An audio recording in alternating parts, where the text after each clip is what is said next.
The Adventures of Huckleberry Finn. By Mark Twain. Chapter 1. You don't know about me without you have read a book by the name of The Adventures of Tom Sawyer, but that ain't no matter. That book was made by Mr. Mark Twain, and he told the truth, mainly. There was things which he stretched, but mainly he told the truth. That is nothing. I never seen anybody but lied one time or another, without it was Aunt Polly, or the widow, or maybe Mary. Aunt Polly, Tom's Aunt Polly, she is, and Mary, and the widow Douglas is all told about in that book, which is mostly a true book, with some stretchers, as I said before. Now the way that the book winds up is this: Tom and me found the money that the robbers hid in the cave, and it made us rich. We got $6,000 apiece, all gold. It was an awful sight of money when it was piled up. Well, Judge Thatcher he took it and put it out at interest, and it fetched us $1 a day apiece all the year round, more than a body could tell what to do with. The widow Douglas she took me for her son, and allowed she would civilize me, but it was rough living in the house all the time, considering how dismal regular and decent the widow was in all her ways, and so when I couldn't stand it no longer I lit out. I got into my old rags and my sugar hogshead again, and was free and satisfied. But Tom Sawyer he hunted me up and said he was going to start a band of robbers, and I might join if I would go back to the widow and be respectable. So I went back. The widow she cried over me, and called me a poor lost lamb, and she called me a lot of other names, too, but she never meant no harm by it. She put me in them new clothes again, and I couldn't do nothing but sweat, and feel all cramped up. Well, then, the old thing commenced again. The widow rung a bell for supper, and you had to come to time. When you got to the table you couldn't go right to eating, but you had to wait for the widow to tuck down her head and grumble a little over the victuals, though there warn't really anything the matter with them, that is, nothing, only everything was cooked by itself. In a barrel of odds and ends it is different, things get mixed up, and the juice kind of swaps around, and the things go better. After supper she got out her book and learned me about Moses and the bulrushers, and I was in a sweat to find out all about him, but by and by she let it out that Moses had been dead a considerable long time, so then I didn't care no more about him, because I don't take no stock in dead people. Pretty soon I wanted to smoke, and asked the widow to let me. But she wouldn't. She said it was a mean practice and wasn't clean, and I must try to not do it any more. That is just the way with some people. They get down on a thing when they don't know nothing about it. Here she was bothering about Moses, which was no kin to her, and no use to anybody, being gone, you see, yet finding a power of fault with me for doing a thing that had some good in it. And she took snuff, too, of course that was all right, because she done it herself. Her sister, Miss Watson, a tolerable slim old maid, with goggles on, had just come to live with her, and took a set at me now with a spelling book. She worked me middling hard for about an hour, and then the widow made her ease up. I couldn't stood it much longer. Then for an hour it was deadly dull, and I was fidgety. Miss Watson would say, "Don't put your feet up there, Huckleberry, and don't scrunch up like that, Huckleberry, set up straight," and pretty soon she would say, "Don't gap and stretch like that, Huckleberry, why don't you try to behave?" Then she told me all about the bad place, and I said I wished I was there. She got mad then, but I didn't mean no harm. All I wanted was to go somewheres, all I wanted was a change, I warn't particular. She said it was wicked to say what I said she wouldn't say it for the whole world, she was going to live so as to go to the good place. Well, I couldn't see no advantage in going where she was going, so I made up my mind I wouldn't try for it. But I never said so, because it would only make trouble, and wouldn't do no good. Now she had got a start, and she went on and told me all about the good place. She said all a body would have to do there was to go around all day long with a harp and sing, forever and ever. So I didn't think much of it. But I never said so. I asked her if she reckoned Tom Sawyer would go there, and she said not by a considerable sight. I was glad about that, because I wanted him and me to be together. Miss Watson she kept pecking at me, and it got tiresome and lonesome. By and by they fetched the niggers in and had prayers, and then everybody was off to bed. I went up to my room with a piece of candle, and put it on the table. Then I sat down in a chair by the window and tried to think of something cheerful, but it warn't no use. I felt so lonesome I most wished I was dead. The stars were shining, and the leaves rustled in the woods ever so mournful, and I heard an owl, away off, hoo-hooing about somebody that was dead, and a whippoorwill and a dog crying about somebody that was going to die, and the wind was trying to whisper something to me, and I couldn't make out what it was, and so it made the cold shivers run over me. Then away out in the woods I heard that kind of a sound that a ghost makes when it wants to tell about something that's on its mind and can't make itself understood, and so can't rest easy in its grave, and has to go about that way every night grieving. I got so downhearted and scared I did wish I had some company. Pretty soon a spider went crawling up my shoulder, and I flipped it off and it lit in the candle, and before I could budge it was all shriveled up. I didn't need anybody to tell me that that was an awful bad sign and would fetch me some bad luck, so I was scared and most shook the clothes off of me. I got up and turned around in my tracks 3 times and crossed my breast every time, and then I tied up a little lock of my hair with a thread to keep witches away. But I hadn't no confidence. You do that when you've lost a horseshoe that you've found, instead of nailing it up over the door, but I hadn't ever heard anybody say it was any way to keep off bad luck when you'd killed a spider. I sat down again, shaking all over, and got out my pipe for a smoke, for the house was all as still as death now, and so the widow wouldn't know. Well, after a long time I heard the clock away off in the town go boom, boom, boom, 12 licks, and all still again, stiller than ever. Pretty soon I heard a twig snap down in the dark amongst the trees, something was a-stirring. I sat still and listened. Directly I could just barely hear a meo, meo, down there. That was good. Says I, meo, meo, as soft as I could, and then I put out the light and scrambled out of the window onto the shed. Then I slipped down to the ground and crawled in among the trees, and, sure enough, there was Tom Sawyer waiting for me. Chapter 2. We went tiptoeing along a path amongst the trees back towards the end of the widow's garden, stooping down so as the branches wouldn't scrape our heads. When we was passing by the kitchen I fell over a root and made a noise. We scrooshed down and laid still. Miss Watson's big nigger, named Jim, was sitting in the kitchen door. We could see him pretty clear, because there was a light behind him. He got up and stretched his neck out about a minute, listening. Then he says, "Who da?" He listened some more, then he come tiptoeing down and stood right between us. We could have touched him, nearly. Well, likely it was minutes and minutes that there warn't a sound, and we all there so close together. There was a place on my ankle that got to itching, but I dasn't scratch it, and then my ear begun to itch, and next my back, right between my shoulders. Seemed like I'd die if I couldn't scratch. Well, I've noticed that thing plenty times since. If you are with the quality, or at a funeral, or trying to go to sleep when you ain't sleepy, if you are anywheres where it won't do for you to scratch, why you will itch all over in upwards of 1,000 places. Pretty soon Jim says. Say, who is you? War is you? Dog my cats if I didn't hear somefin. Well, I know what I's gwine to do, I's gwine to set down here and listen till I hears it agin. So he sat down on the ground betwixt me and Tom. He leaned his back up against a tree, and stretched his legs out till one of them most touched one of mine. My nose begun to itch. It itched till the tears come into my eyes. But I dasn't scratch. Then it begun to itch on the inside. Next I got to itching underneath. I didn't know how I was going to set still. This miserableness went on as much as 6 or 7 minutes, but it seemed a sight longer than that. I was itching in 11 different places now. I reckoned I couldn't stand it more than a minute longer, but I set my teeth hard and got ready to try. Just then Jim begun to breathe heavy, next he begun to snore, and then I was pretty soon comfortable again. Tom he made a sign to me, kind of a little noise with his mouth, and we went creeping away on our hands and knees. When we was 10 foot off Tom whispered to me, and wanted to tie Jim to the tree for fun. But I said no, he might wake and make a disturbance, and then they'd find out I warn't in. Then Tom said he hadn't got candles enough, and he would slip in the kitchen and get some more. I didn't want him to try. I said Jim might wake up and come. But Tom wanted to risk it, so we slid in there and got 3 candles, and Tom laid 5 cents on the table for pay. Then we got out, and I was in a sweat to get away, but nothing would do Tom but he must crawl to where Jim was, on his hands and knees, and play something on him. I waited, and it seemed a good while, everything was so still and lonesome. As soon as Tom was back we cut along the path, around the garden fence, and by and by fetched up on the steep top of the hill the other side of the house. Tom said he slipped Jim's hat off of his head and hung it on a limb right over him, and Jim stirred a little, but he didn't wake. Afterwards Jim said the witches bewitched him and put him in a trance, and rode him all over the state, and then set him under the trees again, and hung his hat on a limb to show who done it. And next time Jim told it he said they rode him down to New Orleans, and, after that, every time he told it he spread it more and more, till by and by he said they rode him all over the world, and tired him most to death, and his back was all over saddle boils.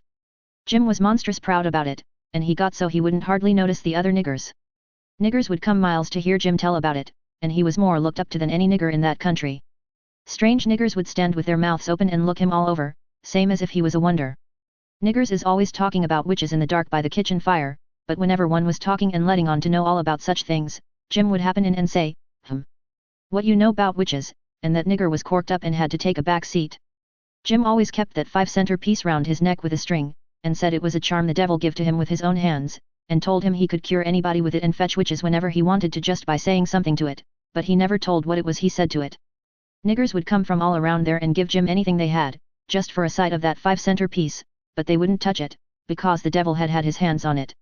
Jim was most ruined for a servant, because he got stuck up on account of having seen the devil and been rode by witches. Well, when Tom and me got to the edge of the hilltop we looked away down into the village and could see 3 or 4 lights twinkling, where there was sick folks, maybe, and the stars over us was sparkling ever so fine, and down by the village was the river, a whole mile broad, and awful still and grand. We went down the hill and found Joe Harper and Ben Rogers, and 2 or 3 more of the boys, hid in the old tan yard. So we unhitched a skiff and pulled down the river 2 miles and a half, to the big scar on the hillside, and went ashore. We went to a clump of bushes, and Tom made everybody swear to keep the secret, and then showed them a hole in the hill, right in the thickest part of the bushes. Then we lit the candles, and crawled in on our hands and knees. We went about 200 yards, and then the cave opened up. Tom poked about amongst the passages, and pretty soon ducked under a wall where you wouldn't have noticed that there was a hole. We went along a narrow place and got into a kind of room, all damp and sweaty and cold, and there we stopped. Tom says, "Now, we'll start this band of robbers and call it Tom Sawyer's Gang. Everybody that wants to join has got to take an oath, and write his name in blood." Everybody was willing. So Tom got out a sheet of paper that he had wrote the oath on, and read it. It swore every boy to stick to the band, and never tell any of the secrets, and if anybody done anything to any boy in the band, whichever boy was ordered to kill that person and his family must do it, and he mustn't eat and he mustn't sleep till he had killed them and hacked a cross in their breasts, which was the sign of the band. And nobody that didn't belong to the band could use that mark, and if he did he must be sued, and if he done it again he must be killed. And if anybody that belonged to the band told the secrets, he must have his throat cut, and then have his carcass burned up and the ashes scattered all around, and his name blotted off of the list with blood and never mentioned again by the gang, but have a curse put on it and be forgot forever. Everybody said it was a real beautiful oath, and asked Tom if he got it out of his own head. He said, some of it, but the rest was out of pirate books and robber books, and every gang that was high-toned had it. Some thought it would be good to kill the families of boys that told the secrets. Tom said it was a good idea, so he took a pencil and wrote it in. Then Ben Rogers says, "Here's Huck Finn, he got no family, what you going to do 'bout him?" "Well, he got a father," says Tom Sawyer. "Yes, he's got a father, but you can't never find him these days. He used to lay drunk with the hogs in the tan yard, but he been seen in these parts for a year or more. They talked it over, and they was going to rule me out, because they said every boy must have a family or somebody to kill, or else it wouldn't be fair and square for the others. Well, nobody could think of anything to do, everybody was stumped, and sat still. I was most ready to cry, but all at once I thought of a way, and so I offered them Miss Watson, they could kill her. Everybody said, 'Oh, she'll do. That's all right. Huck can come in.' Then they all stuck a pin in their fingers to get blood to sign with, and I made my mark on the paper. 'Now,' says Ben Rogers, 'what's the line of business of this gang?' 'Nothing, only robbery and murder,' Tom said. 'But who are we going to rob, houses, or cattle, or stuff? Stealing cattle and such things ain't robbery, it's burglary,' says Tom Sawyer. 'We ain't burglars. That ain't no sort of style. We are highwaymen. We stop stages and carriages on the road, with masks on, and kill the people and take their watches and money.' 'Must we always kill the people?' 'Oh, certainly. It's best. Some authorities think different, but mostly it's considered best to kill them, except some that you bring to the cave here, and keep them till they're ransomed.' 'Ransomed? What's that?' 'I don't know. But that's what they do. I've seen it in books, and so of course that's what we've got to do. But how can we do it if we don't know what it is?' 'Why, blame it all, we've got to do it. Don't I tell you it's in the books? Do you want to go to doing different from what's in the books, and get things all muddled up?' 'Oh, that's all very fine to say, Tom Sawyer, but how in the nation are these fellows going to be ransomed if we don't know how to do it to them? That's the thing I want to get at. Now, what do you reckon it is?' 'Well, I don't know. But per APS if we keep them till they're ransomed, it means that we keep them till they're dead. Now, that's something like. That'll answer. Why couldn't you said that before? We'll keep them till they're ransomed to death, and a bothersome lot they'll be, too, eating up everything, and always trying to get loose.' 'How you talk, Ben Rogers. How can they get loose when there's a guard over them, ready to shoot them down if they move a peg?' 'A guard? Well, that is good. So somebody's got to set up all night and never get any sleep, just so as to watch them. I think that's foolishness. Why can't a body take a club and ransom them as soon as they get here?' 'Because it ain't in the books, so that's why. Now, Ben Rogers, do you want to do things regular, or don't you? That's the idea. Don't you reckon that the people that made the books knows what's the correct thing to do? Do you reckon you can learn anything? Not by a good deal. No, sir, we'll just go on and ransom them in the regular way.' 'All right. I don't mind, but I say it's a fool way, anyhow. Say, do we kill the women, too?' 'Well, Ben Rogers, if I was as ignorant as you I wouldn't let on. Kill the women? No, nobody ever saw anything in the books like that. You fetch them to the cave, and you're always as polite as pie to them, and by and by they fall in love with you, and never want to go home any more. Well, if that's the way I'm agreed, but I don't take no stock in it. Mighty soon we'll have the cave so cluttered up with women, and fellows waiting to be ransomed, that there won't be no place for the robbers. But go ahead, I ain't got nothing to say. Little Tommy Barnes was asleep now, and when they waked him up he was scared and cried and said he wanted to go home to his ma, and didn't want to be a robber anymore. So they all made fun of him, and called him crybaby, and that made him mad, and he said he would go straight and tell all the secrets. But Tom give him 5 cents to keep quiet, and said we would all go home and meet next week, and rob somebody and kill some people. Ben Rogers said he couldn't get out much, only Sundays, and so he wanted to begin next Sunday, but all the boys said it would be wicked to do it on Sunday, and that settled the thing. They agreed to get together and fix a day as soon as they could, and then we elected Tom Sawyer first captain and Joe Harper second captain of the gang, and so started home. I clumb up the shed and crept into my window just before day was breaking. My new clothes was all greased up and clayey, and I was dog-tired. Chapter 3. Well, I got a good going over in the morning from old Miss Watson on account of my clothes, but the widow she didn't scold, but only cleaned off the grease and clay, and looked so sorry that I thought I would behave a while if I could. Then Miss Watson she took me in the closet and prayed, but nothing come of it. She told me to pray every day, and whatever I asked for I would get it. But it warn't so. I tried it. Once I got a fish line, but no hooks. It warn't any good to me without hooks. I tried for the hooks 3 or 4 times, but somehow I couldn't make it work. By and by, one day, I asked Miss Watson to try for me, but she said I was a fool. She never told me why, and I couldn't make it out no way. I sat down one time back in the woods, and had a long think about it. I says to myself, if a body can get anything they pray for, why don't Deacon Wynne get back the money he lost on pork? Why can't the widow get back her silver snuff box that was stole? Why can't Miss Watson fat up? No, says I to myself, there ain't nothing in it. I went and told the widow about it, and she said the thing a body could get by praying for it was spiritual gifts. This was too many for me, but she told me what she meant, I must help other people, and do everything I could for other people, and look out for them all the time, and never think about myself. This was including Miss Watson, as I took it. I went out in the woods and turned it over in my mind a long time, but I couldn't see no advantage about it, except for the other people, so at last I reckoned I wouldn't worry about it any more, but just let it go. Sometimes the widow would take me one side and talk about providence in a way to make a body's mouth water, but maybe next day Miss Watson would take hold and knock it all down again. I judged I could see that there was 2 providences, and a poor chap would stand considerable show with the widow's providence, but if Miss Watson's got him there warn't no help for him any more. I thought it all out, and reckoned I would belong to the widow's if he wanted me, though I couldn't make out how he was going to be any better off then than what he was before, seeing I was so ignorant, and so kind of low down and ornery. Pap he hadn't been seen for more than a year, and that was comfortable for me, I didn't want to see him no more. He used to always whale me when he was sober and could get his hands on me, though I used to take to the woods most of the time when he was around. Well, about this time he was found in the river drowned, about 12 mile above town, so people said. They judged it was him, anyway, said this drowned man was just his size, and was ragged, and had uncommon long hair, which was all like Pap, but they couldn't make nothing out of the face, because it had been in the water so long it warn't much like a face at all. They said he was floating on his back in the water. They took him and buried him on the bank. But I warn't comfortable long, because I happened to think of something. I knowed mighty well that a drowned man don't float on his back, but on his face. So I knowed, then, that this warn't Pap, but a woman dressed up in a man's clothes. So I was uncomfortable again.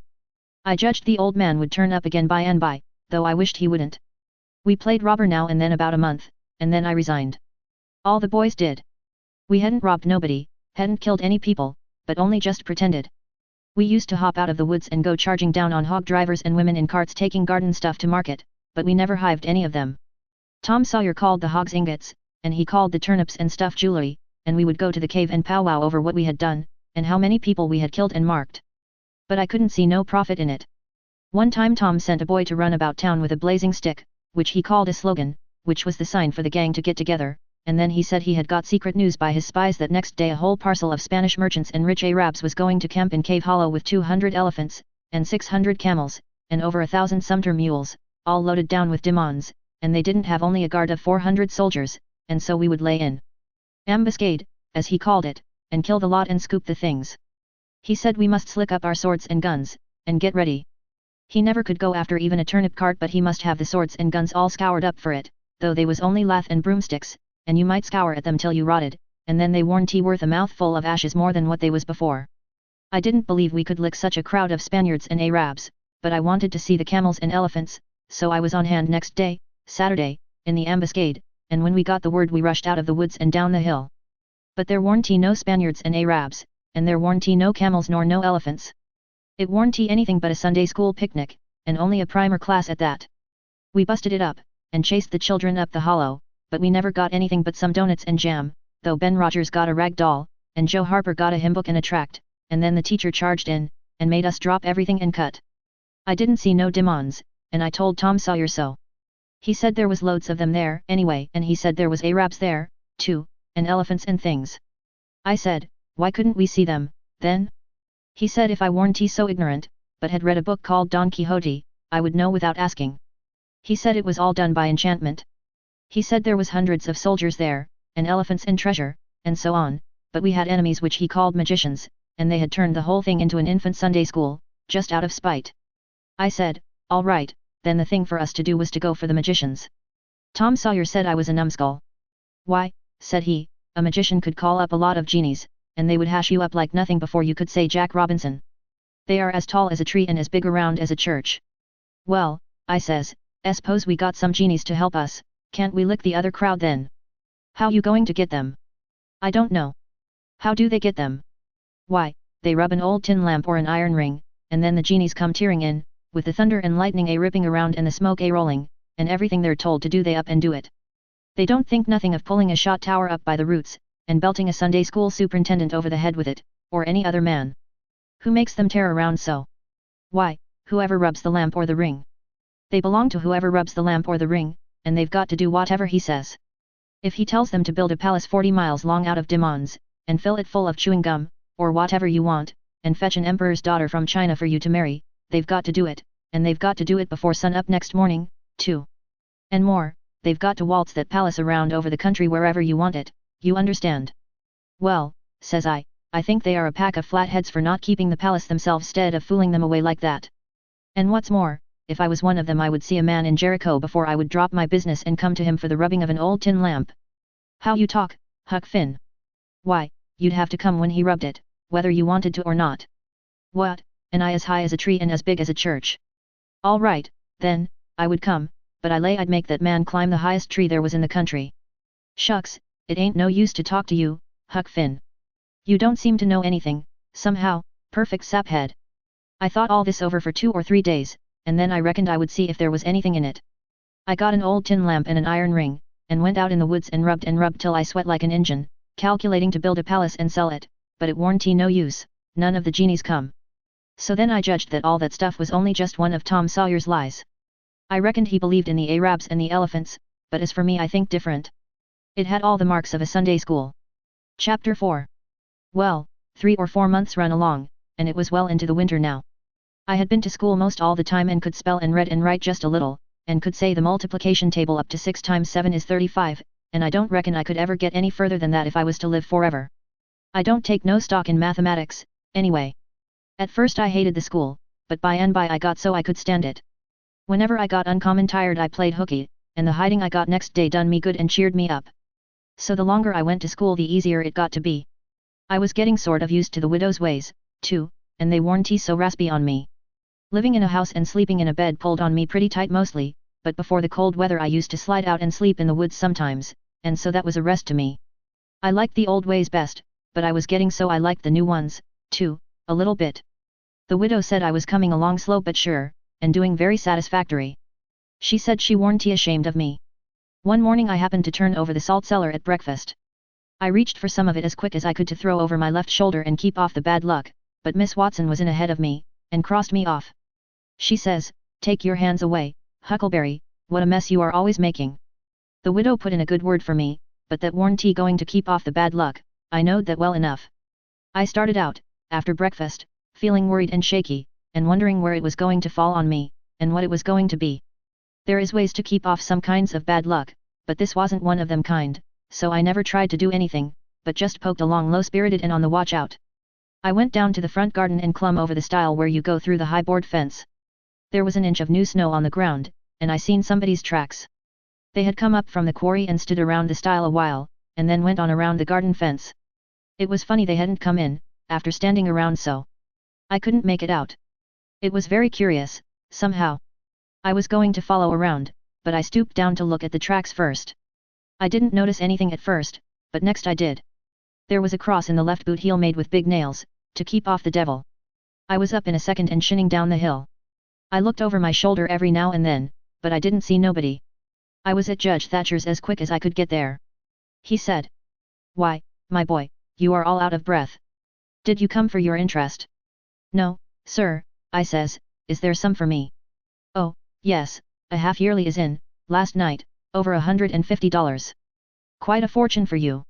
You had better let me invest it along with your 6,000, because if you take it you'll spend it." "No, sir," I says, "I don't want to spend it. I don't want it at all, nor the 6,000, nother. I want you to take it, I want to give it to you, the 6,000 and all." He looked surprised. He couldn't seem to make it out. He says, "Why, what can you mean, my boy?" I says, "Don't you ask me no questions about it, please. You'll take it, won't you?" He says, "Well, I'm puzzled. Is something the matter?" "Please take it," says I, "and don't ask me nothing, then I won't have to tell no lies." He studied a while, and then he says, "Oh ho oh. I think I see. You want to sell all your property to me, not give it. That's the correct idea." Then he wrote something on a paper and read it over, and says, "There, you see it says for a consideration. That means I have bought it of you and paid you for it. Here's $1 for you. Now you sign it." So I signed it, and left. Miss Watson's nigger, Jim, had a hairball as big as your fist, which had been took out of the fourth stomach of an ox, and he used to do magic with it. He said there was a spirit inside of it, and it knowed everything. So I went to him that night and told him Pap was here again, for I found his tracks in the snow. What I wanted to know was, what he was going to do, and was he going to stay? Jim got out his hairball and said something over it, and then he held it up and dropped it on the floor. It fell pretty solid, and only rolled about an inch. Jim tried it again, and then another time, and it acted just the same. Jim got down on his knees, and put his ear against it and listened. But it warn't no use, he said it wouldn't talk. He said sometimes it wouldn't talk without money. I told him I had an old slick counterfeit quarter that warn't no good because the brass showed through the silver a little, and it wouldn't pass nohow, even if the brass didn't show, because it was so slick it felt greasy, and so that would tell on it every time. I reckoned I wouldn't say nothing about the $1 I got from the judge. I said it was pretty bad money, but maybe the hairball would take it, because maybe it wouldn't know the difference. Jim smelled it and bit it and rubbed it, and said he would manage so the hairball would think it was good. He said he would split open a raw Irish potato and stick the quarter in between and keep it there all night, and next morning you couldn't see no brass, and it wouldn't feel greasy no more, and so anybody in town would take it in a minute, let alone a hairball. Well, I knowed a potato would do that before, but I had forgot it. Jim put the quarter under the hairball, and got down and listened again. This time he said the hairball was all right. He said it would tell my whole fortune if I wanted it to. I says, "Go on." So the hairball talked to Jim, and Jim told it to me. He says, "Yo ole father don't know yet what he's gwine to do. Sometimes he spec he'll go way, and den agin he spec he'll stay. De best way is to rest easy and let de ole man take his own way. Days two angels hoverin' round bout him. One UVM is white and shiny, and t'other one is black. De white one gets him to go right a little while, den de black one sail in and bust it all up. A body can't tell yet which one gwine to fetch him at de loss. But you is all right. You gwine to have considerable trouble in yo life, and considerable joy. Sometimes you gwine to get hurt, and sometimes you gwine to get sick, but every time you's gwine to get well agin. Days two gals flyin' bout you in yo life. One UVM's light and t'other one is dark. One is rich and t'other is po. You's gwine to marry de po one fust and de rich one by and by. You wants to keep way from de water as much as you can, and don't run no risk, case it's down in de bills dat you's gwine to get hung." When I lit my candle and went up to my room that night there sat Pap his own self. Chapter 5. I had shut the door too. Then I turned around and there he was. I used to be scared of him all the time, he tanned me so much. I reckoned I was scared now, too, but in a minute I see I was mistaken, that is, after the first jolt, as you may say, when my breath sort of hitched, he being so unexpected, but right away after I see I warn't scared of him worth both ring about. He was most 50, and he looked it. His hair was long and tangled and greasy, and hung down, and you could see his eyes shining through like he was behind vines. It was all black, no grey, so was his long, mixed up whiskers. There warn't no colour in his face, where his face showed, it was white, not like another man's white, but a white to make a body sick, a white to make a body's flesh crawl, a tree-toad white, a fish belly white. As for his clothes, just rags, that was all. He had one ankle resting on t'other knee, the boot on that foot was busted, and 2 of his toes stuck through, and he worked them now and then. His hat was laying on the floor, an old black slouch with the top caved in, like a lid. I stood looking at him, he sat there looking at me, with his chair tilted back a little. I set the candle down. I noticed the window was up, so he had clum in by the shed. He kept looking me all over. By and by he says. Starchy clothes, very. You think you're a good deal of a big bug, don't you? Maybe I am, maybe I ain't, I says. Don't you give me none o' your lip, says he. You've put on considerable many frills since I been away. I'll take you down a peg before I get done with you. You're educated, too, they say, can read and write. You think you're better'n your father, now, don't you, because he can't? I'll take it out of you. Who told you you might meddle with such highfalutin foolishness, hey, who told you you could? The widow. She told me. The widow, hey, and who told the widow she could put in her shovel about a thing that ain't none of her business? Nobody never told her. Well, I'll learn her how to meddle. And looky here, you drop that school, you hear? I'll learn people to bring up a boy to put on airs over his own father and let on to be better'n what he is. You lemme catch you fooling around that school again, you hear? Your mother couldn't read, and she couldn't write, nuther, before she died. None of the family couldn't before they died. I can't, and here you're swelling yourself up like this. I ain't the man to stand it, you hear? Say, lemme hear you read. I took up a book and begun something about General Washington and the wars. When I'd read about a half a minute, he fetched the book a whack with his hand and knocked it across the house. He says. It's so. You can do it. I had my doubts when you told me. Now looky here, you stop that putting on frills. I won't have it. I'll lay for you, my smarty, and if I catch you about that school I'll tan you good. First you know you'll get religion, too. I never see such a son. He took up a little blue and yaller picture of some cows and a boy, and says. What's this? It's something they give me for learning my lessons good. He tore it up, and says. I'll give you something better, I'll give you a cowhide.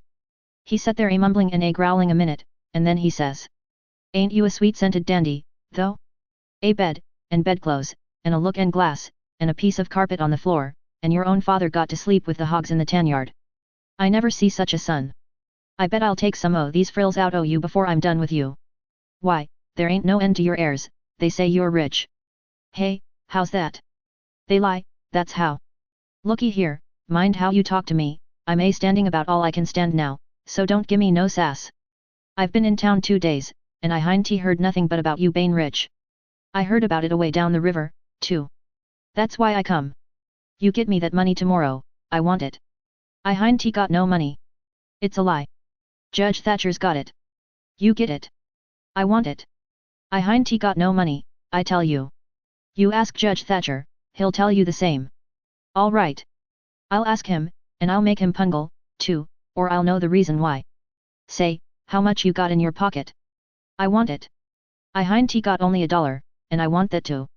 It don't make no difference what you want it for, you just shell it out. He took it and bit it to see if it was good, and then he said he was going downtown to get some whiskey, said he hadn't had a drink all day. When he had got out on the shed he put his head in again, and cussed me for putting on frills and trying to be better than him, and when I reckoned he was gone he come back and put his head in again, and told me to mind about that school, because he was going to lay for me and lick me if I didn't drop that. Next day he was drunk, and he went to Judge Thatcher's and bullyragged him, and tried to make him give up the money, but he couldn't, and then he swore he'd make the law force him. The judge and the widow went to law to get the court to take me away from him and let one of them be my guardian, but it was a new judge that had just come, and he didn't know the old man, so he said courts mustn't interfere in separate families if they could help it, said he'd druther not take a child away from its father. So Judge Thatcher and the widow had to quit on the business. That pleased the old man till he couldn't rest. He said he'd cowhide me till I was black and blue if I didn't raise some money for him. I borrowed $3 from Judge Thatcher, and Pap took it and got drunk, and went blowing around and cussing and whooping and carrying on, and he kept it up all over town, with the tin pan, till most midnight, then they jailed him, and next day they had him before court, and jailed him again for a week. But he said he was satisfied, said he was boss of his son, and he'd make it warm for him. When he got out the new judge said he was going to make a man of him. So he took him to his own house, and dressed him up clean and nice, and had him to breakfast and dinner and supper with the family, and was just old pie to him, so to speak. And after supper he talked to him about temperance and such things till the old man cried, and said he'd been a fool, and fooled away his life, but now he was going to turn over a new leaf and be a man nobody wouldn't be ashamed of, and he hoped the judge would help him and not look down on him. The judge said he could hug him for them words, so he cried, and his wife she cried again. Pap said he'd been a man that had always been misunderstood before, and the judge said he believed it. The old man said that what a man wanted that was down was sympathy, and the judge said it was so they cried again. And when it was bedtime the old man rose up and held out his hand, and says, "Look at it, gentlemen and ladies all, take a hold of it, shake it. There's a hand that was the hand of a hog, but it ain't so no more, it's the hand of a man that started in on a new life, and will die before he'll go back. You mark them words, don't forget I said them. It's a clean hand now, shake it, don't be afeard." So they shook it, one after the other, all around, and cried. The judge's wife she kissed it. Then the old man he signed a pledge, made his mark. The judge said it was the holiest time on record, or something like that.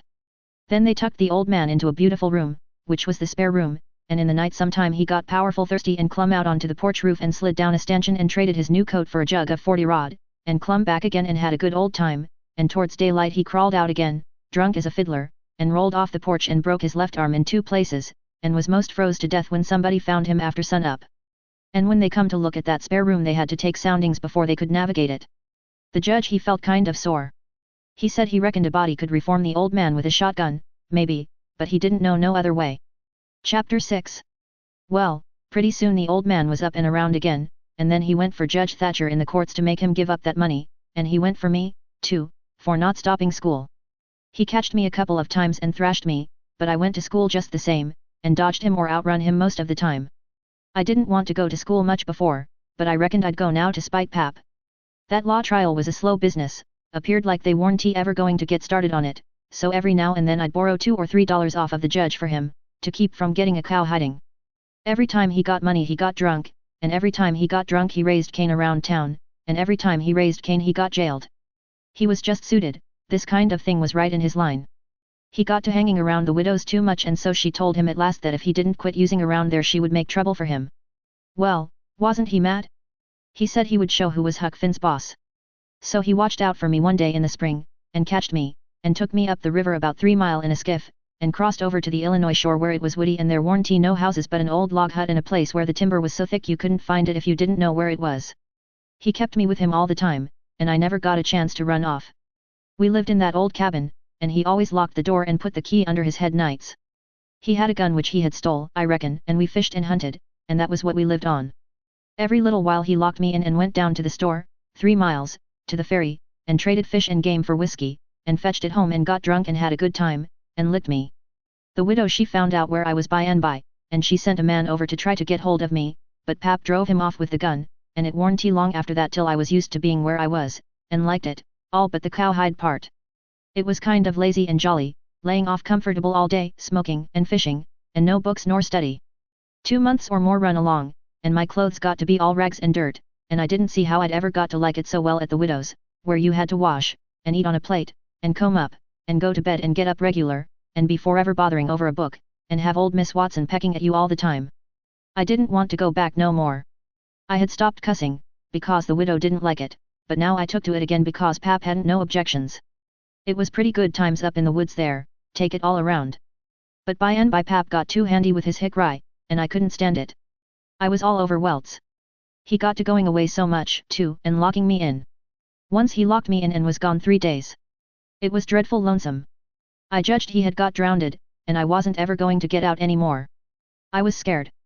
I made up my mind I would fix up some way to leave there. I had tried to get out of that cabin many a time, but I couldn't find no way. There weren't a window to it big enough for a dog to get through. I couldn't get up the chimney, it was too narrow. The door was thick, solid oak slabs. Pap was pretty careful not to leave a knife or anything in the cabin when he was away. I reckon I had hunted the place over as much as 100 times, well, I was most all the time at it, because it was about the only way to put in the time. But this time I found something at last. I found an old rusty wood saw without any handle, it was laid in between a rafter and the clapboards of the roof. I greased it up and went to work.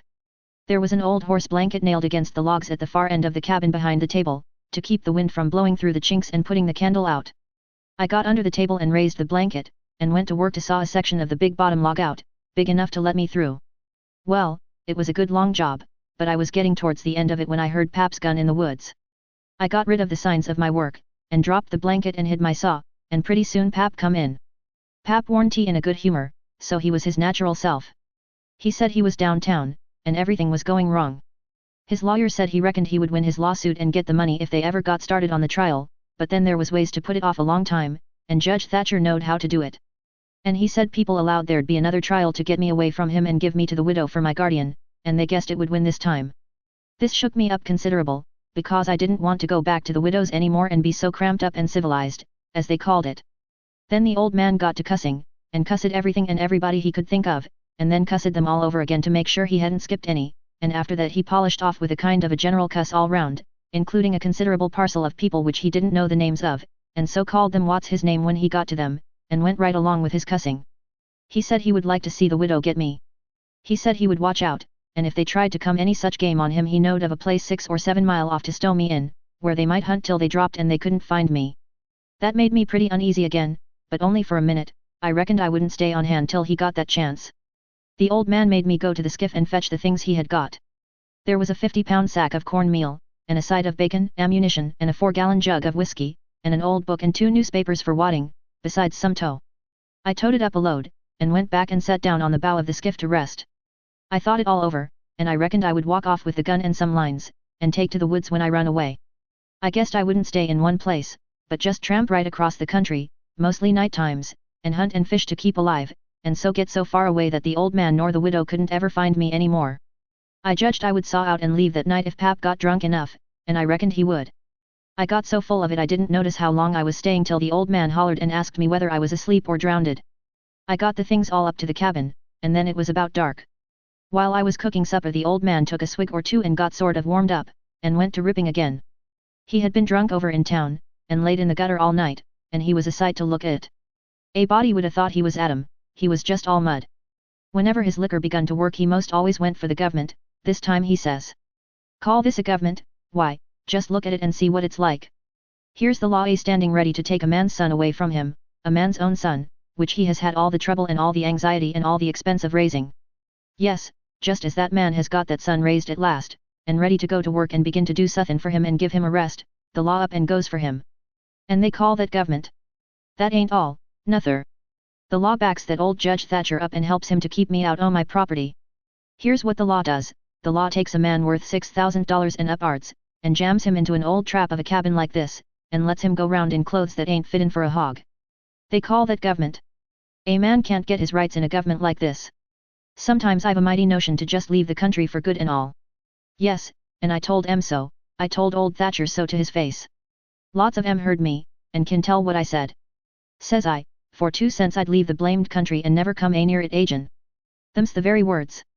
I says look at my hat, if you call it a hat, but the lid raises up and the rest of it goes down till it's below my chin, and then it ain't rightly a hat at all, but more like my head was shoved up through a gint o' stovepipe. Look at it, says I, such a hat for me to wear, one of the wealthiest men in this town if I could get my rights. Oh, yes, this is a wonderful government, wonderful. Why, looky here. There was a free nigger there from Ohio, a mulatter, most as white as a white man. He had the whitest shirt on you ever see, too, and the shiniest hat, and there ain't a man in that town that's got as fine clothes as what he had, and he had a gold watch and chain, and a silver-headed cane, the awfulest old grey-headed nabob in the state. And what do you think? They said he was a professor in a college, and could talk all kinds of languages, and knowed everything. And that ain't the worst. They said he could vote when he was at home. Well, that let me out. Thinks I, what is the country a-coming to? It was 'lection day, and I was just about to go and vote myself if I warn't too drunk to get there, but when they told me there was a state in this country where they'd let that nigger vote, I drawed out. I says I'll never vote agin. Them's the very words I said, they all heard me, and the country may rot for all me, I'll never vote agin as long as I live. And to see the cool way of that nigger, why, he wouldn't give me the road if I hadn't shoved him out o' the way. I says to the people, why ain't this nigger put up at auction and sold, that's what I want to know. And what do you reckon they said? Why, they said he couldn't be sold till he'd been in the state 6 months, and he hadn't been there that long yet. There, now, that's a specimen. They call that a government that can't sell a free nigger till he's been in the state 6 months. Here's a government that calls itself a government, and lets on to be a government, and thinks it is a government, and yet's got to set stock still for 6 whole months before it can take a hold of a prowling, thieving, infernal, white-shirt-free nigger, and Pap was a-going on so he never noticed where his old limber legs was taking him to, so he went head over heels over the tub of salt pork and barked both shins, and the rest of his speech was all the hottest kind of language, mostly hove at the nigger and the government, though he give the tub some, too, all along, here and there. He hopped around the cabin considerable, first on one leg and then on the other, holding first one shin and then the other one, and at last he let out with his left foot all of a sudden and fetched the tub a rattling kick. But it warn't he good judgment, because that was the boot that had a couple of his toes leaking out of the front end of it, so now he raised a howl that fairly made a body's hair raise, and down he went in the dirt, and rolled there, and held his toes, and the cussing he done then laid over anything he had ever done previous. He said so his own self afterwards. He had heard old Sowberry Hagen in his best days, and he said it laid over him, too, but I reckon that was sort of piling it on, maybe. After supper Pap took the jug, and said he had enough whiskey there for 2 drunks and 1 delirium tremens. That was always his word. I judged he would be blind drunk in about an hour, and then I would steal the key, or saw myself out, one or t'other. He drank, and tumbled down on his blankets by and by, but luck didn't run my way. He didn't go sound asleep, but was uneasy. He groaned and moaned and thrashed around this way and that for a long time. At last I got so sleepy I couldn't keep my eyes open all I could do, and so before I knowed what I was about I was sound asleep, and the candle burning. I don't know how long I was asleep, but all of a sudden there was an awful scream and I was up. There was Pap looking wild, and skipping around every which way and yelling about snakes. He said they was crawling up his legs, and then he would give a jump and scream, and say one had bit him on the cheek, but I couldn't see no snakes. He started and run round and round the cabin, hollering take him off, he's biting me on the neck. I never see a man look so wild in the eyes. Pretty soon he was all faggied out, and fell down panting, then he rolled over and over wonderful fast, kicking things every which way, and striking and grabbing at the air with his hands, and screaming and saying there was devils a hold of him. He wore out by and by, and laid still a while, moaning. Then he laid stiller, and didn't make a sound. I could hear the owls and the wolves away off in the woods, and it seemed terrible still. He was laying over by the corner. By and by he raised up part way and listened, with his head to one side. He says, very low. Tramp, tramp, tramp, that's the dead, tramp, tramp, tramp, they're coming after me, but I won't go. Oh, they're here. Don't touch me, don't. Hands off, they're cold, let go. Oh, let a poor devil alone. Then he went down on all fours and crawled off, begging them to let him alone, and he rolled himself up in his blanket and wallowed in under the old pine table, still a-begging, and then he went to crying. I could hear him through the blanket. By and by he rolled out and jumped up on his feet looking wild, and he see me and went for me. He chased me round and round the place with a clasp knife, calling me the angel of death, and saying he would kill me, and then I couldn't come for him no more. I begged, and told him I was only Huck, but he laughed such a screechy laugh, and roared and cussed, and kept on chasing me up. Once when I turned short and dodged under his arm he made a grab and got me by the jacket between my shoulders, and I thought I was gone, but I slid out of the jacket quick as lightning, and saved myself.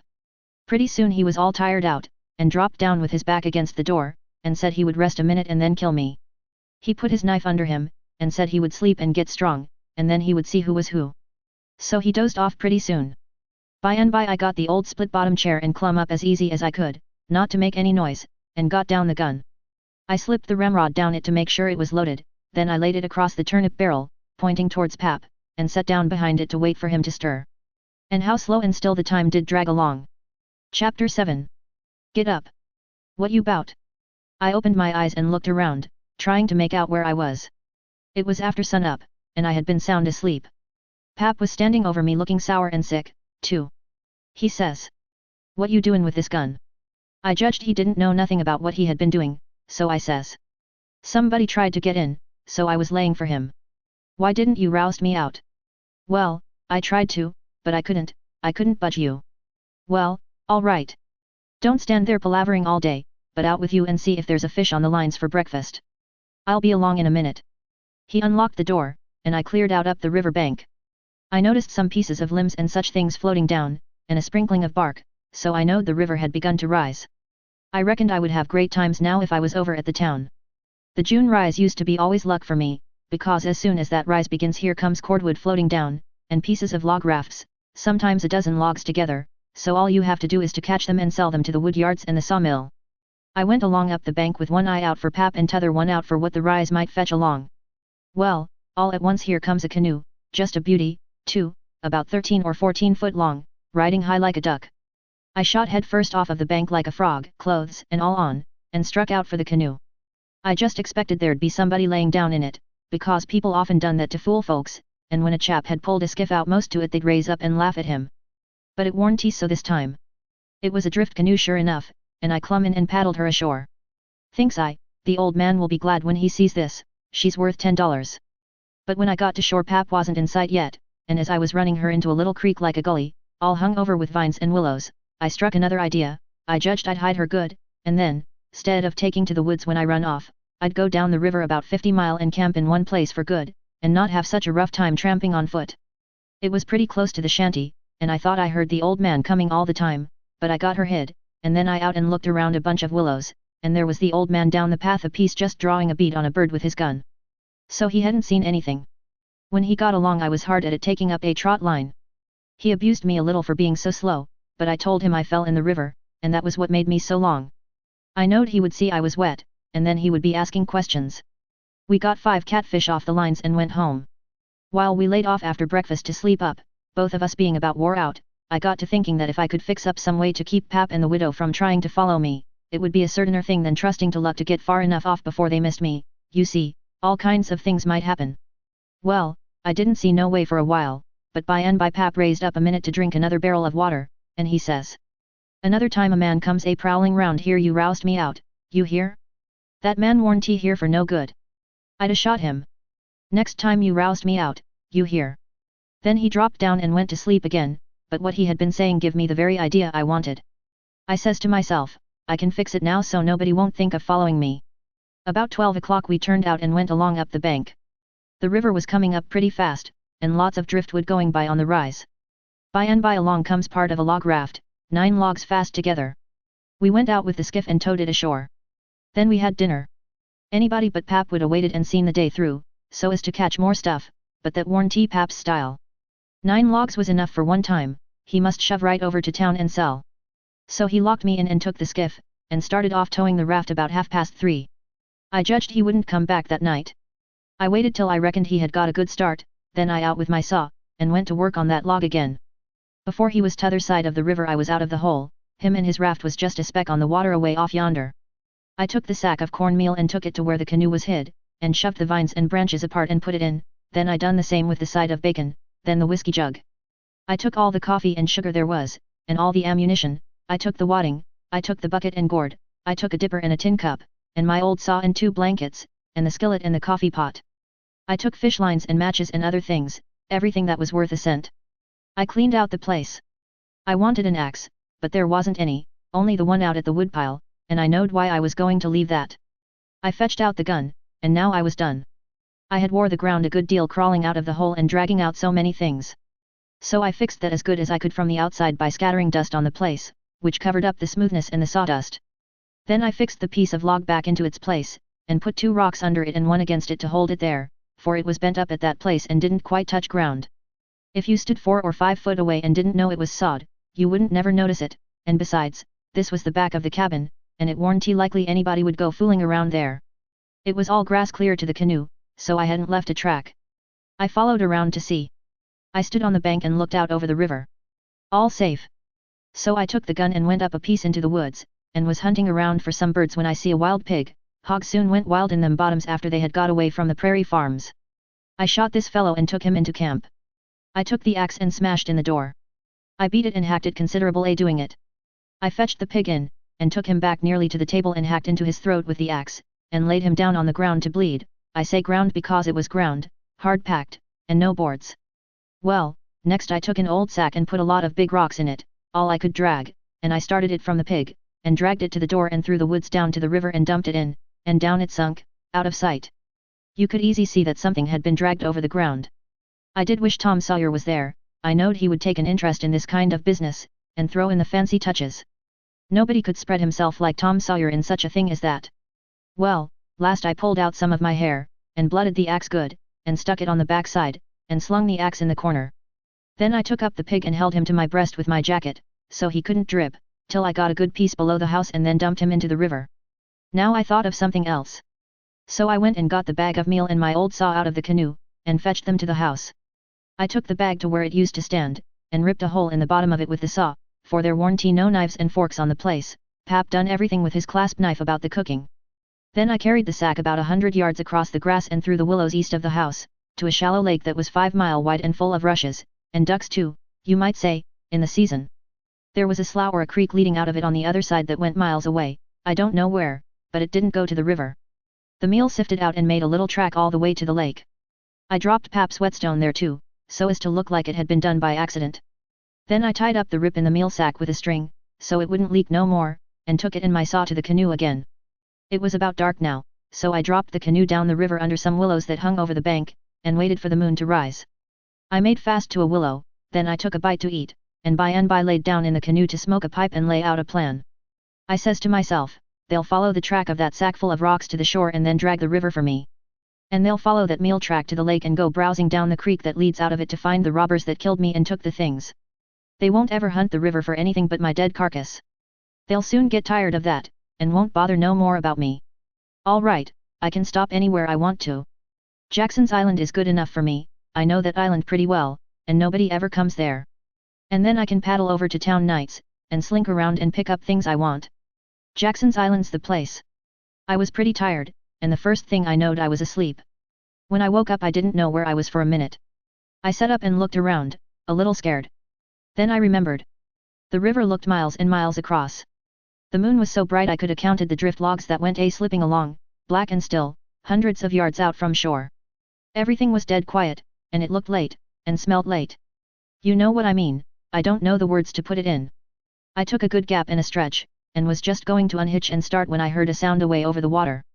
I listened. Pretty soon I made it out. It was that dull kind of irregular sound that comes from oars working in rowlocks when it's a still night. I peeped out through the willow branches, and there it was, a skiff, away across the water. I couldn't tell how many was in it. It kept coming, and when it was abreast of me I see there warn't but one man in it. Thinks I, maybe it's Pap, though I warn't expecting him. He dropped below me with the current, and by he came swinging up shore in the easy water, and he went by so close I could have reached out the gun and touched him. Well, it was Pap, sure enough, and sober, too, by the way he laid his oars. I didn't lose no time. The next minute I was spinning downstream soft but quick in the shade of the bank. I made 2.5 miles, and then struck out 1/4 mile or more towards the middle of the river, because pretty soon I would be passing the ferry landing, and people might see me and hail me. I got out amongst the driftwood, and then laid down in the bottom of the canoe and let her float. I laid there, and had a good rest and a smoke out of my pipe, looking away into the sky, not a cloud in it. The sky looks ever so deep when you lay down on your back in the moonshine, I never knowed it before. And how far a body can hear on the water such nights. I heard people talking at the ferry landing. I heard what they said, too, every word of it. One man said it was getting towards the long days and the short nights now.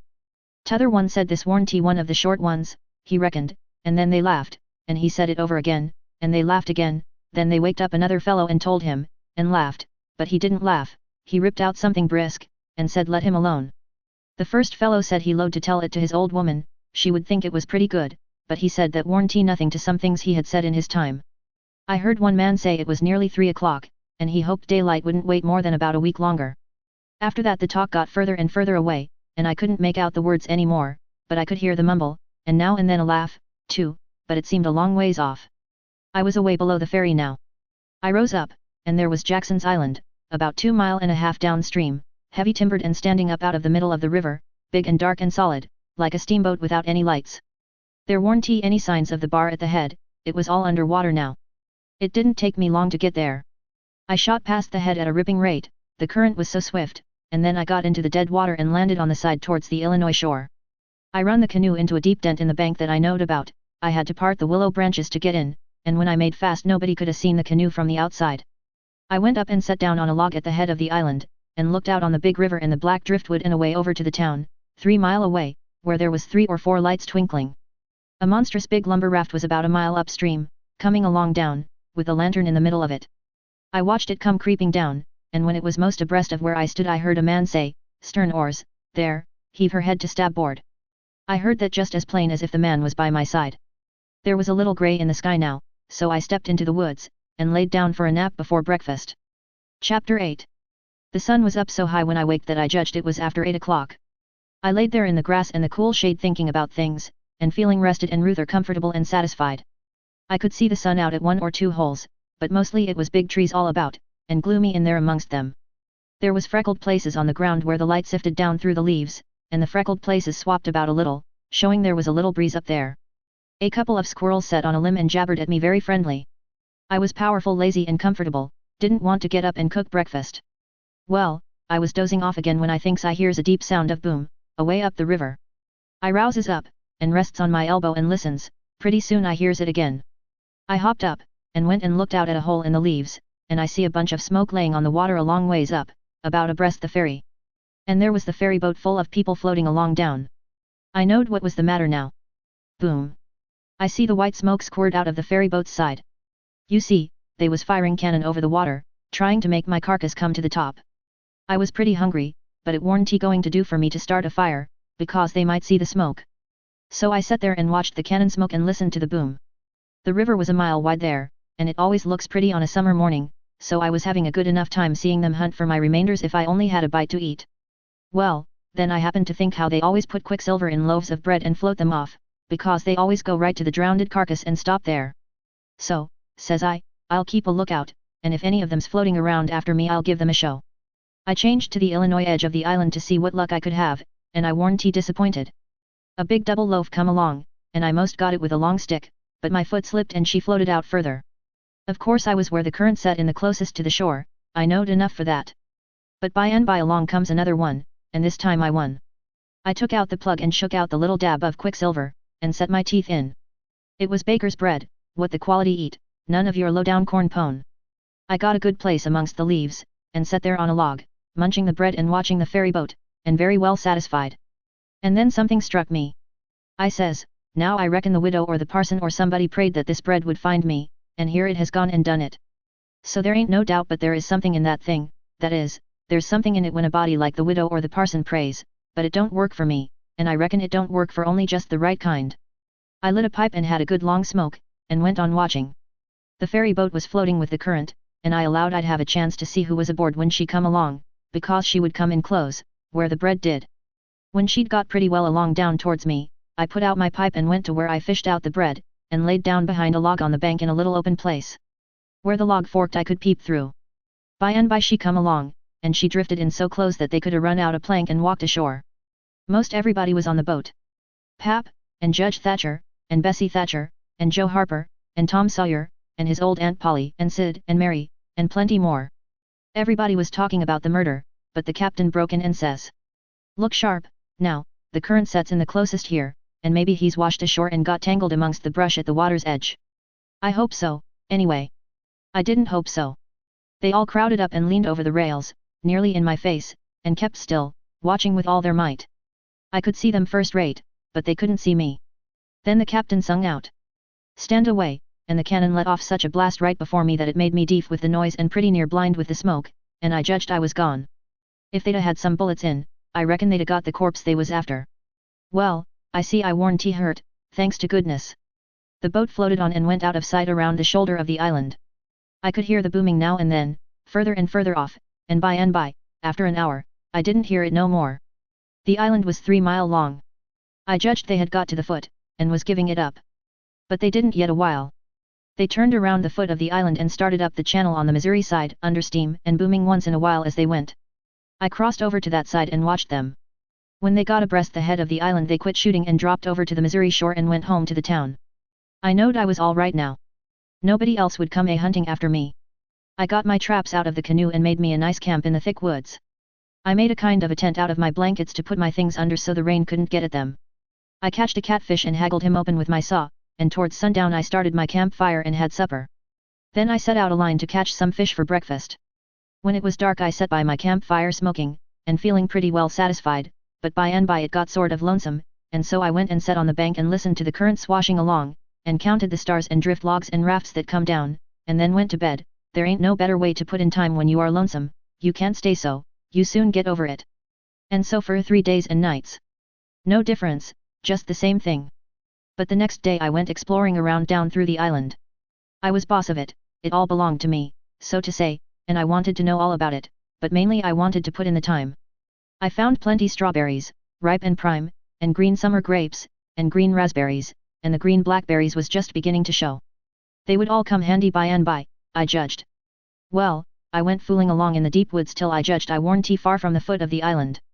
I had my gun along, but I hadn't shot nothing, it was for protection, thought I would kill some game nigh home. About this time I mighty near stepped on a good-sized snake, and it went sliding off through the grass and flowers, and I after it, trying to get a shot at it. I clipped along, and all of a sudden I bounded right onto the ashes of a campfire that was still smoking. My heart jumped up amongst my lungs. I never waited for to look further, but uncocked my gun and went sneaking back on my tiptoes as fast as ever I could. Every now and then I stopped a second amongst the thick leaves and listened, but my breath come so hard I couldn't hear nothing else. I slunk along another piece further, then listened again, and so on, and so on. If I see a stump, I took it for a man, if I trod on a stick and broke it, it made me feel like a person had cut one of my breaths in two and I only got half, and the short half, too. When I got to camp I warn't feeling very brash, there warn't much sand in my craw, but I says, this ain't no time to be fooling around. So I got all my traps into my canoe again so as to have them out of sight, and I put out the fire and scattered the ashes around to look like an old last year's camp, and then clumb a tree. I reckon I was up in the tree 2 hours, but I didn't see nothing, I didn't hear nothing, I only thought I heard and seen as much as 1,000 things. Well, I couldn't stay up there forever, so at last I got down, but I kept in the thick woods and on the lookout all the time. All I could get to eat was berries and what was left over from breakfast. By the time it was night I was pretty hungry.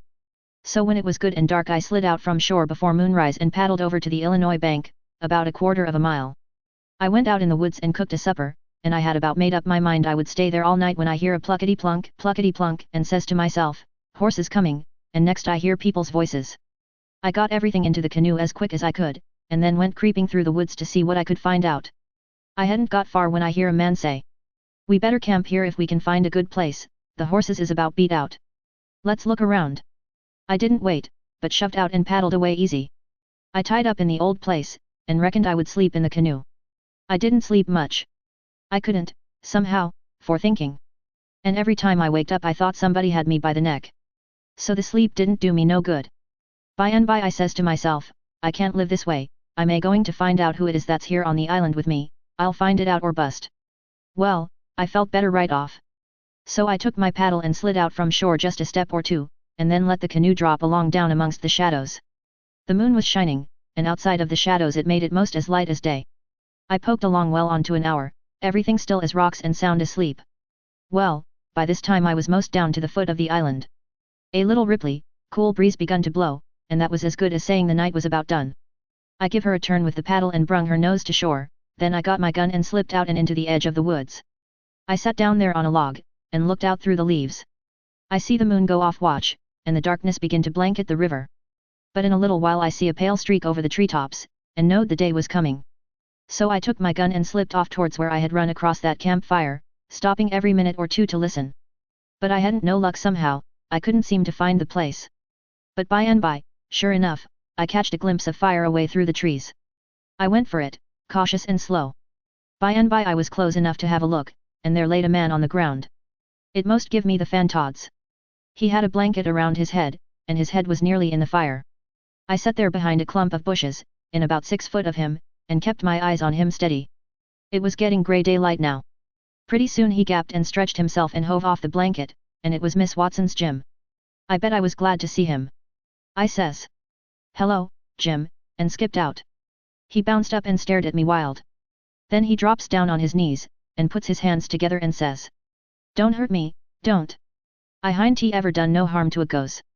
I always liked dead people, and done all I could for 'em. You go and get into river agin, where you belongs, and don't do nuffin to ole Jim, it is all as yo friend dot." Well, I warn't long making him understand I warn't dead. I was ever so glad to see Jim. I warn't lonesome now. I told him I warn't afraid of him telling the people where I was. I talked along, but he only sat there and looked at me, never said nothing. Then I says, "It's good daylight. Le's get breakfast. Make up your campfire good. What's do you see are making up de campfire to cook strawberries and sich truck? But you got a gun, hain't you? Den we can get somethin' better den strawberries. Strawberries and such truck," I says. "Is that what you live on?" "I couldn't get nuffin' else," he says. "Why, how long you been on the island, Jim?" "I come here tonight arter you's killed." "What, all that time?" "Yes, indeedy." And ain't you had nothing but that kind of rubbish to eat? No, saw, nothing else. Well, you must be most starved, ain't you? I reckon I could eat a hoss. I think I could. How long you been on the island? Since the night I got killed. No. Why, what has you lived on? But you got a gun. Oh, yes, you got a gun. That's good. Now you kill something and I'll make up the fire. So we went over to where the canoe was, and while he built a fire in a grassy open place amongst the trees, I fetched meal and bacon and coffee pot and frying pan, and sugar and tin cups, and the nigger was set back considerable, because he reckoned it was all done with witchcraft. I catched a good big catfish, too, and Jim cleaned him with his knife, and fried him. When breakfast was ready we lolled on the grass and eat it smoking hot. Jim laid it in with all his might, for he was most about starved. Then when we had got pretty well stuffed, we laid off and lazied. By and by Jim says. But looky here, Huck, who was it dat us killed in dat shanty if it warn't you? Then I told him the whole thing, and he said it was smart. He said Tom Sawyer couldn't get up no better plan than what I had. Then I says. How do you come to be here, Jim, and how'd you get here? He looked pretty uneasy, and didn't say nothing for a minute. Then he says. Maybe I better not tell. Why, Jim? Well, dey's reasons. But you wouldn't tell on me if I us to tell you, would you, Huck? Blamed if I would, Jim. Well, I believe you, Huck. I run off. Jim. But mind, you said you wouldn't tell, you know you said you wouldn't tell, Huck. Well, I did. I said I wouldn't, and I'll stick to it. Honest Injun, I will. People would call me a low-down abolitionist and despise me for keeping mum, but that don't make no difference.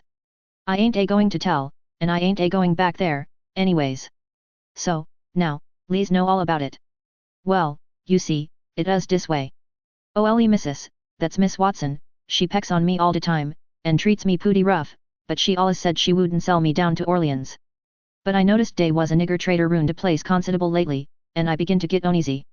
Well, one night I creeps to de do pooty late, and de do warn't quite shit, and I hear old missus tell de widder she gwine to sell me down to Orleans, but she didn't want to, but she could get $800 for me, and it us sich a big stack o' money she couldn't resise. De widder she tried to get her to say she wouldn't do it, but I never waited to hear de res. I lit out mighty quick, I tell you. I tuck out and shin down de hill, and spec to steal a skift long to show sommers 'bove de town, but dey was people stirring yit, so I hid in de ole tumble down cooper shop on de bank to wait for everybody to go way. Well, I was da all night. Dey was somebody roon all de time. Long bout 6 in de mornin' skifts begin to go by, and bout 8 9 every skift dat went long was talkin' bout how yo pap come over to de town and say you's killed. Dese law skifts was full o' ladies and gentlemen a-goin' over for to see de place. Sometimes dey pull up at de show and take a res bfo dey started across, so by de talk I got to know all bout de killin'. I us powerful sorry you's killed, Huck, but I ain't no mo now. I laid da under de shavins all day. I us hungry, but I warn't afeard, becase I knowed ole missus and de widder was goin' to start to de camp meet and right arter breakfast and be gone all day, and dey knows I goes off wid de cattle bout daylight, so dey wouldn't spect to see me ruin de place, and so dey wouldn't miss me tell arter dark in de evenin'. De yother servants wouldn't miss me, case dey shin out and take holiday soon as de ole folks us out and away. Well, when it come dark I tuck out up the river road, and went bout 2 mile more to where dey warn't no houses. I'd made up my mind bout what I's a-gwine to do. You see, ef I kep on tryin' to get away afoot, de dogs ud track me, ef I stole a skift to cross over, dey miss dat skift, you see, and dey know bout where I'd land on de yother side, and what to pick up my track. So I says, a raff is what I's arter, it don't make no track. I see a light a comin' roon de P&B maybe, so I wait in and shove a log ahead o' me and swum more and halfway across de river, and got in 'mongst de driftwood, and kept my head down low, and kinder swum agin de current tell de raft come along. Den I swum to de stern uv it and tuck a holt. It clouded up and us pooty dark for a little while. So I clum up and laid down on de planks. De men us all way yonder in de middle, where de lantern was. De river was a risin', and dey was a good current, so I reckoned at by fo in de mornin' I'd be 25 mile down de river, and den I'd slip in JISBFO daylight and swim asho, and take to de woods on de Illinois side. But I didn't have no luck. When we usmos down to de head de island a man begin to come aft with de lantern, I see it warn't no use fur to wait, so I slid overboard and struck out fur de island. Well, I had a notion I could land mos anywheres, but I couldn't, bank too bluff. I usmos to de foot de island bfo I found a good place. I went into de woods and jetched I wouldn't fool wid rafts no mo, long as day moved a lantern rune so. I had my pipe and a plug dog leg, and some matches in my cap, and day worn tea wet, so I is all right. And so you ain't had no meat nor bread to eat all this time? Why didn't you get mud tickles? How you gwine to get 'em? You can slip up on and grab 'em, and how's a body gwine to hit 'em wid a rock? How could a body do it in the night? And I warn tea gwine to show mijaf on the bank in the daytime. Well, that's so. You've had to keep in the woods all the time, of course. Did you hear 'em shooting the cannon? Oh, yes. I knowed day was arter you. I see 'em go by here, watched 'em though the bushes. Some young birds come along, flying a yard or two at a time and lighting. Jim said it was a sign it was going to rain. He said it was a sign when young chickens flew that way, and so he reckoned it was the same way when young birds done it. I was going to catch some of them, but Jim wouldn't let me. He said it was death. He said his father laid mighty sick once, and some of them catched a bird, and his old granny said his father would die, and he did. And Jim said you mustn't count the things you are going to cook for dinner, because that would bring bad luck. The same if you shook the tablecloth after sundown. And he said if a man owned a beehive and that man died, the bees must be told about it before sun up next morning, or else the bees would all weaken down and quit work and die. Jim said bees wouldn't sting idiots, but I didn't believe that, because I had tried them lots of times myself, and they wouldn't sting me. I had heard about some of these things before, but not all of them. Jim knowed all kinds of signs. He said he knowed most everything. I said it looked to me like all the signs was about bad luck, and so I asked him if there warn't any good luck signs. He says, mighty few, and they ain't no use to a body. What you want to know when good luck's a common for? Want to keep it off? And he said, if you's got hairy arms and a hairy braes, it's a sign dat you's a gwine to be rich. Well, dey's some use in a sign like dat, case it's so fur ahead.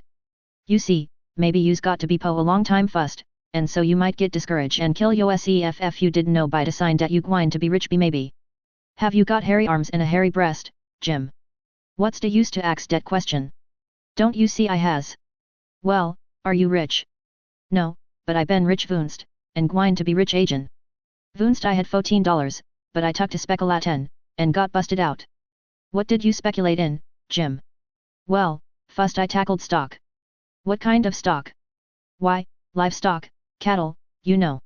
I put $10 in a cow. But I ain't gwine to risk no mo money in stock. The cow up and died on my hands. So you lost the $10? No, I didn't lose it all. I only lost bout 9 of it. I sold a hide and taller for $1.10. You had $5.10 left. Did you speculate any more? Yes. You know that one-legged nigger dat belongs to old Misto Bradish? Well, he sawed up a bank, and say anybody dat put in $1 would get $FO mo at the NER de year. Well, all the niggers went in, but they didn't have much. I was the only one dat had much. So I stuck out for mo dan $FO, and I said if I didn't get it I'd start a bank mijaf.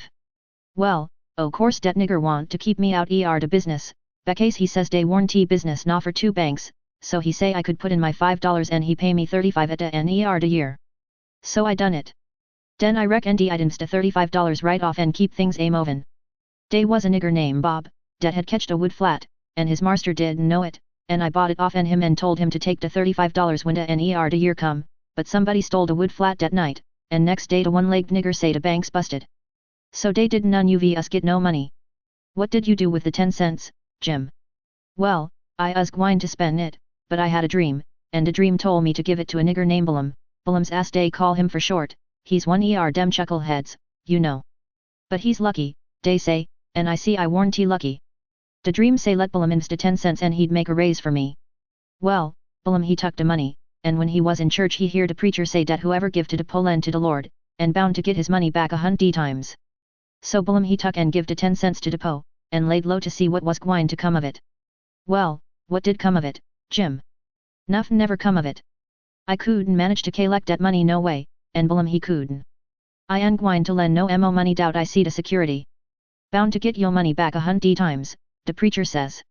If I could get the 10 cents back, I'd call it squaw, and be glad de chanced.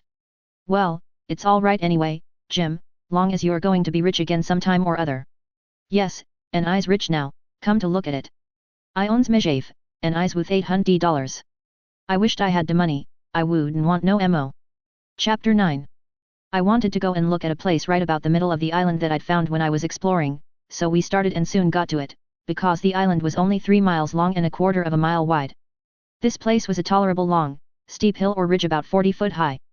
We had a rough time getting to the top, the sides was so steep and the bushes so thick.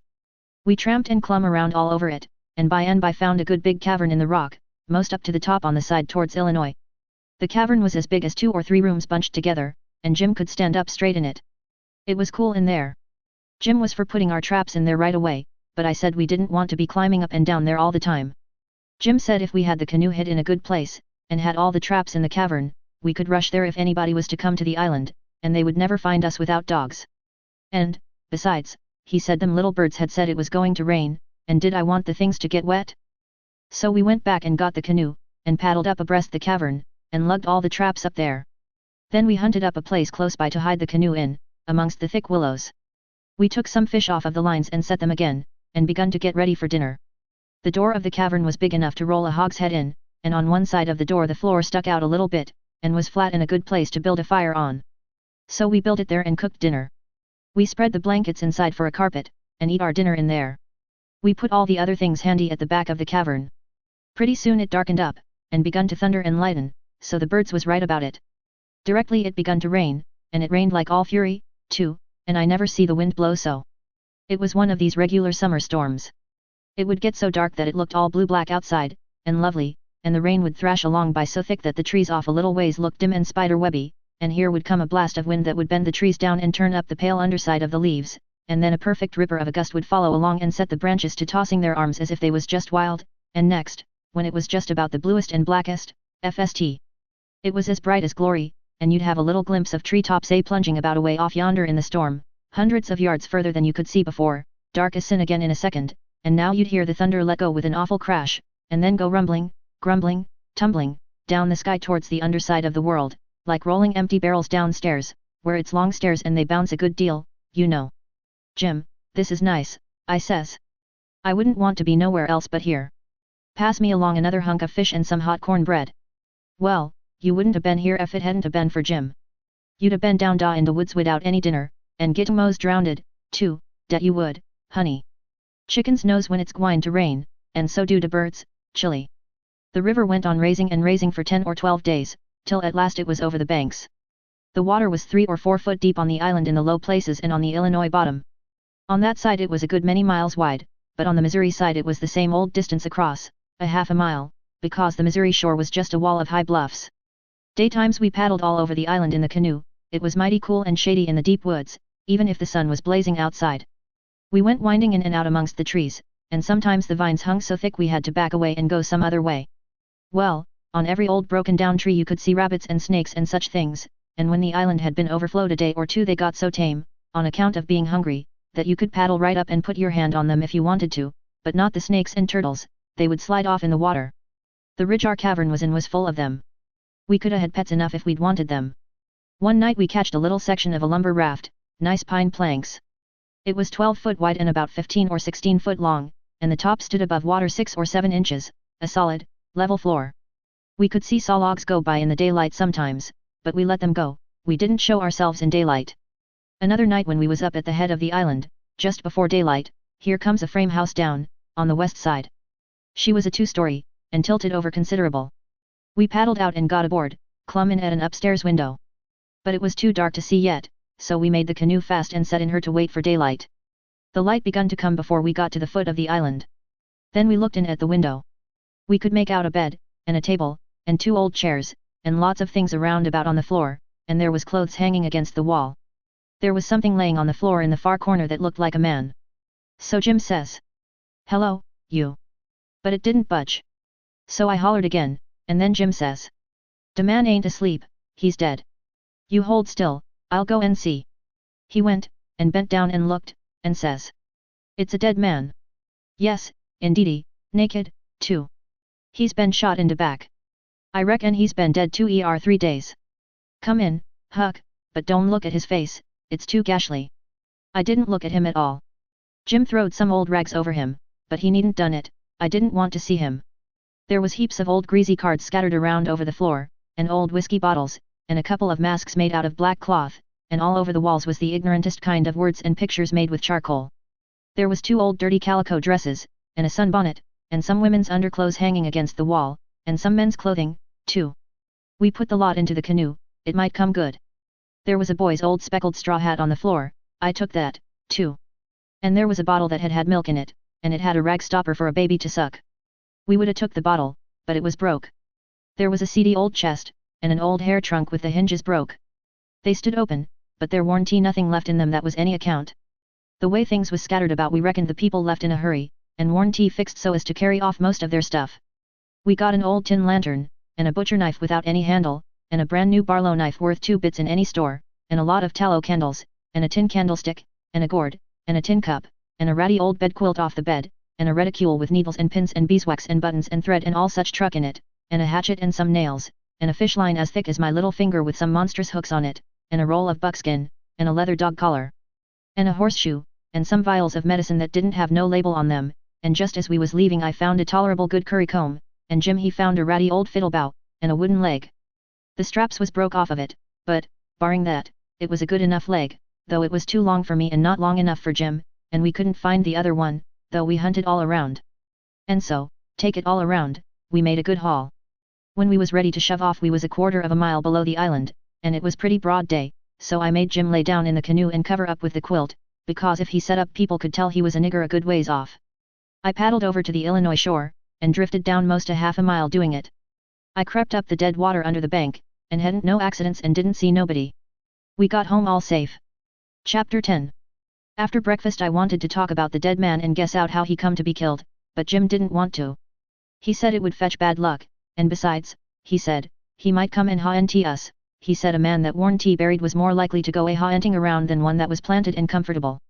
That sounded pretty reasonable, so I didn't say no more, but I couldn't keep from studying over it and wishing I knowed who shot the man, and what they done it for. We rummaged the clothes we'd got, and found $8 in silver sewed up in the lining of an old blanket overcoat. Jim said he reckoned the people in that house stole the coat, because if they'd knowed the money was there they wouldn't have left it. I said I reckoned they killed him, too, but Jim didn't want to talk about that. I says, now you think it's bad luck, but what did you say when I fetched in the snakeskin that I found on the top of the ridge day before yesterday? You said it was the worst bad luck in the world to touch a snakeskin with my hands. Well, here's your bad luck. We've raked in all this truck and $8 besides. I wish we could have some bad luck like this every day, Jim. Never you mind, honey, never you mind. Don't you get too pert. It's a common. Mind I tell you, it's a common dot. It did come, too. It was a Tuesday that we had that talk.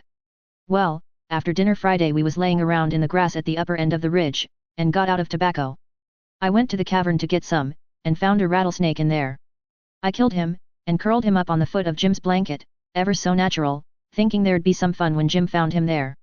Well, by night I forgot all about the snake, and when Jim flung himself down on the blanket while I struck a light the snake's mate was there, and bit him. He jumped up yelling, and the first thing the light showed was the varmint curled up and ready for another spring. I laid him out in a second with a stick, and Jim grabbed Pap's whiskey jug and begun to pour it down. He was barefooted, and the snake bit him right on the heel. That all comes of my being such a fool as to not remember that wherever you leave a dead snake its mate always comes there and curls around it. Jim told me to chop off the snake's head and throw it away, and then skin the body and roast a piece of it. I done it, and he eat it and said it would help cure him. He made me take off the rattles and tie them around his wrist, too. He said that would help. Then I slid out quiet and throwed the snakes clear away amongst the bushes, for I warn't going to let Jim find out it was all my fault, not if I could help it. Jim sucked and sucked at the jug, and now and then he got out of his head and pitched around and yelled, but every time he come to himself he went to sucking at the jug again. His foot swelled up pretty big, and so did his leg, but by and by the drunk begun to come, and so I judged he was all right, but I'd druther been bit with a snake than Pap's whiskey. Jim was laid up for 4 days and nights. Then the swelling was all gone and he was around again. I made up my mind I wouldn't ever take a hold of a snakeskin again with my hands, now that I see what had come of it. Jim said he reckoned I would believe him next time. And he said that handling a snakeskin was such awful bad luck that maybe we hadn't got to the end of it yet. He said he'd rather see the new moon over his left shoulder as much as 1,000 times than take up a snakeskin in his hand. Well, I was getting to feel that way myself, though I've always reckoned that looking at the new moon over your left shoulder is one of the carelessest and foolishest things a body can do. Old Hank Bunker done it once, and bragged about it, and in less than 2 years he got drunk and fell off of the shot tower, and spread himself out so that he was just a kind of a layer, as you may say, and they slid him edgeways between 2 barn doors for a coffin, and buried him so they say, but I didn't see it. Pap told me. But anyway, it all come of looking at the moon that way, like a fool. Well, the days went along, and the river went down between its banks again, and about the first thing we done was to bait one of the big hooks with a skinned rabbit and set it and catch a catfish that was as big as a man, being 6 foot 2 inches long, and weighed over 200 pounds. We couldn't handle him, of course, he would have flung us into Illinois. We just sat there and watched him rip and tear around till he drowned. We found a brass button in his stomach and a round ball, and lots of rubbish. We split the ball open with the hatchet, and there was a spool in it. Jim said he'd had it there a long time, to coat it over so and make a ball of it. It was as big a fish as was ever catched in the Mississippi, I reckon. Jim said he hadn't ever seen a bigger one. He would have been worth a good deal over at the village. They peddle out such a fish as that by the pound in the market house there, everybody buys some of him, his meat's as white as snow and makes a good fry.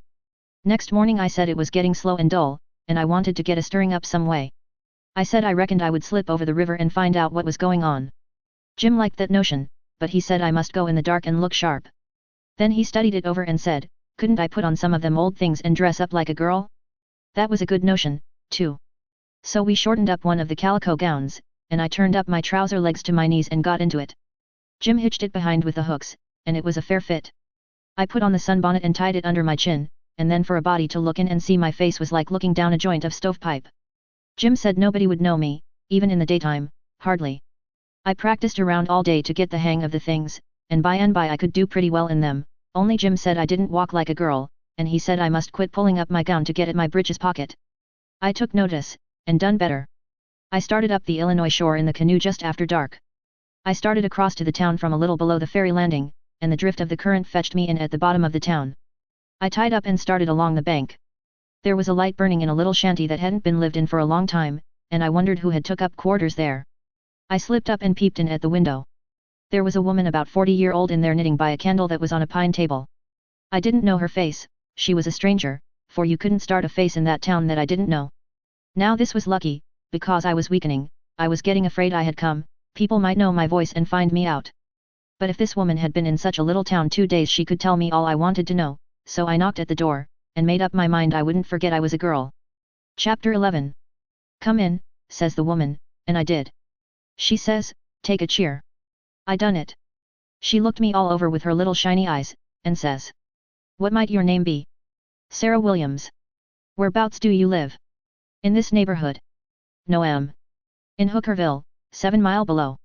I've walked all the way and I'm all tired out. Hungry, too, I reckon. I'll find you something.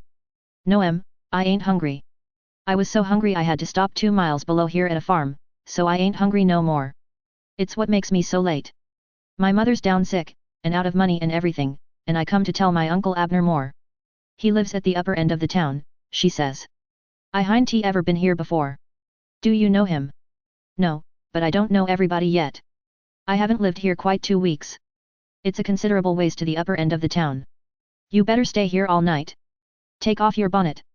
No, I says, I'll rest a while, I reckon, and go on. I ain't afeard of the dark. She said she wouldn't let me go by myself, but her husband would be in by and by, maybe in an hour and a half, and she'd send him along with me. Then she got to talking about her husband, and about her relations up the river, and her relations down the river, and about how much better off they used to was, and how they didn't know but they'd made a mistake coming to our town, instead of letting well alone, and so on, till I was afeard I had made a mistake coming to her to find out what was going on in the town, but by and by she dropped on to Pap and the murder, and then I was pretty willing to let her clatter right along. She told about me and Tom Sawyer finding the $6,000, only she got it 10, and all about Pap and what a hard lot he was, and what a hard lot I was, and at last she got down to where I was murdered. I says, who done it? We've heard considerable about these goings on down in Hookerville, but we don't know who 'twas that killed Huck Finn. Well, I reckon there's a right smart chance of people here that'd like to know who killed him. Some think old Finn done it himself. No, is that so? Most everybody thought it at first. He'll never know how nigh he come to getting lynched. But before night they changed around and judged it was done by a runaway nigger named Jim. Why he? I stopped. I reckoned I better keep still. She run on, and never noticed I had put in at all. The nigger run off the very night Huck Finn was killed. So there's a reward out for him, $300. And there's a reward out for old Finn, too, $200.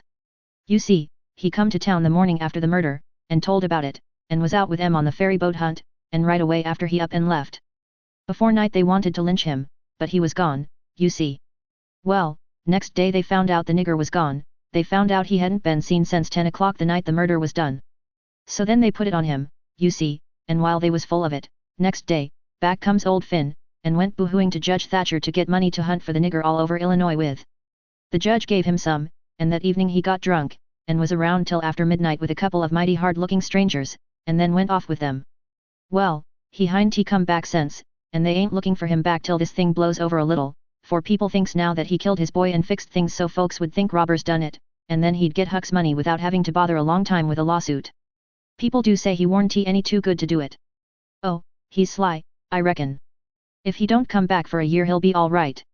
You can't prove anything on him, you know, everything will be quieted down then, and he'll walk in Huck's money as easy as nothing. Yes, I reckon so, I don't see nothing in the way of it. Has everybody quit thinking the nigger done it? Oh, no, not everybody. A good many thinks he done it. But they'll get the nigger pretty soon now, and maybe they can scare it out of him.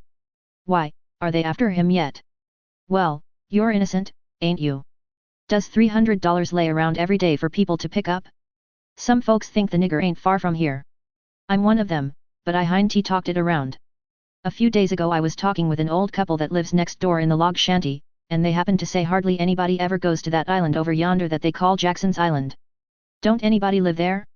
Says I. No, nobody, says they. I didn't say any more, but I done some thinking. I was pretty near certain I'd seen smoke over there, about the head of the island, a day or two before that, so I says to myself, like as not that nigger's hiding over there, anyway, says I, it's worth the trouble to give the place a hunt. I hin't seen any smoke since, so I reckon maybe he's gone, if it was him, but husband's going over to see, him and another man. He was gone up the river, but he got back today, and I told him as soon as he got here 2 hours ago. I had got so uneasy I couldn't sit still. I had to do something with my hands, so I took up a needle off of the table and went to threading it.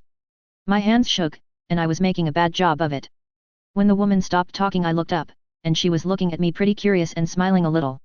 I put down the needle and thread, and let on to be interested, and I was, too, and says. $300 is a power of money. I wish my mother could get it. Is your husband going over there tonight? Oh, yes. He went uptown with the man I was telling you of, to get a boat and see if they could borrow another gun.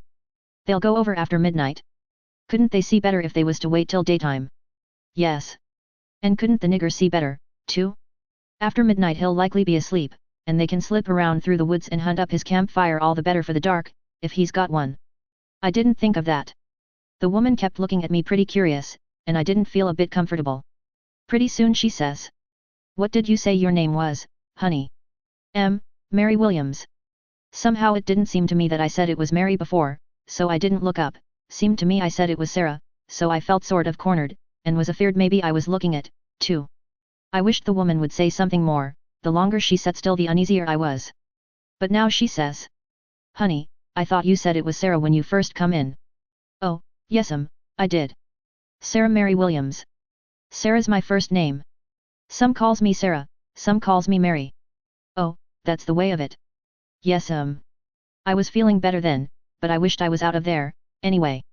I couldn't look up yet. Well, the woman fell to talking about how hard times was, and how poor they had to live, and how the rats was as free as if they owned the place, and so forth and so on, and then I got easy again. She was right about the rats. You'd see one stick his nose out of a hole in the corner every little while. She said she had to have things handy to throw at them when she was alone, or they wouldn't give her no peace.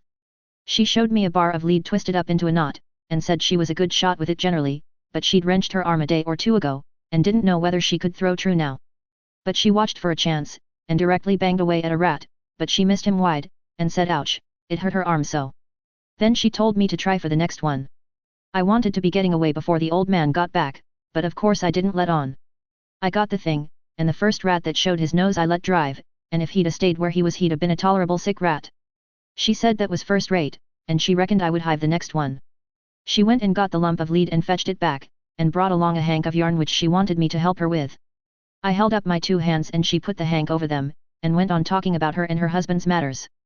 But she broke off to say, "Keep your eye on the rats. You better have the lead in your lap, handy." So she dropped the lump into my lap just at that moment, and I clapped my legs together on it and she went on talking. But only about a minute.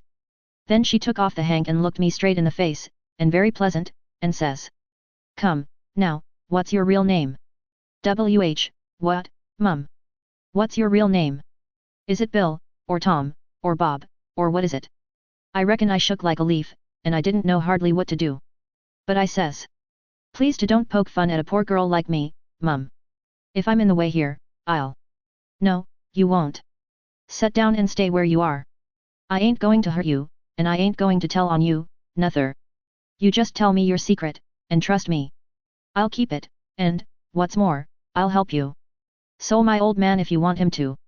You see, you're a runaway prentice, that's all. It ain't anything. There ain't no harm in it. You've been treated bad, and you made up your mind to cut. Bless you, child, I wouldn't tell on you. Tell me all about it now, that's a good boy.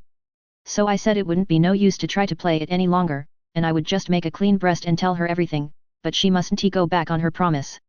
Then I told her my father and mother was dead, and the law had bound me out to a mean old farmer in the country 30 mile back from the river, and he treated me so bad I couldn't stand it no longer. He went away to be gone a couple of days, and so I took my chance and stole some of his daughter's old clothes and cleared out, and I had been 3 nights coming the 30 miles. I traveled nights, and hid daytimes and slept, and the bag of bread and meat I carried from home lasted me all the way, and I had plenty. I said I believed my Uncle Abner Moore would take care of me, and so that was why I struck out for this town of Goshen. Goshen, child? This ain't Goshen. This is St. Petersburg. Goshen's 10 mile further up the river. Who told you this was Goshen? Why, a man I met at daybreak this morning, just as I was going to turn into the woods for my regular sleep. He told me when the roads forked I must take the right hand, and 5 mile would fetch me to Goshen. He was drunk, I reckon. He told you just exactly wrong. Well, he did act like he was drunk, but it ain't no matter now. I got to be moving along. I'll fetch Goshen before daylight. Hold on a minute. I'll put you up a snack to eat. You might want it. So she put me up a snack, and says, say, when a cow's laying down, which end of her gets up first? Answer up prompt now, don't stop to study over it. Which end gets up first? The hind end, Mum. Well, then, a horse. The forward end, Mum. Which side of a tree does the moss grow on? North side. If 15 cows is browsing on a hillside, how many of them eats with their heads pointed the same direction? The whole 15, Mum. Well, I reckon you have lived in the country. I thought maybe you was trying to hocus me again. What's your real name, now? George Peters, Mum. Well, try to remember it, George. Don't forget and tell me it's Alexander before you go, and then get out by saying it's George Alexander when I catch you. And don't go about women in that old calico. You do a girl tolerable poor, but you might fool men, maybe. Bless you, child, when you set out to thread a needle don't hold the thread still and fetch the needle up to it, hold the needle still and poke the thread at it, that's the way a woman most always does, but a man always does t'other way. And when you throw at a rat or anything, hitch yourself up a tiptoe and fetch your hand up over your head as awkward as you can, and miss your rat about 6 or 7 foot. Throw stiff-armed from the shoulder, like there was a pivot there for it to turn on, like a girl, not from the wrist and elbow, with your arm out to one side, like a boy. And, mind you, when a girl tries to catch anything in her lap she throws her knees apart, she don't clap them together, the way you did when you catched the lump of lead. Why, I spotted you for a boy when you was threading the needle, and I contrived the other things just to make certain. Now trot along to your uncle, Sarah Mary Williams George Alexander Peters, and if you get into trouble you send word to Mrs. Judith Loftus, which is me, and I'll do what I can to get you out of it. Keep the river road all the way, and next time you tramp take shoes and socks with you. The river road's a rocky one, and your feet'll be in a condition when you get to Goshen, I reckon. I went up the bank about 50 yards, and then I doubled on my tracks and slipped back to where my canoe was, a good piece below the house. I jumped in, and was off in a hurry. I went upstream far enough to make the head of the island, and then started across. I took off the sunbonnet, for I didn't want no blinders on then. When I was about the middle I heard the clock begin to strike, so I stops and listens, the sound come faint over the water but clear, 11. When I struck the head of the island I never waited to blow, though I was most winded, but I shoved right into the timber where my old camp used to be, and started a good fire there on a high and dry spot. Then I jumped in the canoe and dug out for our place, 1.5 miles below, as hard as I could go. I landed, and slopped through the timber and up the ridge and into the cavern. There Jim laid, sound asleep on the ground. I roused him out and says, "Get up and hump yourself, Jim. There ain't a minute to lose. They're after us." Jim never asked no questions, he never said a word, but the way he worked for the next half an hour showed about how he was scared. By that time everything we had in the world was on our raft, and she was ready to be shoved out from the willow cove where she was hid. We put out the campfire at the cavern the first thing, and didn't show a candle outside after that. I took the canoe out from the shore a little piece, and took a look, but if there was a boat around I couldn't see it, for stars and shadows ain't good to see by. Then we got out the raft and slipped along down in the shade, past the foot of the island dead still, never saying a word. Chapter 12. It must have been close on to 1 o'clock when we got below the island at last, and the raft did seem to go mighty slow. If a boat was to come along we was going to take to the canoe and break for the Illinois shore, and it was well a boat didn't come, for we hadn't ever thought to put the gun in the canoe, or a fishing line, or anything to eat. We was in Ruther too much of a sweat to think of so many things. It warn't good judgment to put everything on the raft. If the men went to the island I just expect they found the campfire I built, and watched it all night for Jim to come. Anyways, they stayed away from us, and if my building the fire never fooled them it warn't no fault of mine. I played it as low down on them as I could. When the first streak of day began to show we tied up to a towhead in a big bend on the Illinois side, and hacked off cottonwood branches with the hatchet, and covered up the raft with them so she looked like there had been a cave-in in the bank there. A towhead is a sandbar that has cottonwoods on it as thick as harrow teeth. We had mountains on the Missouri shore and heavy timber on the Illinois side, and the channel was down the Missouri shore at that place, so we weren't afraid of anybody running across us. We laid there all day, and watched the rafts and steamboats spin down the Missouri shore, and upbound steamboats fight the big river in the middle. I told Jim all about the time I had jabbering with that woman, and Jim said she was a smart one, and if she was to start after us herself she wouldn't sit down and watch a campfire, no, sir, she'd fetch a dog. Well, then, I said, why couldn't she tell her husband to fetch a dog? Jim said he bet she did think of it by the time the men was ready to start, and he believed they must have gone uptown to get a dog and so they lost all that time, or else we wouldn't be here on a towhead 16 or 17 mile below the village, no, indeedy, we would be in that same old town again. So I said I didn't care what was the reason they didn't get us as long as they didn't. When it was beginning to come on dark we poked our heads out of the cottonwood thicket, and looked up and down and across, nothing in sight, so Jim took up some of the top planks of the raft and built a snug wigwam to get under in blazing weather and rainy, and to keep the things dry.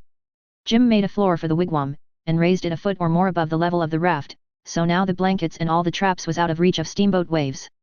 Right in the middle of the wigwam we made a layer of dirt about 5 or 6 inches deep with a frame around it for to hold it to its place. This was to build a fire on in sloppy weather or chilly, the wigwam would keep it from being seen.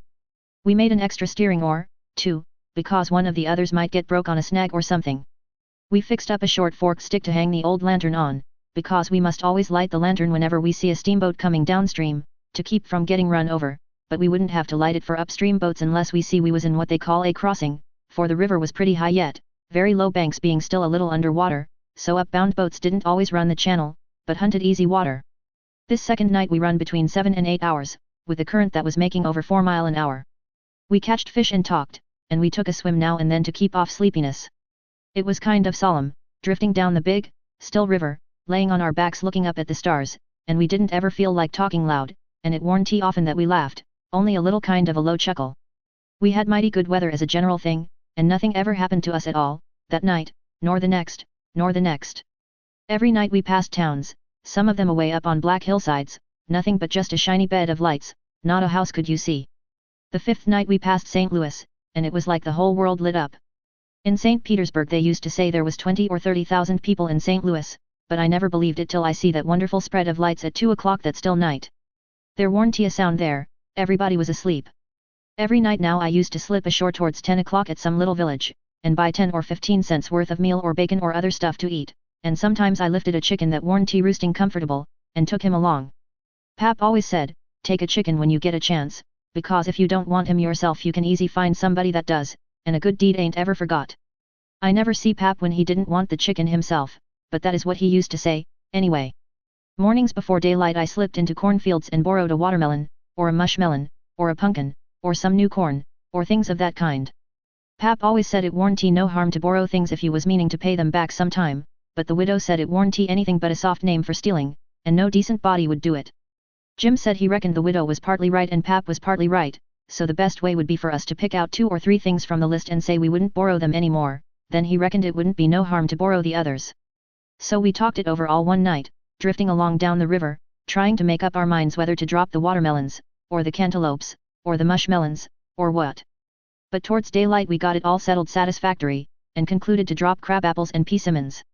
We warn't feeling just right before that, but it was all comfortable now. I was glad the way it come out, too, because crab apples ain't ever good, and the persimmons wouldn't be ripe for 2 or 3 months yet. We shot a waterfowl, now and then, that got up too early in the morning or didn't go to bed early enough in the evening. Take it all round, we lived pretty high.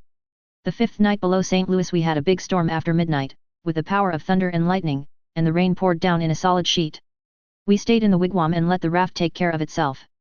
When the lightning glared out we could see a big straight river ahead, and high, rocky bluffs on both sides. By and by says I, "Hello, Jim, looky yonder." It was a steamboat that had killed herself on a rock. We was drifting straight down for her. The lightning showed her very distinct. She was leaning over, with part of her upper deck above water, and you could see every little chimbley guy clean and clear, and a chair by the big bell, with an old slouch hat hanging on the back of it, when the flashes come. Well, it being away in the night and stormy, and all so mysterious like, I felt just the way any other boy would have felt when I see that wreck laying there so mournful and lonesome in the middle of the river. I wanted to get aboard of her and slink around a little, and see what there was there. So I says, "Please land on her, Jim." But Jim was dead against it at first. He says, "I don't want to go fool and long no rack. We's doin' blame well, and we better let blame well alone, as the good book says. Like as not day's a watchman on dat rack." "Watchman your grandmother," I says, "there ain't nothing to watch but the Texas and the pilot house, and do you reckon anybody's going to risk his life for a Texas and a pilot house such a night as this, when it's likely to break up and wash off down the river any minute?" Jim couldn't say nothing to that, so he didn't try. "And besides," I says, "we might borrow something worth having out of the captain's stateroom. Seekers, I bet you, and cost 5 cents apiece, solid cash. Steamboat captains is always rich, and get $60 a month, and they don't care a cent what a thing costs, you know, long as they want it. Stick a candle in your pocket, I can't rest, Jim, till we give her a rummaging. Do you reckon Tom Sawyer would ever go by this thing? Not for a pie, he wouldn't. He'd call it an adventure, that's what he'd call it, and he'd land on that wreck if it was his last act. And wouldn't he throw style into it, wouldn't he spread himself, nor nothing? Why, you'd think it was Christopher Columbus discovering Kingdom Come. I wish Tom Sawyer was here." Jim he grumbled a little, but give in. He said we mustn't talk any more than we could help, and then talk mighty low. The lightning showed us the wreck again just in time, and we fetched the stab-board derrick, and made fast there. The deck was high out here. We went sneaking down the slope of it to larboard, in the dark, towards the Texas, feeling our way slow with our feet, and spreading our hands out to fend off the guys, for it was so dark we couldn't see no sign of them. Pretty soon we struck the forward end of the skylight, and clumb onto it, and the next step fetched us in front of the captain's door, which was open, and by Jiminy, away down through the Texas hall we see a light. And all in the same second we seemed to hear low voices in yonder. Jim whispered and said he was feeling powerful sick, and told me to come along. I says, "All right," and was going to start for the raft, but just then I heard a voice wail out and say, "Oh, please don't, boys, I swear I won't ever tell." Another voice said, pretty loud, "It's a lie, Jim Turner. You've acted this way before. You always want more than your share of the truck, and you've always got it, too, because you've swore if you didn't you'd tell. But this time you've said it just one time too many. You're the meanest, treacherousest hound in this country." By this time Jim was gone for the raft. I was just a-biling with curiosity, and I says to myself, Tom Sawyer wouldn't back out now, and so I won't either, I'm going to see what's going on here. So I dropped on my hands and knees in the little passage, and crept aft in the dark till there warn't but one stateroom betwixt me and the cross hall of the Texas. Then in there I see a man stretched on the floor and tied hand and foot, and 2 men standing over him, and one of them had a dim lantern in his hand, and the other one had a pistol. This one kept pointing the pistol at the man's head on the floor, and saying, "I'd like to. And I orter, too, a mean skunk." The man on the floor would shrivel up and say, "Oh, please don't, Bill, I hin't ever goin' to tell." And every time he said that the man with the lantern would laugh and say, "'Deed you ain't. You never said no truer thing and that, you bet you." And once he said, "Hear him beg, and yet if we hadn't got the best of him and tied him he'd a killed us both." And what for? Just for nothin'. Just because we stood on our rights, that's what for. But I lay you ain't goin' to threaten nobody any more, Jim Turner. Put up that pistol, Bill. Bill says, "I don't want to, Jake Packard. I'm for killin' him, and didn't he kill old Hatfield just the same way, and don't he deserve it? But I don't want him killed, and I've got my reasons for it. Bless yo' heart for them words, Jake Packard. I'll never forget you long's I live," says the man on the floor, sort of blubbering. Packard didn't take no notice of that, but hung up his lantern on a nail and started towards where I was there in the dark, and motioned Bill to come. I crawfished as fast as I could about 2 yards, but the boat slanted so that I couldn't make very good time, so to keep from getting run over and catched I crawled into a stateroom on the upper side. The man came a-pawing along in the dark, and when Packard got to my stateroom, he says, "Here, come in here." And in he come, and Bill after him. But before they got in I was up in the upper berth, cornered, and sorry I come. Then they stood there, with their hands on the ledge of the berth, and talked. I couldn't see them, but I could tell where they was by the whiskey they'd been having. I was glad I didn't drink whiskey, but it wouldn't made much difference anyway, because most of the time they couldn't treat me because I didn't breathe. I was too scared. And, besides, a body couldn't breathe and hear such talk. They talked low and earnest. Bill wanted to kill Turner. He says. He said he'll tell, and he will. If we was to give both our shares to him now it wouldn't make no difference after the row and the way we've served him. Sure's you're born, he'll turn state's evidence, now you hear me. I'm for putting him out of his troubles. So am I, says Packard, very quiet. Blame it, I'd sorter begun to think you wasn't. Well, then, that's all right. Le's go and do it. Hold on a minute, I hain't had my say yet. You listen to me. Shooting's good, but there's quieter ways if the thing's got to be done. But what I say is this, it ain't good sense to go courtin' around after a halter if you can get at what you're up to in some way that's just as good and at the same time don't bring you into no risks. Ain't that so? You bet it is. But how you goin' to manage it this time? Well, my idea is this, we'll rustle around and gather up whatever pickings we've overlooked in the staterooms, and shove for shore and hide the truck. Then we'll wait. Now I say it ain't a-goin' to be more'n 2 hours before this wrack breaks up and washes off down the river. See? He'll be drownded, and won't have nobody to blame for it but his own self. I reckon that's a considerable sight better'n killin' of him. I'm unfavorable to killin' a man as long as you can get around it, it ain't good sense, it ain't good morals. Ain't I right? Yes, I reckon you are. But suppose she don't break up and wash off. Well, we can wait the 2 hours anyway and see, can't we? All right, then, come along. So they started, and I lit out, all in a cold sweat, and scrambled forward. It was dark as pitch there, but I said, in a kind of a coarse whisper, "Jim," and he answered up, right at my elbow, with a sort of a moan, and I says, "Quick, Jim, it ain't no time for fooling around and moaning, there's a gang of murderers in yonder, and if we don't hunt up their boat and set her drifting down the river so these fellows can't get away from the wreck there's one of 'em going to be in a bad fix. But if we find their boat we can put all of 'em in a bad fix, for the sheriff LL get 'em. Quick, hurry. I'll hunt the larboard side, you hunt the starboard. You start at the raft, and...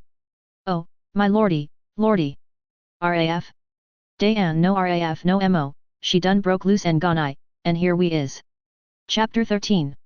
Well, I catched my breath and most fainted. Shut up on a wreck with such a gang as that. But it warn't no time to be sentimenting. We'd got to find that boat now, had to have it for ourselves. So we went a-quaking and shaking down the starboard side, and slow work it was, too, seemed a week before we got to the stern. No sign of a boat. Jim said he didn't believe he could go any further, so scared he hadn't hardly any strength left, he said. But I said, come on, if we get left on this wreck we are in a fix, sure. So on we prowled again. We struck for the stern of the Texas, and found it, and then scrabbled along forwards on the skylight, hanging on from shutter to shutter, for the edge of the skylight was in the water. When we got pretty close to the cross-hall door, there was the skiff, sure enough. I could just barely see her. I felt ever so thankful. In another second I would have been aboard of her, but just then the door opened. One of the men stuck his head out only about a couple of foot from me, and I thought I was gone, but he jerked it in again, and says, "Heave that blame lantern out o' sight, Bill." He flung a bag of something into the boat, and then got in himself and sat down. It was Packard. Then Bill he come out and got in. Packard says, in a low voice, "All ready, shove off." I couldn't hardly hang on to the shutters, I was so weak.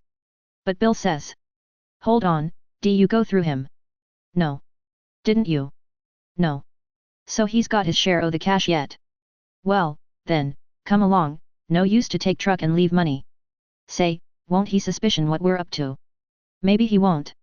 But we got to have it anyway. Come along." So they got out and went in. The door slammed to because it was on the careen side, and in a half-second I was in the boat, and Jim come tumbling after me. I out with my knife and cut the rope, and away we went. We didn't touch an oar, and we didn't speak nor whisper, nor hardly even breathe. We went gliding swift along, dead silent, past the tip of the paddle box, and past the stern, then in a second or two more we was 100 yards below the wreck, and the darkness soaked her up, every last sign of her, and we was safe, and knowed it. When we was 300 or 400 yards downstream we see the lantern show like a little spark at the Texas door for a second, and we knowed by that the rascals had missed their boat, and was beginning to understand that they was in just as much trouble now as Jim Turner was. Then Jim manned the oars, and we took out after our raft. Now was the first time that I begun to worry about the men. I reckon I hadn't had time to before. I begun to think how dreadful it was, even for murderers, to be in such a fix. I says to myself, there ain't no telling but I might come to be a murderer myself yet, and then how would I like it? So says I to Jim. The first light we see will land 100 yards below it or above it, in a place where it's a good hiding place for you and the skiff, and then I'll go and fix up some kind of a yarn, and get somebody to go for that gang and get them out of their scrape, so they can be hung when their time comes. But that idea was a failure, for pretty soon it begun to storm again, and this time worse than ever. The rain poured down, and never a light showed, everybody in bed, I reckon. We boomed along down the river, watching for lights and watching for our raft. After a long time the rain let up, but the clouds stayed, and the lightning kept whimpering, and by a flash showed us a black thing ahead, floating, and we made for it. It was the raft, and mighty glad was we to get aboard of it again. We seen a light now away down to the right, on shore. So I said I would go for it. The skiff was half full of plunder which that gang had stole there on the wreck. We hustled it onto the raft in a pile, and I told Jim to float along down, and show a light when he judged he had gone about 2 mile, and keep it burning till I come, then I manned my oars and shoved for the light. As I got down towards it, 3 or 4 more showed, up on a hillside. It was a village. I closed in above the shore light, and laid on my oars and floated. As I went by, I see it was a lantern hanging on the jackstaff of a double-hull ferry boat. I schemed around for the watchman, wondering whereabouts he slept, and by I found him roosting on the bitts, forward, with his head down between his knees. I gave his shoulder 2 or 3 little shoves, and begun to cry. He stirred up, in a kind of a startlish way, but when he see it was only me, he took a good gap and stretch, and then he says, "Hello, what's up? Don't cry, bub. What's the trouble?" I says, "Pap and mam and sis, and..." Then I broke down. He says, "Oh, dang it now, don't take on so, we all has to have our troubles, and this NLL come out all right. What's the matter with em? There, are you the watchman of the boat?" "Yes," he says, kind of pretty well satisfied like. "I'm the captain and the owner and the mate and the pilot and watchman and head deckhand, and sometimes I'm the freight and passengers. I ain't as rich as old Jim Hornback, and I can't be so blame generous and good to Tom, Dick, and Harry as what he is, and slam around money the way he does, but I've told him a many a time I wouldn't trade places with him, for, says I, a sailor's life's the life for me, and I'm derned if I'd live 2 mile out o' town, where there ain't nothing ever goin' on, not for all his spondulics and as much more on top of it," says I. I broke in and says, "They're in an awful peck of trouble, and..." "Who is?" "Why, Pap and Mam and Sis and Miss Hooker, and if you take your ferry boat and go up there." "Up where? Where are they?" "On the wreck." "What wreck?" "Why, there ain't but one." "What, you don't mean the Walter Scott?" "Yes." "Good land, what are they doing there, for gracious sakes?" "Well, they didn't go there a purpose." "I bet they didn't." "Why, great goodness, there ain't no chance for 'em if they don't get off mighty quick." "Why, how in the nation did they ever get into such a scrape?" "Easy enough. Miss Hooker was visiting up there to the town." "Yes, Booth's Landing, go on." "She was visiting there at Booth's Landing, and just in the edge of the evening she started over with her nigger woman in the horse ferry to stay all night at her friend's house, Miss what you may call her, I disremember her name, and they lost their steering oar, and swung around and went floating down, stern first, about 2 mile, and saddlebagsed on the wreck, and the ferryman and the nigger woman and the horses was all lost, but Miss Hooker she made a grab and got aboard the wreck. Well, about an hour after dark we come along down in our trading scow, and it was so dark we didn't notice the wreck till we was right on it, and so we saddlebagsed, but all of us was saved but Bill Whipple, and oh, he was the best creetur, I most wished it had been me, I do. My George! It's the beatin'est thing I ever struck." "And then what did you all do?" "Well, we hollered and took on, but it's so wide there we couldn't make nobody hear. So Pap said somebody got to get ashore and get help somehow. I was the only one that could swim, so I made a dash for it, and Miss Hooker she said if I didn't strike help sooner, come here and hunt up her uncle, and he'd fix the thing. I made the land about a mile below, and been fooling along ever since, trying to get people to do something, but they said, 'What, in such a night and such a current? There ain't no sense in it, go for the steam ferry. Now if you'll go and..." "By Jackson, I'd like to, and, blame it, I don't know but I will, but who in the ding nation's going to pay for it? Do you reckon your Pap?" "Why that's all right. Miss Hooker she told me, particular, that her uncle Hornback.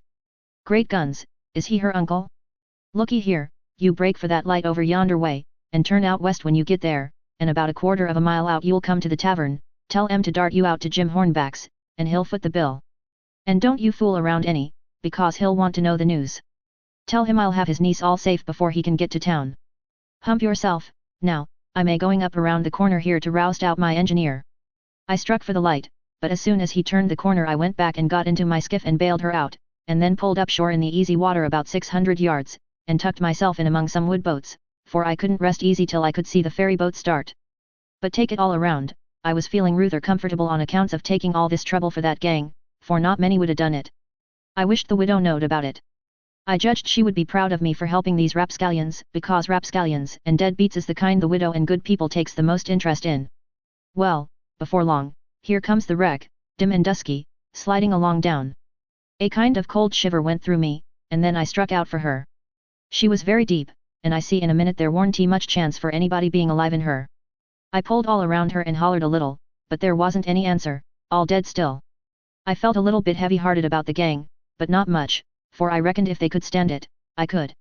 Then here comes the ferry boat, so I shoved for the middle of the river on a long downstream slant, and when I judged I was out of eye reach, I laid on my oars, and looked back and see her go and smell around the wreck for Miss Hooker's remainders, because the captain would know her uncle Hornback would want them, and then pretty soon the ferry boat give it up and went for the shore, and I laid into my work and went booming down the river.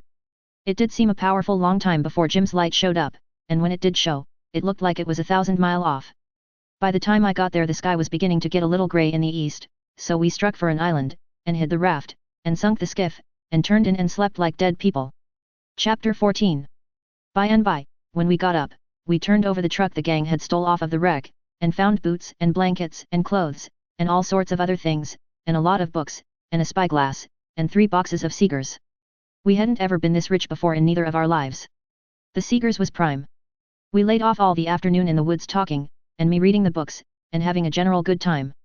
I told Jim all about what happened inside the wreck and at the ferry boat, and I said these kinds of things was adventures, but he said he didn't want no more adventures. He said that when I went in the Texas and he crawled back to get on the raft and found her gone, he nearly died, because he judged it was all up with him, anyway it could be fixed, for if he didn't get saved he would get drowned, and if he did get saved, whoever saved him would send him back home so as to get the reward, and then Miss Watson would sell him south, sure. Well, he was right, he was most always right, he had an uncommon level head, for a nigger.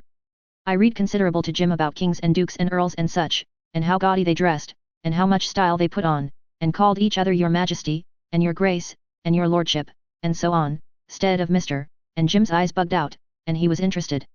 He says, I didn't know dey was so many I hind te hearn bout none scazely, but ole King Solomon, unless you counts dem kings that's in a pack erk yards. How much do a king get? Get? I says, why, they get $1,000 a month if they want it, they can have just as much as they want, everything belongs to them. And det gay? And what they got to do, Huck? They don't do nothing. Why, how you talk? They just sit around. No, is det so? Of course it is.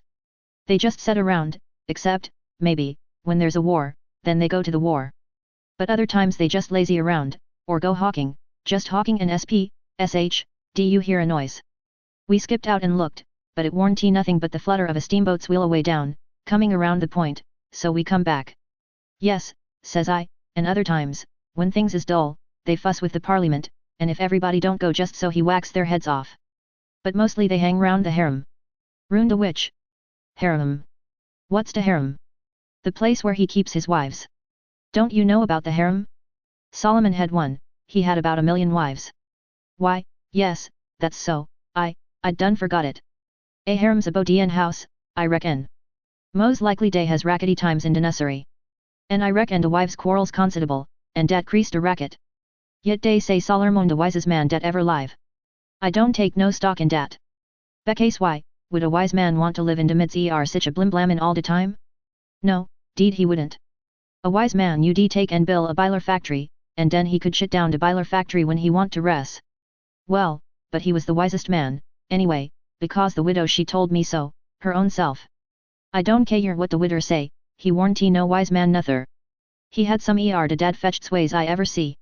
Does you know bout dat chili dat he us gwine to chop in two? Yes, the widow told me all about it. Well, den. Warn dat de Beaton's notion in de WORL? You just take and look at it a minute. Das de stump, da, that's one de women, he is you, that's de other one, I Salermon, and dish your dollar bills de Chile. Both on you claims it. What does I do? Does I shin around mongs de neighbors and find out which on you de bill do belong to, and han it over to de right one, all safe and sown, the way dat anybody dat had any gumption would? No, I take and whack de bill in two, and give half on it to you, and de other half to de other woman. That's de way Salermon was gwine to do wid de Chile. Now I want to ask you, what's de UCR dat half a bill, can't buy nothin' wid it. And what use is a half a Chile? I wouldn't give a dern for a million. But hang it, Jim, you've clean missed the point, blame it, you've missed it 1,000 mile. Who? Me? Go long. Don't talk to me bout yo pints. I reckon I knows sense when I sees it, and dey an no sense in sich doin' as dat. Dispute warnty bout a half a Chile, dispute was bout a whole Chile, and a man dat think he can settle a spute bout a whole Chile wid a half a Chile don't know enough to come in out and arraign. Don't talk to me bout Salermon, Huck, I knows him by de back. But I tell you you don't get the point. Blame de point. I reckon I knows what I knows. And mind you, de real pint is down furder, it's down deeper. It lays in de way Salermon was raised. You take a man that's got only 1 or 2 chillin', is dat man gwine to be wasteful o' chillin'? No, he ain't, he can't afford it. He know how to value 'em. But you take a man that's got bout 5 million chillin' runnin' round a house, and it's diffuent. He as soon chop a chili in two as a cat. Days plenty mo. A chili er2, more less, warnty no cons ekins to Salermon, dad fetch him. I never see such a nigger. If he got a notion in his head once, there warnty no getting it out again. He was the most down on Solomon of any nigger I ever see. So I went to talking about other kings, and let Solomon slide. I told about Louis XVI that got his head cut off in France long time ago, and about his little boy the Dolphin, that would have been a king, but they took and shut him up in jail, and some say he died there. Po little chapter. But some says he got out and got away, and come to America. That's good. But he'll be pooty lonesome, dey and no kings here, is dey, Huck? No. Den he can't get no situation. What he gwine to do? Well, I don't know. Some of them gets on the police, and some of them learns people how to talk French. Why, Huck, don't the French people talk the same way we does? No, Jim, you couldn't understand a word they said, not a single word. Well, now, I be ding busted. How do dat come?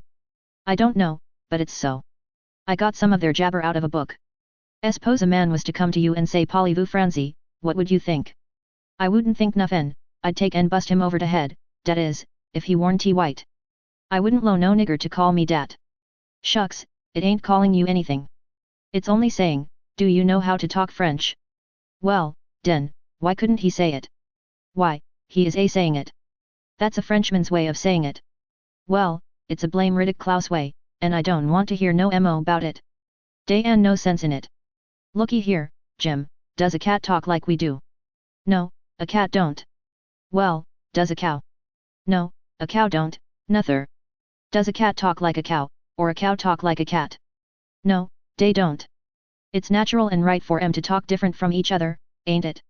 Course. And ain't it natural and right for a cat and a cow to talk different from us? Why, most surely it is. Well, then, why ain't it natural and right for a Frenchman to talk different from us? You answer me that. Is a cat a man, Huck? No. Well, den, dey ain't no sense in a cat talkin' like a man. Is a cow a man, is a cow a cat? No, she ain't either of them. Well, den, she ain't got no business to talk like either one the other of 'em. Is a Frenchman a man? Yes. Well, den. Dad blame it, why don't he talk like a man? You answer me dat. I see it warnty no use wasting words, you can't learn a nigger to argue. So I quit. Chapter 15. We judged that 3 nights more would fetch us to Cairo, at the bottom of Illinois, where the Ohio River comes in, and that was what we was after. We would sell the raft and get on a steamboat and go way up the Ohio amongst the free states, and then be out of trouble. Well, the second night a fog begun to come on, and we made for a towhead to tie to, for it wouldn't do to try to run in a fog, but when I paddled ahead in the canoe, with the line to make fast, there warn't anything but little saplings to tie to. I passed the line around one of them right on the edge of the cut bank, but there was a stiff current, and the raft come booming down so lively she tore it out by the roots and away she went. I see the fog closing down, and it made me so sick and scared I couldn't budge for most a half a minute it seemed to me, and then there warn't no raft in sight, you couldn't see 20 yards. I jumped into the canoe and run back to the stern, and grabbed the paddle and set her back a stroke. But she didn't come. I was in such a hurry I hadn't untied her. I got up and tried to untie her, but I was so excited my hands shook so I couldn't hardly do anything with them. As soon as I got started I took out after the raft, hot and heavy, right down the towhead. That was all right as far as it went, but the towhead warn't 60 yards long, and the minute I flew by the foot of it I shot out into the solid white fog, and hadn't no more idea which way I was going than a dead man. Thinks I, it won't do to paddle, first I know I'll run into the bank or a towhead or something, I got to set still and float, and yet it's mighty fidgety business to have to hold your hands still at such a time. I hooped and listened. Away down there somewheres I hears a small hoop, and up comes my spirits. I went tearing after it, listening sharp to hear it again. The next time it come, I see I warn't heading for it, but heading away to the right of it. And the next time I was heading away to the left of it, and not gaining on it much either, for I was flying around, this way and that and t'other, but it was going straight ahead all the time. I did wish the fool would think to beat a tin pan, and beat it all the time, but he never did, and it was the still places between the whoops that was making the trouble for me. Well, I fought along, and directly I hears the hoop behind me. I was tangled good now. That was somebody else's hoop, or else I was turned around. I throwed the paddle down.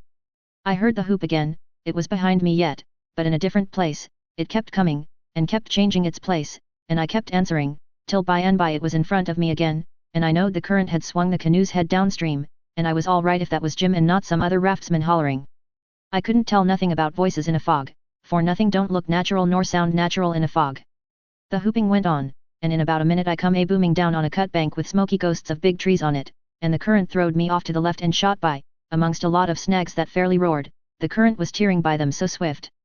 In another second or two it was solid white and still again. I sat perfectly still then, listening to my heart thump, and I reckon I didn't draw a breath while it thumped 100. I just give up then.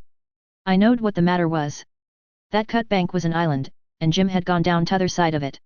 It warn't no towhead that you could float by in 10 minutes. It had the big timber of a regular island, it might be 5 or 6 miles long and more than half a mile wide. I kept quiet, with my ears cocked, about 15 minutes, I reckon. I was floating along, of course, 4 or 5 miles an hour, but you don't ever think of that. No, you feel like you are laying dead still on the water, and if a little glimpse of a snag slips by you don't think to yourself how fast you're going, but you catch your breath and think, my, how that snag's tearing along. If you think it ain't dismal and lonesome out in a fog that way by yourself in the night, you try it once, you'll see.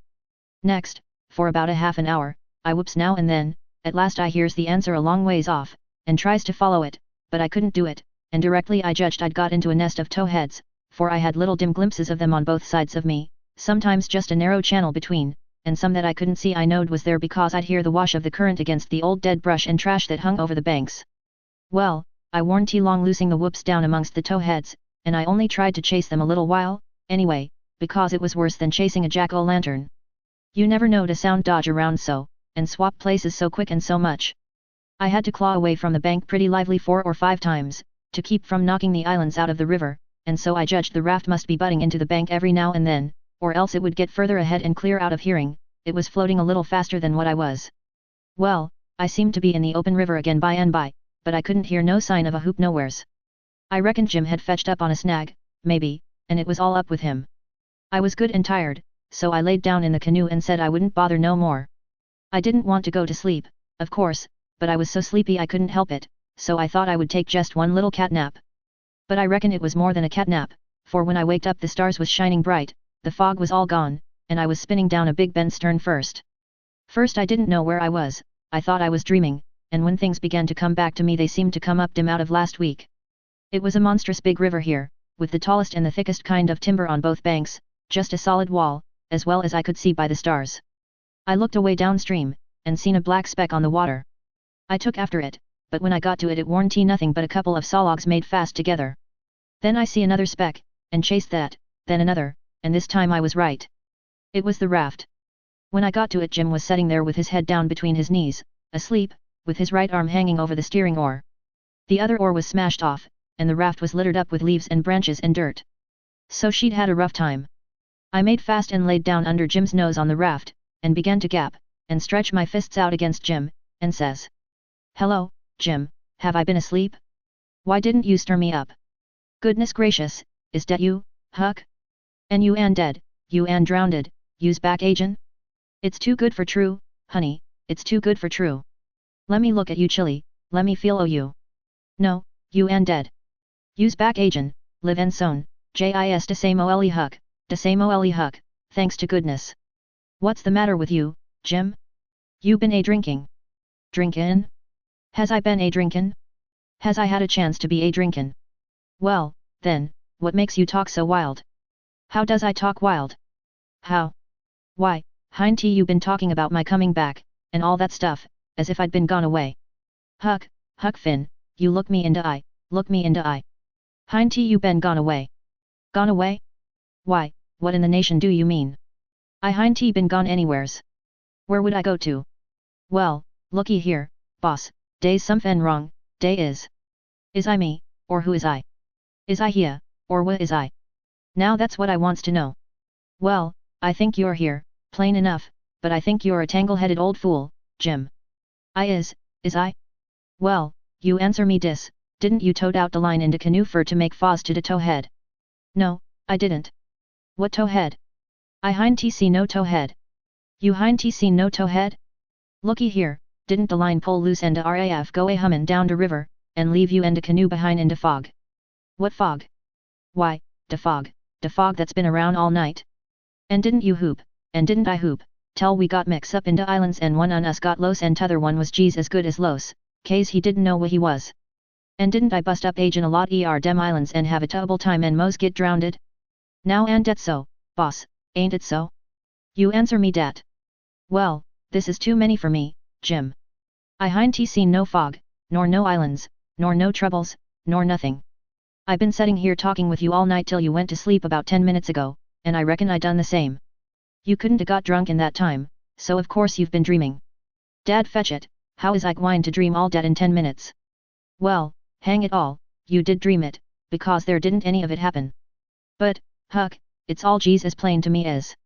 It don't make no difference how plain it is, there ain't nothing in it. I know, because I've been here all the time. Jim didn't say nothing for about 5 minutes, but sat there studying over it. Then he says. Well, den, I reckon I did dream it, Huck, but dog my cats if it ain't the powerfulest dream I ever see. And I Hinty ever had no dream BFO that's tired me like this one. Oh, well, that's all right, because a dream does tire a body like everything sometimes. But this one was a staving dream, tell me all about it, Jim. So Jim went to work and told me the whole thing right through, just as it happened, only he painted it up considerable. Then he said he must start and interpret it, because it was sent for a warning. He said the first towhead stood for a man that would try to do us some good, but the current was another man that would get us away from him. The whoops was warnings that would come to us every now and then, and if we didn't try hard to make out to understand them they'd just take us into bad luck, stead of keeping us out of it. The lot of towheads was troubles we was going to get into with quarrelsome people and all kinds of mean folks, but if we minded our business and didn't talk back and aggravate them, we would pull through and get out of the fog and into the big clear river, which was the Free States, and wouldn't have no more trouble. It had clouded up pretty dark just after I got onto the raft, but it was clearing up again now. Oh, well, that's all interpreted well enough as far as it goes, Jim, I says, but what does these things stand for? It was the leaves and rubbish on the raft and the smashed oar. You could see them first rate now. Jim looked at the trash, and then looked at me, and back at the trash again. He had got the dream fixed so strong in his head that he couldn't seem to shake it loose and get the facts back into its place again right away. But when he did get the thing straightened around he looked at me steady without ever smiling, and says. What do they stand for? I gwine to tell you. When I got all wore out wid work, and wid decalin for you, and went to sleep, my heart was mos broke becase you was los, and I didn't care no mo what become me and the RAF. And when I wake up and find you back agin, all safe and sown, the tears come, and I coulda got down on my knees and kiss yo foot, I's so thankful. And all you was thinkin' bout was how you could make a fool uvole Jim wid a lie. Dat truck da is trash, and trash is what people is dat puts dirt on de head day friends and makes em ashamed. Then he got up slow and walked to the wigwam, and went in there without saying anything but that. But that was enough. It made me feel so mean I could almost kissed his foot to get him to take it back. It was 15 minutes before I could work myself up to go and humble myself to a nigger, but I done it, and I warn't he ever sorry for it afterwards, neither. I didn't do him no more mean tricks, and I wouldn't done that one if I'd a knowed it would make him feel that way. Chapter 16. We slept most all day, and started out at night, a little ways behind a monstrous long raft that was as long going by as a procession. She had 4 long sweeps at each end, so we judged she carried as many as 30 men, likely. She had 5 big wigwams aboard, wide apart, and an open campfire in the middle, and a tall flagpole at each end. There was a power of style about her. It amounted to something being a raftsman on such a craft as that. We went drifting down into a big bend, and the night clouded up and got hot. The river was very wide, and was walled with solid timber on both sides. You couldn't see a break in it hardly ever, or a light. We talked about Cairo, and wondered whether we would know it when we got to it. I said likely we wouldn't, because I had heard say there weren't but about a dozen houses there, and if they didn't happen to have them lit up, how was we going to know we was passing a town? Jim said if the 2 big rivers joined together there, that would show. But I said maybe we might think we was passing the foot of an island and coming into the same old river again. That disturbed Jim, and me too. So the question was, what to do? I said, paddle ashore the first time a light showed, and tell them Pap was behind, coming along with a trading scow, and was a green hand at the business, and wanted to know how far it was to Cairo. Jim thought it was a good idea, so we took a smoke on it and waited. There warn't nothing to do now but to look out sharp for the town, and not pass it without seeing it. He said he'd be mighty sure to see it, because he'd be a free man the minute he seen it, but if he missed it he'd be in a slave country again and no more show for freedom. Every little while he jumps up and says, "Da she is." But it warn't he. It was jack-o'-lanterns, or lightning bugs, so he sat down again, and went to watching, same as before. Jim said it made him all over trembly and feverish to be so close to freedom. Well, I can tell you it made me all over trembly and feverish, too, to hear him, because I begun to get it through my head that he was most free, and who was to blame for it. Why, me. I couldn't get that out of my conscience, no how nor no way. It got to troubling me so I couldn't rest, I couldn't stay still in one place. It hadn't ever come home to me before, what this thing was that I was doing. But now it did, and it stayed with me, and scorched me more and more. I tried to make out to myself that I warn't to blame, because I didn't run Jim off from his rightful owner, but it warn't no use. Conscience up and says, every time, but you knowed he was running for his freedom, and you could have paddled ashore and told somebody. That was so, I couldn't get around that no way. That was where it pinched. Conscience says to me, what had poor Miss Watson done to you that you could see her nigger go off right under your eyes and never say one single word? What did that poor old woman do to you that you could treat her so mean? Why, she tried to learn you your book, she tried to learn you your manners, she tried to be good to you every way she knowed how. That's what she done. I got to feeling so mean and so miserable I most wished I was dead. I fidgeted up and down the raft, abusing myself to myself, and Jim was fidgeting up and down past me. We neither of us could keep still. Every time he danced around and says, "Das Cairo," it went through me like a shot, and I thought if it was Cairo I reckoned I would die of miserableness. Jim talked out loud all the time while I was talking to myself. He was saying how the first thing he would do when he got to a free state he would go to saving up money and never spend a single cent, and when he got enough he would buy his wife, which was owned on a farm close to where Miss Watson lived, and then they would both work to buy the 2 children, and if their master wouldn't sell them, they'd get an abolitionist to go and steal them. It most froze me to hear such talk. He wouldn't ever dared to talk such talk in his life before. Just see what a difference it made in him the minute he judged he was about free. It was according to the old saying, give a nigger an inch and he'll take an ell. Thinks I, this is what comes of my not thinking. Here was this nigger, which I had as good as helped to run away, coming right out flat-footed and saying he would steal his children, children that belonged to a man I didn't even know, a man that hadn't ever done me no harm. I was sorry to hear Jim say that, it was such a lowering of him. My conscience got to stirring me up hotter than ever, until at last I says to it, let up on me, it ain't too late yet, I'll paddle ashore at the first light and tell. I felt easy and happy and light as a feather right off. All my troubles was gone. I went to looking out sharp for a light, and sort of singing to myself. By and by one showed. Jim sings out. We safe, Huck, we safe. Jump up and crack yo heels. That's de good ole Cairo at loss, IJIS knows it. I says. I'll take the canoe and go and see, Jim. It mightn't be, you know. He jumped and got the canoe ready, and put his old coat in the bottom for me to set on, and give me the paddle, and as I shoved off, he says. Pooty soon I'll be a shoutin' for joy, and I'll say, it's all on accounts o' Huck, I's a free man, and I couldn't ever been free if it hadn't been for Huck, Huck done it. Jim won't ever forget you, Huck, you's de best friend Jim's ever had, and you's de only friend ole Jim's got now. I was paddling off, all in a sweat to tell on him, but when he says this, it seemed to kind of take the tuck all out of me.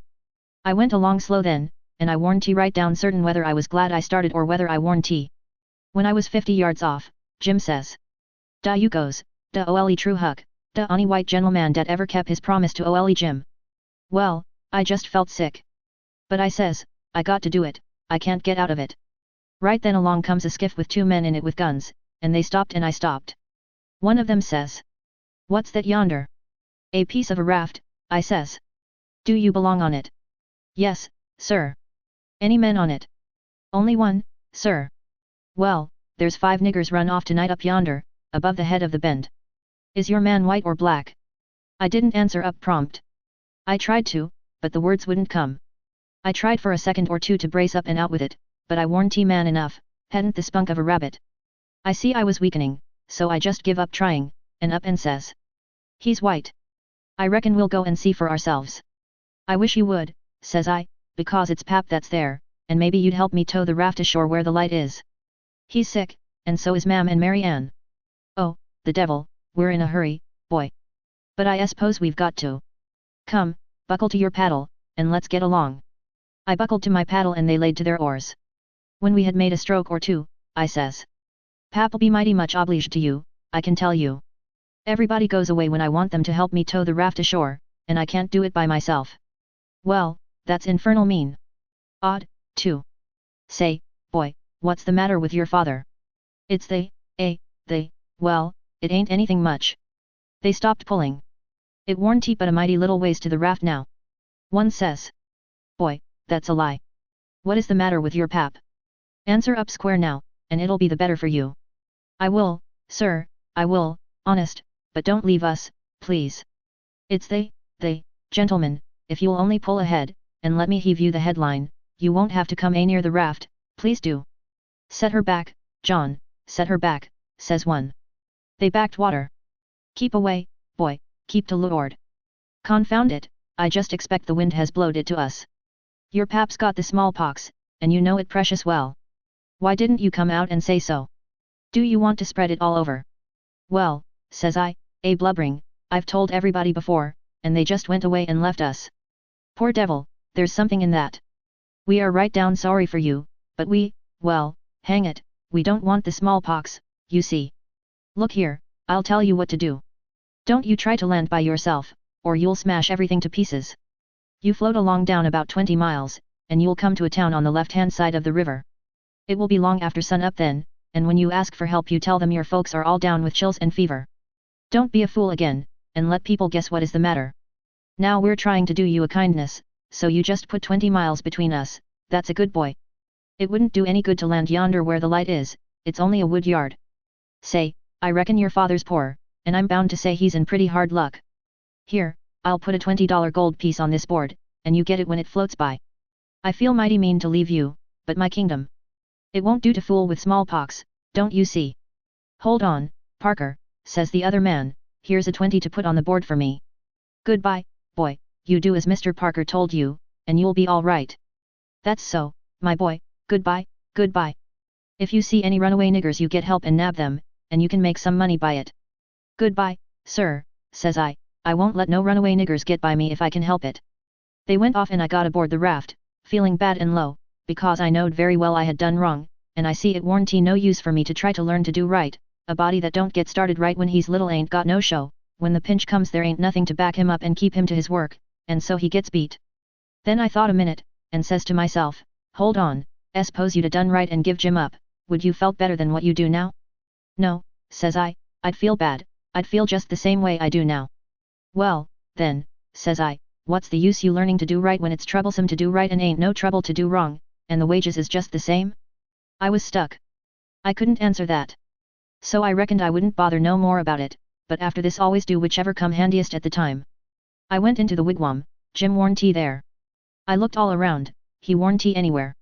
I says, "Jim. Here I is, Huck. Is day out o' sight yet? Don't talk loud." He was in the river under the stern oar, with just his nose out.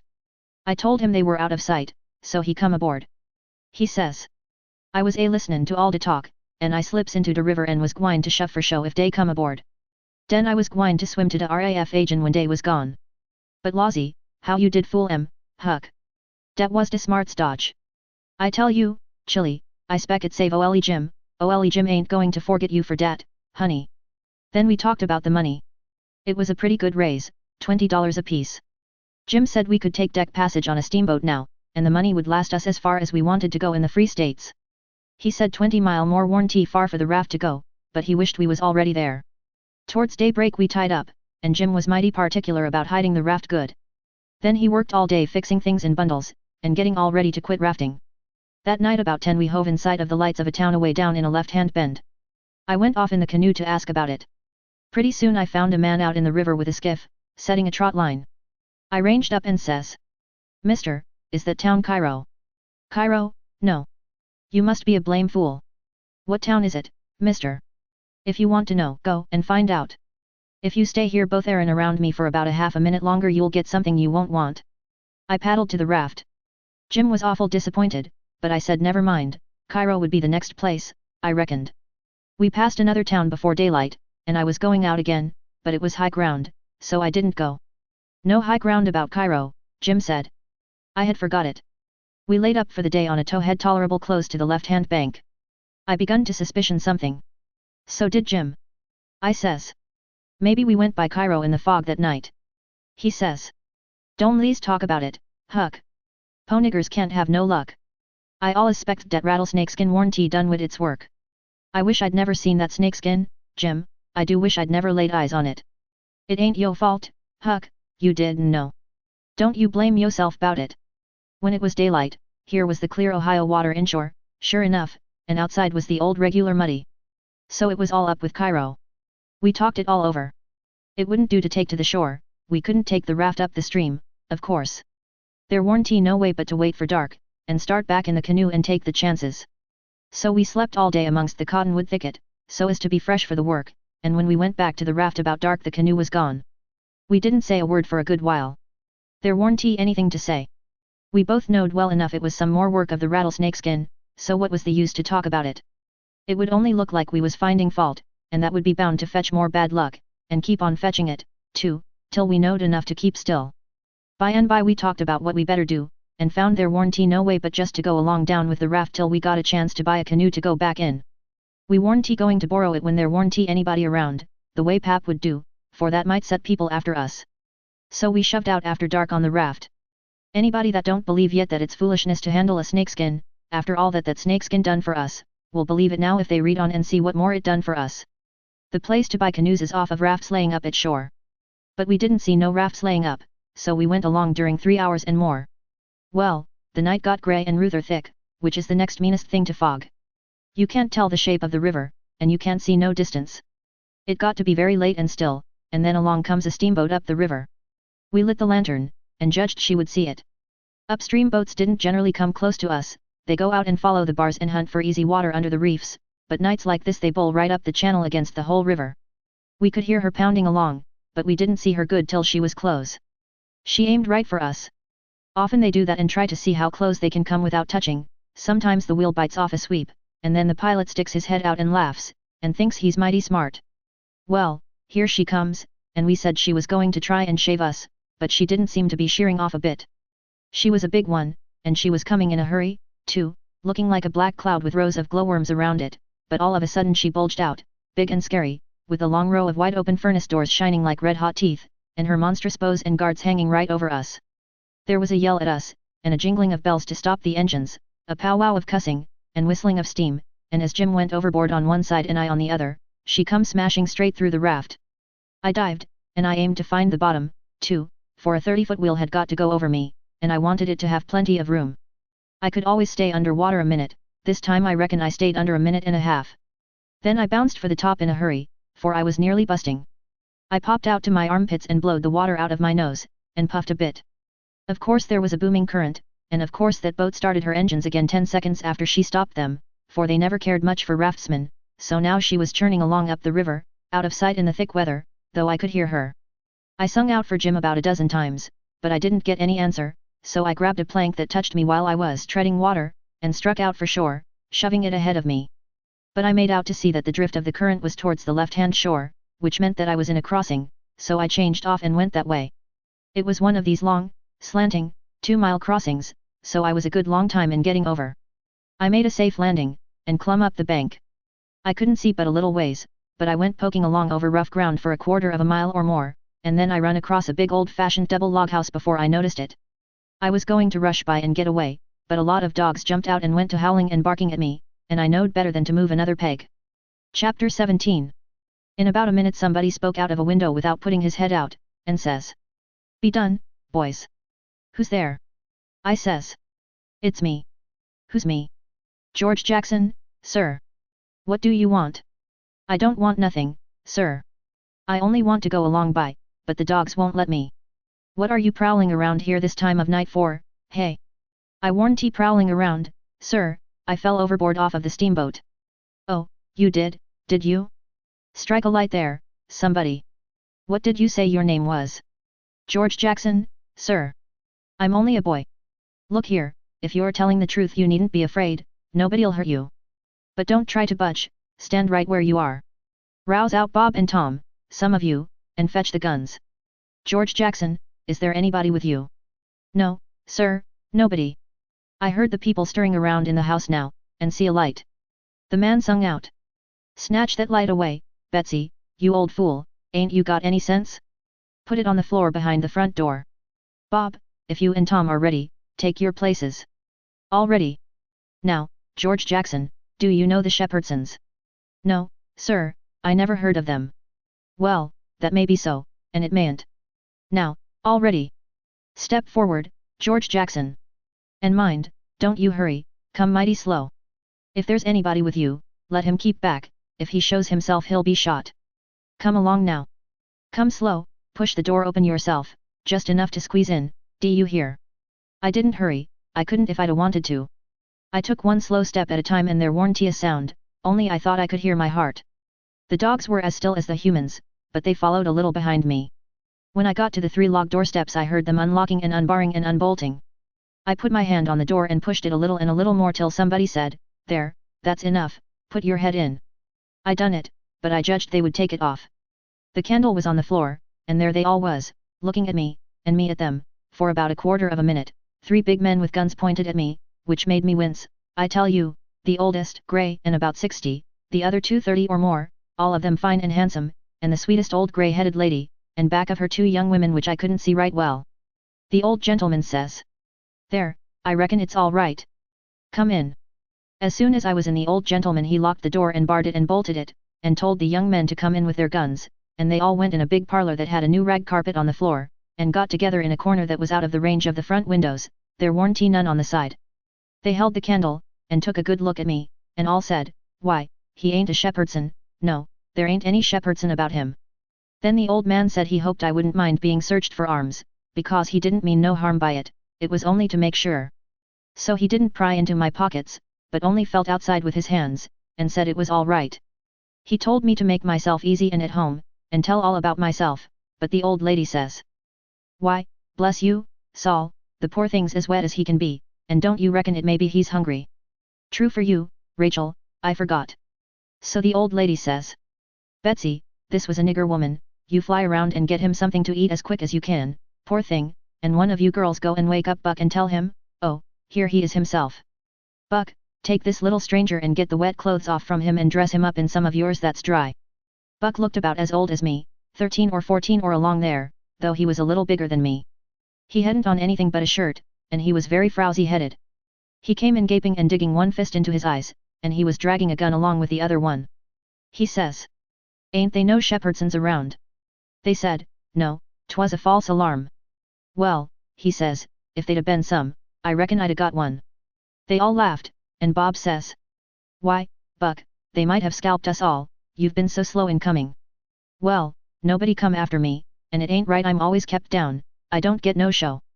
"Never mind, Buck, my boy," says the old man, "you'll have show enough, all in good time, don't you fret about that.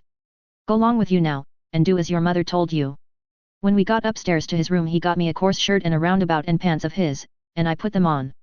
While I was at it he asked me what my name was, but before I could tell him he started to tell me about a blue jay and a young rabbit he had catched in the woods day before yesterday, and he asked me where Moses was when the candle went out. I said I didn't know, I hadn't heard about it before, no way. "Well, guess," he says. "How am I going to guess," says I, "when I never heard tell of it before?" "But you can guess, can't you? It's just as easy." "Which candle?" I says. Why, any candle, he says. I don't know where he was, says I. Where was he? Why, he was in the dark. That's where he was. Well, if you knowed where he was, what did you ask me for? Why, blame it, it's a riddle, don't you see? Say, how long are you going to stay here? You got to stay always. We can just have booming times, they don't have no school now. Do you own a dog? I've got a dog, and he'll go in the river and bring out chips that you throw in. Do you like to comb up Sundays, and all that kind of foolishness? You bet I don't, but Ma she makes me. Confound these OLE britches. I reckon I'd better put 'em on, but I'd ruther not, it's so warm. Are you all ready? All right. Come along, old hoss. Cold corn pone, cold corn beef, butter, and buttermilk, that is what they had for me down there, and there ain't nothing better that ever I've come across yet. Buck and his ma and all of them smoked cob pipes, except the nigger woman, which was gone, and the two young women. They all smoked and talked, and I eat and talked. The young women had quilts around them, and their hair down their backs. They all asked me questions, and I told them how Pap and me and all the family was living on a little farm down at the bottom of Arkansas, and my sister Mary Ann run off and got married and never was heard of no more, and Bill went to hunt them and he warn't he heard of no more, and Tom and Mort died, and then there warn't he nobody but just me and Pap left, and he was just trimmed down to nothing, on account of his troubles, so when he died I took what there was left, because the farm didn't belong to us, and started up the river deck passage and fell overboard, and that was how I come to be here. So they said I could have a home there as long as I wanted it. Then it was most daylight and everybody went to bed, and I went to bed with Buck, and when I waked up in the morning, drat it all, I had forgot what my name was. So I laid there about an hour trying to think, and when Buck waked up I says, "Can you spell, Buck?" "Yes," he says. "I bet you can't spell my name," says I. "I bet you what you dare I can," says he. "All right," says I, "go ahead."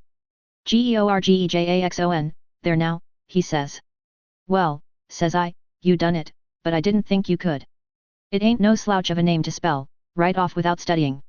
I set it down, private, because somebody might want me to spell it next, and so I wanted to be handy with it and rattle it off like I was used to it. It was a mighty nice family, and a mighty nice house, too. I hadn't seen no house out in the country before that was so nice and had so much style.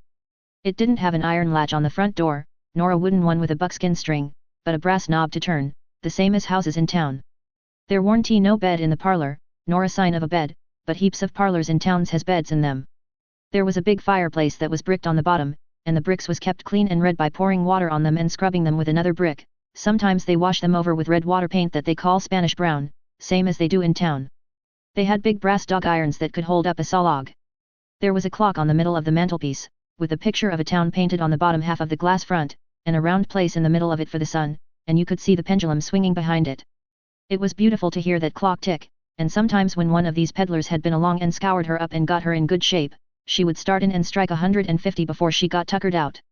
They wouldn't took any money for her. Well, there was a big outlandish parrot on each side of the clock, made out of something like chalk, and painted up gaudy. By one of the parrots was a cat made of crockery, and a crockery dog by the other, and when you pressed down on them they squeaked, but didn't open their mouths nor look different nor interested. They squeaked through underneath. There was a couple of big wild turkey wing fans spread out behind those things. On the table in the middle of the room was a kind of a lovely crockery basket that had apples and oranges and peaches and grapes piled up in it, which was much redder and yellower and prettier than real ones is, but they warn't real because you could see where pieces had got chipped off and showed the white chalk, or whatever it was, underneath. This table had a cover made out of beautiful oilcloth, with a red and blue spread eagle painted on it, and a painted border all around. It come all the way from Philadelphia, they said. There was some books, too, piled up perfectly exact, on each corner of the table. One was a big family Bible full of pictures. One was Pilgrim's Progress, about a man that left his family, it didn't say why. I read considerable in it now and then. The statements was interesting, but tough. Another was Friendship's Offering, full of beautiful stuff and poetry, but I didn't read the poetry. Another was Henry Clay's Speeches, and another was Dr. Gunn's Family Medicine, which told you all about what to do if a body was sick or dead. There was a hymn book, and a lot of other books. And there was nice split-bottom chairs, and perfectly sound, too, not bagged down in the middle and busted, like an old basket. They had pictures hung on the walls, mainly Washingtons and Lafayette's, and battles, and Highland Marys, and one called Signing the Declaration. There was some that they called crayons, which one of the daughters which was dead made her own self when she was only 15 years old. They was different from any pictures I ever see before, blacker, mostly, than is common. One was a woman in a slim black dress, belted small under the armpits, with bulges like a cabbage in the middle of the sleeves, and a large black scoop shovel bonnet with a black veil, and white slim ankles crossed about with black tape, and very wee black slippers, like a chisel, and she was leaning pensive on a tombstone on her right elbow, under a weeping willow, and her other hand hanging down her side holding a white handkerchief and a reticule, and underneath the picture it said, "Shall I never see thee more, alas?" Another one was a young lady with her hair all combed up straight to the top of her head, and knotted there in front of a comb like a chair back, and she was crying into a handkerchief and had a dead bird laying on its back in her other hand with its heels up, and underneath the picture it said, "I shall never hear thy sweet chirp more, alas." There was one where a young lady was at a window looking up at the moon, and tears running down her cheeks. And she had an open letter in one hand with black sealing wax showing on one edge of it, and she was mashing a locket with a chain to it against her mouth, and underneath the picture it said, "And art thou gone? Yes, thou art gone, alas." These was all nice pictures, I reckon, but I didn't somehow seem to take to them, because if ever I was down a little they always give me the fantods. Everybody was sorry she died, because she had laid out a lot more of these pictures to do, and a body could see by what she had done what they had lost. But I reckoned that with her disposition she was having a better time in the graveyard. She was at work on what they said was her greatest picture when she took sick, and every day and every night it was her prayer to be allowed to live till she got it done, but she never got the chance. It was a picture of a young woman in a long white gown, standing on the rail of a bridge all ready to jump off, with her hair all down her back, and looking up to the moon, with the tears running down her face, and she had 2 arms folded across her breast, and 2 arms stretched out in front, and 2 more reaching up towards the moon, and the idea was to see which pair would look best, and then scratch out all the other arms, but, as I was saying, she died before she got her mind made up, and now they kept this picture over the head of the bed in her room, and every time her birthday come they hung flowers on it. Other times it was hid with a little curtain. The young woman in the picture had a kind of a nice sweet face, but there was so many arms it made her look too spidery, seemed to me. This young girl kept a scrapbook when she was alive, and used to paste obituaries and accidents and cases of patient suffering in it out of the Presbyterian Observer, and write poetry after them out of her own head. It was very good poetry. This is what she wrote about a boy by the name of Stephen Dowling Bots that fell down a well and was drowned. Ode to Stephen Dowling Bots, Dis-D. And did young Stephen sicken? And did young Stephen die? And did the sad hearts thicken? And did the mourners cry? No, such was not the fate of young Stephen Dowling Bots. Though sad hearts round him thickened, 'twas not from sickness shots. No whooping cough did rack his frame, nor measles drear with spots. Not these impaired the sacred name of Stephen Dowling Bots. Despised love struck not with woe that head of curly knots, nor stomach troubles laid him low. Young Stephen Dowling Bots. Oh no. Then list with tearful eye, whilst I his fate do tell. His soul did from this cold world fly, by falling down a well. They got him out and emptied him. Alas, it was too late. His spirit was gone for to sport aloft in the realms of the good and great.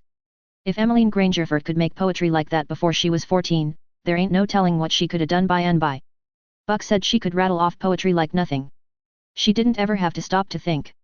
He said she would slap down a line, and if she couldn't find anything to rhyme with it would just scratch it out and slap down another one, and go ahead. She warn't particular, she could write about anything you choose to give her to write about just so it was sadful. Every time a man died, or a woman died, or a child died, she would be on hand with her tribute before he was cold.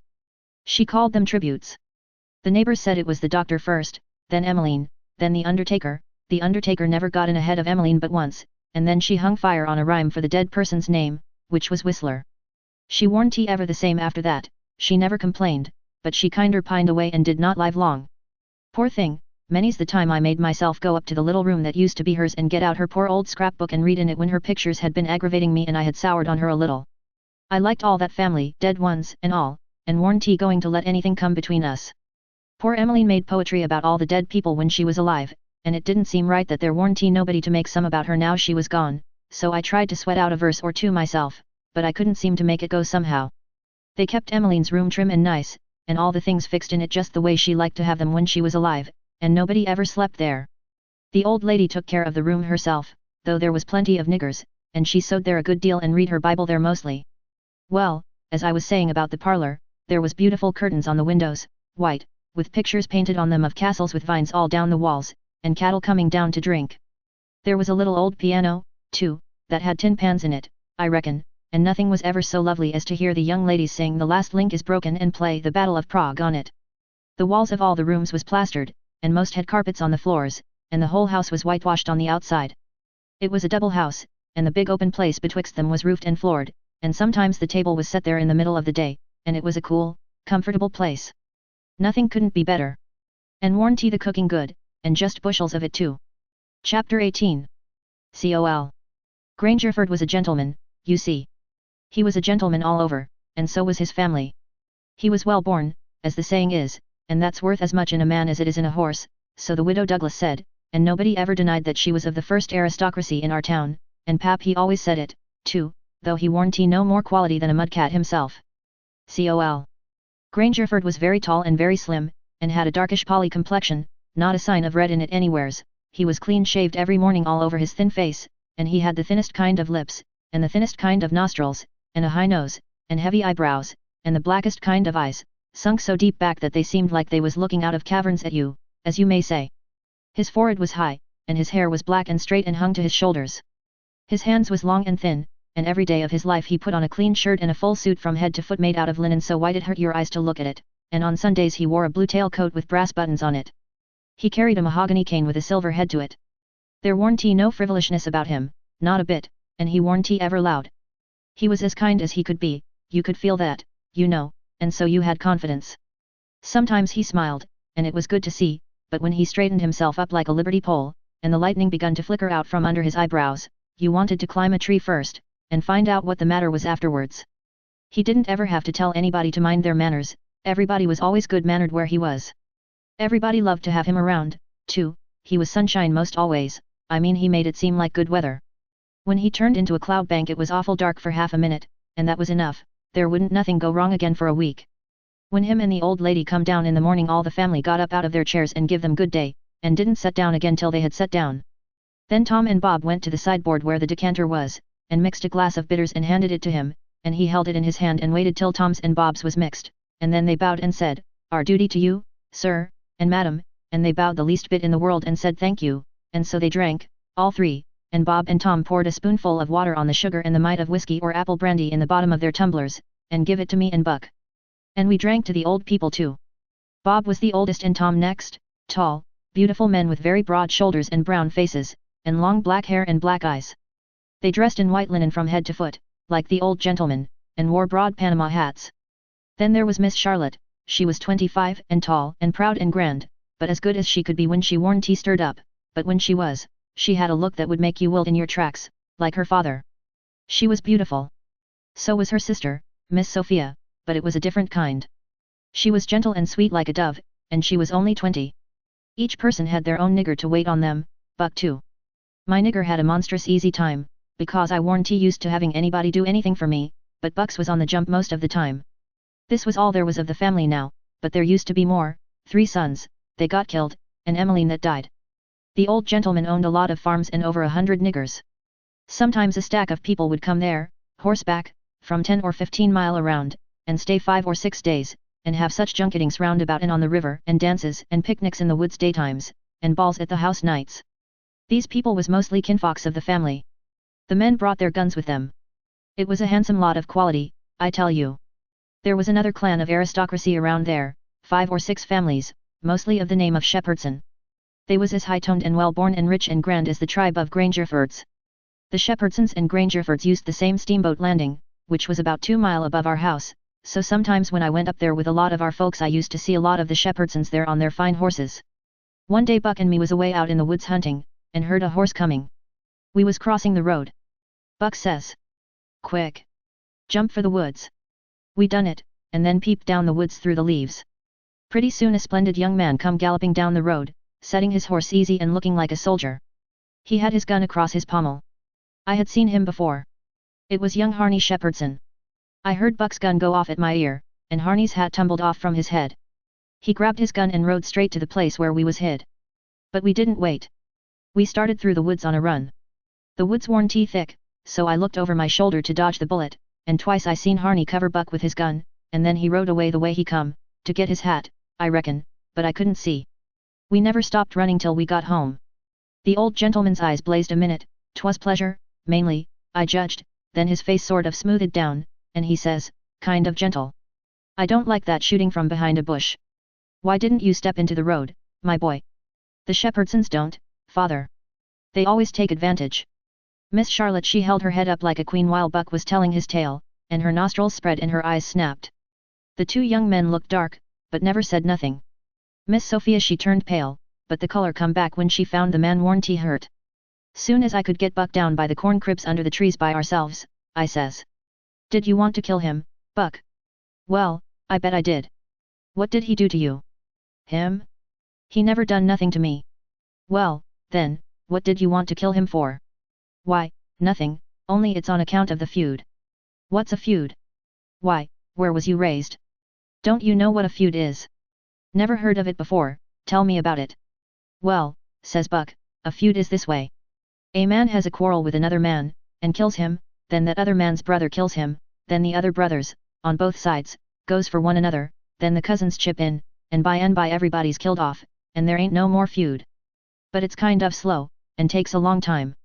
Has this one been going on long, Buck? Well, I should reckon. It started 30 years ago, or sommers along there. There was trouble about something, and then a lawsuit to settle it, and the suit went agin one of the men, and so he up and shot the man that won the suit, which he would naturally do, of course. Anybody would. What was the trouble about, Buck? Land? I reckon maybe, I don't know. Well, who done the shooting? Was it a Grangerford or a Shepherdson? Laws, how do I know? It was so long ago. Don't anybody know? Oh, yes, Pa knows, I reckon, and some of the other old people, but they don't know now what the row was about in the first place. Has there been many killed, Buck? Yes, right smart chance of funerals. But they don't always kill. Pa's got a few buckshot in him, but he don't mind it 'cause he don't weigh much, anyway. Bob's been carved up some with a bowie, and Tom's been hurt once or twice. Has anybody been killed this year, Buck? Yes, we got one and they got one. 'Bout 3 months ago my cousin Bud, 14-year-old, was riding through the woods on t'other side of the river, and didn't have no weapon with him, which was blame foolishness, and in a lonesome place he hears a horse a coming behind him, and sees old Baldy Shepherdson a Lincoln after him with his gun in his hand and his white hair a flying in the wind, and instead of jumping off and taking to the brush, Bud lowed he could outrun him, so they had it, nip and tuck, for 5 mile or more. The old man a gaining all the time, so at last Bud seen it warn't he any use, so he stopped and faced around so as to have the bullet holes in front, you know, and the old man he rode up and shot him down. But he didn't get much chance to enjoy his luck, for inside of a week our folks laid him out. I reckon that old man was a coward, Buck. I reckon he warn't he a coward. Not by a blame sight. There ain't a coward amongst them Shepherdsons, not a one. And there ain't no cowards amongst the Grangerfords either. Why, that old man kept up his end in a fight one day for half an hour against 3 Grangerfords, and come out winner. They was all a horseback, he lit off of his horse and got behind a little woodpile, and kept his horse before him to stop the bullets, but the Grangerfords stayed on their horses and capered around the old man, and peppered away at him, and he peppered away at them. Him and his horse both went home pretty leaky and crippled, but the Grangerfords had to be fetched home, and one of 'em was dead, and another died the next day. No, sir, if a body's out hunting for cowards he don't want to fool away any time amongst them Shepherdsons, because they don't breed any of that kind. Next Sunday we all went to church, about 3 mile, everybody a horseback. The men took their guns along, so did Buck, and kept them between their knees or stood them handy against the wall. The Shepherdsons done the same. It was pretty ornery preaching, all about brotherly love, and such like tiresomeness, but everybody said it was a good sermon, and they all talked it over going home, and had such a powerful lot to say about faith and good works and free grace and pre-foredestination, and I don't know what all, that it did seem to me to be one of the roughest Sundays I had run across yet. About an hour after dinner everybody was dozing around, some in their chairs and some in their rooms, and it got to be pretty dull. Buck and a dog was stretched out on the grass in the sun sound asleep. I went up to our room, and judged I would take a nap myself. I found that sweet Miss Sophia standing in her door, which was next to ours, and she took me in her room and shut the door very soft, and asked me if I liked her, and I said I did, and she asked me if I would do something for her and not tell anybody, and I said I would. Then she said she'd forgot her testament, and left it in the seat at church between 2 other books, and would I slip out quiet and go there and fetch it to her, and not say nothing to nobody. I said I would. So I slid out and slipped off up the road, and there warn't anybody at the church, except maybe a hog or two, for there warn't any lock on the door, and hogs likes a punchin' floor in summertime because it's cool. If you notice, most folks don't go to church only when they've got to, but a hog is different. Says I to myself, something's up, it ain't natural for a girl to be in such a sweat about a testament. So I give it a shake, and out drops a little piece of paper with 2:30 wrote on it with a pencil. I ransacked it, but couldn't find anything else. I couldn't make anything out of that, so I put the paper in the book again, and when I got home and upstairs there was Miss Sophia in her door waiting for me. She pulled me in and shut the door, then she looked in the testament till she found the paper, and as soon as she read it she looked glad, and before a body could think she grabbed me and give me a squeeze, and said I was the best boy in the world, and not to tell anybody. She was mighty red in the face for a minute, and her eyes lighted up, and it made her powerful pretty.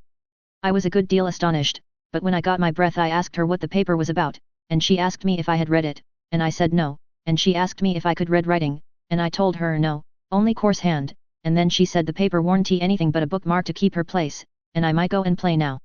I went off down to the river, studying over this thing, and pretty soon I noticed that my nigger was following along behind.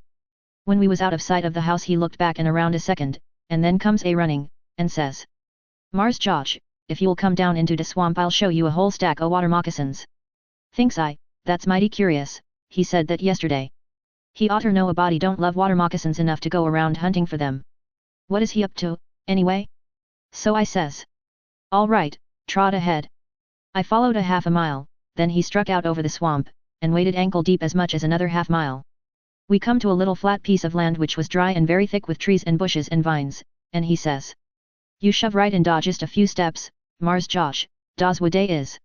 I seed em befo, I don't care to see em no mo." Then he slopped right along and went away, and pretty soon the trees hid him. I poked into the place a ways and come to a little open patch as big as a bedroom all hung around with vines, and found a man laying there asleep, and, by jings, it was my old Jim.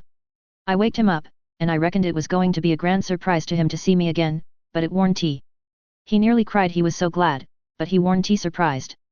Said he swum along behind me that night, and heard me yell every time, but dasn't he answer, because he didn't want nobody to pick him up and take him into slavery again. Says he, "I got hurt a little, and couldn't swim fas, so I was a considerable ways behind you towards the loss. When you landed I reckoned I could catch up wid you on the land out having to shout at you, but when I see dat house I begin to go slow.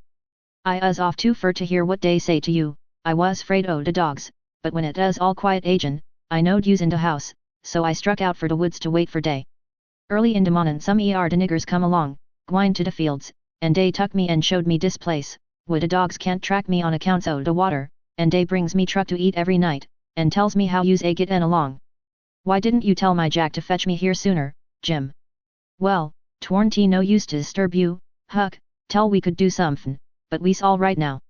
I been a buyin' pots and pans and vittles, as I got a chanced, and a patchin' up de RAF nights when." "What raft, Jim?"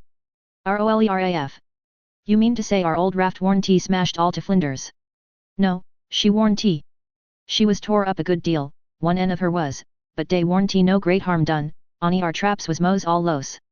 If we hadn't dived so deep and swum so fur under water, and de night hadn't been so dark, and we warn't so scared, and been sich punkin heads, as de sayin' is, we'd a seed de RAF. But it's geez as well we didn't, case now she's all fixed up agin mos as good as new, and we's got a new lot o' stuff, in de place o' what us los." "Why, how did you get hold of the raft again, Jim? Did you catch her?" "How I gwine to catch her and I out in de woods?" "No, some de niggers found her catched on a snag along here in de ben, and dey hid her in a crick mongst de willows, and dey was so much jaywin' bout which she belonged to de mos dat I come to hear about it pooty soon, so I ups and settles de trouble by tellin' she don't belong to none uv but to you and me, and I astm if dey gwine to grab a young white gentleman's property, and git a hit en for it. Den I gin 10 cents a piece, and dey us mighty well satisfied, and wished some morafs ud come along and make rich agin. Dey's mighty good to me, dese niggers is, and whatever I wants to do for me, I don't have to astm twice, honey. Dat Jack's a good nigger, and pooty smart." "Yes, he is. He ain't ever told me you was here, told me to come, and he'd show me a lot of water moccasins. If anything happens he ain't mixed up in it. He can say he never seen us together, and it'll be the truth. I don't want to talk much about the next day. I reckon I'll cut it pretty short. I waked up about dawn, and was going to turn over and go to sleep again, when I noticed how still it was, didn't seem to be anybody stirring. That warn't usual. Next I noticed that Buck was up and gone. Well, I gets up, wondering, and goes downstairs, nobody around, everything as still as a mouse. Just the same outside. Thinks I, what does it mean? Down by the woodpile I comes across my Jack, and says, "What's it all about?" Says he. "Don't you know, Mars Josh?" "No," says I don't. "Well, den, Miss Sophia's run off." "'Deed she has." She run off in the night sometime, nobody don't know geez when, run off to get married to dat young Harney Shepherdson, you know, leastways, so dey spec. De family found it out bout half an hour ago, maybe a little mo, and I tell you dey warnty no time los. Sich another hurryin' up guns and hosses you never see. De women folks has gone for to stir up de relations, and ole Mars Saul and de boys tuck dey guns and rode up de river road for to try to catch dat young man and kill him fo he can get across de river with Miss Sophia. I reckon dey's gwine to be mighty rough times. Buck went off thout waking me up.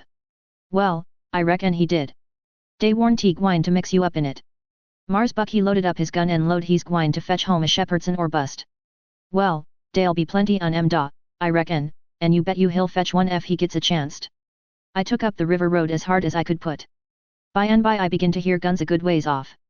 When I come in sight of the log store and the woodpile where the steamboats lands, I worked along under the trees and brush till I got to a good place, and then I clumb up into the forks of a cottonwood that was out of reach, and watched. There was a wood rank 4 foot high a little ways in front of the tree, and first I was going to hide behind that, but maybe it was luckier I didn't. There was 4 or 5 men cavorting around on their horses in the open place before the log store, cussing and yelling, and trying to get at a couple of young chaps that was behind the wood rank alongside of the steamboat landing, but they couldn't come it. Every time one of them showed himself on the river side of the woodpile he got shot at. The 2 boys was squatting back to back behind the pile, so they could watch both ways. By and by the men stopped cavorting around and yelling. They started riding towards the store, then up gets one of the boys, draws a steady bead over the wood rank, and drops one of them out of his saddle. All the men jumped off of their horses and grabbed the hurt one and started to carry him to the store, and that minute the 2 boys started on the run. They got halfway to the tree I was in before the men noticed. Then the men see them, and jumped on their horses and took out after them. They gained on the boys, but it didn't do no good, the boys had too good a start, they got to the woodpile that was in front of my tree, and slipped in behind it, and so they had the bulge on the men again. One of the boys was Buck, and the other was a slim young chap about 19 years old. The men ripped around a while, and then rode away. As soon as they was out of sight I sung out to Buck and told him. He didn't know what to make of my voice coming out of the tree at first. He was awful surprised. He told me to watch out sharp and let him know when the men come inside again, said they was up to some devilment or other, wouldn't be gone long. I wished I was out of that tree, but I dasn't he come down.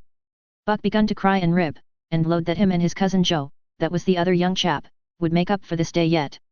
He said his father and his 2 brothers was killed, and 2 or 3 of the enemy. Said the Shepherdsons laid for them in ambush. Buck said his father and brothers ought to waited for their relations, the Shepherdsons was too strong for them. I asked him what was become of young Harney and Miss Sophia. He said they'd got across the river and was safe. I was glad of that, but the way Buck did take on because he didn't manage to kill Harney that day he shot at him, I hadn't ever heard anything like it. All of a sudden, bang! Bang! Bang! Goes 3 or 4 guns, the men had slipped around through the woods and come in from behind without their horses. The boys jumped for the river, both of them hurt, and as they swum down the current the men run along the bank shooting at them and singing out, "Kill them! Kill them!" It made me so sick I most fell out of the tree. I ain't going to tell all that happened, it would make me sick again if I was to do that. I wished I hadn't ever come ashore that night to see such things. I ain't ever going to get shut of them, lots of times I dream about them. I stayed in the tree till it begun to get dark, afraid to come down. Sometimes I heard guns away off in the woods, and twice I seen little gangs of men gallop past the log store with guns, so I reckoned the trouble was still going on. I was mighty downhearted, so I made up my mind I wouldn't ever go near that house again, because I reckoned I was to blame, somehow. I judged that that piece of paper meant that Miss Sophia was to meet Harney somewheres at 2:30 and run off, and I judged I ought to told her father about that paper and the curious way she acted, and then maybe he would a locked her up, and this awful mess wouldn't ever happened. When I got down out of the tree, I crept along down the river bank a piece, and found the 2 bodies laying in the edge of the water, and tugged at them till I got them ashore, then I covered up their faces, and got away as quick as I could. I cried a little when I was covering up Buck's face, for he was mighty good to me. It was just dark now. I never went near the house, but struck through the woods and made for the swamp. Jim warned tea on his island, so I tramped off in a hurry for the crick, and crowded through the willows, red hot to jump aboard and get out of that awful country. The raft was gone. My souls, but I was scared. I couldn't get my breath for most a minute. Then I raised a yell. A voice not 25 foot from me says, "Good lan, is dat you, honey? Don't make no noise." It was Jim's voice, nothing ever sounded so good before. I run along the bank a piece and got aboard, and Jim he grabbed me and hugged me, he was so glad to see me. He says, "Laws bless you, Chilly, I right down show you's dead agin. Jack's been here, he say he reckon you's been shot, case you did and come home no mo, so I's just dis minute a startin' de RAF down towards de mouth de crick, so's to be all ready for to shove out and leave soon as Jack comes agin and tells me for certain you is dead. Lawsy, I's mighty glad to get you back agin, honey. I says. All right, that's mighty good, they won't find me, and they'll think I've been killed, and floated down the river. There's something up there that'll help them think so don't you lose no time, Jim, but just shove off for the big water as fast as ever you can. I never felt easy till the raft was 2 miles below there and out in the middle of the Mississippi. Then we hung up our signal lantern, and judged that we was free and safe once more. I hadn't had a bite to eat since yesterday, so Jim he got out some corn dodgers and buttermilk and pork and cabbage and greens. There ain't nothing in the world so good when it's cooked right, and whilst I eat my supper we talked, and had a good time. I was powerful glad to get away from the feuds, and so was Jim to get away from the swamp. We said there warn't no home like a raft, after all. Other places do seem so cramped up and smothery, but a raft don't. You feel mighty free and easy and comfortable on a raft. Chapter 19. 2 or 3 days and nights went by, I reckon I might say they swum by, they slid along so quiet and smooth and lovely. Here is the way we put in the time. It was a monstrous big river down there, sometimes 1.5 miles wide, we run nights, and laid up and hid daytimes. Soon as night was most gone we stopped navigating and tied up, nearly always in the dead water under a towhead, and then cut young cottonwoods and willows, and hid the raft with them. Then we set out the lines. Next we slid into the river and had a swim, so as to freshen up and cool off, then we sat down on the sandy bottom where the water was about knee deep, and watched the daylight come. Not a sound anywheres, perfectly still, just like the whole world was asleep, only sometimes the bullfrogs cluttering, maybe. The first thing to see, looking away over the water, was a kind of dull line, that was the woods on t'other side. You couldn't make nothing else out, then a pale place in the sky, then more paleness spreading around, then the river softened up away off, and warn't black any more, but grey. You could see little dark spots drifting along ever so far away, trading scows, and such things, and long black streaks, rafts. Sometimes you could hear a sweep squeaking, or jumbled up voices, it was so still, and sounds come so far, and by you could see a streak on the water which you know by the look of the streak that there's a snag there in a swift current which breaks on it and makes that streak look that way, and you see the mist curl up off of the water, and the east reddens up, and the river, and you make out a log cabin in the edge of the woods, away on the bank on t'other side of the river, being a woodyard, likely, and piled by them cheats so you can throw a dog through it. Anywheres. Then the nice breeze springs up, and comes fanning you from over there, so cool and fresh and sweet to smell on account of the woods and the flowers, but sometimes not that way, because they've left dead fish laying around, gars and such, and they do get pretty rank, and next you've got the full day, and everything smiling in the sun, and the songbirds just going it. A little smoke couldn't be noticed now, so we would take some fish off of the lines and cook up a hot breakfast.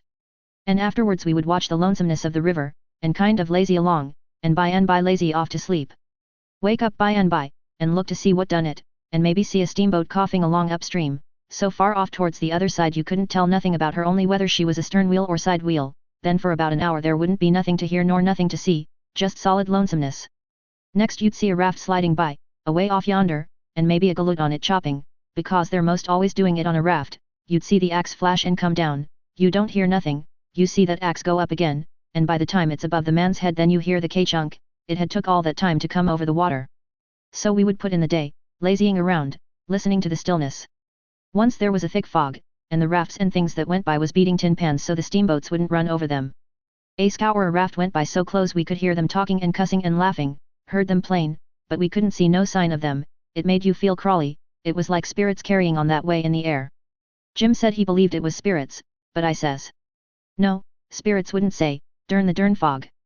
Soon as it was night out we shoved. When we got her out to about the middle we let her alone, and let her float wherever the current wanted her to. Then we lit the pipes, and dangled our legs in the water, and talked about all kinds of things. We was always naked, day and night, whenever the mosquitoes would let us. The new clothes Buck's folks made for me was too good to be comfortable, and besides I didn't go much on clothes, nohow.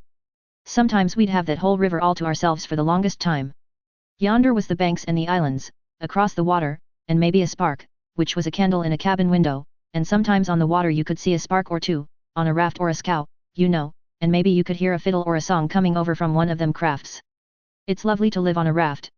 We had the sky up there, all speckled with stars, and we used to lay on our backs and look up at them, and discuss about whether they was made or only just happened. Jim he allowed they was made, but I allowed they happened. I judged it would have took too long to make so many.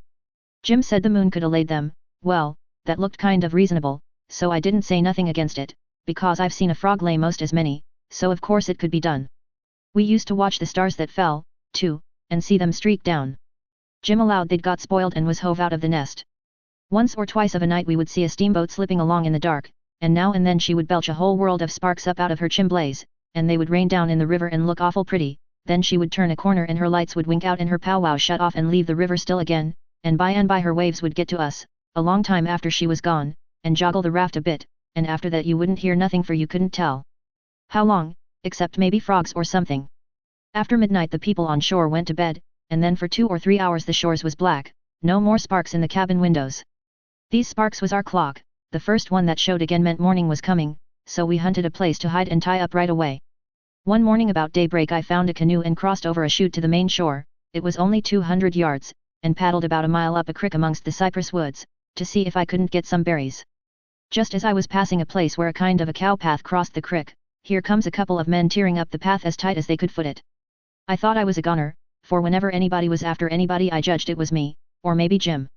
I was about to dig out from there in a hurry, but they was pretty close to me then, and sung out and begged me to save their lives, said they hadn't been doing nothing, and was being chased for it, said there was men and dogs coming. They wanted to jump right in, but I says, "Don't you do it. I don't hear the dogs and horses yet, you've got time to crowd through the brush and get up the creek a little ways, then you take to the water and wade down to me and get in, that'll throw the dogs off the scent." They done it, and soon as they was aboard I lit out for our towhead, and in about 5 or 10 minutes we heard the dogs and the men away off, shouting. We heard them come along towards the creek, but couldn't see them, they seemed to stop and fool around a while, then, as we got further and further away all the time, we couldn't hardly hear them at all. By the time we had left a mile of woods behind us and struck the river, everything was quiet, and we paddled over to the towhead and hid in the cottonwoods and was safe. One of these fellows was about 70 or upwards, and had a bald head and very grey whiskers. He had an old battered up slouch hat on, and a greasy blue woolen shirt, and ragged old blue jeans breeches stuffed into his boot tops, and home-knit galluses. No, he only had one. He had an old long-tailed blue jeans coat with slick brass buttons flung over his arm, and both of them had big, fat, ratty-looking carpet bags. The other fellow was about 30, and dressed about as ornery. After breakfast we all laid off and talked, and the first thing that come out was that these chaps didn't know one another. "What got you into trouble?" says the bald head to t'other chap. "Well, I'd been selling an article to take the tartar off the teeth, and it does take it off, too, and generally the enamel along with it, but I stayed about 1 night longer than I ought to, and was just in the act of sliding out when I ran across you on the trail this side of town, and you told me they were coming, and begged me to help you to get off. So I told you I was expecting trouble myself, and would scatter out with you. That's the whole yarn. What's yourn?" "Well, I'd been runnin' a little temperance revival dar, 'bout a week, and was the pet of the women folks, big and little, for I was makin' it mighty warm for the rummies, I tell you, and talkin' as much as $5 or $6 a night, 10 cents a head, children and niggers free, and business growin' all the time, when somehow or another a little report got around last night that I had a way of puttin' in my time with a private jug on the sly. A nigger rousted me out this mornin', and told me the people was getherin' on the quiet with their dogs and horses, and they'd be along pretty soon and give me 'bout half an hour's start, and then run me down if they could, and if they got me they'd tar and feather me and ride me on a rail, sure. I didn't wait for no breakfast, I warn't hungry." "Old man," said the young one, "I reckon we might double team it together, what do you think?" "I ain't indisposed. What's your line, mainly?" "Jour printer by trade, do a little in patent medicines, theatre actor, tragedy, you know, take a turn to mesmerism and phrenology when there's a chance, teach singing geography school for a change, sling a lecture sometimes, oh, I do lots of things, most anything that comes handy, so it ain't work." "What's your lay?" "I've done considerable in the doctoring way in my time. Layin' on hands is my best holt, for cancer and paralysis, and sich things, and I can tell a fortune pretty good when I've got somebody along to find out the facts for me. Preachin's my line, too, and workin' camp meetin's, and missionaryin' around." Nobody never said anything for a while, then the young man hove a sigh and says, "Alas! What re you alassin' about?" says the bald head. "To think I should have lived to be leading such a life, and be degraded down into such company." And he begun to wipe the corner of his eye with a rag. "Durn your skin, ain't the company good enough for you?" says the bald head, pretty pert and uppish. "Yes, it is good enough for me, it's as good as I deserve, for who fetched me so low when I was so high? I did myself. I don't blame you, gentlemen, far from it, I don't blame anybody. I deserve it all. Let the cold world do its worst, one thing I know, there's a grave somewhere for me. The world may go on just as it's always done, and take everything from me, loved ones, property, everything, but it can't take that. Someday I'll lie down in it and forget it all, and my poor broken heart will be at rest." He went on wiping. "Draught your poor broken heart," says the bald head, "what are you heaving your poor broken heart at us fr? We hain't done nothing." "No, I know you haven't. I ain't blaming you, gentlemen. I brought myself down, yes, I did it myself. It's right I should suffer, perfectly right, I don't make any moan. Brought you down from war? War was you brought down from? Ah, you would not believe me, the world never believes, let it pass, 'tis no matter. The secret of my birth. The secret of your birth. Do you mean to say?" "Gentlemen," says the young man, very solemn, "I will reveal it to you, for I feel I may have confidence in you. By rights I am a duke." Jim's eyes bugged out when he heard that, and I reckon mine did, too. Then the bald head says, "No, you can't mean it." "Yes. My great-grandfather, eldest son of the Duke of Bridgewater, fled to this country about the end of the last century, to breathe the pure air of freedom, married here, and died, leaving a son, his own father dying about the same time. The second son of the late Duke seized the titles and estates, the infant real Duke was ignored. I am the lineal descendant of that infant, I am the rightful Duke of Bridgewater, and here am I, forlorn, torn from my high estate, hunted of men, despised by the cold world, ragged, worn, heartbroken, and degraded to the companionship of felons on a raft." Jim pitied him ever so much, and so did I.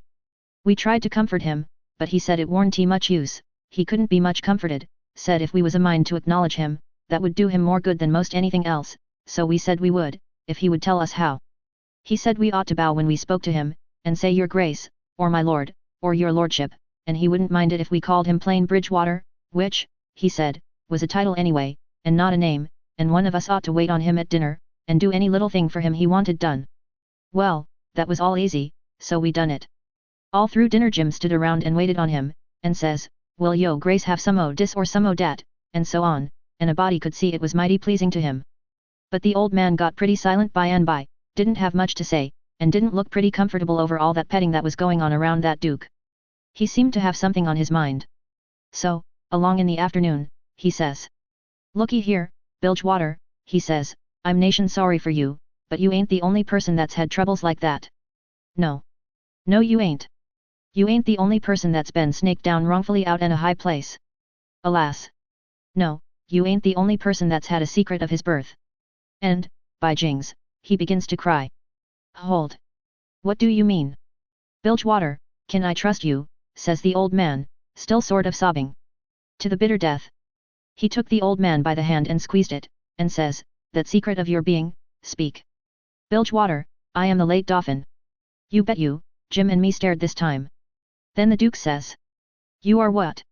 "Yes, my friend, it is too true, your eyes is looking at this very moment on the poor disappeared Dauphin, Louis XVII, son of Louis XVI and Mary Antoinette." "You? At your age? No. You mean you're the late Charlemagne, you must be 600 or 700 years old, at the very least. Trouble has done it, Bilgewater, trouble has done it, trouble has brung these grey hairs and this premature balditude. Yes, gentlemen, you see before you, in blue jeans and misery, the wanderin', exiled, trampled on, and sufferin' rightful king of France. Well," he cried and took on so that me and Jim didn't know hardly what to do, we was so sorry, and so glad and proud we'd got him with us, too. So we set in, like we done before with the Duke, and tried to comfort him. But he said it warn't no use, nothing but to be dead and done with it all could do him any good, though he said it often made him feel easier and better for a while if people treated him according to his rights, and got down on one knee to speak to him, and always called him your majesty, and waited on him first at meals, and didn't set down in his presence till he asked them. So Jim and me set to majestying him, and doing this and that and t'other for him, and standing up till he told us we might set down. This done him heaps of good, and so he got cheerful and comfortable. But the Duke kind of soured on him, and didn't look a bit satisfied with the way things was going. Still, the king acted real friendly towards him, and said the Duke's great-grandfather and all the other Dukes of Bilgewater was a good deal thought of by his father, and was allowed to come to the palace considerable, but the Duke stayed huffy a good while, till by and by the king says, "Like as not we got to be together a blamed long time on this here raft, Bilgewater, and so what's the use so you're bane sour? It'll only make things uncomfortable. It ain't my fault I warn't born a Duke, it ain't your fault you warn't born a king, so what's the use to worry? Make the best o' things the way you find 'em, says I, that's my motto. This ain't no bad thing that we've struck here, plenty grub and an easy life, come, Give us your hand, Duke, and le's all be friends. The Duke done it, and Jim and me was pretty glad to see it. It took away all the uncomfortableness and we felt mighty good over it, because it would have been a miserable business to have any unfriendliness on the raft, for what you want, above all things, on a raft, is for everybody to be satisfied, and feel right and kind towards the others. It didn't take me long to make up my mind that these liars weren't no kings nor dukes at all, but just low-down humbugs and frauds. But I never said nothing, never let on, kept it to myself. It's the best way, then you don't have no quarrels, and don't get into no trouble.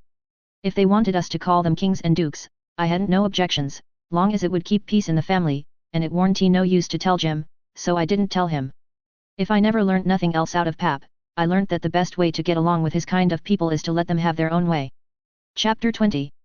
They asked us considerable many questions, wanted to know what we covered up the raft that way for, and laid by in the daytime instead of running. Was Jim a runaway nigger? Says I. Goodness sakes, would a runaway nigger run south? No, they allowed he wouldn't. I had to account for things some way, so I says.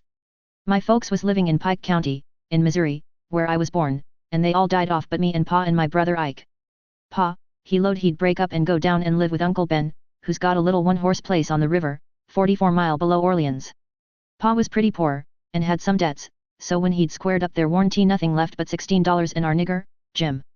That warn't enough to take us 1400 mile deck passage nor no other way. Well, when the river rose Pa had a streak of luck one day, he catched this piece of a raft, so we reckoned we'd go down to Orleans on it. Pa's luck didn't hold out, a steamboat run over the for'ard corner of the raft one night, and we all went overboard and dove under the wheel. Jim and me come up all right, but Pa was drunk, and Ike was only 4 years old, so they never come up no more. Well, for the next day or two we had considerable trouble, because people was always coming out in skiffs and trying to take Jim away from me, saying they believed he was a runaway nigger. We don't run daytimes no more now, nights they don't bother us. The Duke says. Leave me alone to cipher out a way so we can run in the daytime if we want to. I'll think the thing over, I'll invent a plan that'll fix it. We'll let it alone for today, because of course we don't want to go by that town yonder in daylight, it mightn't be healthy. Towards night it begun to darken up and look like rain, the heat lightning was squirting around low down in the sky, and the leaves was beginning to shiver. It was going to be pretty ugly, it was easy to see that. So the Duke and the King went to overhauling our wigwam, to see what the beds was like. My bed was a straw tick better than Jim's, which was a corn shuck tick. There's always cobs around about in a shuck tick, and they poke into you and hurt, and when you roll over the dry shucks sound like you was rolling over in a pile of dead leaves, it makes such a rustling that you wake up. Well, the Duke allowed he would take my bed, but the King allowed he wouldn't. He says. I should a reckoned the difference in rank would a suggested to you that a corn shuck bed warn't just fittin' for me to sleep on. Your Grace'll take the shuck bed yourself. Jim and me was in a sweat again for a minute, being afraid there was going to be some more trouble amongst them, so we was pretty glad when the Duke says. 'Tis my fate to be always ground into the mire under the iron heel of oppression. Misfortune has broken my once haughty spirit, I yield, I submit, 'tis my fate. I am alone in the world, let me suffer, I can bear it. We got away as soon as it was good and dark. The King told us to stand well out towards the middle of the river, and not show a light till we got a long ways below the town.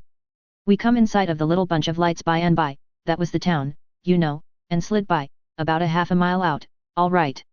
When we was 3/4 of a mile below we hoisted up our signal lantern, and about 10 o'clock it come on to rain and blow and thunder and lighten like everything, so the King told us to both stay on watch till the weather got better, then him and the Duke crawled into the wigwam and turned in for the night.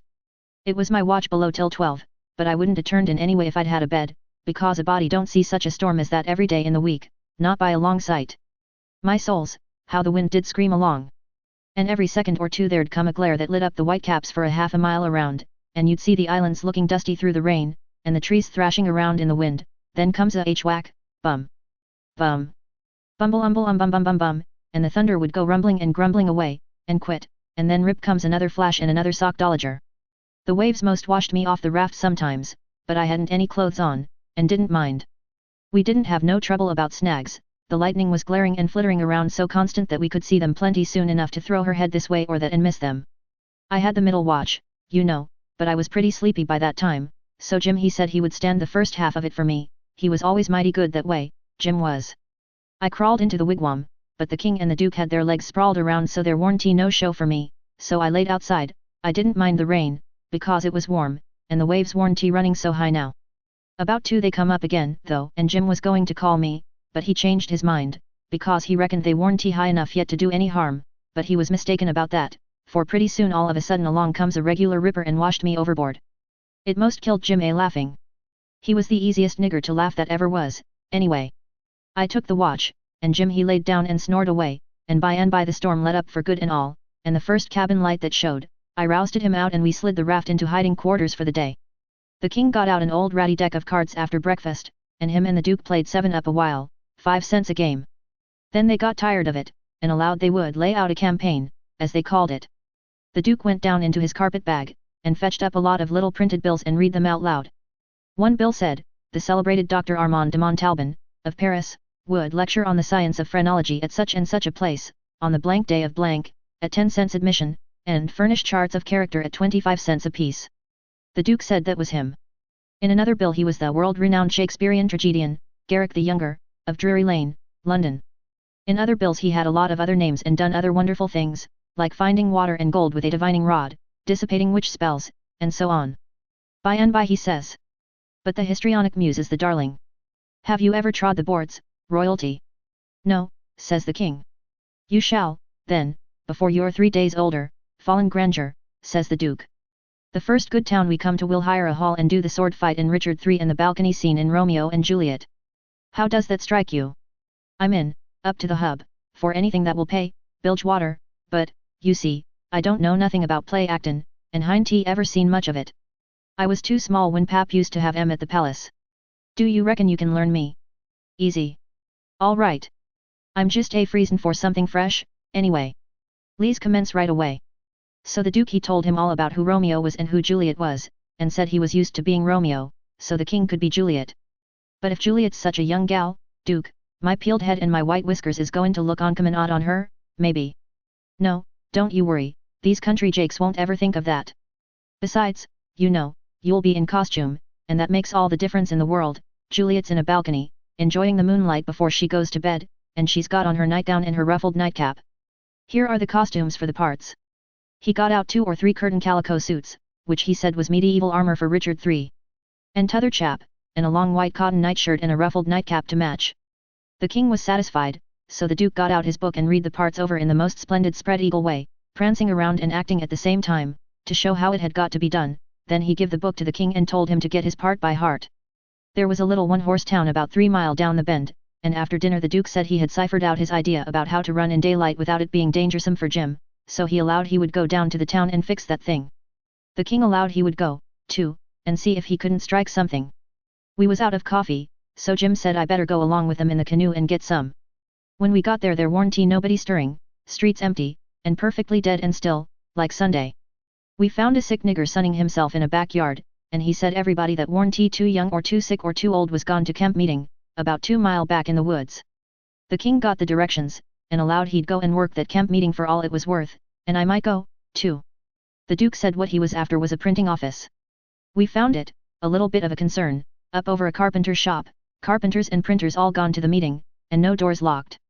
It was a dirty, littered up place, and had ink marks, and handbills with pictures of horses and runaway niggers on them, all over the walls. The duke shed his coat and said he was all right now. So me and the king lit out for the camp meeting. We got there in about a half an hour fairly dripping, for it was a most awful hot day. There was as much as 1,000 people there from 20 mile around.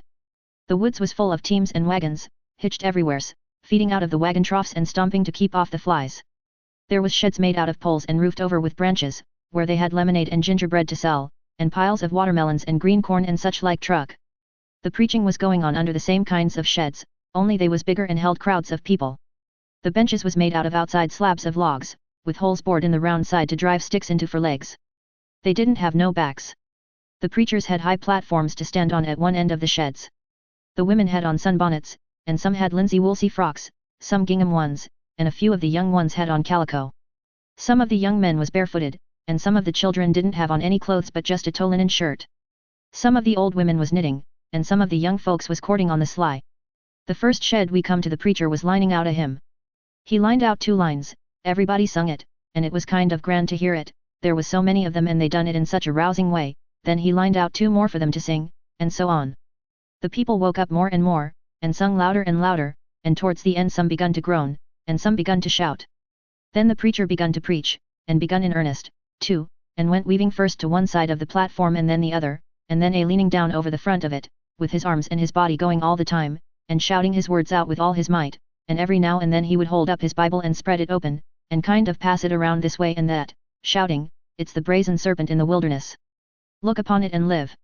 And people would shout out, "Glory, Amen." And so he went on, and the people groaning and crying and saying Amen. "Oh, come to the mourner's bench, come, black with sin. Amen, come, sick and sore. Amen, come, lame and halt and blind. Amen, come, poor and needy, sunk in shame. Amen, come, all that's worn and soiled and suffering, come with a broken spirit. Come with a contrite heart. Come in your rags and sin and dirt. The waters that cleanse is free, the door of heaven stands open, oh, enter in and be at rest. Amen, glory, glory hallelujah." And so on. You couldn't make out what the preacher said anymore, on account of the shouting and crying. Folks got up everywheres in the crowd, and worked their way just by main strength to the mourner's bench, with the tears running down their faces, and when all the mourners had got up there to the front benches in a crowd, they sung and shouted and flung themselves down on the straw, just crazy and wild. Well, the first I knowed the king got a going, and you could hear him over everybody, and next he went a charging up onto the platform, and the preacher he begged him to speak to the people, and he done it. He told them he was a pirate, been a pirate for 30 years out in the Indian Ocean, and his crew was thinned out considerable last spring in a fight, and he was home now to take out some fresh men, and thanks to goodness he'd been robbed last night and put ashore off of a steamboat without a cent, and he was glad of it. It was the blessedest thing that ever happened to him, because he was a changed man now, and happy for the first time in his life, and, poor as he was going to start right off and work his way back to the Indian Ocean, and put in the rest of his life trying to turn the pirates into the true path, for he could do it better than anybody else, being acquainted with all pirate crews in that ocean, and though it would take him a long time to get there without money, he would get there anyway, and every time he convinced a pirate he would say to him, "Don't you thank me, don't you give me no credit, it all belongs to them dear people in Pokeville camp meeting. Natural brothers and benefactors of the race, and that dear preacher there, the truest friend a pirate ever had." And then he busted into tears, and so did everybody. Then somebody sings out, "Take up a collection for him, take up a collection." Well, a half a dozen made a jump to do it, but somebody sings out, "Let him pass the hat around." Then everybody said it, the preacher too. So the king went all through the crowd with his hat swabbing his eyes, and blessing the people and praising them and thanking them for being so good to the poor pirates away off there, and every little while the prettiest kind of girls, with the tears running down their cheeks, would up and ask him would he let them kiss him for to remember him by, and he always done it, and some of them he hugged and kissed as many as 5 or 6 times, and he was invited to stay a week, and everybody wanted him to live in their houses, and said they'd think it was an honor, but he said as this was the last day of the camp meeting he couldn't do no good, and besides he was in a sweat to get to the Indian Ocean right off and go to work on the pirates. When we got back to the raft and he come to count up he found he had collected $87.75. And then he had fetched away a 3-gallon jug of whiskey, too, that he found under a wagon when he was starting home through the woods. The king said, "Take it all around, it laid over any day he'd ever put in the missionarying line." He said it warn't no use talking, heathens don't amount to shucks alongside of pirates to work a camp meeting with. The Duke was thinking he'd been doing pretty well till the king come to show up, but after that he didn't think so much. He had set up and printed off 2 little jobs for farmers in that printing office, horse bills, and took the money, $4. And he had gotten $10 worth of advertisements for the paper, which he said he would put in for $4 if they would pay in advance, so they done it. The price of the paper was $2 a year, but he took in 3 subscriptions for half $1 apiece on condition of them paying him in advance. They were going to pay in cordwood and onions as usual, but he said he had just bought the concern and knocked down the price as low as he could afford it, and was going to run it for cash. He set up a little piece of poetry, which he made, himself, out of his own head, 3 verses, kind of sweet and saddish. The name of it was, "Yes, Crush, Cold World, This Breaking Heart," and he left that all set up and ready to print in the paper, and didn't charge nothing for it. Well, he took in $9.50, and said he'd done a pretty square day's work for it. Then he showed us another little job he'd printed and hadn't charged for, because it was for us. It had a picture of a runaway nigger with a bundle on a stick over his shoulder, and $200 reward under it. The reading was all about Jim, and just described him to a dot. It said he run away from St. Jacques Plantation, 40 mile below New Orleans, last winter and likely went north, and whoever would catch him and send him back he could have the reward and expenses. "Now," says the Duke, "after tonight we can run in the daytime if we want to. Whenever we see anybody coming we can tie Jim hand and foot with a rope, and lay him in the wigwam and show this handbill and say we captured him up the river, and we're too poor to travel on a steamboat, so we got this little raft on credit from our friends and are going down to get the reward." Handcuffs and chains would look still better on Jim, but it wouldn't go well with the story of us being so poor. Too much like jewelry. Ropes are the correct thing, we must preserve the unities, as we say on the boards. We all said the Duke was pretty smart, and there couldn't be no trouble about running daytimes. We judged we could make miles enough that night to get out of the reach of the powwow we reckoned the Duke's work in the printing office was going to make in that little town, then we could boom right along if we wanted to. We laid low and kept still, and never shoved out till nearly 10 o'clock, then we slid by, pretty wide away from the town, and didn't hoist our lantern till we was clear out of sight of it. When Jim called me to take the watch at 4 in the morning, he says, "Huck, does you reckon we gwine to run across any mo kings on dis trip?" "No," I says, "I reckon not." "Well," says he, "that's all right, den. I don't mind one two kings, but that's enough. Dis one's powerful drunk, and a duke and much better." I found Jim had been trying to get him to talk French, so he could hear what it was like, but he said he had been in this country so long, and had so much trouble, he'd forgot it. Chapter 21. It was after sun up now, but we went right on and didn't tie up. The king and the duke turned out by and by looking pretty rusty, but after they jumped overboard and took a swim it chippered them up a good deal. After breakfast the king he took a seat on the corner of the raft, and pulled off his boots and rolled up his breeches, and let his legs dangle in the water, so as to be comfortable, and lit his pipe, and went to getting his Romeo and Juliet by heart. When he had got it pretty good, him and the Duke begun to practice it together. The Duke had to learn him over and over again how to say every speech, and he made him sigh, and put his hand on his heart, and after a while he said he done it pretty well, only, he says, "You mustn't bellow out Romeo, that way, like a bull, you must say it soft and sick and languishy, so, Romeo, that is the idea, for Juliet's a dear sweet mere child of a girl, you know, and she doesn't bray like a jackass." Well, next they got out a couple of long swords that the Duke made out of oak laths, and begun to practice the sword fight. The Duke called himself Richard III, and the way they laid on and pranced around the raft was grand to see. But by and by the king tripped and fell overboard, and after that they took a rest, and had a talk about all kinds of adventures they'd had in other times along the river. After dinner the Duke says, "Well, Capet, we'll want to make this a first-class show, you know, so I guess we'll add a little more to it. We want a little something to answer encores with, anyway." "What's encores, Bilgewater?" the Duke told him, and then says, "I'll answer by doing the Highland fling or the sailor's hornpipe, and you, well, let me see, oh, I've got it, you can do Hamlet's soliloquy." "Hamlet's which?" "Hamlet's soliloquy, you know, the most celebrated thing in Shakespeare." "Ah, it's sublime, sublime. Always fetches the house. I haven't got it in the book, I've only got one volume, but I reckon I can piece it out from memory. I'll just walk up and down a minute, and see if I can call it back from recollection's vaults." So he went to marching up and down, thinking, and frowning horrible every now and then he would hoist up his eyebrows, next he would squeeze his hand on his forehead and stagger back and kind of moan, next he would sigh, and next he'd let on to drop a tear. It was beautiful to see him. By and by he got it. He told us to give attention. Then he strikes a most noble attitude, with one leg shoved forwards, and his arms stretched away up, and his head tilted back, looking up at the sky, and then he begins to rip and rave and grit his teeth, and after that, all through his speech, he howled, and spread around, and swelled up his chest, and just knocked the spots out of any acting ever I see before. This is the speech, I learned it, easy enough, while he was learning it to the king. To be, or not to be, that is the bare bodkin. That makes calamity of so long life. For who would fardels bear, till Burnham would do come to Dunsinane? But that the fear of something after death murders the innocent sleep. Great nature's second course. And makes us rather sling the arrows of outrageous fortune than fly to others that we know not of. There's the respect must give us pause. Wake Duncan with thy knocking. I would thou couldst. For who would bear the whips and scorns of time? The oppressor's wrong, the proud man's contumely, the law's delay, and the quietus which his pangs might take. In the dead waste and middle of the night, when churchyards yawn in customary suits of solemn black, but that the undiscovered country from whose bourne no traveller returns, breathes forth contagion on the world. And thus the native hue of resolution, like the poor cat the adage, is sicklied o'er with care. And all the clouds that lowered o'er our housetops, with this regard their currents turn awry, and lose the name of action. 'Tis a consummation devoutly to be wished. But soft you, the fair Ophelia, ope not thy ponderous and marble jaws, but get thee to a nunnery, go. Well, the old man he liked that speech, and he mighty soon got it so he could do it first rate. It seemed like he was just born for it, and when he had his hand in and was excited, it was perfectly lovely the way he would rip and tear and rear up behind when he was getting it off. The first chance we got, the Duke he had some show bills printed, and after that, for 2 or 3 days as we floated along, the raft was a most uncommon lively place, for there warn't nothing but sword fighting and rehearsing, as the Duke called it, going on all the time.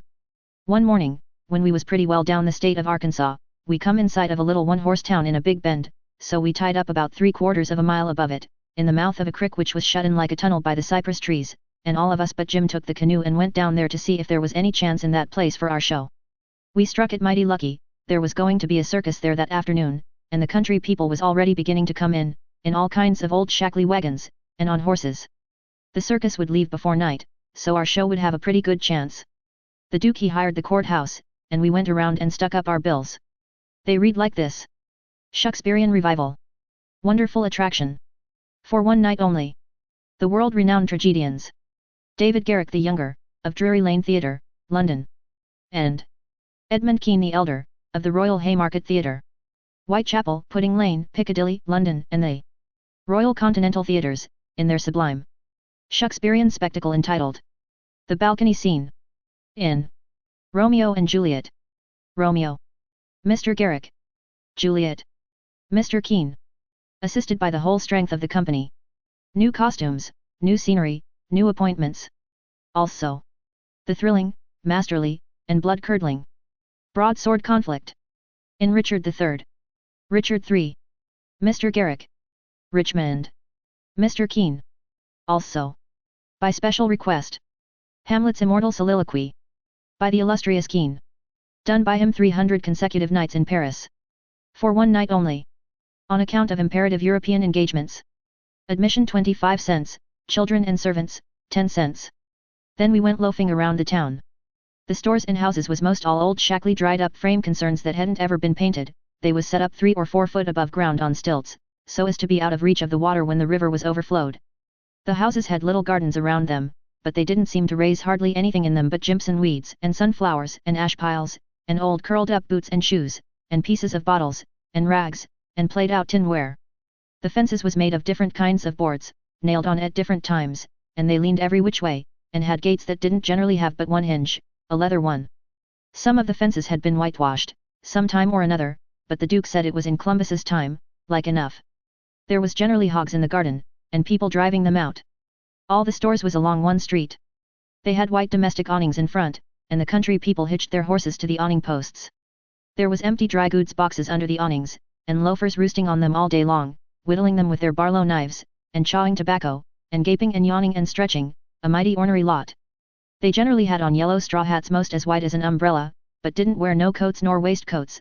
They called one another Bill and Buck and Hank, and Joe, and Andy, and talked lazy and drawly, and used considerable many cuss words. There was as many as one loafer leaning up against every awning post, and he most always had his hands in his breeches pockets, except when he fetched them out to lend a chaw of tobacco or scratch. What a body was hearing amongst them all the time was, "Gimme a chaw v chewbacker, Hank. Cane tea, I hind tea got but one chaw left. Ask Bill. Maybe Bill he gives him a chaw, maybe he lies and says he ain't got none." Some of them kinds of loafers never has a cent in the world, nor a chaw of tobacco of their own. They get all their chawing by borrowing. They say to a fellow, "I wished you'd lend me a chaw, Jack, I just this minute give Ben Thompson the last chaw I had," which is a lie pretty much every time. It don't fool nobody but a stranger, but Jack ain't no stranger, so he says, "You give him a chaw, did you? So did your sister's cat's grandmother. You pay me back the chaws you've already borrowed off and me, Leif Buckner, then I'll loan you 1 or 2 ton of it, and won't charge you no back interest, nuther." Well, I did pay you back some of it voonst. Yes, you did, 'bout 6 chaws. You borrowed store chewbacker and paid back niggerhead. Store tobacco is flat black plug, but these fellows mostly chaws the natural leaf twisted. When they borrow a chaw they don't generally cut it off with a knife, but set the plug in between their teeth, and gnaw with their teeth and tug at the plug with their hands till they get it in two. Then sometimes the one that owns the tobacco looks mournful at it when it's handed back, and says, sarcastic, "Here, gimme the chaw, and you take the plug." All the streets and lanes was just mud, they warn't nothing else but mud, mud as black as tar and nigh about a foot deep in some places, and 2 or 3 inches deep in all the places. The hogs loafed and grunted around everywheres. You'd see a muddy sow and a litter of pigs come lazying along the street and hole up herself right down in the way, where folks had to walk around her, and she'd stretch out and shut her eyes and wave her ears whilst the pigs was milking her, and look as happy as if she was on salary. And pretty soon you'd hear a loafer sing out, "Hi, so boy, sick him, Tige," and away the sow would go, squealing most horrible, with a dog or 2 swinging to each ear, and 3 or 4 dozen more a coming, and then you would see all the loafers get up and watch the thing out of sight, and laugh at the fun and look grateful for the noise. Then they'd settle back again till there was a dog fight. There couldn't anything wake them up all over, and make them happy all over, like a dog fight, unless it might be putting turpentine on a stray dog and setting fire to him, or tying a tin pan to his tail and see him run himself to death. On the riverfront some of the houses was sticking out over the bank, and they was bowed and bent, and about ready to tumble in. The people had moved out of them. The bank was caved away under one corner of some others, and that corner was hanging over. People lived in them yet, but it was dangersome, because sometimes a strip of land as wide as a house caves in at a time. Sometimes a belt of land a quarter of a mile deep will start in and cave along till it all caves into the river in one summer. Such a town as that has to be always moving back and back and back, because the river's always gnawing at it. The nearer it got to noon that day the thicker and thicker was the wagons and horses in the streets, and more coming all the time. Families fetched their dinners with them from the country, and eat them in the wagons. There was considerable whiskey drinking going on, and I seen 3 fights. By and by somebody sings out, "Here comes old Boggs, in from the country for his little old monthly drunk, here he comes, boys." All the loafers looked glad, I reckoned they was used to having fun out of Boggs. One of them says, "Wonder who he's a-gwine to chaw up this time. If he'd a-chawed up all the men he's been a-gwine to chaw up in the last 20 year he'd have considerable reputation now." Another one says, "I wished old Boggs d threaten me, 'cause then I'd know I warn't gwine to die for 1,000 year." Boggs comes a-tearing along on his horse, whooping and yelling like an Injun, and singing out, "Clear the track, thar! I'm on the Vav path, and the price uv coffins is a-gwine to raise." He was drunk, and weaving about in his saddle, he was over 50-year-old, and had a very red face. Everybody yelled at him and laughed at him and sassied him, and he sassied back, and said he'd attend to them and lay them out in their regular turns, but he couldn't wait now because he'd come to town to kill old Colonel Sherburne, and his motto was, "Meat first, and spoon vittles to top off on." He see me, and rode up and says, "Whardy you come fm, boy? You prepared to die?" Then he rode on. I was scared, but a man says, "He don't mean nothing, he's always a-carryin' on like that when he's drunk. He's the best-naturedest old fool in Arkansas, never hurt nobody, drunk nor sober." Boggs rode up before the biggest store in town, and bent his head down so he could see under the curtain of the awning and yells, "Come out here, Sherburne! Come out and meet the man you've swindled. You're the hound I'm after, and I'm a-gwine to have you, too." And so he went on, calling Sherburne everything he could lay his tongue to, and the whole street packed with people listening and laughing and going on. By and by a proud-looking man about 55, and he was a heap the best-dressed man in that town, too, steps out of the store, and the crowd drops back on each side to let him come. He says to Boggs, "Mighty cam and slow," he says. "I'm tired of this, but I'll endure it till 1 o'clock. Till 1 o'clock, mind, no longer. If you open your mouth against me only once after that time you can't travel so far but I will find you." Then he turns and goes in. The crowd looked mighty sober, nobody stirred, and there warn't no more laughing. Boggs rode off blackguarding Sherburne as loud as he could yell, all down the street, and pretty soon back he comes and stops before the store, still keeping it up. Some men crowded around him and tried to get him to shut up, but he wouldn't. They told him it would be 1 o'clock in about 15 minutes, and so he must go home, he must go right away. But it didn't do no good. He cussed away with all his might, and throwed his hat down in the mud and rode over it, and pretty soon away he went a-raging down the street again, with his grey hair a-flying. Everybody that could get a chance at him tried their best to coax him off of his horse so they could lock him up and get him sober, but it warn't no use. Up the street he would tear again, and give Sherburne another cussing. By and by somebody says, "Go for his daughter, quick, go for his daughter, sometimes he'll listen to her. If anybody can persuade him, she can." So somebody started on a run. I walked down street a ways and stopped. In about 5 or 10 minutes here comes Boggs again, but not on his horse. He was a-reeling across the street towards me, bareheaded, with a friend on both sides of him a-hold of his arms and hurrying him along. He was quiet, and looked uneasy, and he warn't hanging back any, but was doing some of the hurrying himself. Somebody sings out, "Boggs." I looked over there to see who said it, and it was that Colonel Sherburne. He was standing perfectly still in the street, and had a pistol raised in his right hand, not aiming it, but holding it out with the barrel tilted up towards the sky. The same second I see a young girl coming on the run, and 2 men with her. Boggs and the men turned round to see who called him, and when they see the pistol the men jumped to one side, and the pistol barrel come down slow and steady to a level, both barrels cocked. Boggs throws up both of his hands and says, "Oh Lord, don't shoot." Bang! Goes the first shot, and he staggers back, clawing at the air, bang! Goes the second one, and he tumbles backwards onto the ground, heavy and solid, with his arms spread out. That young girl screamed out and comes rushing, and down she throws herself on her father, crying, and saying, "Oh, he's killed him, he's killed him." The crowd closed up around them, and shouldered and jammed one another, with their necks stretched, trying to see, and people on the inside trying to shove them back and shouting, "Back, back, give him air, give him air." Colonel Sherburne he tossed his pistol onto the ground, and turned around on his heels and walked off. They took Boggs to a little drug store, the crowd pressing around just the same, and the whole town following, and I rushed and got a good place at the window, where I was close to him and could see in. They laid him on the floor and put one large Bible under his head, and opened another one and spread it on his breast, but they tore open his shirt first, and I seen where one of the bullets went in. He made about a dozen long gasps, his breast lifting the Bible up when he drawed in his breath, and letting it down again when he breathed it out, and after that he laid still, he was dead. Then they pulled his daughter away from him, screaming and crying, and took her off. She was about 16, and very sweet and gentle looking, but awful pale and scared.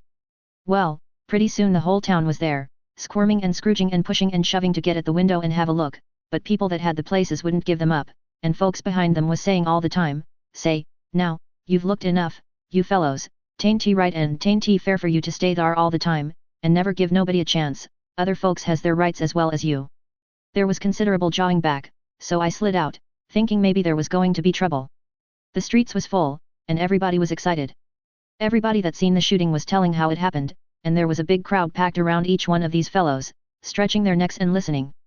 One long, lanky man, with long hair and a big white fur stovepipe hat on the back of his head, and a crooked-handled cane, marked out the places on the ground where Boggs stood and where Sherburne stood, and the people following him around from one place to t'other and watching everything he done, and bobbing their heads to show they understood, and stooping a little and resting their hands on their thighs to watch him mark the places on the ground with his cane, and then he stood up straight and stiff where Sherburne had stood, frowning and having his hat brimmed down over his eyes, and sung out, "Boggs," and then fetched his cane down slow to a level, and says bang, staggered backwards, says bang, again, and fell down flat on his back.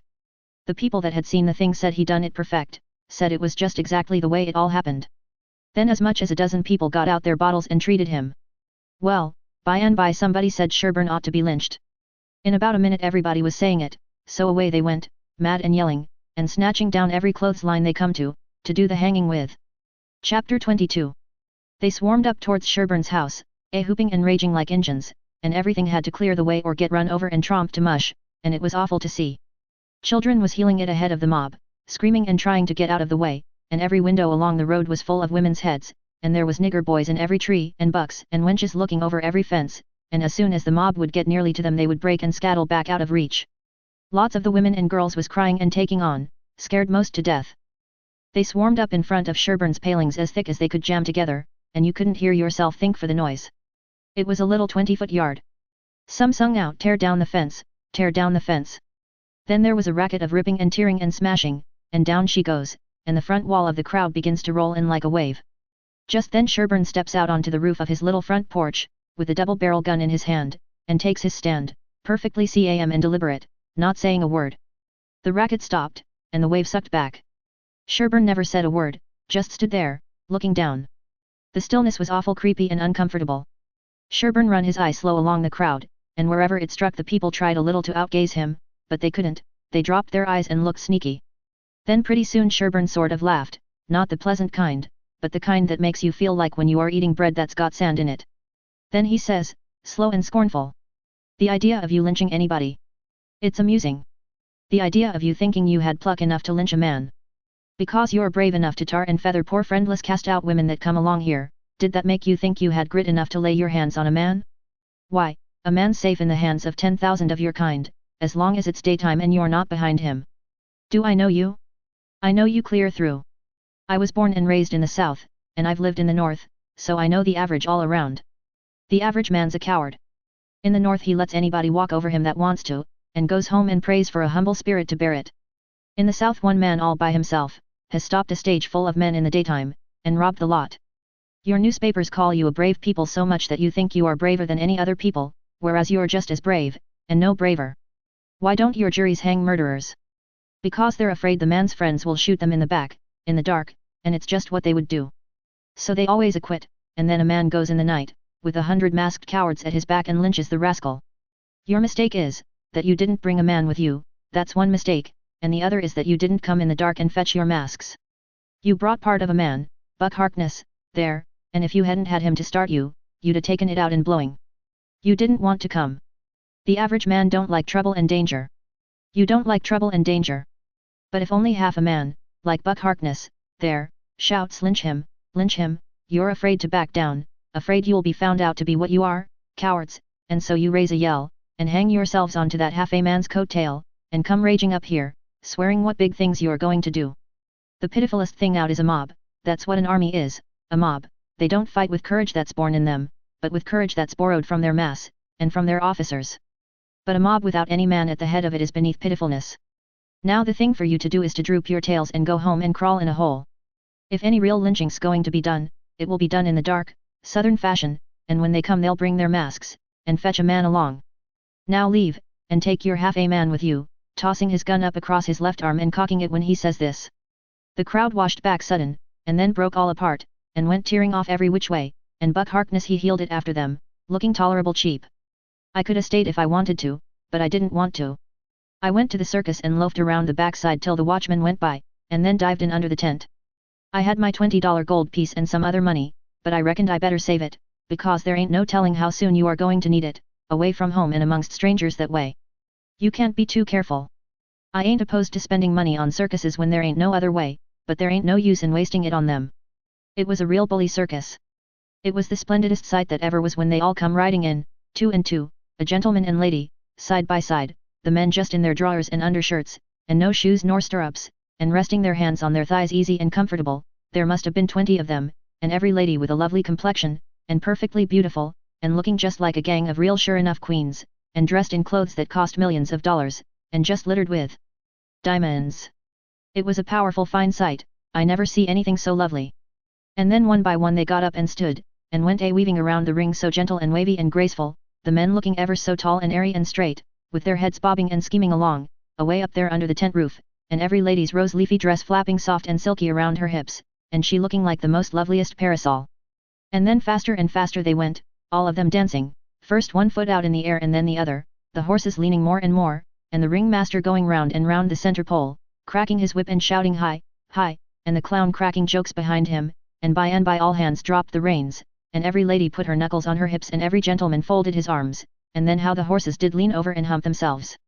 And so one after the other they all skipped off into the ring, and made the sweetest bow I ever see, and then scampered out, and everybody clapped their hands and went just about wild. Well, all through the circus they done the most astonishing things, and all the time that clown carried on so it most killed the people. The ringmaster couldn't ever say a word to him but he was back at him quick as a wink with the funniest things a body ever said, and how he ever could think of so many of them, and so sudden and so pat, was what I couldn't no way understand. Why, I couldn't a thought of them in a year. And by a drunk man tried to get into the ring, said he wanted to ride, said he could ride as well as anybody that ever was.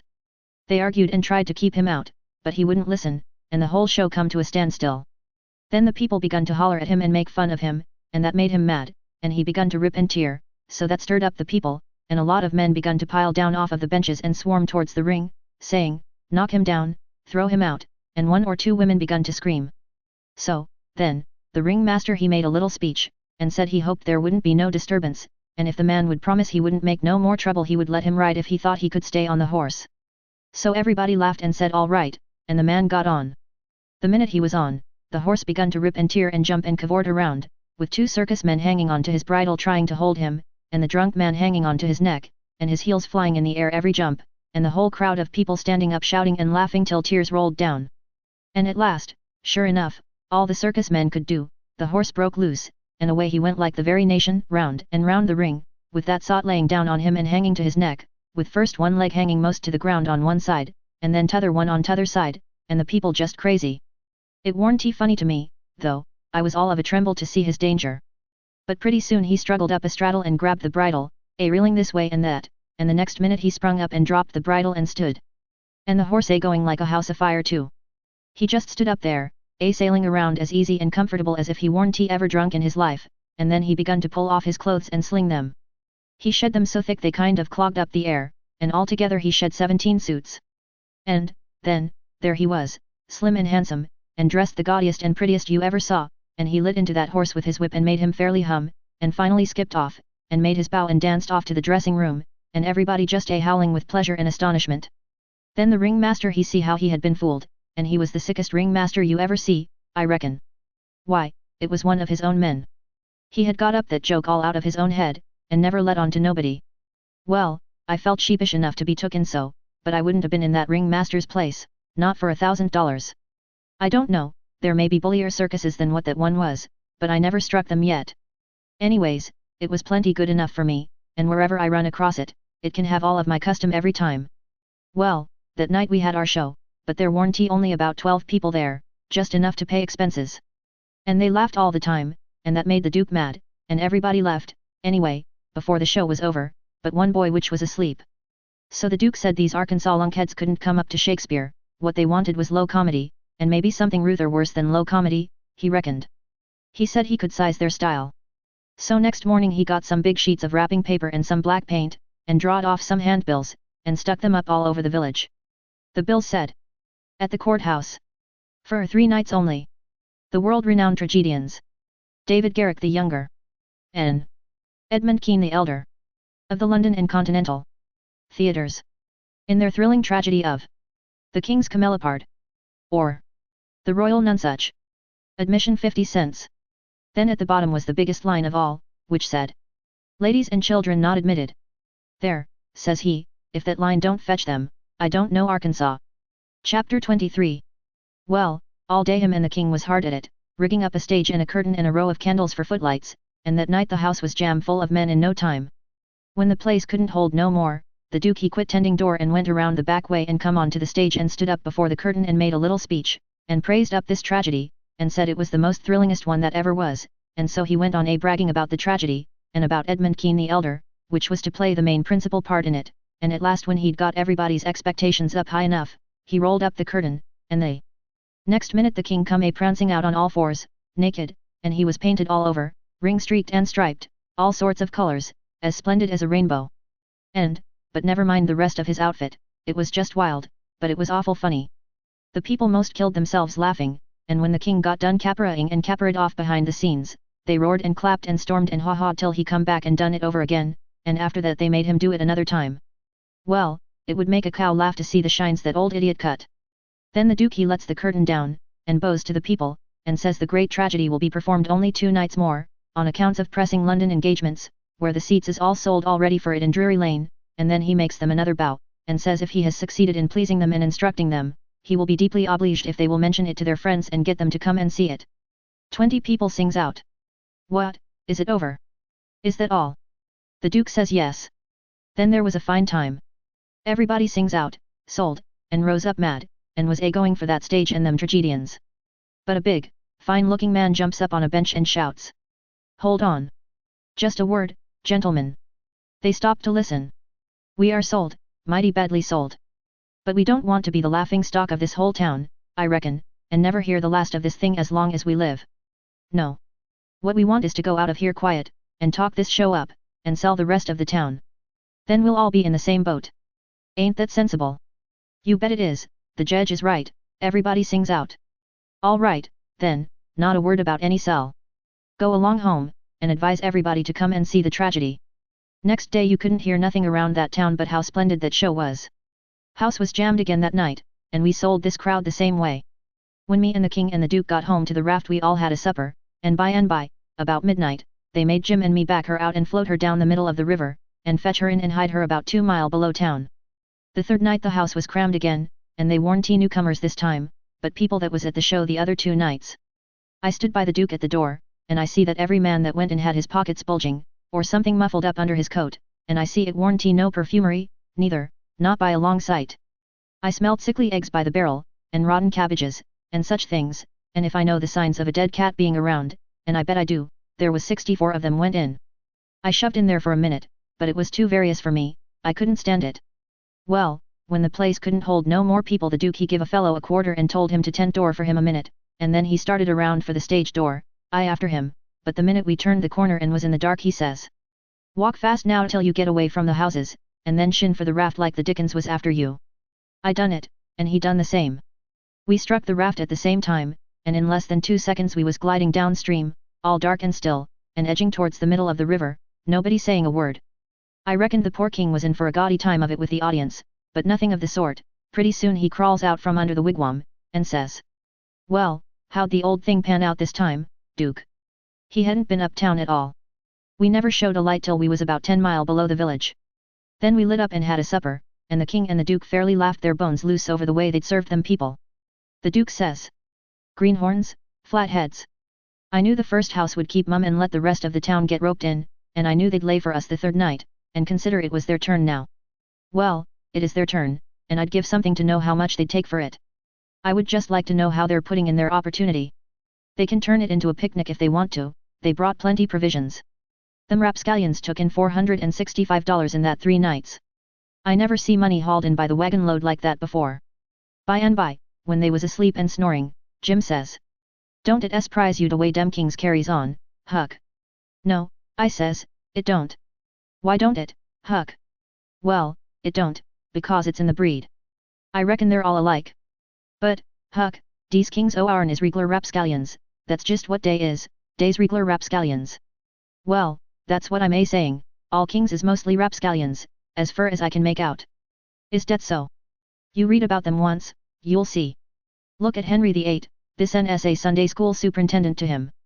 And look at Charles II, and Louis XIV, and Louis XV, and James II, and Edward II, and Richard III, and 40 more, besides all them Saxon heptarchies that used to rip around so in old times and raise Cain. My, you ought to seen old Henry VIII when he was in bloom. He was a blossom. He used to marry a new wife every day, and chop off her head next morning. And he would do it just as indifferent as if he was ordering up eggs. 'Fetch up Nell Gwyn,' he says. They fetch her up.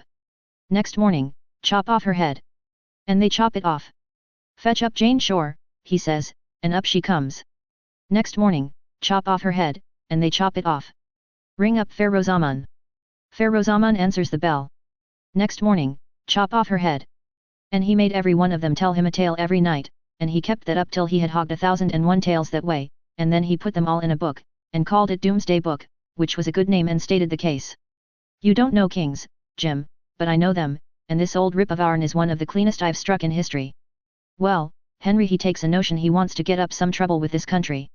How does he go at it? Give notice, give the country a show. No.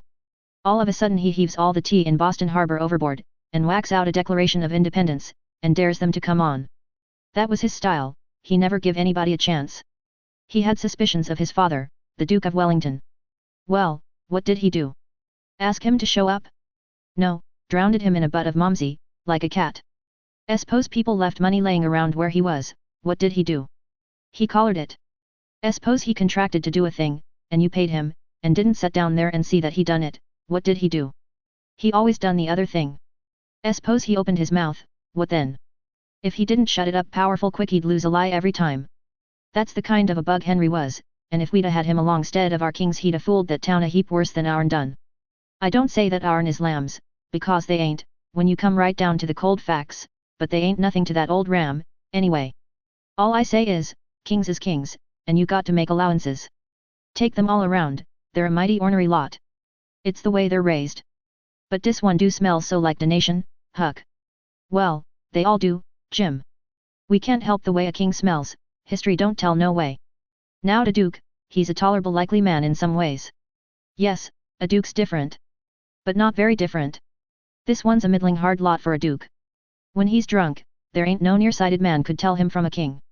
Well, anyways, I don't hanker for no mo Huck. Dis is all I can stan. It's the way I feel, too, Jim. But we've got them on our hands, and we got to remember what they are, and make allowances. Sometimes I wish we could hear of a country that's out of kings. What was the use to tell Jim these warn't real kings and dukes? It wouldn't a done no good, and, besides, it was just as I said, you couldn't tell them from the real kind. I went to sleep, and Jim didn't call me when it was my turn. He often done that. When I waked up just at daybreak, he was sitting there with his head down betwixt his knees, moaning and mourning to himself.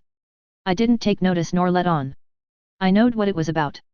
He was thinking about his wife and his children, away up yonder, and he was low and homesick, because he hadn't ever been away from home before in his life, and I do believe he cared just as much for his people as white folks does for their'n.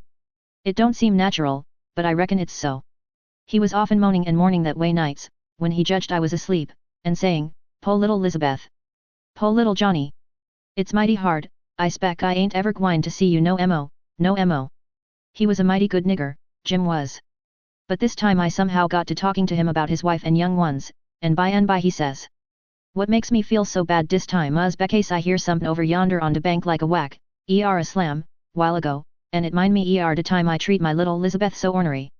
She warned Tiani bout FOUROLE, and she tucked a SK yarlet fever, and had a powful rough spell, but she got well, and one day she was standin' around, and I says to her, I says.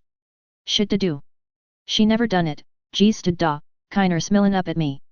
It make me mad, and I says agin, mighty loud, I says. Don't you hear me, shit to do. She jis stood the same way, kinder smillin' up. I was a bilin'. I says. I lay I make you mine. And would dat I fetch her a slap side to head dat sunt her a sprawlin'. Den I went into de other room, and us gone bout 10 minutes, and when I come back da was dat do a standin' open yet, and dat chilly standin' mos right in it, a lookin' down and mournin', and de tears runnin' down. My, but I was mad. I was a gwine for de chilly, but geez den, it was a do dat open innards, geez den, long come de wind and slam it to, behind de chilly, kerblam, and my lan, de chilly never move. My breath mos hop outer me, and I feel so, I don't know how I feel. I crope out, all a tremblin', and crope around and open to do easy and slow, and poke my head in behind a chilly, soft and still, and all uv a sudden I says pow. Geez as loud as I could yell. She never budge. Oh, Huck, I bust out a cryin' and grab her up in my arms, and say, oh, de po little thing.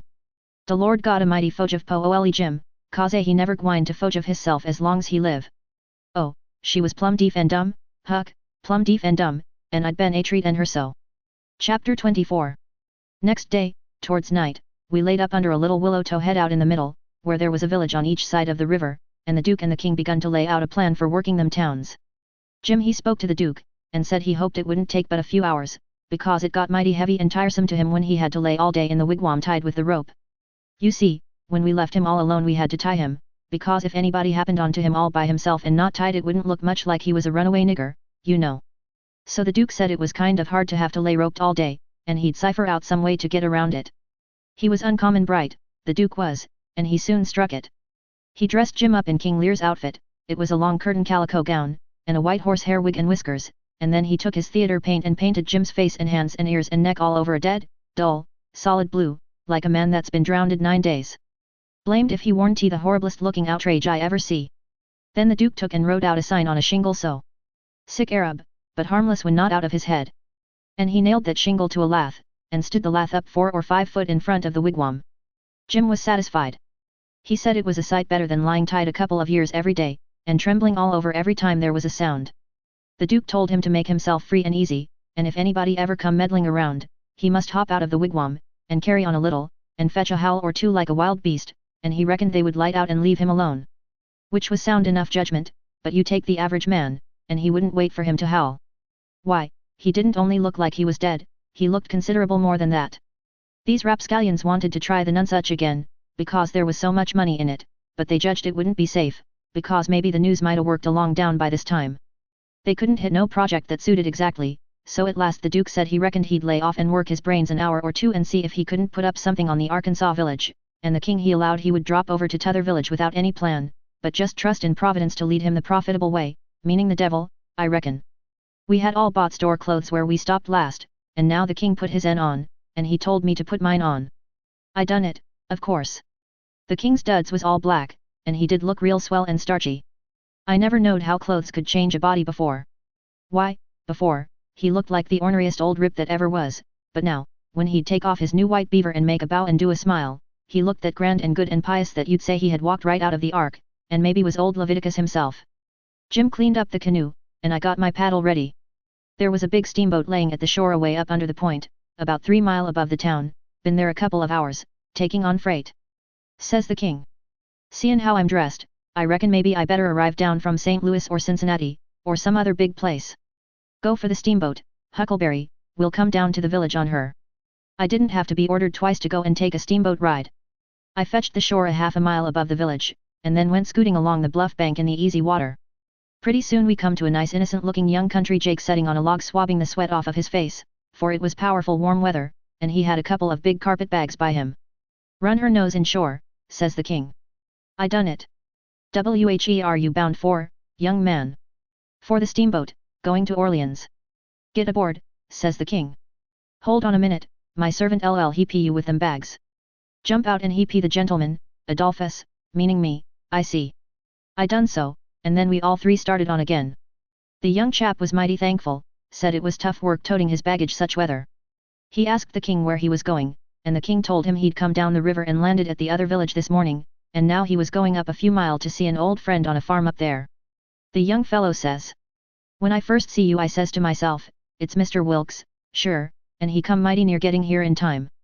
But then I says again, no, I reckon it ain't him, or else he wouldn't be paddling up the river.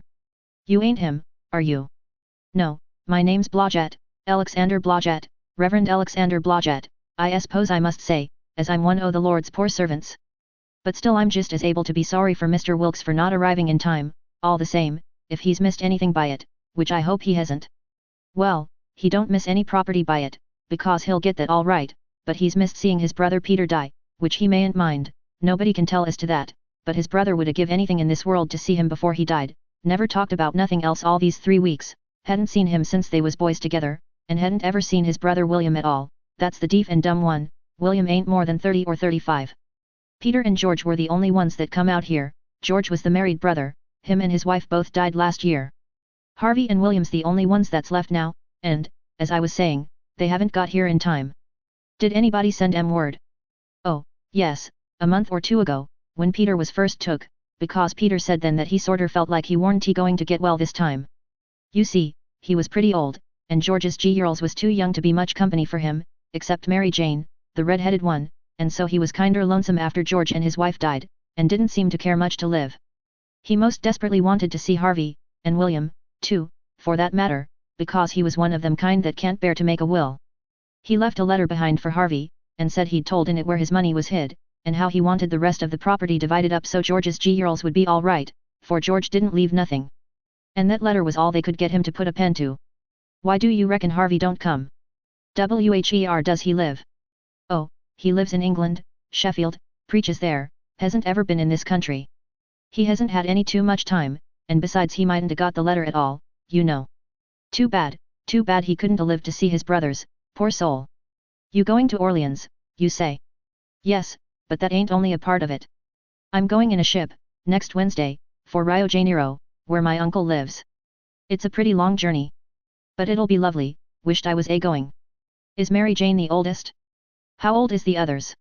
Mary Jane's 19, Susan's 15, and Joanna's about 14, that's the one that gives herself to good works and has a hare lip. Poor things, to be left alone in the cold world so. Well, they could be worse off. Old Peter had friends, and they ain't going to let them come to no harm. There's Hobson, the Baptist preacher, and Deacon Lot Hovey, and Ben Rucker, and Abner Shackelford, and Levi Bell, the lawyer, and Dr. Robinson, and their wives, and the widow Bartley, and, well, there's a lot of them, but these are the ones that Peter was thickest with, and used to write about sometimes, when he wrote home, so Harvey LL know where to look for friends when he gets here. Well, the old man went on asking questions till he just fairly emptied that young fellow. Blamed if he didn't inquire about everybody and everything in that blessed town, and all about the Wilkses, and about Peter's business, which was a tanner, and about George's, which was a carpenter, and about Harvey's, which was a dissentering minister, and so on, and so on. Then he says, "What did you want to walk all the way up to the steamboat for?" "Because she's a big Orleans boat, and I was afeard she mightn't stop there. When they're deep they won't stop for a hail. A Cincinnati boat will, but this is a St. Louis one." Was Peter Wilkes well off? Oh, yes, pretty well off. He had houses and land, and it's reckoned he left 3,000 or 4,000 in cash hid up summers. When did you say he died? I didn't say, but it was last night. Funeral tomorrow, likely. Yes, 'bout the middle of the day. Well, it's all terrible sad, but we've all got to go, one time or another. So what we want to do is to be prepared, then we're all right. Yes, sir, it's the best way. Ma used to always say that. When we struck the boat she was about done loading, and pretty soon she got off. The king never said nothing about going aboard, so I lost my ride, after all. When the boat was gone the king made me paddle up another mile to a lonesome place, and then he got ashore and says, "Now hustle back, right off, and fetch the Duke up here, and the new carpet bags. And if he's gone over to t'other side, go over there and get him. And tell him to get himself up regardless. Shove along, now." I see what he was up to, but I never said nothing, of course. When I got back with the Duke we hid the canoe, and then they sat down on a log, and the king told him everything, just like the young fellow had said it, every last word of it. And all the time he was doing it he tried to talk like an Englishman, and he done it pretty well, too, for a slouch. I can't imitate him, and so I ain't going to try to, but he really done it pretty good. Then he says, "How are you on the deaf and dumb, Bilgewater?" The Duke said, "Leave him alone for that," said he had played a deaf and dumb person on the histrionic boards. So then they waited for a steamboat. About the middle of the afternoon a couple of little boats come along, but they didn't come from high enough up the river, but at last there was a big one, and they hailed her. She sent out her yawl, and we went aboard, and she was from Cincinnati, and when they found we only wanted to go 4 or 5 miles they was booming mad, and gave us a cussing, and said they wouldn't land us. But the king was Cam. He says, "If gentlemen can afford to pay $1 a mile apiece to be took on and put off in a yawl, a steamboat can afford to carry 'em, can't it?" So they softened down and said it was all right, and when we got to the village they yawled us ashore. About 24 men flocked down when they see the yawl coming, and when the king says, "Can any of you gentlemen tell me where Mr. Peter Wilkes lives?" they give a glance at one another, and nodded their heads, as much as to say, "What do I tell you?" Then one of them says, kind of soft and gentle, "I'm sorry sir, but the best we can do is to tell you where he did live yesterday evening." Sudden as winking the ornery old creature went all to smash, and fell up against the man, and put his chin on his shoulder, and cried down his back, and says, "Alas, alas, our poor brother, gone, and we never got to see him, oh, it's too hard." Then he turns around, blubbering, and makes a lot of idiotic signs to the Duke on his hands, and blamed if he didn't drop a carpet bag and bust out crying. If they warn't the beatenest lot, them 2 frauds, that ever I struck. Well, the men gathered around and sympathized with them, and said all sorts of kind things to them, and carried their carpet bags up the hill for them, and let them lean on them and cry, and told the king all about his brother's last moments, and the king he told it all over again on his hands to the Duke, and both of them took on about that dead tanner like they'd lost the 12 disciples. Well, if ever I struck anything like it, I'm a nigger. It was enough to make a body ashamed of the human race. Chapter 25. The news was all over town in 2 minutes, and you could see the people tearing down on the run from every which way, some of them putting on their coats as they come. Pretty soon we was in the middle of a crowd, and the noise of the tramping was like a soldier march. The windows and dooryards was full, and every minute somebody would say, "Over a fence." "Is it them?" And somebody trotting along with the gang would answer back and say, "You bet it is." When we got to the house the street in front of it was packed, and the 3 girls was standing in the door. Mary Jane was red-headed, but that don't make no difference, she was most awful beautiful, and her face and her eyes was all lit up like glory, she was so glad her uncles was come. The king he spread his arms, and Mary Jane she jumped for them, and the hare lip jumped for the Duke, and there they had it. Everybody most, leastways women, cried for joy to see them meet again at last and have such good times. Then the king he hunched the Duke private, I see him do it, and then he looked around and see the coffin, over in the corner on 2 chairs, so then him and the Duke, with a hand across each other's shoulder, and t'other hand to their eyes, walked slow and solemn over there, everybody dropping back to give them room, and all the talk and noise stopping, people saying sh, and all the men taking their hats off and drooping their heads, so you could a heard a pin fall. And when they got there they bent over and looked in the coffin, and took one sight, and then they bust out crying so you could a heard them to Orleans, most, and then they put their arms around each other's necks, and hung their chins over each other's shoulders, and then for 3 minutes, or maybe 4, I never see 2 men leak the way they done. And, mind you, everybody was doing the same, and the place was that damp I never see anything like it. Then one of them got on one side of the coffin, and t'other on t'other side, and they kneeled down and rested their foreheads on the coffin, and let on to pray all to themselves. Well, when it come to that it worked the crowd like you never see anything like it, and everybody broke down and went to sobbing right out loud, the poor girls, too, and every woman, nearly, went up to the girls, without saying a word, and kissed them, solemn, on the forehead, and then put their hand on their head, and looked up towards the sky, with the tears running down, and then busted out and went off sobbing and swabbing, and give the next woman a show. I never see anything so disgusting. Well, by and by the king he gets up and comes forward a little, and works himself up and slobbers out a speech, all full of tears and flapdoodle about its being a sore trial for him and his poor brother to lose the diseased, and to miss seeing diseased alive after the long journey of 4,000 mile, but it's a trial that's sweetened and sanctified to us by this dear sympathy and these holy tears, and so he thanks them out of his heart and out of his brother's heart, because out of their mouths they can't, words being too weak and cold, and all that kind of rot and slush, till it was just sickening, and then he blubbers out a pious goody-goody amen, and turns himself loose and goes to crying fit to bust. And the minute the words were out of his mouth somebody over in the crowd struck up the doxology, and everybody joined in with all their might, and it just warmed you up and made you feel as good as church letting out. Music is a good thing, and after all that soul butter and hogwash I never see it freshen up things so, and sound so honest and bully. Then the king begins to work his jaw again, and says how him and his nieces would be glad if a few of the main principal friends of the family would take supper here with them this evening, and help set up with the ashes of the deceased, and says if his poor brother laying yonder could speak he knows who he would name, for they was names that was very dear to him, and mentioned often in his letters, and so he will name the same, to wit, as follows, viz. Rev. Mr. Hobson, and Deacon Lot Hovey, and Mr. Ben Rucker, and Abner Shackelford, and Levi Bell, and Dr. Robinson, and their wives, and the widow Bartley. Rev. Hobson and Dr. Robinson was down to the end of the town hunting together, that is, I mean the doctor was shipping a sick man to t'other world, and the preacher was pinting him right. Lawyer Bell was away up to Louisville on business. But the rest was on hand, and so they all come and shook hands with the king and thanked him and talked to him, and then they shook hands with the duke and didn't say nothing, but just kept smiling and bobbing their heads like a passel of sapheads whilst he made all sorts of signs with his hands and said goo goo, goo goo goo all the time, like a baby that can't talk. So the king he blattered along, and managed to inquire about pretty much everybody and dog in town, by his name, and mentioned all sorts of little things that happened one time or another in the town, or to George's family, or to Peter. And he always let on that Peter wrote him the things, but that was a lie, he got every blessed one of them out of that young flathead that we canoed up to the steamboat. Then Mary Jane she fetched the letter her father left behind, and the king he read it out loud and cried over it. It give the dwelling house and $3,000, gold, to the girls, and it give the tanyard, which was doing a good business, along with some other houses and land, worth about $7,000, and $3,000 in gold to Harvey and William, and told where the $6,000 cash was hid down cellar. So these two frauds said they'd go and fetch it up, and have everything square and above board, and told me to come with a candle. We shut the cellar door behind us, and when they found the bag they spilled it out on the floor, and it was a lovely sight, all them yaller boys. My, the way the king's eyes did shine. He slaps the duke on the shoulder and says, "Oh, this ain't bully nor nothin'." "Oh, no, I reckon not." "Why, Bilgy, it beats the nonsuch, don't it?" The duke allowed it did. They pawed the yaller boys, and sifted them through their fingers and let them jingle down on the floor, and the king says, "It ain't no use talkin', Bain brothers to a rich dead man and representatives of furrin heirs that's got left is the line for you and me, Bilge.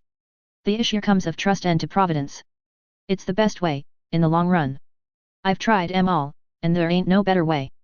Most everybody would have been satisfied with the pile, and took it on trust, but no, they must count it. So they counts it, and it comes out $415 short. Says the king. Durn him, I wonder what he done with that $415. They worried over that a while, and ransacked all around for it. Then the duke says, "Well, he was a pretty sick man, and likely he made a mistake, I reckon that's the way of it. The best way's to let it go, and keep still about it. We can spare it." "Oh, shucks, yes, we can spare it. I don't care you're nothin' about that, it's the count I'm thinkin' about. We want to be awful square and open and above board here, you know. We want to lug this here money upstairs and count it before everybody, then there ain't nothin' suspicious. But when the dead man says there's $6,000, you know, we don't want to." "Hold on," says the duke. "Lees make up the deficit," and he begun to haul out yaller boys out of his pocket. "It's a most amazin' good idea, duke, you have got a rattlin' clever head on you," says the king. "Blessed if the old nonsuch ain't a heppin' us out agin," and he begun to haul out yaller jackets and stack them up. It most busted them, but they made up the 6,000 clean and clear. "Say," says the duke, "I got another idea. Lees go upstairs and count this money, and then take and give it to the girls." "Good land, duke, lemme hug you. It's the most dazzling idea at ever a man struck. You have certainly got the most astonishin' head I ever see. Oh, this is the boss dodge, there ain't no mistake about it. Let 'em fetch along their suspicions now if they want to, this'll lay 'em out." When we got upstairs everybody gathered around the table, and the king he counted it and stacked it up, $300 in a pile, 20 elegant little piles. Everybody looked hungry at it, and licked their chops. Then they raked it into the bag again, and I see the king begin to swell himself up for another speech. He says, "Friends all, my poor brother that lays yonder has done generous by them that's left behind in the Vale of Sorrers. He has done generous by these your poor little lambs that he loved and sheltered, and that's left fatherless and motherless. Yes, and we that knowed him knows that he would a done more generous by 'em if he hadn't been afeard o' woundin' his dear William and me. Now, wouldn't he? There ain't no question 'bout it in my mind. Well, then, what kind o' brothers would it be that d stand in his way at sick a time? And what kind o' uncles would it be that d rob, yes, rob, sick poor sweet lambs as these at he loved so at sick a time? If I know William, and I think I do, well, I'll just ask him. He turns around and begins to make a lot of signs to the Duke with his hands, and the Duke he looks at him stupid and leather-headed a while, then all of a sudden he seems to catch his meaning, and jumps for the king, goo-gooing with all his might for joy, and hugs him about 15 times before he lets up. Then the king says, I knowed it, I reckon that'll convince anybody the way he feels about it. Here, Mary Jane, Susan, Joanna, take the money, take it all.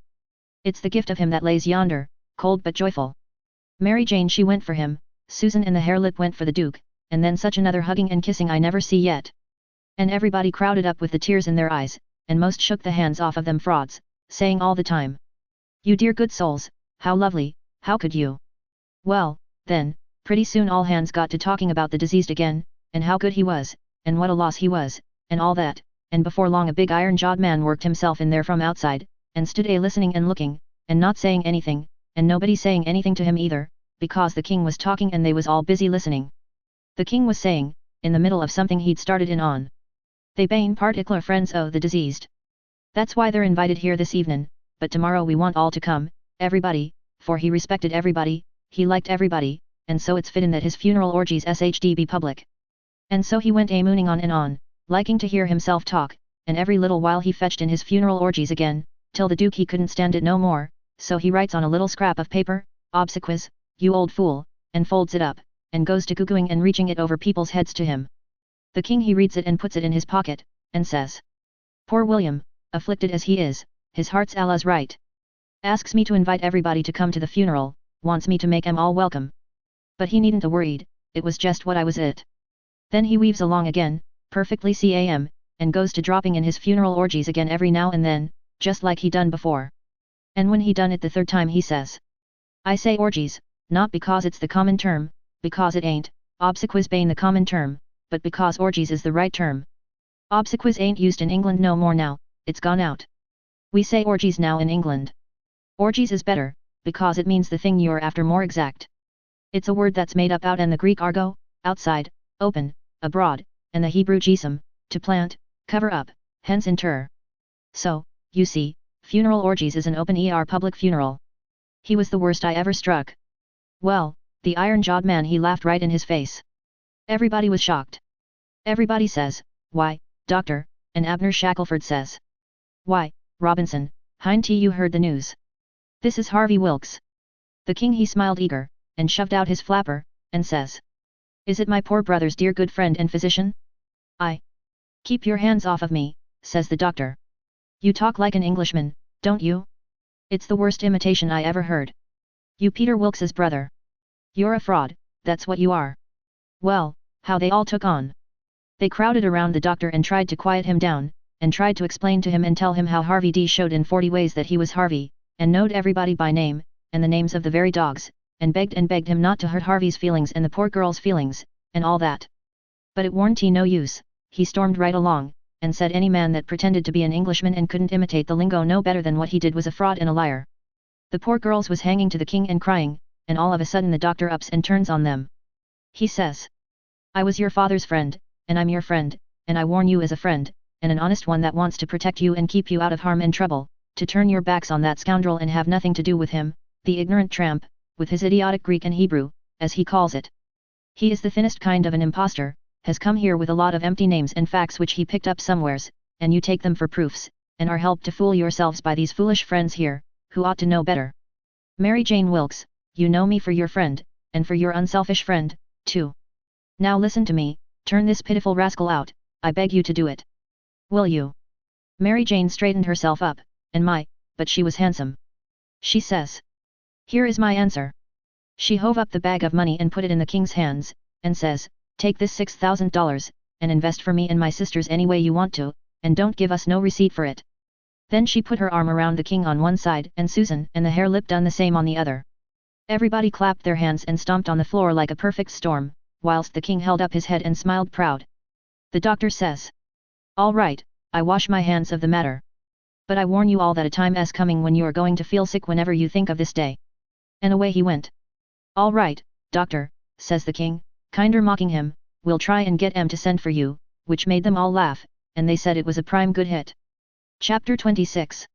Well, when they was all gone the king he asks Mary Jane how they was off for spare rooms, and she said she had one spare room, which would do for Uncle William, and she'd give her own room to Uncle Harvey, which was a little bigger, and she would turn into the room with her sisters and sleep on a cot, and up garret was a little cubby, with a pallet in it. The king said the cubby would do for his valley, meaning me. So Mary Jane took us up, and she showed them their rooms, which was plain but nice. She said she'd have her frocks and a lot of other traps took out of her room if they was in Uncle Harvey's way, but he said they warn't. The frocks was hung along the wall, and before them was a curtain made out of calico that hung down to the floor. There was an old hair trunk in one corner, and a guitar box in another, and all sorts of little knickknacks and gimcracks around, like girls brisken up a room with. The king said it was all the more homely and more pleasanter for these fixings, and so don't disturb them. The duke's room was pretty small, but plenty good enough, and so was my cubby. That night they had a big supper, and all the men and women was there, and I stood behind the king and the duke's chairs and waited on them, and the niggers waited on the rest. Mary Jane she sat at the head of the table, with Susan alongside of her, and said how bad the biscuits was, and how mean the preserves was, and how ornery and tough the fried chickens was, and all that kind of rot, the way women always do for to force out compliments, and the people all knowed everything was tip-top, and said how do you get biscuits to brown so nice, and where, for the land's sake, did you get these amaz and pickles, and all that kind of humbug talky-talk, just the way people always does at a supper, you know. And when it was all done me and the hare-lip had supper in the kitchen off of the leavings, whilst the others was helping the niggers clean up the things. The hare-lip she got to pumping me about England, and blessed if I didn't think the ice was getting mighty thin sometimes. She says, "Did you ever see the king?" "Who? William IV? Well, I bet I have, he goes to our church. I knowed he was dead years ago, but I never let on. So when I says he goes to our church, she says, "What, regular?" "Yes, regular. His pew's right over opposite ourn, on t'other side the pulpit." "I thought he lived in London." "Well, he does." "Where would he live?" "But I thought you lived in Sheffield." I see I was up a stump. I had to let on to get choked with a chicken bone, so as to get time to think how to get down again. Then I says, "I mean he goes to our church regular when he's in Sheffield." "That's only in the summer time, when he comes there to take the sea baths." "Why, how you talk, Sheffield ain't on the sea." "Well, who said it was?" "Why, you did." "I didn't nuther." "You did." "I didn't." "You did." "I never said nothing of the kind." "Well, what did you say, then?" "Said he come to take the sea baths, that's what I said." "Well, then, how's he going to take the sea baths if it ain't on the sea?" "Looky here," I says, "did you ever see any Congress water?" "Yes." "Well, did you have to go to Congress to get it?" "Why, no." "Well, neither does William IV have to go to the sea to get a sea bath." "How does he get it, then?" "Gets it the way people down here gets Congress water, in barrels. They're in the palace at Sheffield, they've got furnaces, and he wants his water hot. They can't bile that amount of water away off there at the sea. They haven't got no conveniences for it." "Oh, I see, now. You might 'a said that in the first place and saved time." When she said that I see I was out of the woods again, and so I was comfortable and glad. "Next," she says, "do you go to church, too?" "Yes, regular." "Where do you set?" "Why, in our pew." "Whose pew?" "Why, ourn, your Uncle Harvey's." "His en? What does he want with a pew?" "Wants it to set in." "What did you reckon he wanted with it?" "Why, I thought he'd be in the pulpit." "Rot him, I forgot he was a preacher." I see I was up a stump again, so I played another chicken bone and got another think. Then I says, "Blame it, do you suppose there ain't but one preacher to a church?" "Why, what do they want with more?" "What, to preach before a king? I never did see such a girl as you. They don't have no less than 17. 17. My land. Why, I wouldn't set out such a string as that, not if I never got to glory. It must take 'em a week." "Shucks, they don't all of 'em preach the same day, only one of 'em." "Well, then, what does the rest of 'em do?" "Oh, nothing much. Loll around, pass the plate, and one thing or another. But mainly they don't do nothing." "Well, then, what are they for?" "Why, they're for style. Don't you know nothing?" "Well, I don't want to know no such foolishness as that. How is servants treated in England? Do they treat 'em better 'n we treat our niggers?" "No. A servant ain't nobody there. They treat them worse than dogs." "Don't they give 'em holidays, the way we do, Christmas and New Year's week, and 4th of July?" "Oh, just listen. A body could tell you hain't ever been to England by that." "Why, Harel, why, Joanna, they never see a holiday from year's end to year's end, never go to the circus, nor theatre, nor nigger shows, nor nowheres. Nor church. Nor church. But you always went to church. Well, I was gone up again. I forgot I was the old man's servant. But next minute I whirled in on a kind of an explanation how a valley was different from a common servant and had to go to church whether he wanted to or not, and sat with the family, on account of its being the law. But I didn't do it pretty good, and when I got done I see she warn't satisfied. She says. Honest Injun, now, hind you been telling me a lot of lies. Honest Injun, says I. None of it at all. None of it at all. Not a lie in it, says I. Lay your hand on this book and say it. I see it warn't nothing but a dictionary, so I laid my hand on it and said it. So then she looked a little better satisfied, and says. Well, then, I'll believe some of it, but I hope to gracious if I'll believe the rest. What is it you won't believe, Joe, says Mary Jane, stepping in with Susan behind her. It ain't right nor kind for you to talk so to him, and him a stranger and so far from his people. How would you like to be treated so? That's always your way, Mame, always sailing in to help somebody before they're hurt. I hain't done nothing to him. He's told some stretchers, I reckon, and I said I wouldn't swallow it all, and that's every bit and grain I did say. I reckon he can stand a little thing like that, can't he? I don't care whether 'twas little or whether 'twas big, he's here in our house and a stranger, and it wasn't good of you to say it. If you was in his place it would make you feel ashamed, and so you oughtn't to say a thing to another person that will make them feel ashamed. Why, ma'am, he said. It don't make no difference what he said, that ain't the thing. The thing is for you to treat him kind, and not be saying things to make him remember he ain't in his own country and amongst his own folks. I says to myself, this is a girl that I'm letting that old reptile rob her of her money. Then Susan she waltzed in, and if you'll believe me, she did give hair lip hark from the tomb. Says I to myself, and this is another one that I'm letting him rob her of her money. Then Mary Jane she took another inning, and went in sweet and lovely again, which was her way, but when she got done there warn't hardly anything left oh poor hair lip. So she hollered. All right, then, says the other girls, you just ask his pardon. She done it, too, and she done it beautiful.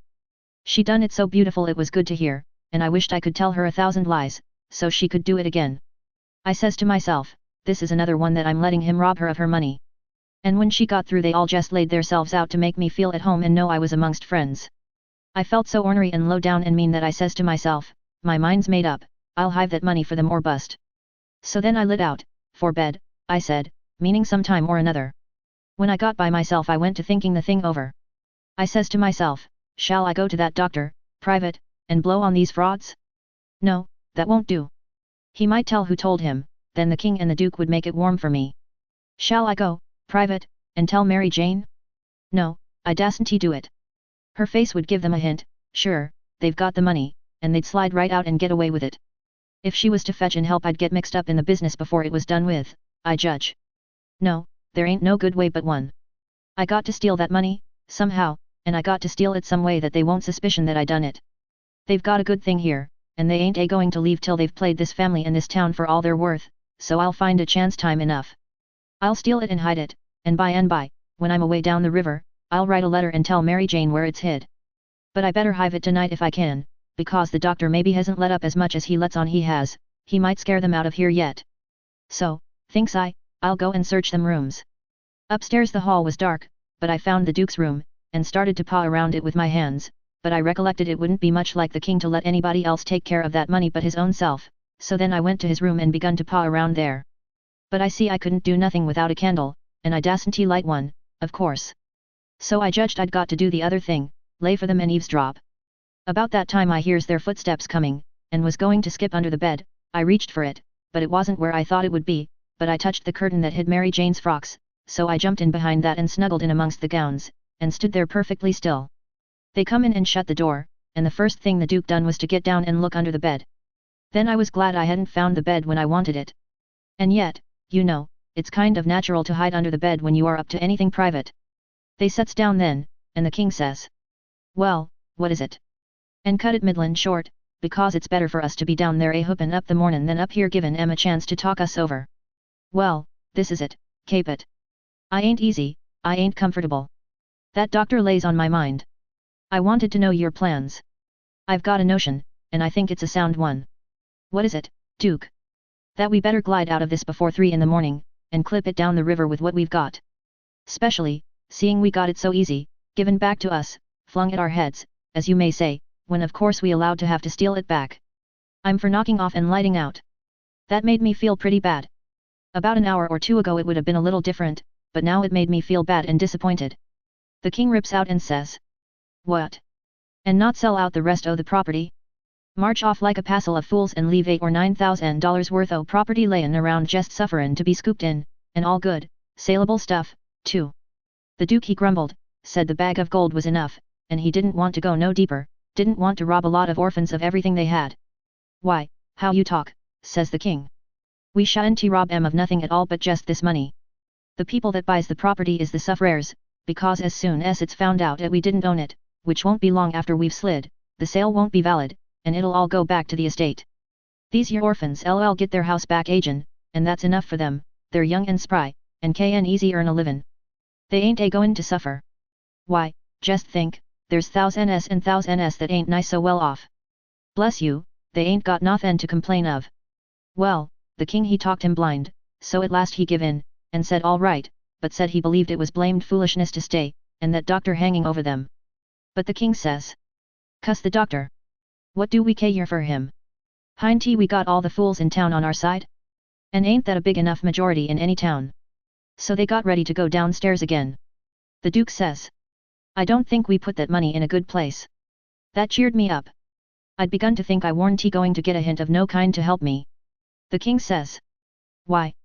Because Mary Jane LL be in mourning from this out, and first you know the nigger that does up the rooms will get an order to box these duds up and put 'em away, and do you reckon a nigger can run across money and not borrow some of it?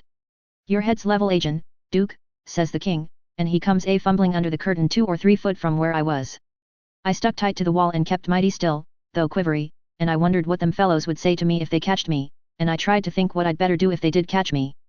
But the king he got the bag before I could think more than about a half a thought, and he never suspicioned I was around.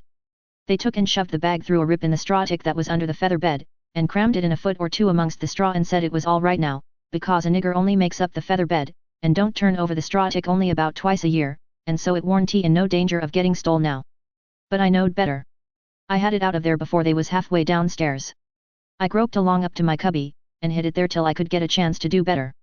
I judged I better hide it outside of the house somewheres, because if they missed it they would give the house a good ransacking, I knowed that very well. Then I turned in, with my clothes all on, but I couldn't a gone to sleep if I'd a wanted to, I was in such a sweat to get through with the business. By and by I heard the king and the Duke come up, so I rolled off my pallet and laid with my chin at the top of my ladder, and waited to see if anything was going to happen. But nothing did. So I held on till all the late sounds had quit and the early ones hadn't begun yet, and then I slipped down the ladder. Chapter 27. I crept to their doors and listened, they was snoring. So I tiptoed along, and got downstairs all right. There warn't a sound anywheres. I peeped through a crack of the dining room door, and see the men that was watching the corpse all sound asleep on their chairs. The door was open into the parlor, where the corpse was laying, and there was a candle in both rooms. I passed along, and the parlor door was open, but I see there warn't nobody in there but the remainders of Peter, so I shoved on by, but the front door was locked, and the key wasn't there. Just then I heard somebody coming down the stairs, back behind me. I run in the parlor and took a swift look around, and the only place I see to hide the bag was in the coffin. The lid was shoved along about a foot, showing the dead man's face down in there, with a wet cloth over it, and his shroud on. I tucked the money bag in under the lid, just down beyond where his hands was crossed, which made me creep, they was so cold, and then I run back across the room and in behind the door. The person coming was Mary Jane. She went to the coffin, very soft, and kneeled down and looked in, then she put up her handkerchief, and I see she begun to cry, though I couldn't hear her, and her back was to me. I slid out, and as I passed the dining room I thought I'd make sure them watchers hadn't seen me, so I looked through the crack, and everything was all right. They hadn't stirred. I slipped up to bed, feeling ruther blue, on accounts of the thing playing out that way after I had took so much trouble and run so much risk about it. Says I, if it could stay where it is, all right, because when we get down the river 100 mile or 2 I could write back to Mary Jane, and she could dig him up again and get it, but that ain't the thing that's going to happen. The thing that's going to happen is, the money LL be found when they come to screw on the lid. Then the king LL get it again, and it LL be a long day before he gives anybody another chance to smooch it from him. Of course I wanted to slide down and get it out of there, but I dasn't try it. Every minute it was getting earlier now, and pretty soon some of them watchers would begin to stir, and I might get catched with $6,000 in my hands that nobody hadn't hired me to take care of. I don't wish to be mixed up in no such business as that, I says to myself. When I got downstairs in the morning the parlour was shut up, and the watchers was gone. There warn't nobody around but the family and the widow Bartley and our tribe. I watched their faces to see if anything had been happening, but I couldn't tell. Towards the middle of the day the undertaker come with his man, and they set the coffin in the middle of the room on a couple of chairs, and then set all our chairs in rows, and borrowed more from the neighbours till the hall and the parlour and the dining room was full. I see the coffin lid was the way it was before, but I dasn't go to look in under it, with folks around. Then the people begun to flock in, and the beats and the girls took seats in the front row at the head of the coffin, and for a half an hour the people filed around slow, in single rank, and looked down at the dead man's face a minute, and some dropped in a tear, and it was all very still and solemn, only the girls and the beats holding handkerchiefs to their eyes and keeping their heads bent, and sobbing a little. There warn't no other sound but the scraping of the feet on the floor and blowing noses, because people always blows them more at a funeral than they do at other places except church. When the place was packed full the undertaker he slid around in his black gloves with his softy soothing ways, putting on the last touches, and getting people and things all ship-shape and comfortable, and making no more sound than a cat. He never spoke, he moved people around, he squeezed in late ones, he opened up passageways, and done it with nods, and signs with his hands. Then he took his place over against the wall. He was the softest, glidingest, stealthiest man I ever see, and there warn't no more smile to him than there is to a ham. They had borrowed a melodeum, a sick one, and when everything was ready a young woman sat down and worked it, and it was pretty squeaky and colicky, and everybody joined in and sung, and Peter was the only one that had a good thing, according to my notion. Then the Reverend Hobson opened up, slow and solemn, and begun to talk, and straight off the most outrageous row busted out in the cellar a body ever heard. It was only one dog, but he made a most powerful racket, and he kept it up right along. The parson he had to stand there, over the coffin, and wait, you couldn't hear yourself think. It was right down awkward, and nobody didn't seem to know what to do. But pretty soon they see that long-legged undertaker make a sign to the preacher as much as to say, "Don't you worry, just depend on me." Then he stooped down and begun to glide along the wall, just his shoulders showing over the people's heads. So he glided along, and the powwow and racket getting more and more outrageous all the time, and at last, when he had gone around two sides of the room, he disappears down cellar. Then in about 2 seconds we heard a whack, and the dog he finished up with a most amazing howl or two, and then everything was dead still, and the parson begun his solemn talk where he left off. In a minute or two here comes this undertaker's back and shoulders gliding along the wall again, and so he glided and glided around 3 sides of the room, and then rose up, and shaded his mouth with his hands, and stretched his neck out towards the preacher, over the people's heads, and says, in a kind of a coarse whisper, he had a rat. Then he drooped down and glided along the wall again to his place. You could see it was a great satisfaction to the people, because naturally they wanted to know.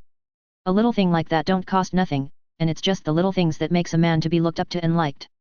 There warn't no more popular man in town than what that undertaker was. Well, the funeral sermon was very good, but pison long and tiresome, and then the king he shoved in and got off some of his usual rubbish, and at last the job was through, and the undertaker begun to sneak up on the coffin with his screwdriver. I was in a sweat then, and watched him pretty keen. But he never meddled at all, just slid the lid along as soft as mush, and screwed it down tight and fast. So there I was. I didn't know whether the money was in there or not. So, says I, "S'pose somebody has hogged that bag on the sly, now how do I know whether to write to Mary Jane or not? S'pose she dug him up and didn't find nothing, what would she think of me? Blame it, I says, I might get hunted up and jailed, I'd better lay low and keep dark, and not write at all. The thing's awful mixed now, trying to better it, I've worsened it 100 times, and I wish to goodness I'd just let it alone, Dad fetch the whole business."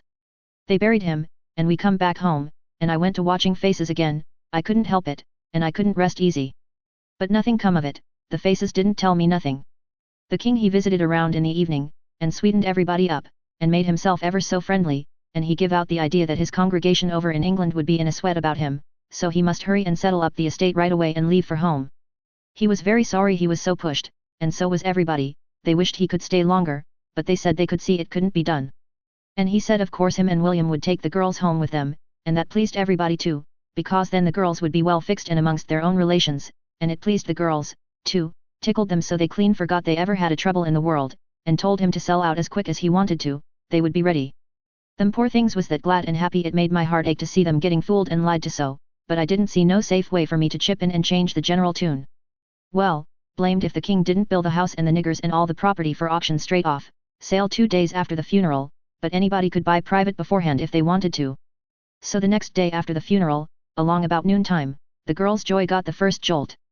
A couple of nigger traders come along, and the king sold them the niggers reasonable, for 3-day drafts as they called it, and away they went, the 2 sons up the river to Memphis, and their mother down the river to Orleans. I thought them poor girls and them niggers would break their hearts for grief, they cried around each other, and took on so it most made me down sick to see it. The girls said they hadn't ever dreamed of seeing the family separated or sold away from the town.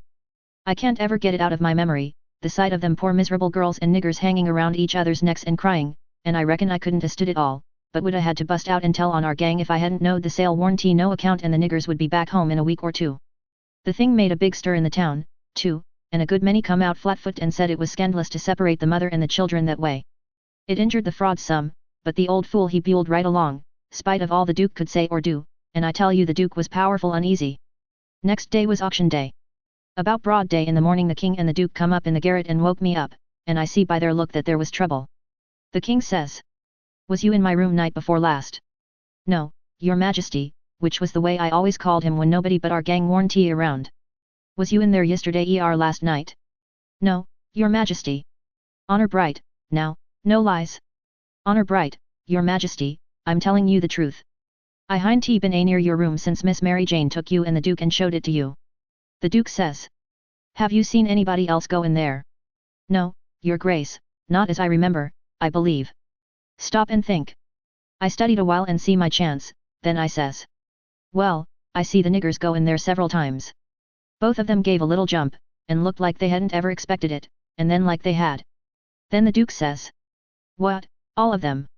"No, leastways, not all at once, that is, I don't think I ever see them all come out at once but just one time." "Hello. When was that?" "It was the day we had the funeral. In the morning. It warn't early, because I overslept. I was just starting down the ladder, and I see them." "Well, go on, go on. What did they do? How'd they act?" "They didn't do nothing. And they didn't act anyway much, as fur as I see. They tiptoed away, so I seen, easy enough, that they'd shoved in there to do up your majesty's room, or something, supposing you was up, and found you warn't up, and so they was hoping to slide out of the way of trouble without waking you up, if they hadn't already waked you up." "Great guns, this is a go," says the king, and both of them looked pretty sick and tolerable silly. They stood there thinking and scratching their heads a minute, and the Duke he bust into a kind of a little raspy chuckle, and says, "It does beat all how neat the niggers played their hand. They let on to be sorry they was going out of this region. And I believed they was sorry, and so did you, and so did everybody. Don't ever tell me any more that a nigger ain't got any histrionic talent. Why, the way they played that thing it would fool anybody. In my opinion, there's a fortune in 'em. If I had capital and a theatre, I wouldn't want a better layout than that, and here we've gone and sold 'em for a song. Yes, and ain't privileged to sing the song yet. Say, where is that song, that draft? In the bank for to be collected. Where would it be? Well, that's all right then, thank goodness. Says I, kind of timid like. Is something gone wrong? The king whirls on me and rips out. None o' your business. You keep your head shut, and mind why our own affairs, if you got any. Long as you're in this town don't you forget that, you hear. Then he says to the Duke, we got to just swallow it and say nothin', mum's the word for us. As they was starting down the ladder the Duke he chuckles again, and says. Quick sales and small profits. It's a good business, yes. The king snarls around on him and says. I was trying to do for the best in sellin' 'em out so quick. If the profits has turned out to be none, lackin' considerable, and none to carry, is it my fault any more and it's yourn? Well, they'd be in this house yet and we wouldn't if I coulda got my advice listened to. The king sassied back as much as was safe for him, and then swapped around and lit into me again. He give me down the banks for not coming and telling him I see the niggers come out of his room acting that way, said any fool woulda knowed something was up. And then waltzed in and cussed himself a while, and said it all come of him not laying late and taking his natural rest that morning, and he'd be blamed if he'd ever do it again. So they went off a-jawing, and I felt dreadful glad I'd worked it all off onto the niggers, and yet hadn't done the niggers no harm by it. Chapter 28. By and by it was getting up time. So I come down the ladder and started for downstairs, but as I come to the girl's room the door was open, and I see Mary Jane setting by her old hair trunk, which was open and she'd been packing things in it, getting ready to go to England. But she had stopped now with a folded gown in her lap, and had her face in her hands, crying. I felt awful bad to see it, of course anybody would. I went in there and says. Miss Mary Jane, you can't bear to see people in trouble, and I can't, most always. Tell me about it. So she done it. And it was the niggers, I just expected it.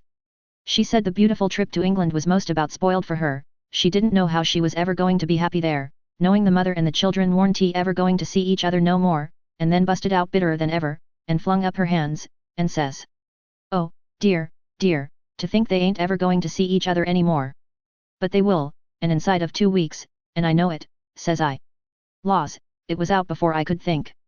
And before I could but she throws her arms around my neck and told me to say it again, say it again, say it again. I see I had spoke too sudden and said too much, and was in a close place. I asked her to let me think a minute, and she sat there, very impatient and excited and handsome, but looking kind of happy and eased up, like a person that's had a tooth pulled out. So I went to studying it out. I says to myself, I reckon a body that ups and tells the truth when he is in a tight place is taking considerable many risks, though I ain't had no experience, and can't say for certain, but it looks so to me, anyway, and yet here's a case where I'm blessed if it don't look to me like the truth is better and actually safer than a lie. I must lay it by in my mind, and think it over some time or other, it's so kind of strange and unregular. I never see nothing like it. Well, I says to myself at last, I may going to chance it, I'll up and tell the truth this time, though it does seem most like setting down on a keg of powder and touching it off just to see where you'll go to. Then I says, Miss Mary Jane, is there any place out of town a little ways where you could go and stay 3 or 4 days? Yes, Mr. Lothrop's. Why? Never mind why yet. If I'll tell you how I know the niggers will see each other again inside of 2 weeks, here in this house, and prove how I know it, will you go to Mr. Lothrop's and stay 4 days? 4 days, she says, I'll stay a year. All right, I says, I don't want nothing more out of you than just your word, I'd rather have it than another man's kiss the Bible. She smiled and reddened up very sweet, and I says, if you don't mind it, I'll shut the door, and bolt it. Then I come back and sat down again, and says, don't you holler. Just set still and take it like a man. I got to tell the truth, and you want to brace up, Miss Mary, because it's a bad kind, and going to be hard to take, but there ain't no help for it. These uncles of yourn ain't no uncles at all, they're a couple of frauds, regular deadbeats. There, now we're over the worst of it, you can stand the rest middling easy. It jolted her up like everything, of course, but I was over the shoal water now, so I went right along, her eyes blazing higher and higher all the time, and told her every blame thing, from where we first struck that young fool going up to the steamboat, clear through to where she flung herself onto the king's breast at the front door and he kissed her 16 or 17 times, and then up she jumps, with her face afire like sunset, and says, the brute. Come, don't waste a minute, not a second, we'll have them tarred and feathered, and flung in the river. Says I. Certainly. But do you mean before you go to Mr. Lothrop's, or? Oh, she says, what am I thinking about, she says, and sat right down again. Don't mind what I said, please don't, you won't, now, will you? Laying her silky hand on mine in that kind of a way that I said I would die first. I never thought, I was so stirred up, she says, now go on, and I won't do so any more. You tell me what to do, and whatever you say I'll do it. Well, I says, it's a rough gang, them 2 frauds, and I'm fixed so I got to travel with them a while longer, whether I want to or not, I'd rather not tell you why, and if you was to blow on them this town would get me out of their claws, and I'd be all right, but there'd be another person that you don't know about who'd be in big trouble. Well, we got to save him, hin't we? Of course. Well, then, we won't blow on them. Saying them words put a good idea in my head. I see how maybe I could get me and Jim rid of the frauds, get them jailed here, and then leave. But I didn't want to run the raft in the daytime without anybody aboard to answer questions but me, so I didn't want the plan to begin working till pretty late tonight. I says, Miss Mary Jane, I'll tell you what we'll do, and you won't have to stay at Mr. Lothrop's so long, nuther. How far is it? A little short of 4 miles, right out in the country, back here. Well, that'll answer. Now you go along out there, and lay low till 9 or half past tonight, and then get them to fetch you home again, tell them you've thought of something. If you get here before 11 put a candle in this window, and if I don't turn up wait till 11, and then if I don't turn up it means I'm gone, and out of the way, and safe. Then you come out and spread the news around, and get these beats jailed. Good, she says, I'll do it. And if it just happens so that I don't get away, but get took up along with them, you must up and say I told you the whole thing beforehand, and you must stand by me all you can. Stand by you, indeed I will. They shan't touch a hair of your head, she says, and I see her nostrils spread and her eyes snap when she said it, too. If I get away I shan't be here, I says, to prove these rapscallions ain't your uncles, and I couldn't do it if I was here. I could swear they was beats and bummers, that's all, though that's worth something. Well, there's others can do that better than what I can, and they're people that ain't going to be doubted as quick as I'd be. I'll tell you how to find them. Gimme a pencil and a piece of paper. There, Royal Nonsuch, Bricksville. Put it away, and don't lose it. When the court wants to find out something about these two, let them send up to Bricksville and say they've got the men that played the Royal Nonsuch, and ask for some witnesses. Why, you'll have that entire town down here before you can hardly wink, Miss Mary. And they'll come a-biling, too. I judged we had got everything fixed about right now. So I says. Just let the auction go right along, and don't worry. Nobody don't have to pay for the things they buy till a whole day after the auction on accounts of the short notice, and they ain't going out of this till they get that money, and the way we've fixed it the sale ain't going to count, and they ain't going to get no money. It's just like the way it was with the niggers, it warranty no sale, and the niggers will be back before long. Why, they can't collect the money for the niggers yet, they're in the worst kind of a fix, Miss Mary. Well, she says, I'll run down to breakfast now, and then I'll start straight for Mr. Lothrop's. Deed, that ain't the ticket, Miss Mary Jane, I says, by no manner of means, go before breakfast. Why? What did you reckon I wanted you to go at all for, Miss Mary? Well, I never thought, and come to think, I don't know. What was it? Why, it's because you ain't one of these Leatherface people. I don't want no better book than what your face is. A body can sit down and read it off like coarse print. Do you reckon you can go and face your uncles when they come to kiss you good morning, and never? There, don't. Yes, I'll go before breakfast, I'll be glad to. And leave my sisters with them. Yes, never mind about them. They've got to stand it yet a while. They might suspicion something if all of you was to go. I don't want you to see them, nor your sisters, nor nobody in this town. If a neighbor was to ask how is your uncles this morning your face would tell something. No, you go right along, Miss Mary Jane, and I'll fix it with all of them. I'll tell Miss Susan to give your love to your uncles and say you've went away for a few hours for to get a little rest and change, or to see a friend, and you'll be back tonight or early in the morning. Gone to see a friend is all right, but I won't have my love given to them. Well, then, it shan't be. It was well enough to tell her so, no harm in it. It was only a little thing to do, and no trouble, and it's the little things that smooths people's roads the most. Down here below, it would make Mary Jane comfortable, and it wouldn't cost nothing. Then I says, there's one more thing, that bag of money. Well, they've got that, and it makes me feel pretty silly to think how they got it. No, you're out, there. They hain't got it. Why, who's got it? I wish I knowed, but I don't. I had it, because I stole it from them, and I stole it to give to you, and I know where I hid it, but I'm afraid it ain't there no more. I'm awful sorry, Miss Mary Jane, I'm just as sorry as I can be, but I done the best I could, I did honest. I come nigh getting caught, and I had to shove it into the first place I come to, and run, and it warn't a good place. Oh, stop blaming yourself, it's too bad to do it, and I won't allow it, you couldn't help it, it wasn't your fault. Where did you hide it? I didn't want to set her to thinking about her troubles again, and I couldn't seem to get my mouth to tell her what would make her see that corpse laying in the coffin with that bag of money on his stomach. So for a minute I didn't say nothing, then I says. I'd ruther not tell you where I put it, Miss Mary Jane, if you don't mind letting me off, but I'll write it for you on a piece of paper, and you can read it along the road to Mr. Lothrop's, if you want to. Do you reckon that'll do? Oh, yes. So I wrote, I put it in the coffin. It was in there when you was crying there, away in the night. I was behind the door, and I was mighty sorry for you, Miss Mary Jane. It made my eyes water a little to remember her crying there all by herself in the night, and them devils laying there right under her own roof, shaming her and robbing her, and when I folded it up and give it to her I see the water come into her eyes, too, and she shook me by the hand, hard, and says, "Goodbye. I'm going to do everything just as you've told me, and if I don't ever see you again, I shan't ever forget you and I'll think of you a many a time, and I'll pray for you, too," and she was gone. Pray for me. I reckoned if she knowed me she'd take a job that was more near her size. But I bet she done it, just the same, she was just that kind. She had the grit to pray for Judas if she took the notion, there warn't no back down to her, I judge. You may say what you want to, but in my opinion she had more sand in her than any girl I ever see, in my opinion she was just full of sand. It sounds like flattery, but it ain't no flattery. And when it comes to beauty, and goodness, too, she lays over them all. I hain't ever seen her since that time that I see her go out of that door, no, I hain't ever seen her since, but I reckon I've thought of her a many a million times, and of her saying she would pray for me, and if ever I'd a thought it would do any good for me to pray for her, blamed if I wouldn't a done it or bust. Well, Mary Jane she lit out the back way, I reckon, because nobody see her go. When I struck Susan in the hare lip, I says, "What's the name of them people over on t'other side of the river that you all goes to see sometimes?"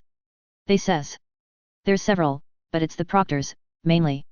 That's the name, I says, I most forgot it. Well, Miss Mary Jane she told me to tell you she's gone over there in a dreadful hurry, one of them sick. Which one? I don't know, leastways, I kinder forget, but I thinks it's. Sakes alive, I hope it ain't Hanner. I'm sorry to say it, I says, but Hanner's the very one. My goodness, and she's so well only last week. Is she took bad? It ain't no name for it. They set up with her all night, Miss Mary Jane said, and they don't think she'll last many hours. Only think of that, now. What's the matter with her? I couldn't think of anything reasonable, right off that way, so I says. Mumps. Mumps your granny. They don't set up with people that's got the mumps. They don't they? You better bet they do with these mumps. These mumps is different. It's a new kind, Miss Mary Jane said. How's it a new kind? Because it's mixed up with other things. What other things? Well, measles, and whooping cough, and erysipelas, and consumption, and yaller janders, and brain fever, and I don't know what all. My land. And they call it the mumps. That's what Miss Mary Jane said. Well, what in the nation do they call it the mumps for? Why, because it is the mumps. That's what it starts with. Well, there ain't no sense in it. A body might stump his toe, and take pison, and fall down the well, and break his neck, and bust his brains out, and somebody come along and ask what killed him, and some numbskull up and say, why, he stumped his toe. Would there be any sense in that? No. And there ain't no sense in this, nuther. Is it catching? Is it catching? Why, how you talk. Is a harrow catching, in the dark? If you don't hitch onto one tooth, you're bound to on another, ain't you? And you can't get away with that tooth without fetching the whole harrow along, can you? Well, these kind of mumps is a kind of a harrow, as you may say, and it ain't no slouch of a harrow, nuther, you come to get it hitched on good. Well, it's awful, I think, says the hare lip. I'll go to Uncle Harvey and. Oh, yes, I says, I would. Of course I would. I wouldn't lose no time. Well, why wouldn't you? Just look at it a minute, and maybe you can see. Hinty your uncle's obliged to get along home to England as fast as they can? And do you reckon they'd be mean enough to go off and leave you to go all that journey by yourselves? You know they'll wait for you. So so good. Your Uncle Harvey's a preacher, ain't he? Very well, then, is a preacher going to deceive a steamboat clerk? Is he going to deceive a ship clerk, so as to get them to let Miss Mary Jane go aboard? Now you know he ain't. What will he do, then? Why, he'll say, it's a great pity, but my church matters has got to get along the best way they can, for my niece has been exposed to the dreadful pluribus unum mumps, and so it's my bounden duty to set down here and wait the 3 months it takes to show on her if she's got it. But never mind, if you think it's best to tell your Uncle Harvey. Shucks, and stay fooling around here when we could all be having good times in England whilst we was waiting to find out whether Mary Jane's got it or not. Why, you talk like a muggins. Well, anyway, maybe you'd better tell some of the neighbors. Listen at that, now. You do beat all for natural stupidness. Can't you see that they'd go and tell? There ain't no way but just to not tell anybody at all. Well, maybe you're right, yes, I judge you are right. But I reckon we ought to tell Uncle Harvey she's gone out a while, anyway, so he won't be uneasy about her. Yes, Miss Mary Jane she wanted you to do that. She says, tell them to give Uncle Harvey and William my love and a kiss, and say I've run over the river to see Mr. What is the name of that rich family your Uncle Peter used to think so much of, I mean the one that. Why, you must mean the Apthorps, ain't it?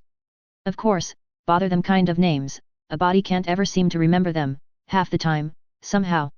Yes, she said, say she has run over for to ask the Apthorps to be sure and come to the auction and buy this house, because she allowed her Uncle Peter would ruther they had it than anybody else, and she's going to stick to them till they say they'll come, and then, if she ain't too tired, she's coming home, and if she is, she'll be home in the morning anyway.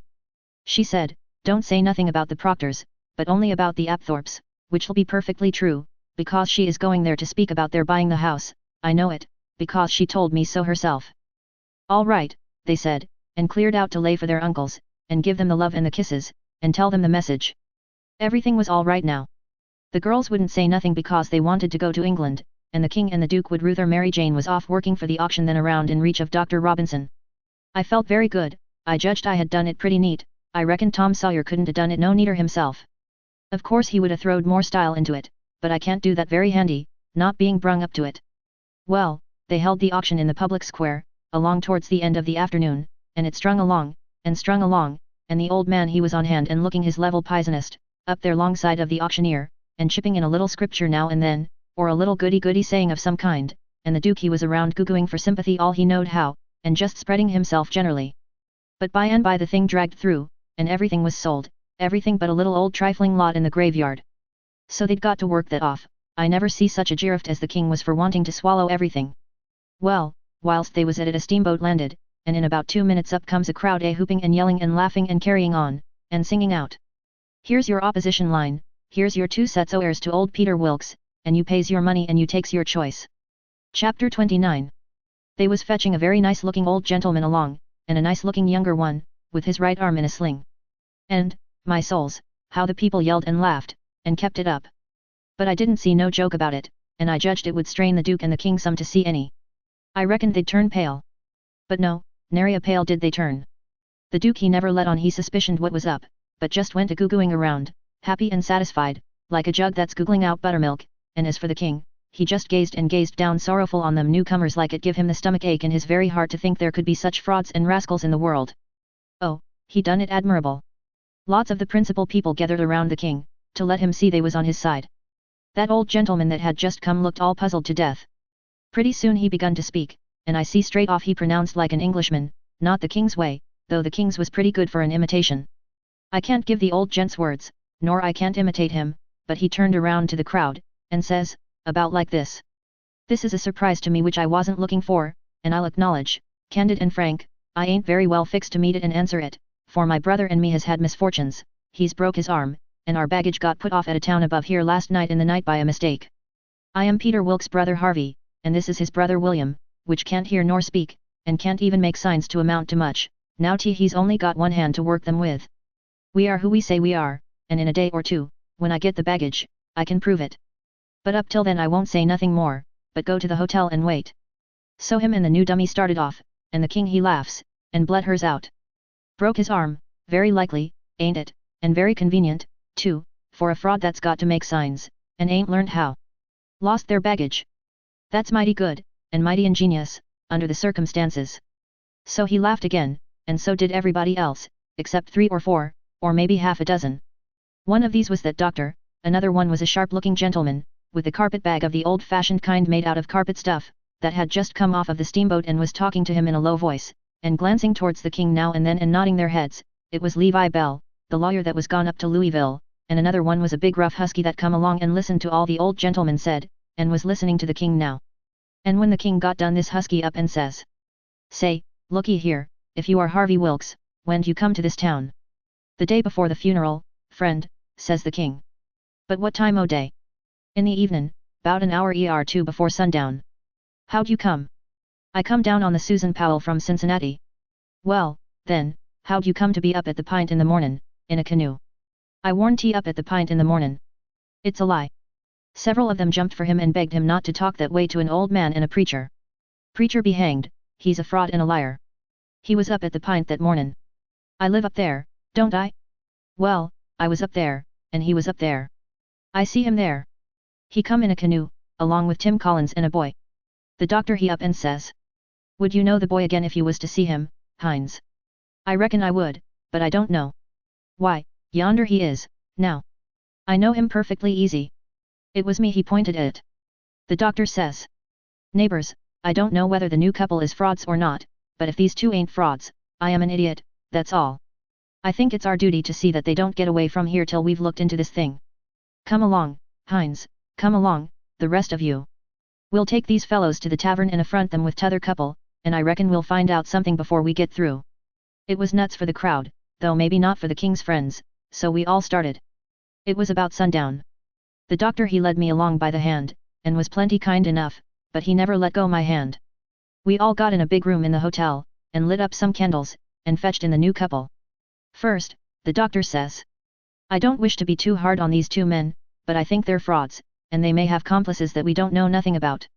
If they have, won't the complices get away with that bag of gold Peter Wilkes left? It ain't unlikely. If these men ain't frauds, they won't object to sending for that money and letting us keep it till they prove they're all right, ain't that so?" Everybody agreed to that.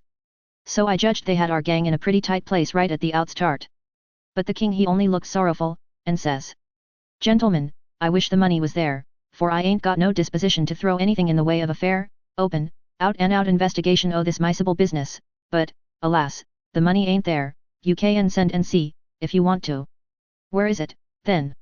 Well, when my niece give it to me to keep for her, I took and hid it inside o' the straw tick o' my bed, not wishin' to bank it for the few days we'd be here, and considerin' the bed a safe place, we not bane used to niggers, and suppository and honest, like servants in England. The niggers stole it the very next mornin' after I had went downstairs, and when I sold I hadn't missed the money yet, so they got clean away with it. My servant here can tell you 'bout it, gentlemen. The doctor and several said shucks, and I see nobody didn't altogether believe him. One man asked me if I see the niggers steal it. I said no, but I see them sneaking out of the room and hustling away, and I never thought nothing, only I reckoned they was afraid they had waked up my master and was trying to get away before he made trouble with them. That was all they asked me. Then the doctor whirls on me and says, "Are you English, too?" I says yes, and him and some others laughed, and said, "Stuff." Well, then they sailed in on the general investigation, and there we had it, up and down, hour in, hour out, and nobody never said a word about supper, nor ever seemed to think about it, and so they kept it up, and it was the worst mixed up thing you ever see. They made the king tell his yarn, and they made the old gentleman tell his and anybody but a lot of prejudiced chuckleheads would have seen that the old gentleman was spinning truth and t'other one lies. And by they had me up to tell what I knowed. The king he give me a left-handed look out of the corner of his eye, and so I knowed enough to talk on the right side. I begun to tell about Sheffield, and how we lived there, and all about the English Wilkses, and so on, but I didn't get pretty fur till the doctor begun to laugh, and Levi Bell, the lawyer, says, "Set down, my boy, I wouldn't strain myself if I was you. I reckon you ain't used to lying, it don't seem to come handy, what you want is practice. You do it pretty awkward."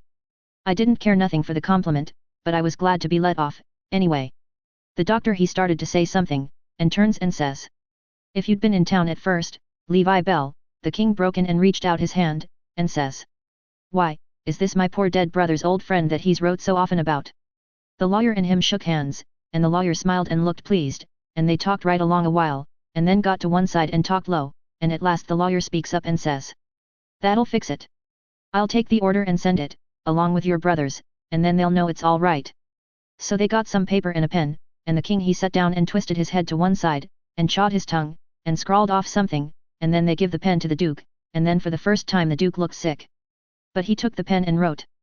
So then the lawyer turns to the new old gentleman and says, "You and your brother please write a line or two and sign your names." The old gentleman wrote, but nobody couldn't read it. The lawyer looked powerful astonished, and says, "Well, it beats me," and snaked a lot of old letters out of his pocket, and examined them, and then examined the old man's writing, and then them again, and then says, "These old letters is from Harvey Wilkes, and here's these two handwritings, and anybody can see they didn't write them."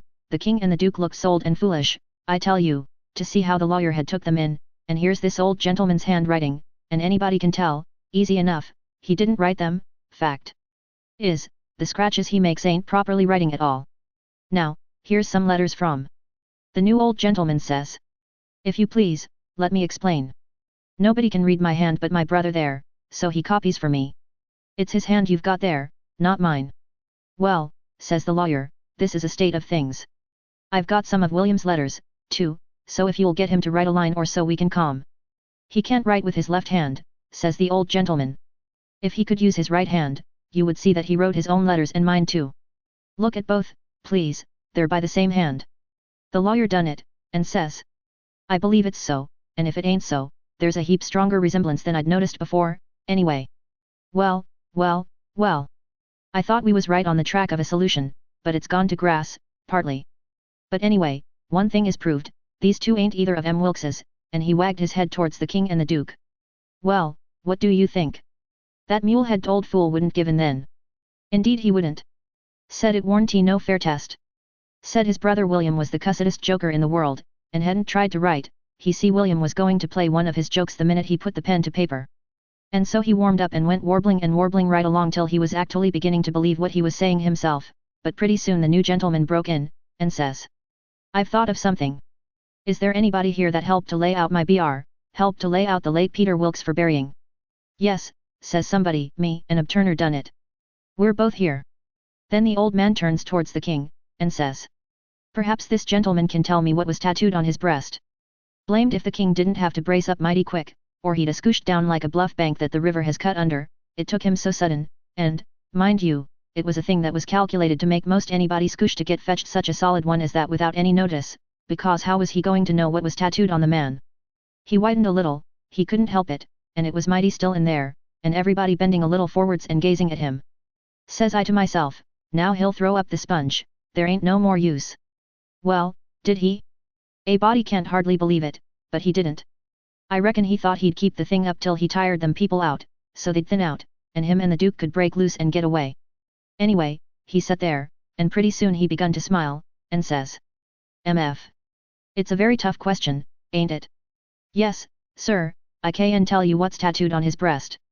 It's just a small, thin, blue arrow, that's what it is, and if you don't look lost, you can't see it. Now what do you say, hey?"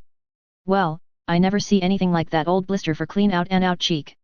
The new old gentleman turns brisk towards Turner and his pard, and his eye lights up like he judged he'd got the king this time, and says, "There, you've heard what he said. Was there any such mark on Peter Wilkes' breast?" Both of them spoke up and says, "We didn't see no such mark." "Good," says the old gentleman. "Now, what you did see on his breast was a small dim P, an AB, which is an initial he dropped when he was young, an AW, with dashes between them, so, P, B, W, and he marked them that way on a piece of paper."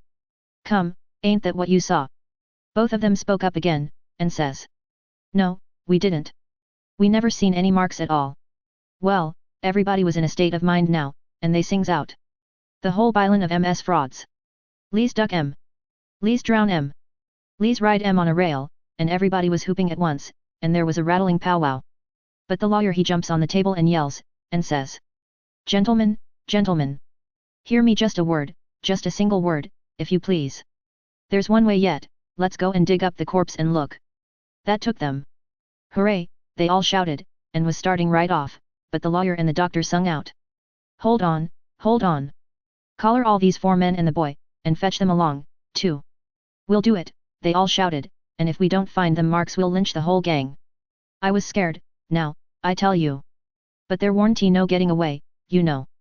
They gripped us all, and marched us right along, straight for the graveyard, which was a mile and a half down the river, and the whole town at our heels, for we made noise enough, and it was only 9 in the evening.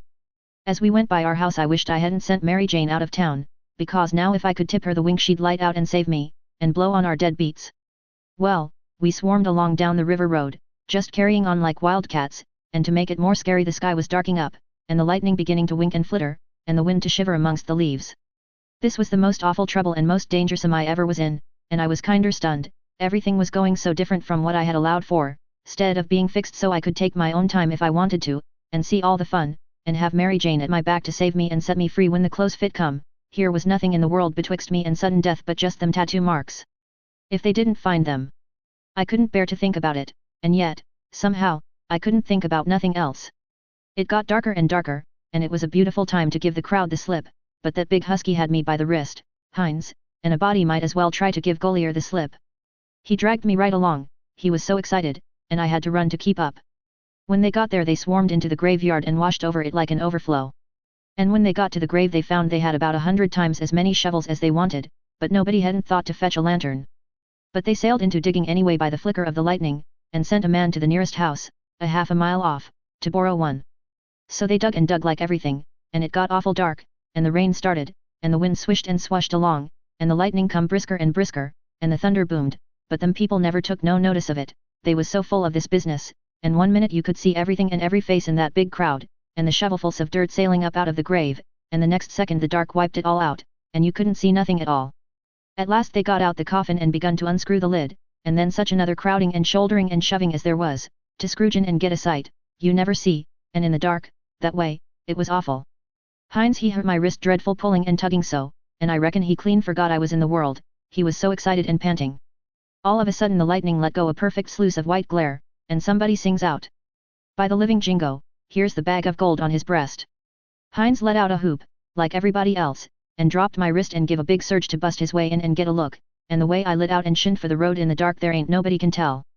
I had the road all to myself, and I fairly flew, leastways, I had it all to myself except the solid dark, and the now and then glares, and the buzzing of the rain, and the thrashing of the wind, and the splitting of the thunder, and sure as you are born I did clip it along. When I struck the town I see there warn't nobody out in the storm, so I never hunted for no back streets, but humped it straight through the main one, and when I begun to get towards our house I aimed my eye and set it. No light there, the house all dark, which made me feel sorry and disappointed, I didn't know why. But at last, just as I was sailing by, flash comes the light in Mary Jane's window. And my heart swelled up sudden, like to bust, and the same second the house and all was behind me in the dark, and wasn't ever going to be before me no more in this world. She was the best girl I ever see, and had the most sand. The minute I was far enough above the town to see I could make the tow head, I begun to look sharp for a boat to borrow, and the first time the lightning showed me one that wasn't chained I snatched it and shoved. It was a canoe, and worn fastened with nothing but a rope. The towhead was a rattling big distance off, away out there in the middle of the river, but I didn't lose no time, and when I struck the raft at last I was so faggy I would have just laid down to blow and gasp if I could afforded it. But I didn't. As I sprung aboard I sung out. Out with you, Jim, and set her loose. Glory be to goodness, we're shut of them. Jim lit out, and was coming for me with both arms spread, he was so full of joy, but when I glimpsed him in the lightning my heart shot up in my mouth and I went overboard backwards, for I forgot he was old King Lear and a drowned Arab all in one, and it most scared the livers and lights out of me. But Jim fished me out, and was going to hug me and bless me, and so on, he was so glad I was back and we was shut of the king and the duke, but I says. Not now, have it for breakfast, have it for breakfast.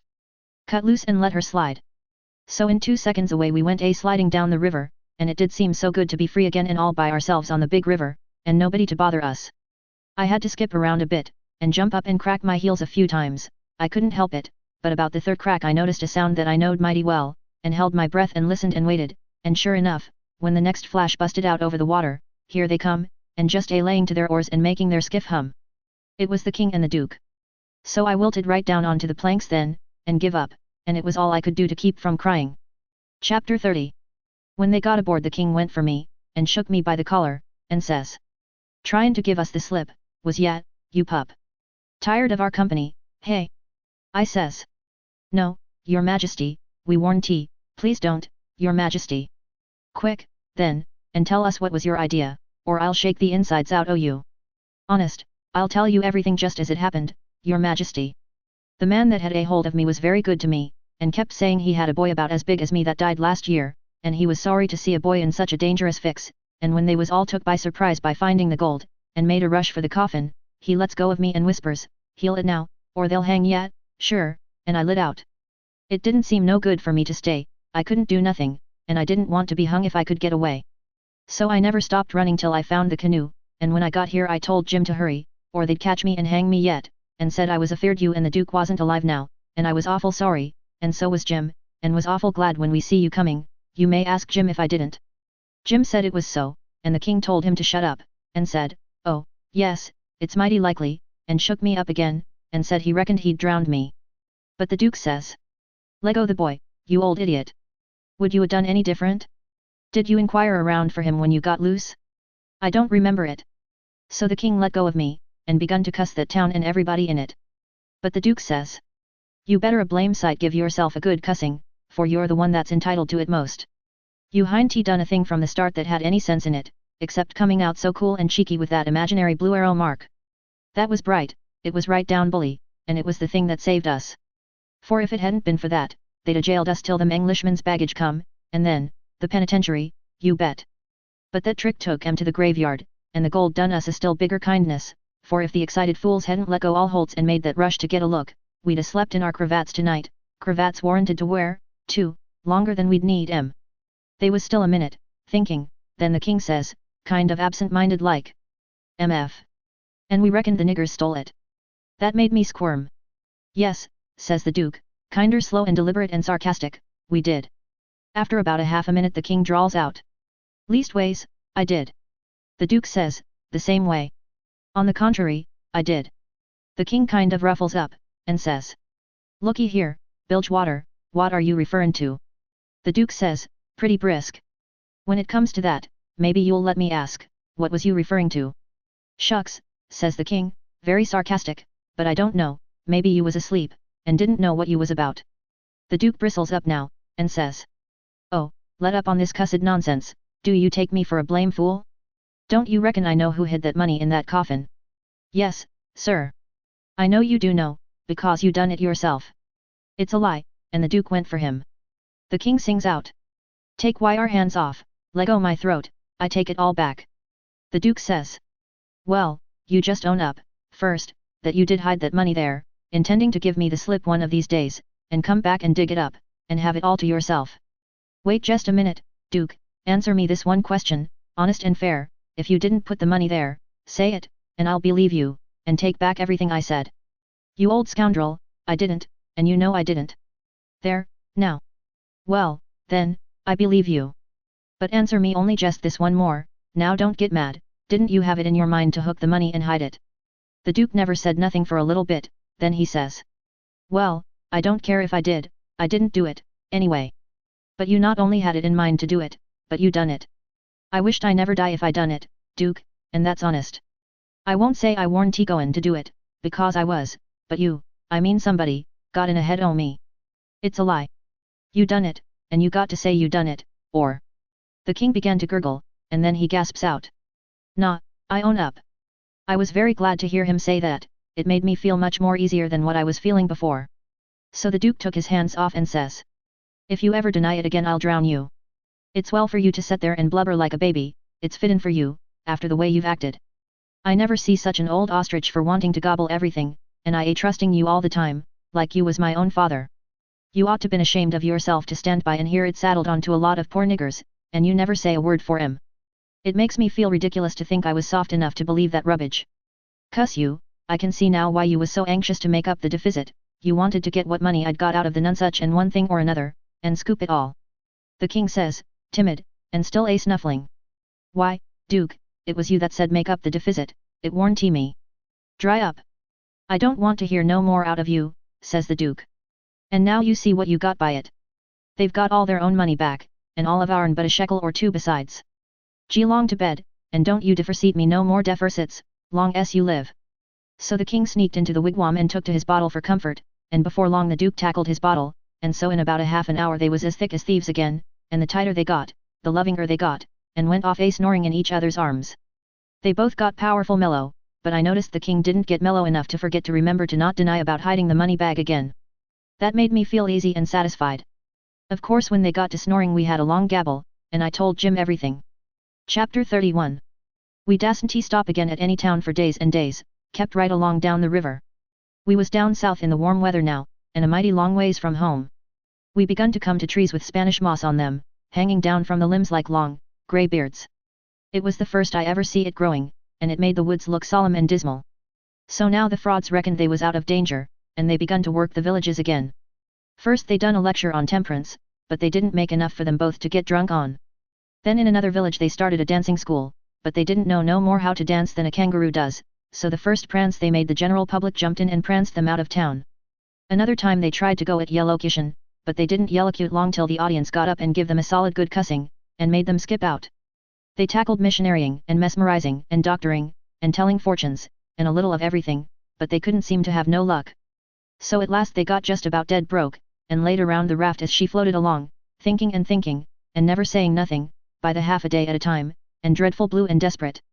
And at last they took a change and begun to lay their heads together in the wigwam and talk low and confidential 2 or 3 hours at a time. Jim and me got uneasy. We didn't like the look of it. We judged they was studying up some kind of worse deviltry than ever. We turned it over and over, and at last we made up our minds they was going to break into somebody's house or store, or was going into the counterfeit money business, or something. So then we was pretty scared, and made up an agreement that we wouldn't have nothing in the world to do with such actions, and if we ever got the least show we would give them the cold shake and clear out and leave them behind. Well, early one morning we hid the raft in a good, safe place about 2 miles below a little bit of a shabby village named Pikesville, and the king he went ashore and told us all to stay hid whilst he went up to town and smelt around to see if anybody had got any wind of the royal nonsuch there yet. House to rob, you mean, says I to myself, and when you get through robbing it you'll come back here and wonder what has become of me and Jim and the raft, and you'll have to take it out in wondering. And he said if he warned back by midday the Duke and me would know it was all right, and we was to come along. So we stayed where we was. The Duke he fretted and sweated around, and was in a mighty sour way. He scolded us for everything, and we couldn't seem to do nothing right, he found fault with every little thing. Something was brewing, sure. I was good and glad when midday come and no king, we could have a change, anyway, and maybe a chance for the change on top of it. So me and the Duke went up to the village, and hunted around there for the king, and by we found him in the back room of a little low doggery, very tight, and a lot of loafers bully-ragging him for sport, and he a cussing and a threatening with all his might, and so tight he couldn't walk, and couldn't do nothing to them. The Duke he begun to abuse him for an old fool, and the King begun to sass back, and the minute they was fairly at it I lit out and shook the reefs out of my hind legs, and spun down the river road like a deer, for I see our chance, and I made up my mind that it would be a long day before they ever see me and Jim again. I got down there all out of breath but loaded up with joy, and sung out, "Set her loose, Jim, we're all right now." But there warn't no answer, and nobody come out of the wigwam. Jim was gone. I set up a shout, and then another one, and run this way and that in the woods, whooping and screeching, but it warn't no use, old Jim was gone. Then I sat down and cried, I couldn't help it. But I couldn't sit still long. Pretty soon I went out on the road, trying to think what I better do, and I run across a boy walking, and asked him if he'd seen a strange nigger dressed so and so, and he says, "Yes." "Whereabouts?" says I. "Down to Silas Phelps' place, 2 mile below here. He's a runaway nigger, and they've got him." "Was you looking for him?" "You bet I ain't. I run across him in the woods about an hour or two ago, and he said if I hollered he'd cut my livers out, and told me to lay down and stay where I was, and I done it. Been there ever since, afeard to come out." "Well," he says, "you needn't be afeard no more, because they've got him. He run off FM down south, Somers. It's a good job they got him." "Well, I reckon. There's $200 reward on him. It's like picking up money out in the road." "Yes, it is, and I coulda had it if I'd been big enough. I see him first." "Who nailed him?" "It was an old fellow, a stranger, and he sold out his chance in him for $40, because he's got to go up the river and can't wait." "Think o' that, now. You bet I'd wait, if it was 7 year. "That's me, every time," says I. "But maybe his chance ain't worth no more than that, if he'll sell it so cheap. Maybe there's something ain't straight about it. But it is, though, straight as a string. I see the handbill myself. It tells all about him, to a dot, paints him like a picture, and tells the plantation he's from, Boulogne Orleans.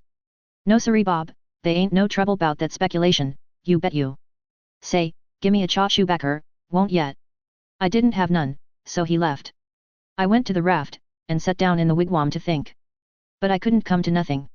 I thought till I wore my head sore, but I couldn't see no way out of the trouble. After all this long journey, and after all we'd done for them scoundrels, here it was all come to nothing, everything all busted up and ruined, because they could have the heart to serve Jim such a trick as that, and make him a slave again all his life, and amongst strangers, too, for $40 dirty. Once I said to myself it would be 1,000 times better for Jim to be a slave at home where his family was, as long as he'd got to be a slave, and so I'd better write a letter to Tom Sawyer and tell him to tell Miss Watson where he was.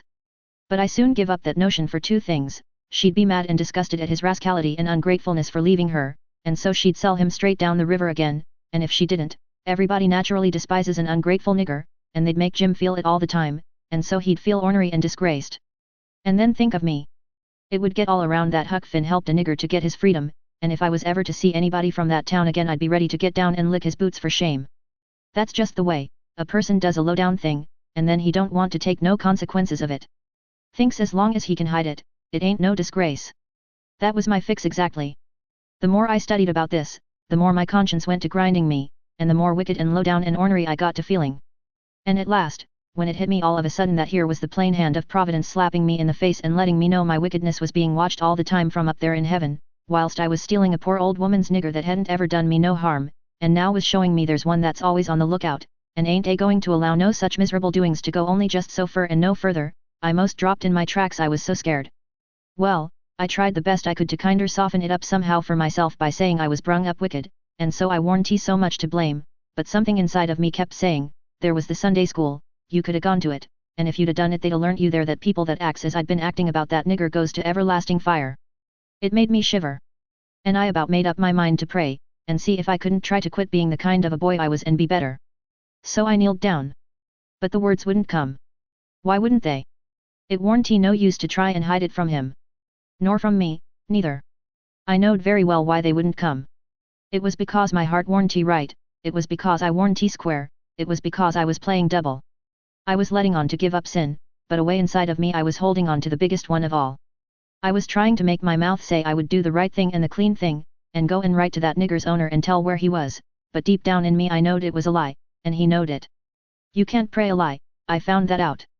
So I was full of trouble, full as I could be, and didn't know what to do. At last I had an idea, and I says, I'll go and write the letter, and then see if I can pray. Why, it was astonishing, the way I felt as light as a feather right straight off, and my troubles all gone. So I got a piece of paper and a pencil, all glad and excited, and sat down and wrote. Miss Watson, your runaway nigger Jim is down here 2 mile below Pikesville, and Mr. Phelps has got him and he will give him up for the reward if you send. Huck Finn. I felt good and all washed clean of sin for the first time I had ever felt so in my life, and I knowed I could pray now. But I didn't do it straight off, but laid the paper down and sat there thinking how good it was all this happened so, and how near I come to being lost and going to hell. And went on thinking. And got to thinking over our trip down the river, and I see Jim before me all the time, in the day and in the night time, sometimes moonlight, sometimes storms, and we floating along, talking and singing and laughing. But somehow I couldn't seem to strike no places to harden me against him, but only the other kind. I'd see him standing my watch on top of his stead of calling me, so I could go on sleeping, and see him how glad he was when I come back out of the fog, and when I come to him again in the swamp, up there where the feud was, and such like times, and would always call me honey, and pet me and do everything he could think of for me, and how good he always was, and at last I struck the time I saved him by telling the men we had smallpox aboard, and he was so grateful, and said I was the best friend old Jim ever had in the world, and the only one he's got now, and then I happened to look around and see that paper. It was a close place. I took it up, and held it in my hand. I was trembling, because I'd got to decide, forever, betwixt two things, and I knowed it. I studied a minute, sort of holding my breath, and then says to myself. All right, then, I'll go to hell, and tore it up. It was awful thoughts and awful words, but they was said. And I let them stay said, and never thought no more about reforming. I shoved the whole thing out of my head, and said I would take up wickedness again, which was in my line, being brung up to it, and the other worn tea. And for a starter I would go to work and steal Jim out of slavery again, and if I could think up anything worse, I would do that, too, because as long as I was in, and in for good, I might as well go the whole hog. Then I set to thinking over how to get at it, and turned over some considerable many ways in my mind, and at last fixed up a plan that suited me. So then I took the bearings of a woody island that was down the river a piece, and as soon as it was fairly dark I crept out with my raft and went for it, and hid it there, and then turned in. I slept the night through, and got up before it was light, and had my breakfast, and put on my store clothes, and tied up some others and one thing or another in a bundle, and took the canoe and cleared for shore. I landed below where I judged was Phelps's place, and hid my bundle in the woods, and then filled up the canoe with water, and loaded rocks into her and sunk her where I could find her again when I wanted her, about 1/4 of a mile below a little steam sawmill that was on the bank. Then I struck up the road, and when I passed the mill I see a sign on it, Phelps's sawmill, and when I come to the farmhouses, 200 or 300 yards further along, I kept my eyes peeled, but didn't see nobody around, though it was good daylight now. But I didn't mind, because I didn't want to see nobody just yet, I only wanted to get the lay of the land. According to my plan, I was going to turn up there from the village, not from below. So I just took a look, and shoved along, straight for town. Well, the very first man I see when I got there was the Duke. He was sticking up a bill for the Royal Nonsuch, 3-night performance, like that other time. They had the cheek, them frauds. I was right on him before I could shirk. He looked astonished, and says, "Hello. Where'd you come from?" Then he says, kind of glad and eager, "Where's the raft, got her in a good place?" I says, "Why, that's just what I was going to ask your grace."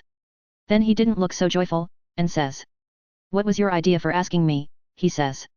"Well," I says, "when I see the king in that doggery yesterday I says to myself, we can't get him home for hours, till he's soberer, so I went loafing around town to put in the time and wait. A man up and offered me 10 cents to help him pull a skiff over the river and back to fetch a sheep, and so I went along, but when we was dragging him to the boat, and the man left me a hold of the rope and went behind him to shove him along, he was too strong for me and jerked loose and run, and we after him. We didn't have no dog, and so we had to chase him all over the country till we tired him out. We never got him till dark, then we fetched him over, and I started down for the raft. When I got there and see it was gone, I says to myself, they've got into trouble and had to leave, and they've took my nigger, which is the only nigger I've got in the world, and now I'm in a strange country, and ain't got no property no more, nor nothing, and no way to make my living, so I sat down and cried. I slept in the woods all night. But what did become of the raft, then, and Jim, poor Jim? Blamed if I know, that is, what's become of the raft. That old fool had made a trade and got $40, and when we found him in the doggery the loafers had matched $50 with him and got every cent but what he'd spent for whiskey, and when I got him home late last night and found the raft gone, we said, that little rascal has stole our raft and shook us, and run off down the river. I wouldn't shake my nigger, would I, the only nigger I had in the world, and the only property. We never thought of that. Fact is, I reckon we'd come to consider him our nigger. Yes, we did consider him so, goodness knows we had trouble enough for him. So when we see the raft was gone and we flat broke, there warn't anything for it but to try the royal nunsuch another shake. And I've pegged along ever since, dry as a powder horn. Where's that 10 cents? Give it here. I had considerable money, so I give him 10 cents, but begged him to spend it for something to eat, and give me some, because it was all the money I had, and I hadn't had nothing to eat since yesterday. He never said nothing. The next minute he whirls on me and says, "Do you reckon that nigger would blow on us? We'd skin him if he done that." "How can he blow? Hind't he run off?" "No. That old fool sold him, and never divided with me, and the money's gone." "Sold him?" I says, and begun to cry. Why, he was my nigger, and that was my money. "Where is he? I want my nigger." "Well, you can't get your nigger, that's all, so dry up your blubbering. Looky here, do you think you'd venture to blow on us?" "Blamed if I think I'd trust you." "Why, if you was to blow on us." He stopped, but I never see the Duke look so ugly out of his eyes before. I went on whimpering, and says, "I don't want to blow on nobody, and I ain't got no time to blow, no how. I got to turn out and find my nigger." He looked kinder bothered, and stood there with his bills fluttering on his arm, thinking, and wrinkling up his forehead. At last he says, "I'll tell you something. We got to be here 3 days. If you'll promise you won't blow, and won't let the nigger blow, I'll tell you where to find him." So I promised, and he says, "A farmer by the name of Silas Ph., and then he stopped. You see, he started to tell me the truth, but when he stopped that way, and begun to study and think again, I reckoned he was changing his mind. And so he was. He wouldn't trust me, he wanted to make sure of having me out of the way the whole 3 days. So pretty soon he says, 'The man that bought him is named Abram Foster, Abram G. Foster, and he lives 40 mile back here in the country, on the road to Lafayette.' All right, I says, I can walk it in 3 days. And I'll start this very afternoon." "No you won't, you'll start now, and don't you lose any time about it, neither, nor do any gabbling by the way. Just keep a tight tongue in your head and move right along, and then you won't get into trouble with us, d'ye hear?" That was the order I wanted, and that was the one I played for. I wanted to be left free to work my plans. "So clear out," he says, "and you can tell Mr. Foster whatever you want to. Maybe you can get him to believe that Jim is your nigger. Some idiots don't require documents, leastways I've heard there's such down south here. And when you tell him the handbill and the reward's bogus, maybe he'll believe you when you explain to him what the idea was for getting 'em out. Go long now, and tell him anything you want to, but mind you don't work your jaw any between here and there." So I left, and struck for the back country. I didn't look around, but I kinder felt like he was watching me. But I knowed I could tire him out at that. I went straight out in the country as much as a mile before I stopped, then I doubled back through the woods towards Phelps. I reckoned I better start in on my plan straight off without fooling around, because I wanted to stop Jim's mouth till these fellows could get away. I didn't want no trouble with their kind. I'd seen all I wanted to of them, and wanted to get entirely shut of them. Chapter 32.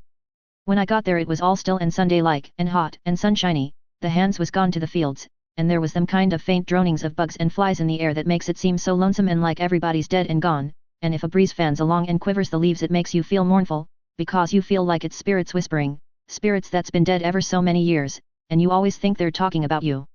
As a general thing it makes a body wish he was dead, too, and done with it all. Phelps was one of these little one-horse cotton plantations, and they all look alike. A rail fence round a 2-acre yard, a stile made out of logs sawed off and upended in steps, like barrels of a different length, to climb over the fence with, and for the women to stand on when they are going to jump onto a horse, some sickly grass patches in the big yard, but mostly it was bare and smooth, like an old hat with the nap rubbed off, big double log house for the white folks, hewed logs, with the chinks stopped up with mud or mortar, and these mud stripes been whitewashed some time or another, round log kitchen, with a big broad, open but roofed passage joining it to the house, log smokehouse back of the kitchen, 3 little log nigger cabins in a row t'other side the smokehouse, 1 little hut all by itself away down against the back fence, and some outbuildings down a piece the other side, ash hopper and big kettle to bile soap in by the little hut, bench by the kitchen door, with bucket of water and a gourd, hound asleep there in the sun, more hounds asleep. Round about 3 shade trees away off in a corner, some currant bushes and gooseberry bushes in one place by the fence, outside of the fence a garden and a watermelon patch, then the cotton fields begins, and after the fields the woods. I went around and clumb over the back stile by the ash hopper, and started for the kitchen. When I got a little ways I heard the dim hum of a spinning wheel wailing along up and sinking along down again, and then I knowed for certain I wished I was dead, for that is the lonesomest sound in the whole world. I went right along, not fixing up any particular plan, but just trusting to Providence to put the right words in my mouth when the time come, for I'd noticed that Providence always did put the right words in my mouth if I left it alone. When I got halfway, first one hound and then another got up and went for me, and of course I stopped and faced them, and kept still. And such another powwow as they made. In a quarter of a minute I was a kind of a hub of a wheel, as you may say, spokes made out of dogs, circle of 15 of them packed together around me, with their necks and noses stretched up towards me, a barking and howling, and more a coming, you could see them sailing over fences and around corners from everywheres. A nigger woman come tearing out of the kitchen with a rolling pin in her hand, singing out, "Begone you Tige, you Spot, begone saw," and she fetched first one and then another of them a clip and sent them howling, and then the rest followed, and the next second half of them come back, wagging their tails around me, and making friends with me. There ain't no harm in a hound, no how.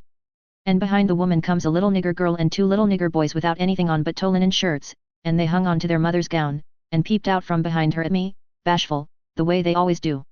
And here comes the white woman running from the house, about 45 or 50-year-old, bareheaded, and her spinning stick in her hand, and behind her comes her little white children, acting the same way the little niggers was doing. She was smiling all over so she could hardly stand, and says, "It's you, at last, ain't it?" I out with a yes'm before I thought. She grabbed me and hugged me tight, and then gripped me by both hands and shook, and the tears come in her eyes, and run down over, and she couldn't seem to hug and shake enough, and kept saying, "You don't look as much like your mother as I reckoned you would, but law sakes, I don't care for that, I'm so glad to see you. Dear, dear, it does seem like I could eat you up. Children, it's your cousin Tom, tell him howdy." But they ducked their heads, and put their fingers in their mouths, and hid behind her. So she run on. "Liz, hurry up and get him a hot breakfast right away, or did you get your breakfast on the boat?" I said I had got it on the boat. So then she started for the house, leading me by the hand, and the children tagging after. When we got there she set me down in a split-bottomed chair, and set herself down on a little low stool in front of me, holding both of my hands, and says, "Now I can have a good look at you, and, laws Amy, I've been hungry for it a many a time, all these long years, and it's come at last. We been expecting you a couple of days and more. What kept you, boat get aground?" "Yes'm, she." "Don't say yes'm, say Aunt Sally." "Where'd she get aground?" I didn't rightly know what to say, because I didn't know whether the boat would be coming up the river or down. But I go a good deal on instinct, and my instinct said she would be coming up, from down towards Orleans. That didn't help me much, though, for I didn't know the names of bars down that way. I see I'd got to invent a bar, or forget the name of the one we got aground on, or, now I struck an idea, and fetched it out. It warn't the grounding, that didn't keep us back but a little. We blowed out a cylinder head. Good gracious, anybody hurt? No. Killed a nigger. Well, it's lucky, because sometimes people do get hurt. 2 years ago last Christmas your Uncle Silas was coming up from Orleans on the old Lally Rook, and she blowed out a cylinder head and crippled a man. And I think he died afterwards. He was a Baptist. Your Uncle Silas knowed a family in Baton Rouge that knowed his people very well. Yes, I remember now, he did die. Mortification set in, and they had to amputate him. But it didn't save him. Yes, it was mortification, that was it. He turned blue all over, and died in the hope of a glorious resurrection. They say he was a sight to look at. Your uncle's been up to the town every day to fetch you. And he's gone again, not more than an hour ago, he'll be back any minute now. You must have met him on the road, didn't you, oldish man, with a... No, I didn't see nobody, Aunt Sally. The boat landed just at daylight, and I left my baggage on the wharf boat and went looking around the town and out a piece in the country, to put in the time and not get here too soon, and so I come down the back way. Who'd you give the baggage to? Nobody. Why, child, it'll be stole. Not where I hid it I reckon it won't, I says. How'd you get your breakfast so early on the boat? It was kinder thin ice, but I says. The captain see me standing around, and told me I better have something to eat before I went ashore, so he took me in the Texas to the officer's lunch, and give me all I wanted. I was getting so uneasy I couldn't listen good. I had my mind on the children all the time, I wanted to get them out to one side and pump them a little, and find out who I was. But I couldn't get no show, Mrs. Phelps kept it up and run on so. Pretty soon she made the cold chill streak all down my back, because she says. But here we're a-running on this way, and you hain't told me a word about sis, nor any of them. Now I'll rest my works a little, and you start up yourn, just tell me everything, tell me all about all every one of 'em, and how they are, and what they're doing, and what they told you to tell me, and every last thing you can think of. Well, I see I was up a stump, and up it good. Providence had stood by me this fur all right, but I was hard and tight aground now. I see it warn't a bit of use to try to go ahead, I'd got to throw up my hand. So I says to myself, here's another place where I got to risk the truth. I opened my mouth to begin, but she grabbed me and hustled me in behind the bed, and says, "Here he comes. Stick your head down lower, there, that'll do, you can't be seen now. Don't you let on you're here. I'll play a joke on him. Children, don't you say a word." I see I was in a fix now. But it warn't no use to worry, there warn't nothing to do but just hold still, and try and be ready to stand from under when the lightning struck. I had just one little glimpse of the old gentleman when he come in, then the bed hit him. Mrs. Phelps she jumps for him, and says, "Has he come?" "No," says her husband.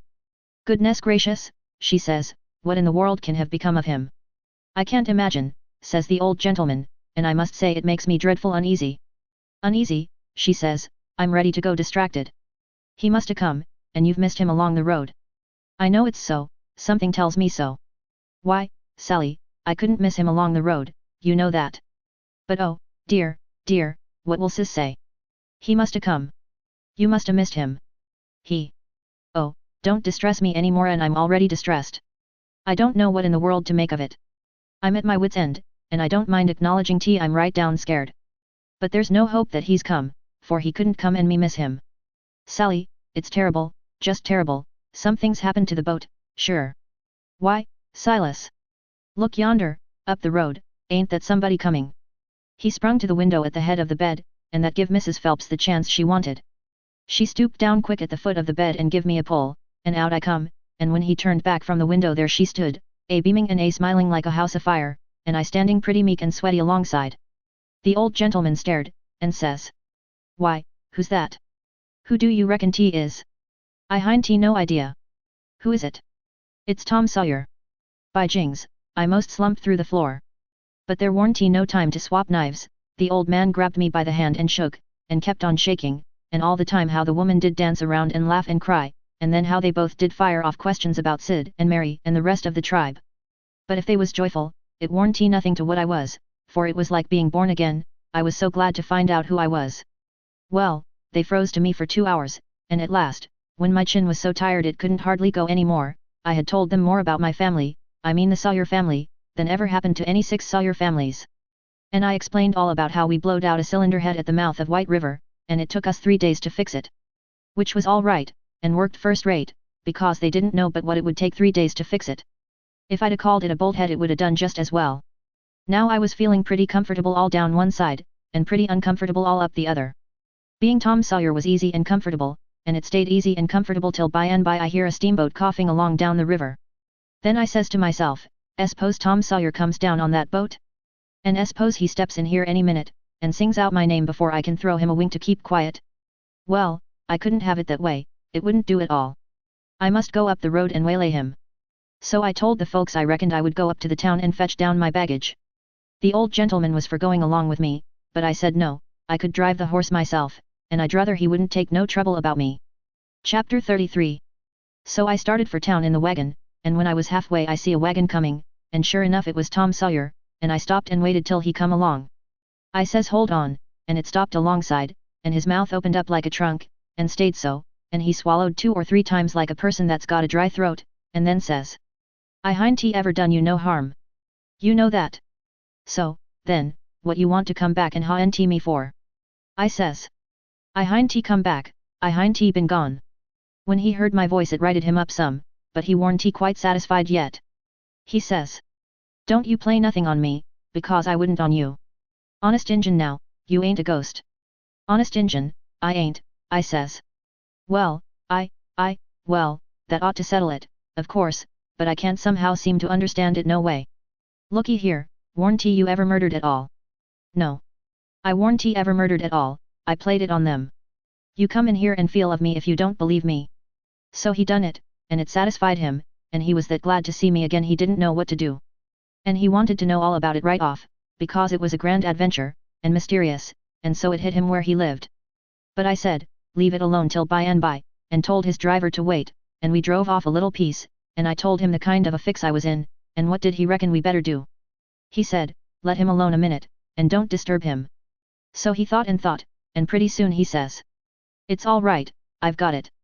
Take my trunk in your wagon, and let on it's your own, and you turn back and fool along slow, so as to get to the house about the time you ought to, and I'll go towards town a piece, and take a fresh start, and get there a quarter or a half an hour after you, and you needn't let on to know me at first. I says. All right, but wait a minute. There's one more thing, a thing that nobody don't know but me. And that is, there's a nigger here that I may trying to steal out of slavery, and his name is Jim, old Miss Watson's Jim. He says. What? Why, Jim is. He stopped and went to studying. I says. I know what you'll say. You'll say it's dirty, low-down business, but what if it is? I'm low down, and I may going to steal him, and I want you keep mum and not let on. Will you? His eye lit up, and he says. I'll help you steal him. Well, I let go all holds then, like I was shot. It was the most astonishing speech I ever heard, and I'm bound to say Tom Sawyer fell considerable in my estimation. Only I couldn't believe it. Tom Sawyer a nigger stealer. Oh, shucks. I says, you're joking. I ain't joking, either. Well, then, I says, joking or no joking, if you hear anything said about a runaway nigger, don't forget to remember that you don't know nothing about him, and I don't know nothing about him. Then we took the trunk and put it in my wagon, and he drove off his way and I drove mine. But of course I forgot all about driving slow on accounts of being glad and full of thinking, so I got home a heap too quick for that length of a trip. The old gentleman was at the door, and he says. Why, this is wonderful. Whoever would have thought it was in that mare to do it? I wish we'd a timed her. And she hin't sweated a hair, not a hair. It's wonderful. Why, I wouldn't take $100 for that horse now, I wouldn't, honest, and yet I'd a sold her for 15 before, and thought 'twas all she was worth. That's all he said. He was the innocentest, best old soul I ever see. But it warn't surprising, because he warn't only just a farmer, he was a preacher, too, and had a little one-horse log church down back of the plantation, which he built it himself at his own expense, for a church and schoolhouse, and never charged nothing for his preaching, and it was worth it, too. There was plenty other farmer preachers like that, and done the same way, down south. In about half an hour Tom's wagon drove up to the front stile, and Aunt Sally she see it through the window, because it was only about 50 yards, and says. Why, there's somebody come. I wonder who 'tis? Why, I do believe it's a stranger. Jimmy, that's one of the children, run and tell Liz to put on another plate for dinner. Everybody made a rush for the front door, because, of course, a stranger don't come every year, and so he lays over the yaller fever, for interest, when he does come. Tom was over the stile and starting for the house, the wagon was spinning up the road for the village, and we was all bunched in the front door. Tom had his store clothes on, and an audience, and that was always nuts for Tom Sawyer. In them circumstances it warn't no trouble to him to throw in an amount of style that was suitable. He warn't a boy to meeky along up that yard like a sheep, no, he come cam and important, like the ram. When he got a front of us he lifts his hat ever so gracious and dainty, like it was the lid of a box that had butterflies asleep in it and he didn't want to disturb them, and says. Mr. Archibald Nichols, I presume. No, my boy, says the old gentleman, I'm sorry to say your driver has deceived you, Nichols's place is down a matter of 3 mile more. Come in, come in. Tom he took a look back over his shoulder, and says, too late, he's out of sight. Yes, he's gone, my son, and you must come in and eat your dinner with us, and then we'll hitch up and take you down to Nichols's. Oh, I can't make you so much trouble, I couldn't think of it. I'll walk, I don't mind the distance. But we won't let you walk, it wouldn't be Southern hospitality to do it. Come right in. Oh, do, says Aunt Sally, it ain't a bit of trouble to us, not a bit in the world. You must stay. It's a long, dusty 3 mile, and we can't let you walk. And, besides, I've already told Em to put on another plate when I see you coming, so you mustn't disappoint us. Come right in and make yourself at home. So Tom he thanked them very hearty and handsome, and let himself be persuaded, and come in, and when he was in he said he was a stranger from Hicksville, Ohio, and his name was William Thompson, and he made another bow. Well, he run on and on and on, making up stuff about Hicksville and everybody in it he could invent, and I getting a little nervous, and wondering how this was going to help me out of my scrape, and at last, still talking along, he reached over and kissed Aunt Sally right on the mouth, and then settled back again in his chair comfortable, and was going on talking, but she jumped up and wiped it off with the back of her hand, and says. You audacious puppy. He looked kind of hurt, and says. I'm surprised at you, M.M. You're SRP, why, what do you reckon I am? I've a good notion to take and, say, what do you mean by kissing me? He looked kind of humble, and says. I didn't mean nothing, I didn't mean no harm. I thought you'd like it. Why, you born fool. She took up the spinning stick, and it looked like it was all she could do to keep from giving him a crack with it. What made you think I'd like it? Well, I don't know. Only, they told me you would. They told you I would. Whoever told you's another lunatic. I never heard the beat of it. Who's they? Why, everybody. They all said so, It was all she could do to hold in, and her eyes snapped, and her fingers worked like she wanted to scratch him, and she says. Who's everybody? Out with their names, or there'll be an idiot short. He got up and looked distressed, and fumbled his hat, and says. I'm sorry, and I warn't expecting it. They told me to. They all told me to. They all said, kiss her, and said she'd like it. They all said it, every one of them. But I'm sorry, and I won't do it no more, I won't, honest. You won't you? Well, I reckon you won't. No I'm honest about it, I won't ever do it again, till you ask me. Till I ask you. Well, I never see the beat of it in my born days. I lay you'll be the Methuselam numbskull of creation before ever I ask you, or the likes of you. Well, he says, it does surprise me so. I can't make it out, somehow. They said you would, and I thought you would. But, he stopped and looked around slow, like he wished he could run across a friendly eye somewheres, and fetched up on the old gentleman's, and says, didn't you think she'd like me to kiss her, sir? Why, no, well, no, I believe I didn't. Then he looks on around the same way to me, and says. Tom, didn't you think Aunt Sally D open out her arms and say, Sid Sawyer? My land, she says, breaking in and jumping for him, you impudent young rascal, to fool a body so, and was going to hug him, but he fended her off, and says. No, not till you've asked me first. So she didn't lose no time, but asked him, and hugged him and kissed him over and over again, and then turned him over to the old man, and he took what was left. And after they got a little quiet again she says. Why, dear me, I never see such a surprise. We warn't looking for you at all, but only Tom. Sis never wrote to me about anybody coming but him. It's because it warn't intended for any of us to come but Tom, he says, but I begged, and at the last minute she let me come, too, so, coming down the river, me and Tom thought it would be a first-rate surprise for him to come here to the house first, and for me to by tag along and drop in, and let on to be a stranger. But it was a mistake, Aunt Sally. This ain't no healthy place for a stranger to come. No, not impudent whelps, Sid. You ought to had your jaws boxed, I hain't been so put out since I don't know when. But I don't care, I don't mind the terms, I'd be willing to stand 1,000 such jokes to have you here. Well, to think of that performance. I don't deny it, I was most putrefied with astonishment when you give me that smack. We had dinner out in that broad open passage betwixt the house and the kitchen, and there was things enough on that table for 7 families, and all hot, too, none of your flabby, tough meat that's laid in a cupboard in a damp cellar all night and tastes like a hunk of old cold cannibal in the morning. Uncle Silas he asked a pretty long blessing over it, but it was worth it, and it didn't cool it a bit, neither, the way I've seen them kind of interruptions do lots of times. There was a considerable good deal of talk all the afternoon, and me and Tom was on the lookout all the time, but it warn't no use, they didn't happen to say nothing about any runaway nigger, and we was afraid to try to work up to it. But at supper, at night, one of the little boys says. Pa, may Aunt Tom and Sid and me go to the show? No, says the old man, I reckon there ain't going to be any, and you couldn't go if there was, because the runaway nigger told Burton and me all about that scandalous show, and Burton said he would tell the people, so I reckon they've drove the audacious loafers out of town before this time. So there it was, but I couldn't help it.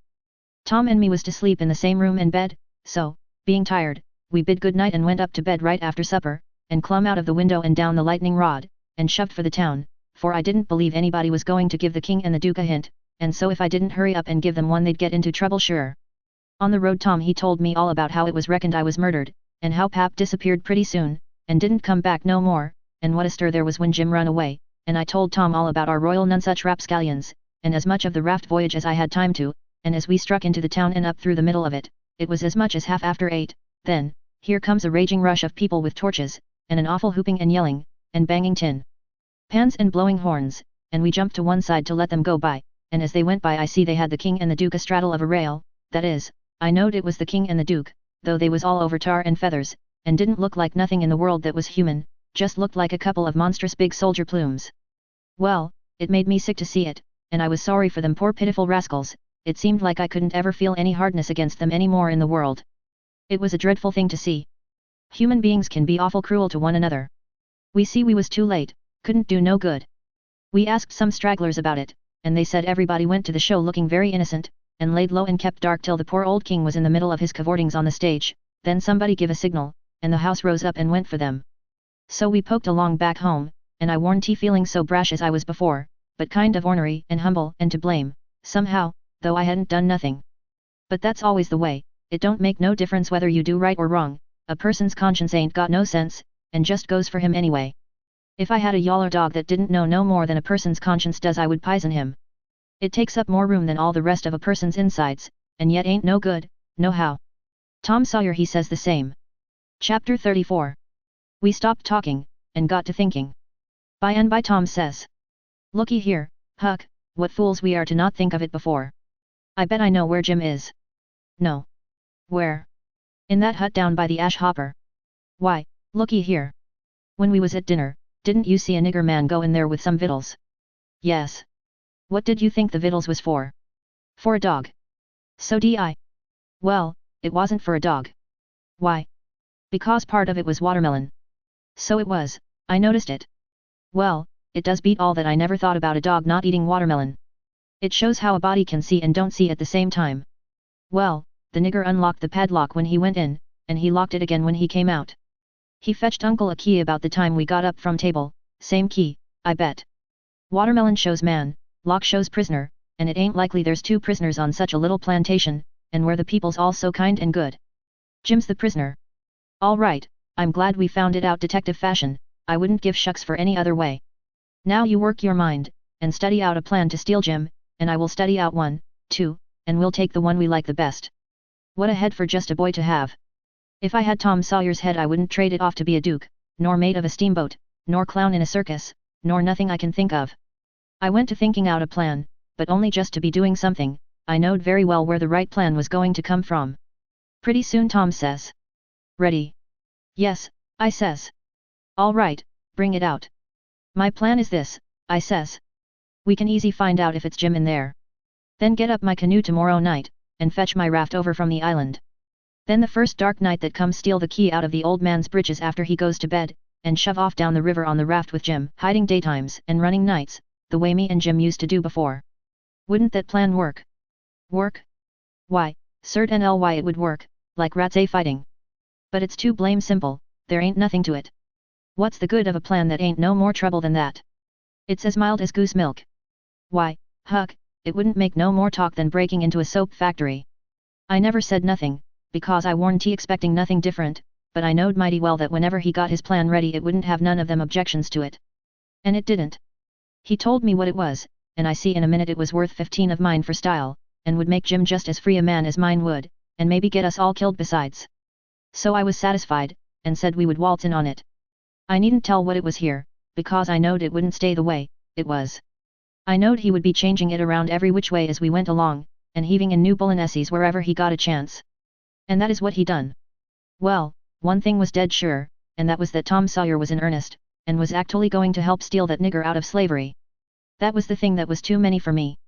Here was a boy that was respectable and well brung up, and had a character to lose, and folks at home that had characters, and he was bright and not leather-headed, and knowing and not ignorant, and not mean, but kind, and yet here he was, without any more pride or rightness or feeling, than to stoop to this business, and make himself a shame, and his family a shame, before everybody.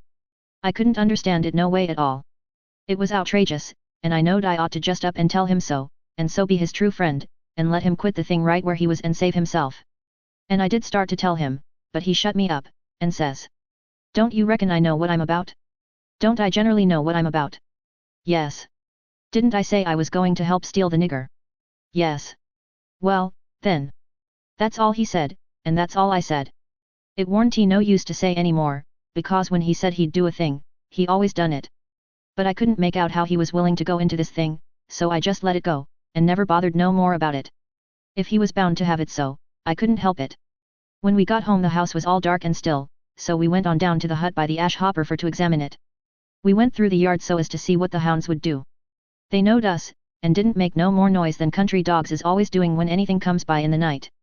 When we got to the cabin we took a look at the front and the two sides, and on the side I warn't acquainted with, which was the north side, we found a square window hole, up tolerable high, with just one stout board nailed across it. I says. Here's the ticket. This hole's big enough for Jim to get through if we wrench off the board. Tom says. It's as simple as tit-tat-toe, 3 in a row, and as easy as playing hooky. I should hope we can find a way that's a little more complicated than that, Huck Finn. Well, then, I says, how'll it do to saw him out, the way I done before I was murdered that time? That's more like, he says. It's real mysterious, and troublesome, and good, he says, but I bet we can find a way that's twice as long. There ain't no hurry, please keep on looking around. Betwixt the hut and the fence, on the back side, was a lean-to that joined the hut at the eaves, and was made out of plank. It was as long as the hut, but narrow, only about 6 foot wide. The door to it was at the south end, and was padlocked. Tom he went to the soap kettle and searched around, and fetched back the iron thing they lift the lid with, so he took it and prized out one of the staples. The chain fell down, and we opened the door and went in, and shut it, and struck a match, and see the shed was only built against a cabin and hadn't no connection with it, and there warn't no floor to the shed, nor nothing in it but some old rusty played out hose and spades and picks and a crippled plough. The match went out, and so did we, and shoved in the staple again, and the door was locked as good as ever. Tom was joyful. He says. Now we're all right. We'll dig him out. It'll take about a week.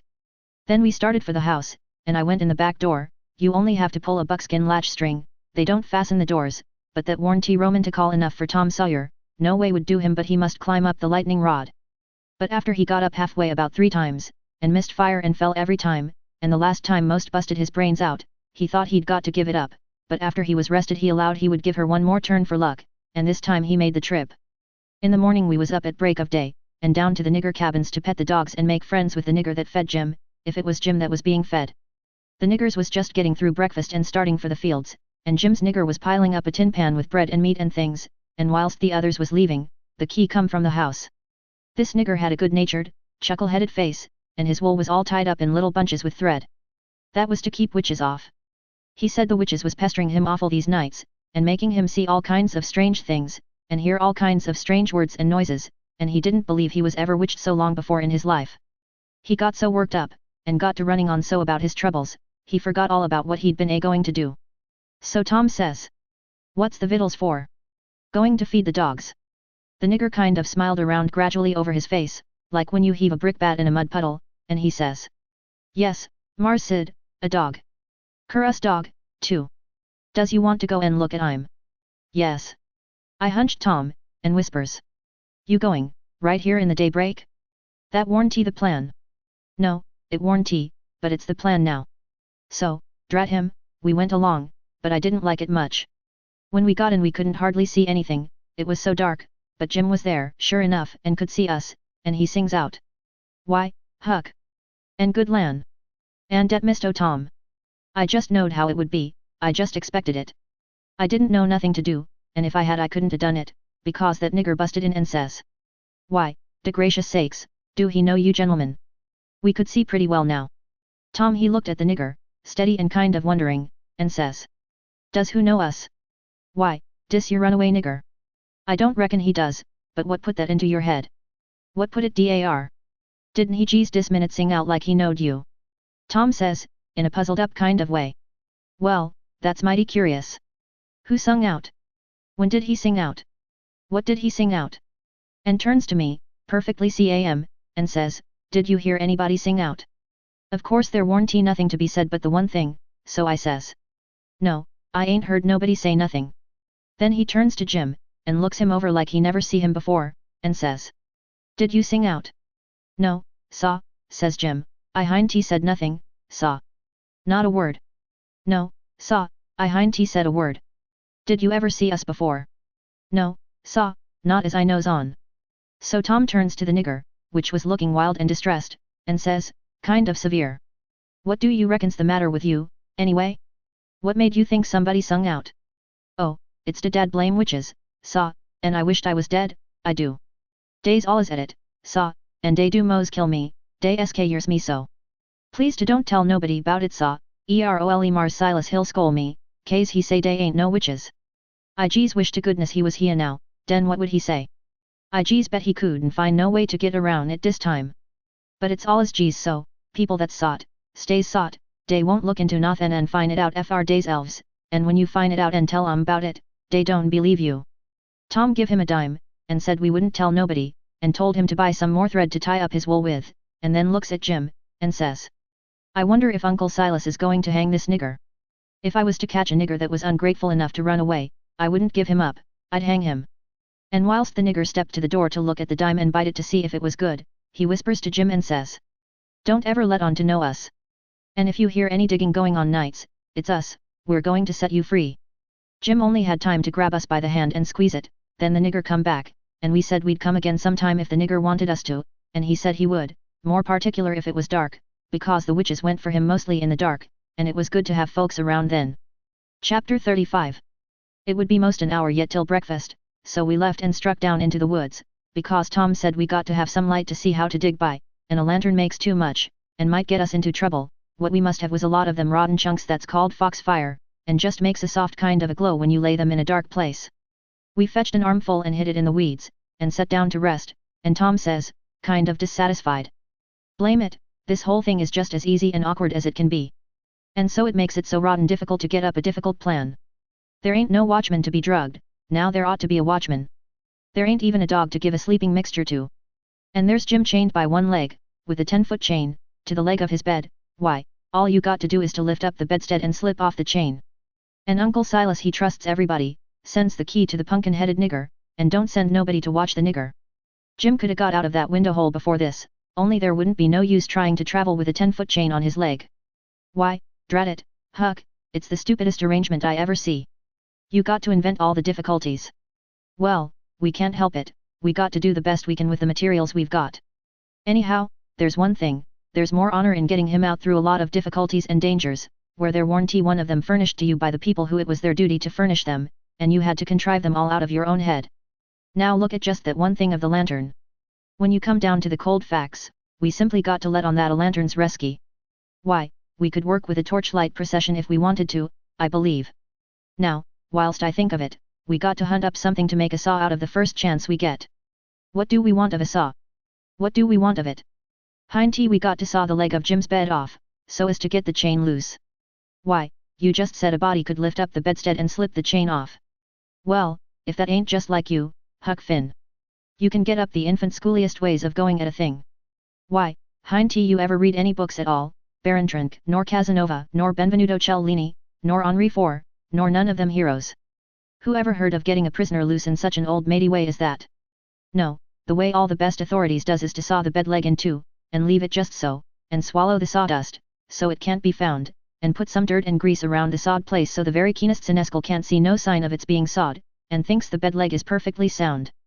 Then, the night you're ready, fetch the leg a kick, down she goes, slip off your chain, and there you are. Nothing to do but hitch your rope ladder to the battlements, shin down it, break your leg in the moat, because a rope ladder is 19 foot too short, you know, and there's your horses and your trusty Vasleys, and they scoop you up and fling you across a saddle, and away you go to your native Languedoc or Navarre or wherever it is. It's gaudy, Huck. I wish there was a moat to this cabin. If we get time, the night of the escape, we'll dig one. I says. What do we want of a moat when we're going to snake him out from under the cabin? But he never heard me. He had forgot me and everything else. He had his chin in his hand, thinking. Pretty soon he sighs and shakes his head, then sighs again, and says. No, it wouldn't do, there ain't necessity enough for it. For what? I says. Why, to saw Jim's leg off, he says. Good land. I says, why, there ain't no necessity for it. And what would you want to saw his leg off for, anyway? Well, some of the best authorities has done it. They couldn't get the chain off, so they just cut their hand off and shoved. And a leg would be better still. But we got to let that go. There ain't necessity enough in this case, and, besides, Jim's a nigger, and wouldn't understand the reasons for it, and how it's the custom in Europe, so we'll let it go. But there's one thing, he can have a rope ladder, we can tear up our sheets and make him a rope ladder easy enough. And we can send it to him in a pie, it's mostly done that way. And I've et worse pies. Why, Tom Sawyer, how you talk, I says, Jim ain't got no use for a rope ladder. He has got use for it. How you talk, you better say, you don't know nothing about it. He's got to have a rope ladder, they all do. What in the nation can he do with it? Do with it? He can hide it in his bed, can't he? That's what they all do, and he's got to, too. Huck, you don't ever seem to want to do anything that's regular, you want to be starting something fresh all the time. Suppose he don't do nothing with it. Ain't it there in his bed, for a clue, after he's gone? And don't you reckon they'll want clues? Of course they will. And you wouldn't leave them any? That would be a pretty howdy-do, wouldn't it? I never heard of such a thing. Well, I says, if it's in the regulations, and he's got to have it, all right, let him have it, because I don't wish to go back on no regulations, but there's one thing, Tom Sawyer, if we go to tearing up our sheets to make Jim a rope ladder, we're going to get into trouble with Aunt Sally, just as sure as you're born. Now, the way I look at it, a hickory bark ladder don't cost nothing, and don't waste nothing, and is just as good to load up a pie with, and hide in a straw tick, as any rag ladder you can start, and as for Jim, he ain't had no experience, and so he don't care what kind of a. Oh, shucks, Huck Finn, if I was as ignorant as you I'd keep still, that's what I'd do. Who ever heard of a state prisoner escaping by a hickory bark ladder? Why, it's perfectly ridiculous. Well, all right, Tom, fix it your own way, but if you'll take my advice, you'll let me borrow a sheet off of the clothesline. He said that would do. And that gave him another idea, and he says. Borrow a shirt, too. What do we want of a shirt, Tom? Want it for Jim to keep a journal on. Journal your granny, Jim can't write. Suppose he can't write, he can make marks on the shirt, can't he, if we make him a pen out of an old pewter spoon or a piece of an old iron barrel hoop? Why, Tom, we can pull a feather out of a goose and make him a better one, and quicker, too. Prisoners don't have geese running around the dungeon keep to pull pens out of, you muggins. They always make their pens out of the hardest, toughest, troublesomest piece of old brass candlestick or something like that they can get their hands on, and it takes them weeks and weeks and months to file it out, too, because they've got to do it by rubbing it on the wall. They wouldn't use a goose quill if they had it. It ain't regular. Well, then, what'll we make him the ink out of? Many makes it out of iron rust and tears, but that's the common sort, and women, the best authorities, uses their own blood. Jim can do that, and when he wants to send any little common ordinary mysterious message to let the world know where he's captivated, he can write it on the bottom of a tin plate with a fork and throw it out of the window. The Iron Mask always done that, and it's a blame good way, too. Jim ain't got no tin plates. They feed him in a pan. That ain't nothing, we can get him some. Can't nobody read his plates? That ain't got anything to do with it, Huck Finn. All he's got to do is to write on the plate and throw it out. You don't have to be able to read it. Why, half the time you can't read anything a prisoner writes on a tin plate, or anywhere else. Well, then, what's the sense in wasting the plates? Why, blame it all, it ain't the prisoner's plates. But it's somebody's plates, ain't it? Well, s'pose and it is? What does the prisoner care whose? He broke off there, because we heard the breakfast horn blowing. So we cleared out for the house. Along during the morning I borrowed a sheet and a white shirt off of the clothesline, and I found an old sack and put them in it, and we went down and got the fox fire, and put that in too.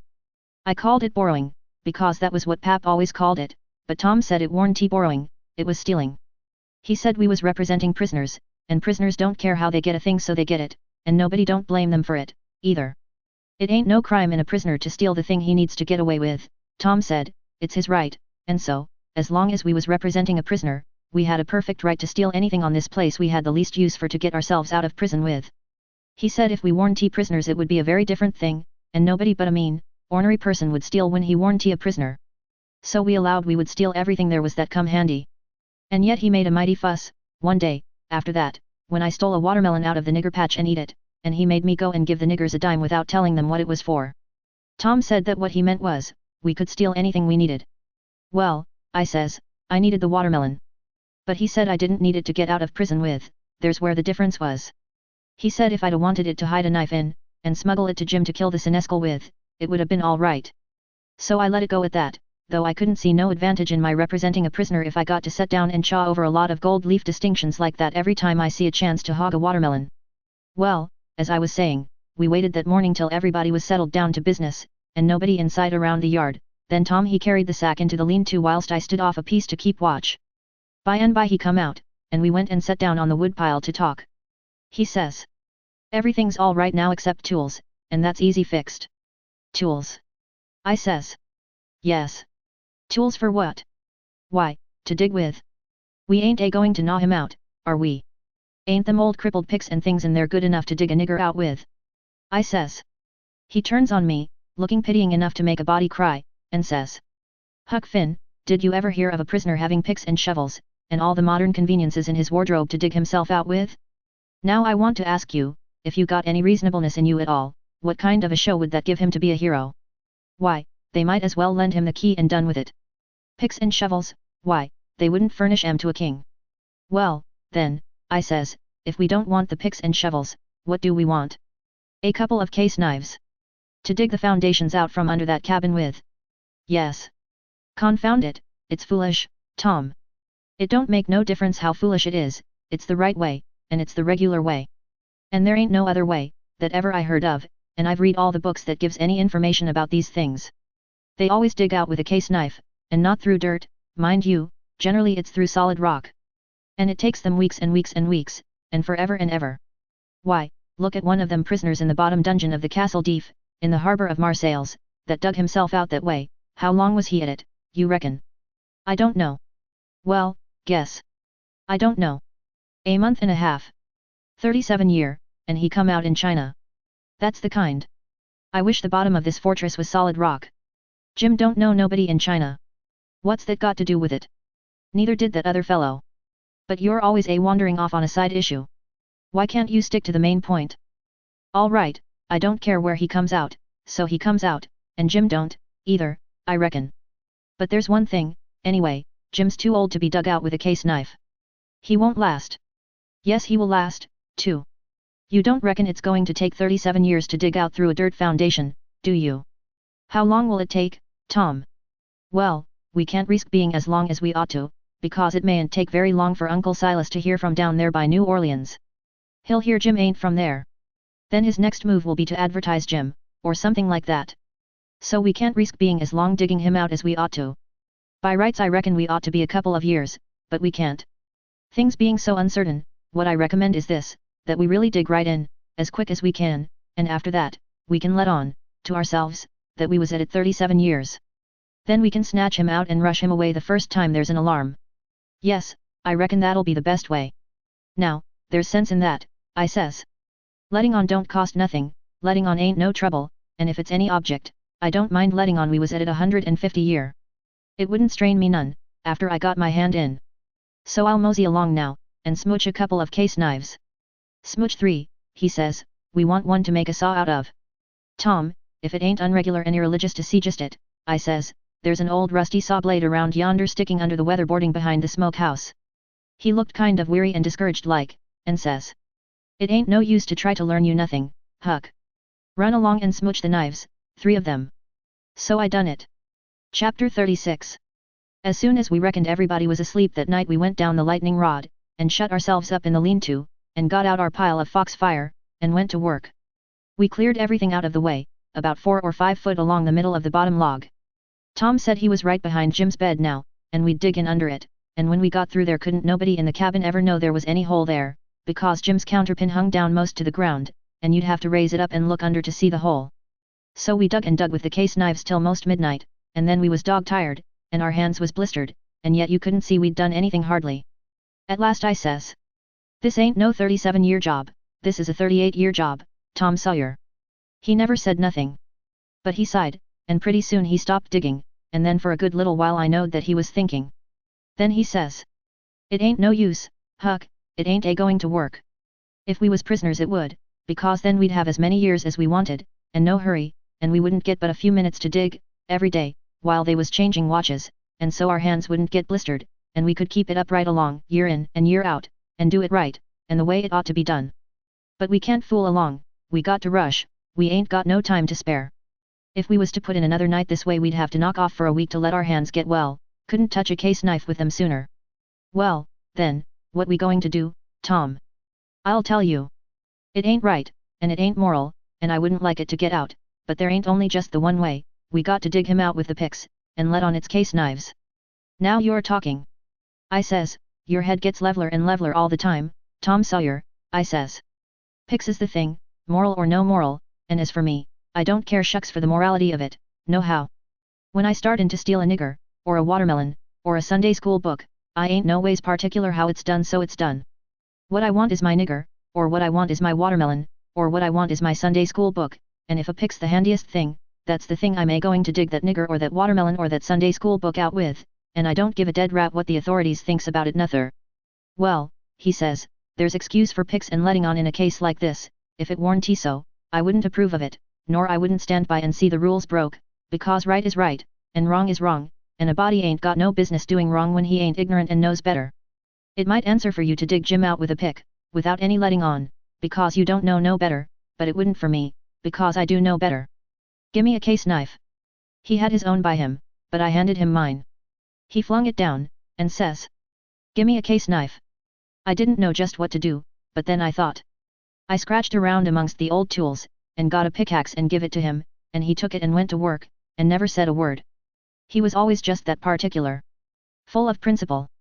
So then I got a shovel, and then we picked and shoveled, turn about, and made the fur fly. We stuck to it about a half an hour, which was as long as we could stand up, but we had a good deal of a hole to show for it. When I got upstairs I looked out at the window and see Tom doing his level best with the lightning rod, but he couldn't come it, his hands was so sore. At last he says, "It ain't no use, it can't be done. What you reckon I better do? Can't you think of no way?" "Yes," I says, "but I reckon it ain't regular. Come up the stairs, and let on it's a lightning rod." So he done it. Next day Tom stole a pewter spoon and a brass candlestick in the house, for to make some pens for Jim out of, and 6 tallow candles, and I hung around the nigger cabins and laid for a chance, and stole 3 tin plates. Tom says it wasn't enough, but I said nobody wouldn't ever see the plates that Jim throwed out, because they'd fall in the dog fennel and Jimson weeds under the window hole, then we could tote them back and he could use them over again. So Tom was satisfied. Then he says, "Now, the thing to study out is, how to get the things to Jim. Take them in through the hole," I says, "when we get it done." He only just looked scornful, and said something about nobody ever heard of such an idiotic idea, and then he went to studying. By and by he said he had ciphered out 2 or 3 ways, but there warn't no need to decide on any of them yet. Said we'd got to post Jim first. That night we went down the lightning rod a little after 10, and took one of the candles along, and listened under the window hole, and heard Jim snoring, so we pitched it in, and it didn't wake him. Then we whirled in with the pick and shovel, and in about 2 hours and a half the job was done. We crept in under Jim's bed and into the cabin, and pawed around and found the candle and lit it, and stood over Jim a while, and found him looking hearty and healthy, and then we woke him up gentle and gradual. He was so glad to see us he most cried, and called us honey, and all the pet names he could think of, and was for having us hunt up a cold chisel to cut the chain off of his leg with right away, and clearing out without losing any time. But Tom he showed him how unregular it would be, and sat down and told him all about our plans, and how we could alter them in a minute any time there was an alarm, and not to be the least afraid, because we would see he got away, sure.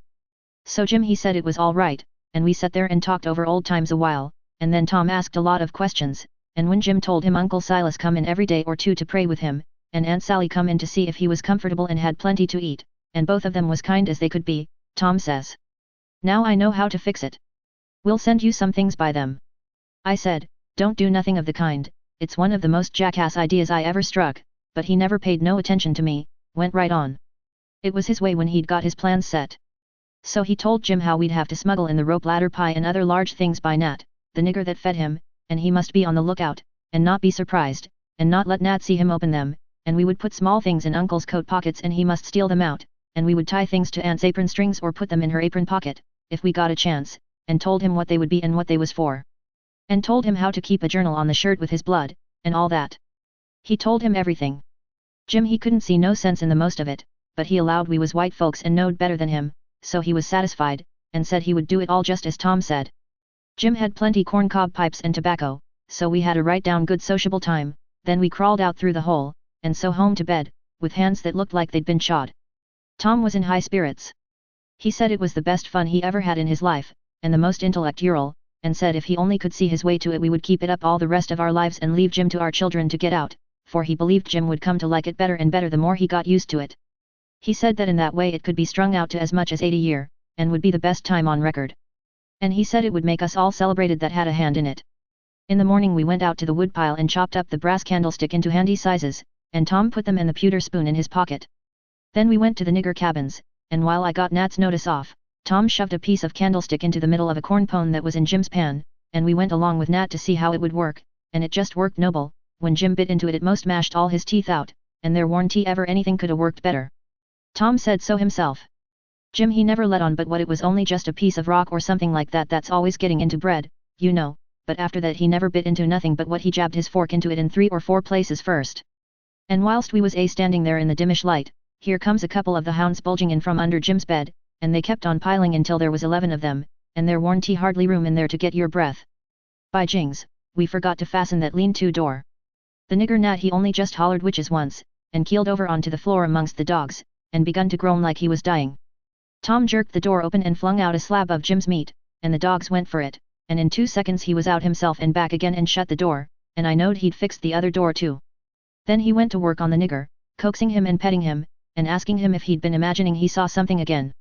He raised up, and blinked his eyes around, and says, "Mars Sid, you'll say I's a fool, but if I didn't believe I see most a million dogs, devils, some men, I wished I may die right here in dese tracks. I did, mos surely. Mars Sid, I felt saw, day was all over me. Dad fetch it, I geez wished I could get my hands on one dem witches geez voonst, oni geez voonst, it's all I'd ast. But mostly I wished dey lemme alone, I does." Tom says. "Well, I tell you what I think. What makes them come here just at this runaway nigger's breakfast time? It's because they're hungry, that's the reason. You make them a witch pie, that's the thing for you to do. But my lan, Mars Sid, how's I gwine to make a witch pie? I don't know how to make it.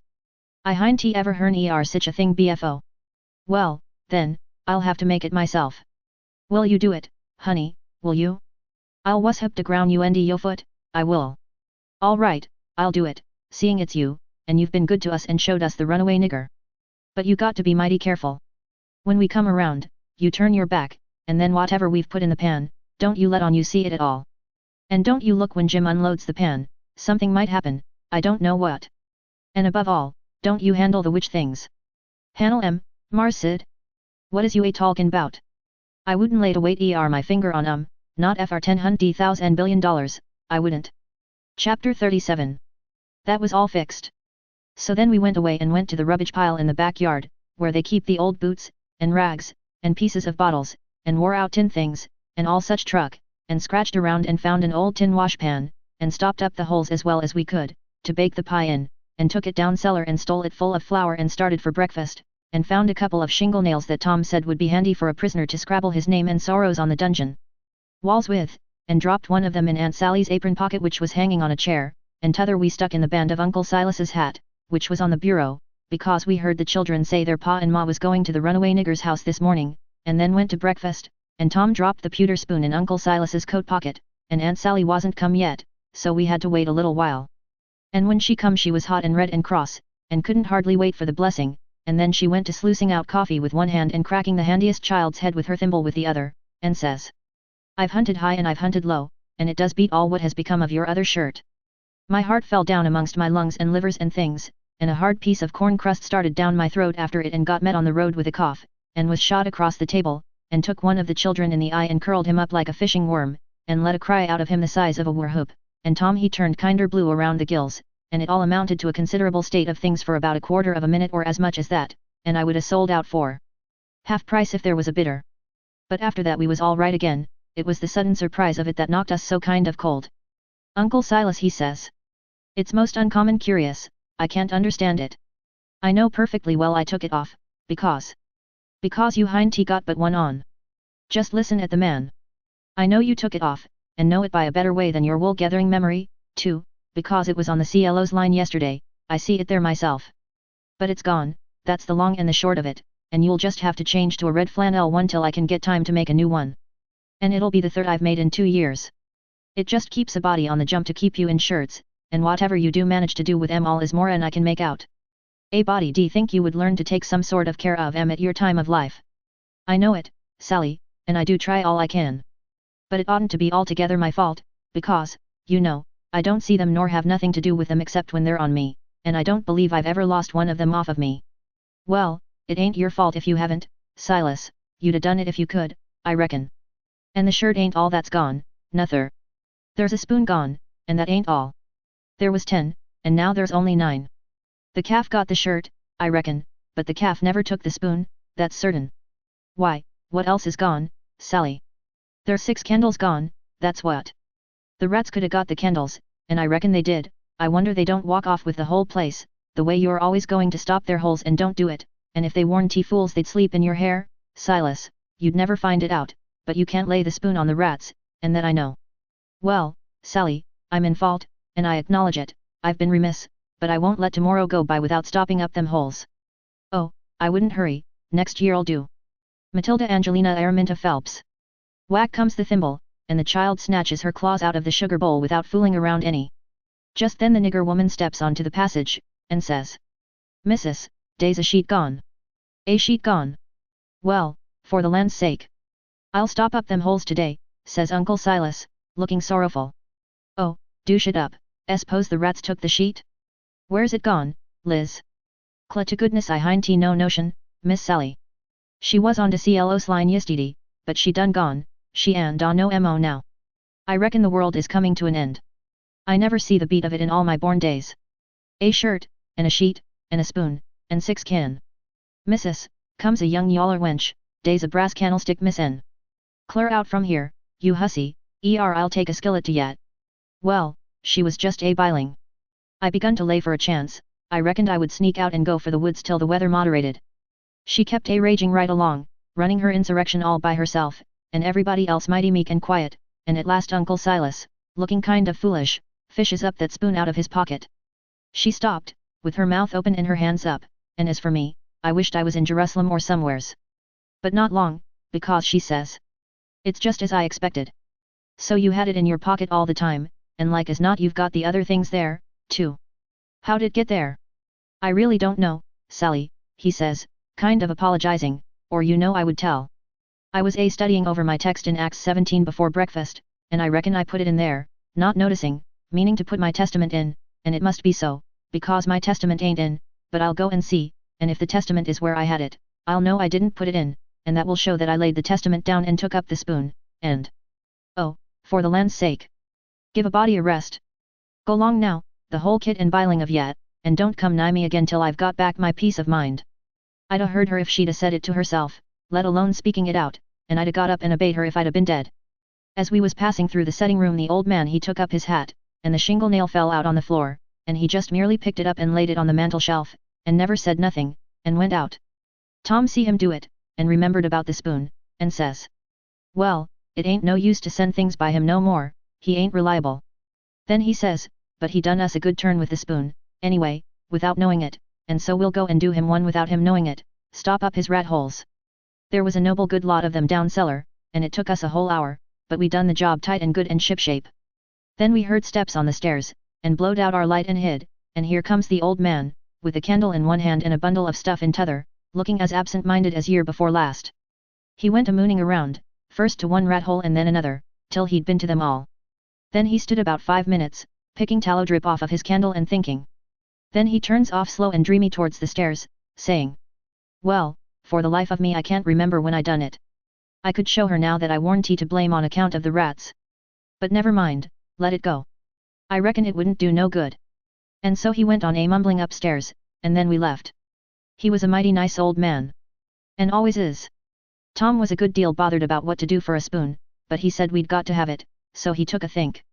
When he had ciphered it out he told me how we was to do, then we went and waited around the spoon basket till we see Aunt Sally coming, and then Tom went to counting the spoons and laying them out to one side, and I slid one of them up my sleeve, and Tom says, why, Aunt Sally, there ain't but 9 spoons yet. She says, go long to your play, and don't bother me. I know better, I counted 'em myself. Well, I've counted them twice, Auntie, and I can't make but 9. She looked out of all patience, but of course she come to count, anybody would. I declare to gracious there ain't but 9, she says. Why, what in the world, plague take the things, I'll count 'em again. So I slipped back the one I had, and when she got done counting, she says, hang the troublesome rubbage, there's 10 now, and she looked huffy and bothered both. But Tom says, why, Auntie, I don't think there's 10. You numbskull, didn't you see me count 'em? I know, but... well, I'll count 'em again. So I smushed one, and they come out 9, same as the other time. Well, she was in a tearing way, just trembling all over, she was so mad. But she counted and counted till she got that addled she'd start to count in the basket for a spoon sometimes, and so, 3 times they come out right, and 3 times they come out wrong. Then she grabbed up the basket and slammed it across the house and knocked the cat galley west, and she said clear out and let her have some peace, and if we come bothering around her again betwixt that and dinner she'd skin us. So we had the odd spoon, and dropped it in her apron pocket whilst she was giving us our sailing orders, and Jim got it all right, along with her shingle nail, before noon. We was very well satisfied with this business, and Tom allowed it was worth twice the trouble it took, because he said now she couldn't ever count them spoons twice alike again to save her life, and wouldn't believe she'd counted them right if she did, and said that after she'd about counted her head off for the next 3 days he judged she'd give it up and offered to kill anybody that wanted her to ever count them any more. So we put the sheet back on the line that night, and stole one out of her closet, and kept on putting it back and stealing it again for a couple of days till she didn't know how many sheets she had any more, and she didn't care, and warned going to bullyrag the rest of her soul out about it, and wouldn't count them again not to save her life, she'd rather die first. So we was all right now, as to the shirt and the sheet and the spoon and the candles, by the help of the calf and the rats and the mixed up counting, and as to the candlestick, it warn't no consequence, it would blow over by and by. But that pie was a job, we had no end of trouble with that pie.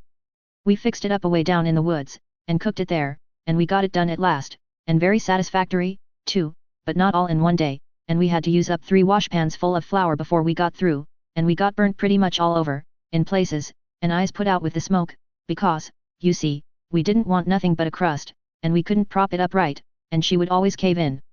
But of course we thought of the right way at last, which was to cook the latter, too, in the pie. So then we laid in with Jim the second night, and tore up the sheet all in little strings and twisted them together, and long before daylight we had a lovely rope that you could hung a person with. We let on it took 9 months to make it. And in the forenoon we took it down to the woods, but it wouldn't go into the pie. Being made of a whole sheet, that way, there was rope enough for 40 pies if we'd wanted them, and plenty left over for soup or sausage or anything you choose. We could have had a whole dinner. But we didn't need it. All we needed was just enough for the pie, and so we throwed the rest away. We didn't cook none of the pies in the washpan, afraid the solder would melt, but Uncle Silas he had a noble brass warming pan which he thought considerable of, because it belonged to one of his ancestors with a long wooden handle that come over from England with William the Conqueror in the Mayflower or one of them early ships and was hid away up garret with a lot of other old pots and things that was valuable, not on account of being any account, because they worn tea, but on account of them being relics, you know, and we snaked her out, private, and took her down there, but she failed on the first pies, because we didn't know how, but she come up smiling on the last one. We took and lined her with dough, and set her in the coals, and loaded her up with rag rope, and put on a dough roof, and shut down the lid, and put hot embers on top, and stood off 5 foot, with the long handle, cool and comfortable, and in 15 minutes she turned out a pie that was a satisfaction to look at.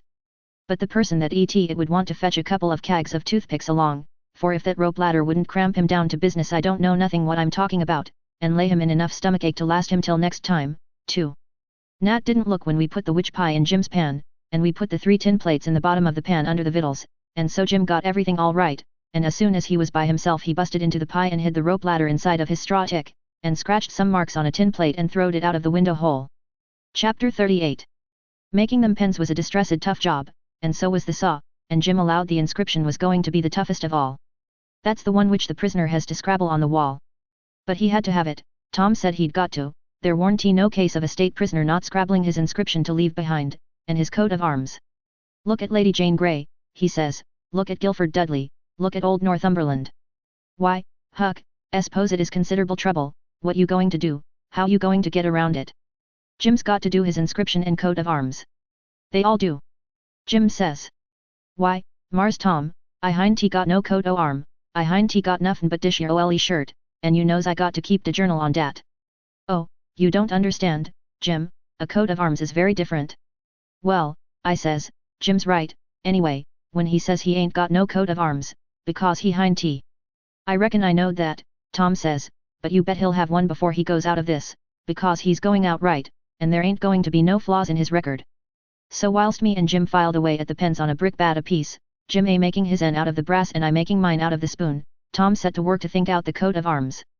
By and by he said he'd struck so many good ones he didn't hardly know which to take, but there was one which he reckoned he'd decide on. He says, on the scutcheon we'll have a bend or in the dexter base, a saltier Murray in the fess, with the dog, couchant, for common charge, and under his foot a chain embattled, for slavery, with the chevron vert in a chief engrailed, and 3 invected lines on a field azure, with the nombril points rampant on a dancet indented, crest, a runaway nigger, sable, with his bundle over his shoulder on a bar sinister, and a couple of gules for supporters, which is you and me, motto, majori freda, minor. Addo. Got it out of a book, means the more haste, the less speed. Gewillikins, I says, but what does the rest of it mean? We ain't got no time to bother over that, he says, we got to dig in like all get out. Well, anyway, I says, what's some of it? What's a fess? A fess is, you don't need to know what a fess is. I'll show him how to make it when he gets to it. Shucks, Tom, I says, I think you might tell a person. What's a bar sinister? Oh, I don't know. But he's got to have it. All the nobility does. That was just his way. If it didn't suit him to explain a thing to you, he wouldn't do it. You might pump at him a week, it wouldn't make no difference. He'd got all that coat of arms business fixed, so now he started in to finish up the rest of that part of the work, which was to plan out a mournful inscription, said Jim got to have one, like they all done. He made up a lot, and wrote them out on a paper, and read them off, so. 1 Here a captive heart busted. 2 Here a poor prisoner, forsook by the world and friends, fretted out his sorrowful life. 3 Here a lonely heart broke, and a worn spirit went to its rest, after 37 years of solitary captivity. 4 Here, homeless and friendless, after 37 years of bitter captivity, perished a noble stranger, natural son of Louis XIV. Tom's voice trembled whilst he was reading them, and he most broke down. When he got done he couldn't no way make up his mind which one for Jim to scrabble onto the wall, they was all so good, but at last he allowed he would let him scrabble them all on. Jim said it would take him a year to scrabble such a lot of truck onto the logs with a nail, and he didn't know how to make letters, besides, but Tom said he would block them out for him, and then he wouldn't have nothing to do but just follow the lines. Then pretty soon he says, come to think, the logs ain't going to do, they don't have log walls in a dungeon, we got to dig the inscriptions into a rock. We'll fetch a rock. Jim said the rock was worse than the logs, he said it would take him such a pison long time to dig them into a rock he wouldn't ever get out. But Tom said he would let me help him do it. Then he took a look to see how me and Jim was getting along with the pens. It was most pesky tedious hard work and slow, and didn't give my hands no show to get well of the sores, and we didn't seem to make no headway, hardly, so Tom says. I know how to fix it. We got to have a rock for the coat of arms and mournful inscriptions, and we can kill 2 birds with that same rock. There's a gaudy big grindstone down at the mill, and we'll smooch it, and carve the things on it, and file out the pens and the saw on it, too. It warn't no slouch of an idea, and it warn't no slouch of a grindstone nuther, but we allowed we'd tackle it. It warn't quite midnight yet, so we cleared out for the mill, leaving Jim at work.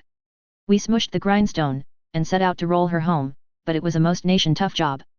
Sometimes, do what we couldn't keep her from falling over, and she come mighty near mashing us every time. Tom said she was going to get one of us, sure, before we got through. We got her halfway, and then we was plumb played out, and most drowned with sweat. We see it warn't no use, we got to go and fetch Jim. So he raised up his bed and slid the chain off of the bed leg, and wrapped it round and round his neck, and we crawled out through our hole and down there, and Jim and me laid into that grindstone and walked her along like nothing, and Tom superintended. He could out-superintend any boy I ever see. He knowed how to do everything. Our hole was pretty big, but it warn't big enough to get the grindstone through, but Jim he took the pick and soon made it big enough.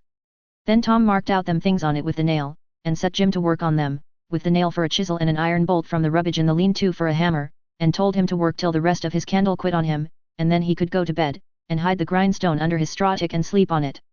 Then we helped him fix his chain back on the bed leg, and was ready for bed ourselves.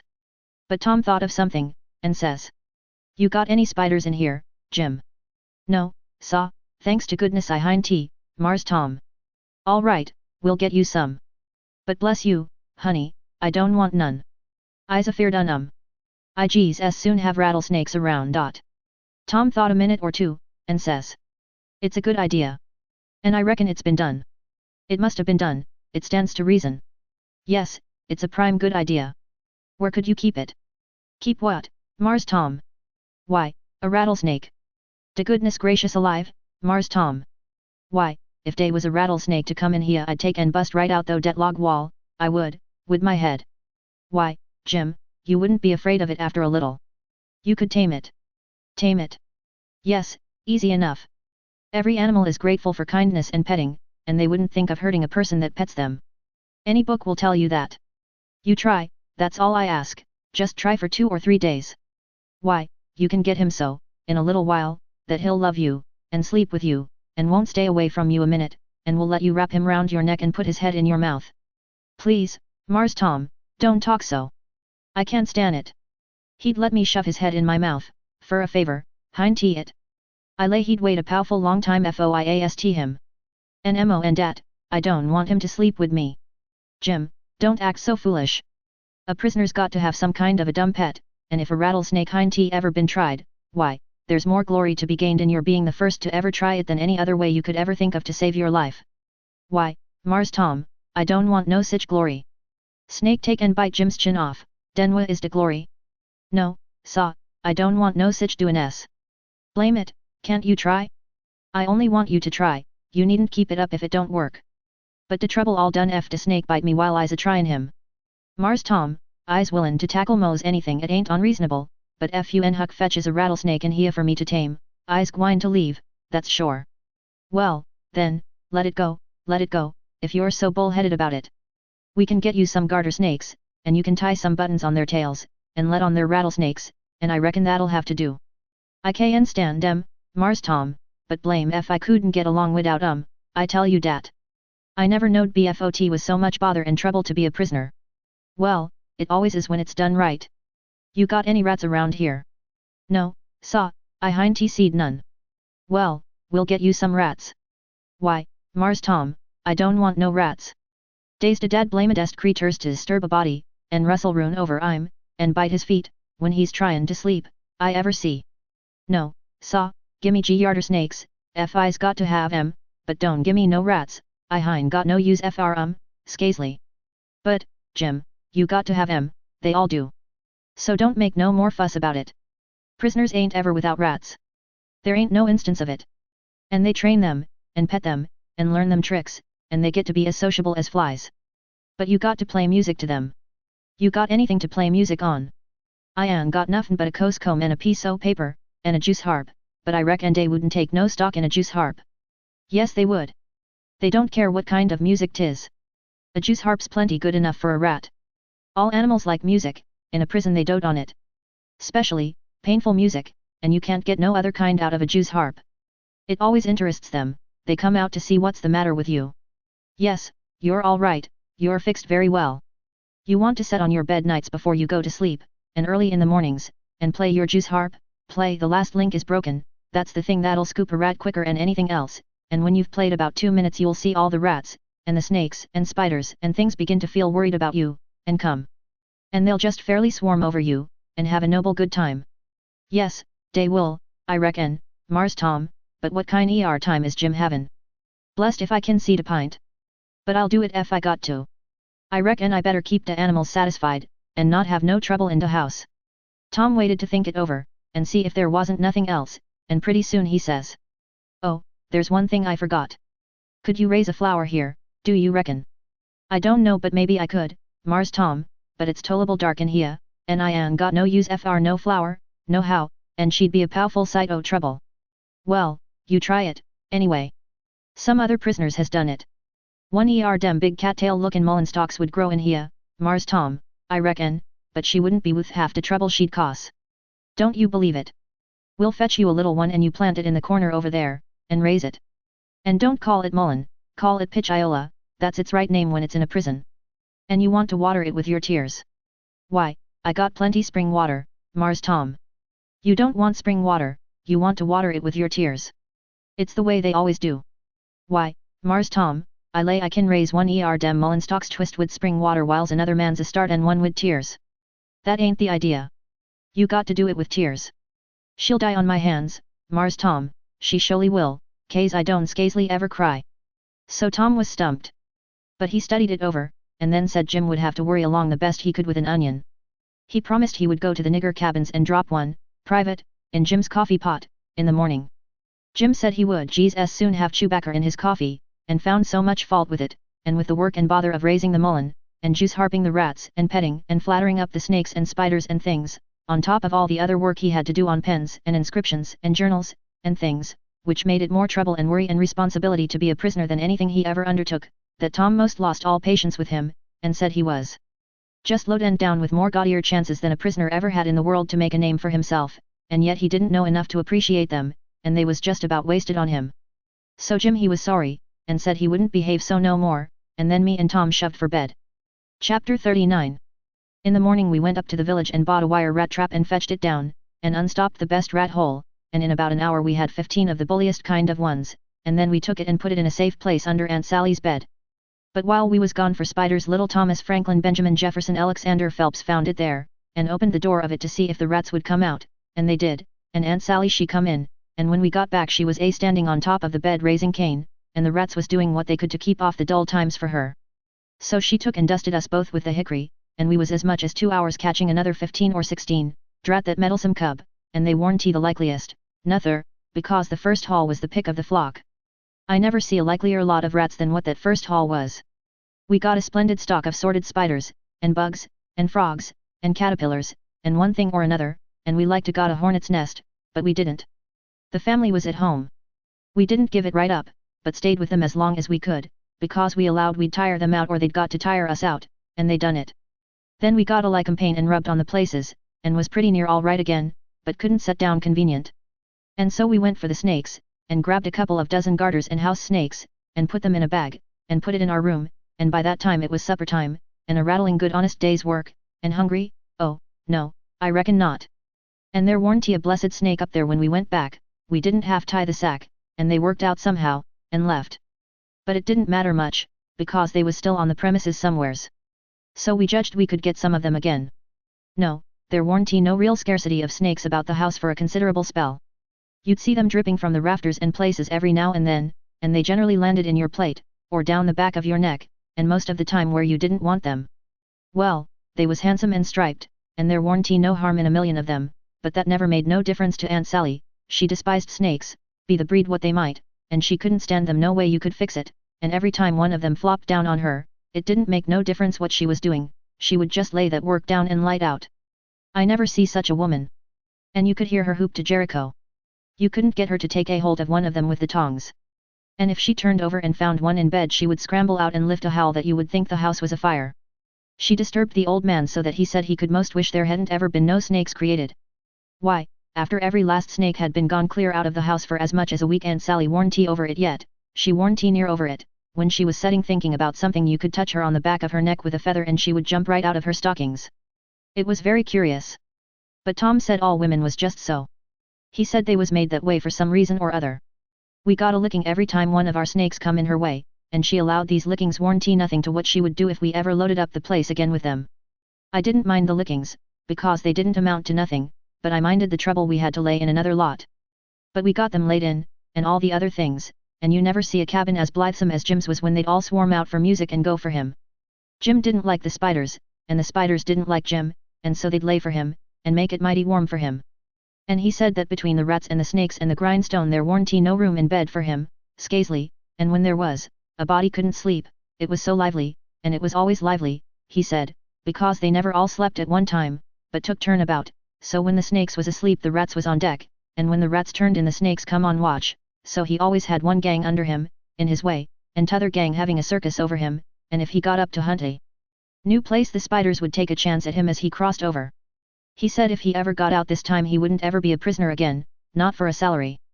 Well, by the end of 3 weeks everything was in pretty good shape. The shirt was sent in early, in a pie, and every time a rat bit Jim he would get up and write a little in his journal whilst the ink was fresh, the pens was made, the inscriptions and so on was all carved on the grindstone, the bed leg was sawed in two, and we had up the sawdust, and it give us a most amazing stomach ache. We reckoned we was all going to die, but didn't. It was the most undigestible sawdust I ever see, and Tom said the same. But as I was saying, we'd got all the work done now, at last, and we was all pretty much faggied out, too, but mainly Jim. The old man had wrote a couple of times to the plantation below Orleans to come and get their runaway nigger, but hadn't got no answer, because there warn't no such plantation, so he allowed he would advertise Jim in the St. Louis and New Orleans papers, and when he mentioned the St. Louis ones it give me the cold shivers, and I see we hadn't no time to lose. So Tom said, now for the Nana-Mow's letters. What's them? I says. Warnings to the people that something is up. Sometimes it's done one way, sometimes another. But there's always somebody spying around that gives notice to the governor of the castle. When Louis XVI was going to light out of the Tuileries, a servant girl done it. It's a very good way, and so is the Nana-Mow's letters. We'll use them both. And it's usual for the prisoner's mother to change clothes with him, and she stays in, and he slides out in her clothes. We'll do that, too. But looky here, Tom, what do we want to warn anybody for that something's up? Let them find it out for themselves, it's their lookout. Yes, I know, but you can't depend on them. It's the way they've acted from the very start, left us to do everything. They're so confiding and mullet-headed they don't take notice of nothing at all. So if we don't give them notice there won't be nobody nor nothing to interfere with us, and so after all our hard work and trouble this escape lol go off perfectly flat, won't amount to nothing, won't be nothing to it. Well, as for me, Tom, that's the way I'd like. Shucks, he says, and looked disgusted. So I says. But I ain't going to make no complaint. Any way that suits you suits me. What you going to do about the servant girl? You'll be her. You slide in the middle of the night, and hook that yaller girl's frock. Why, Tom, that'll make trouble next morning, because, of course, she prob'ly hain't got any but that one.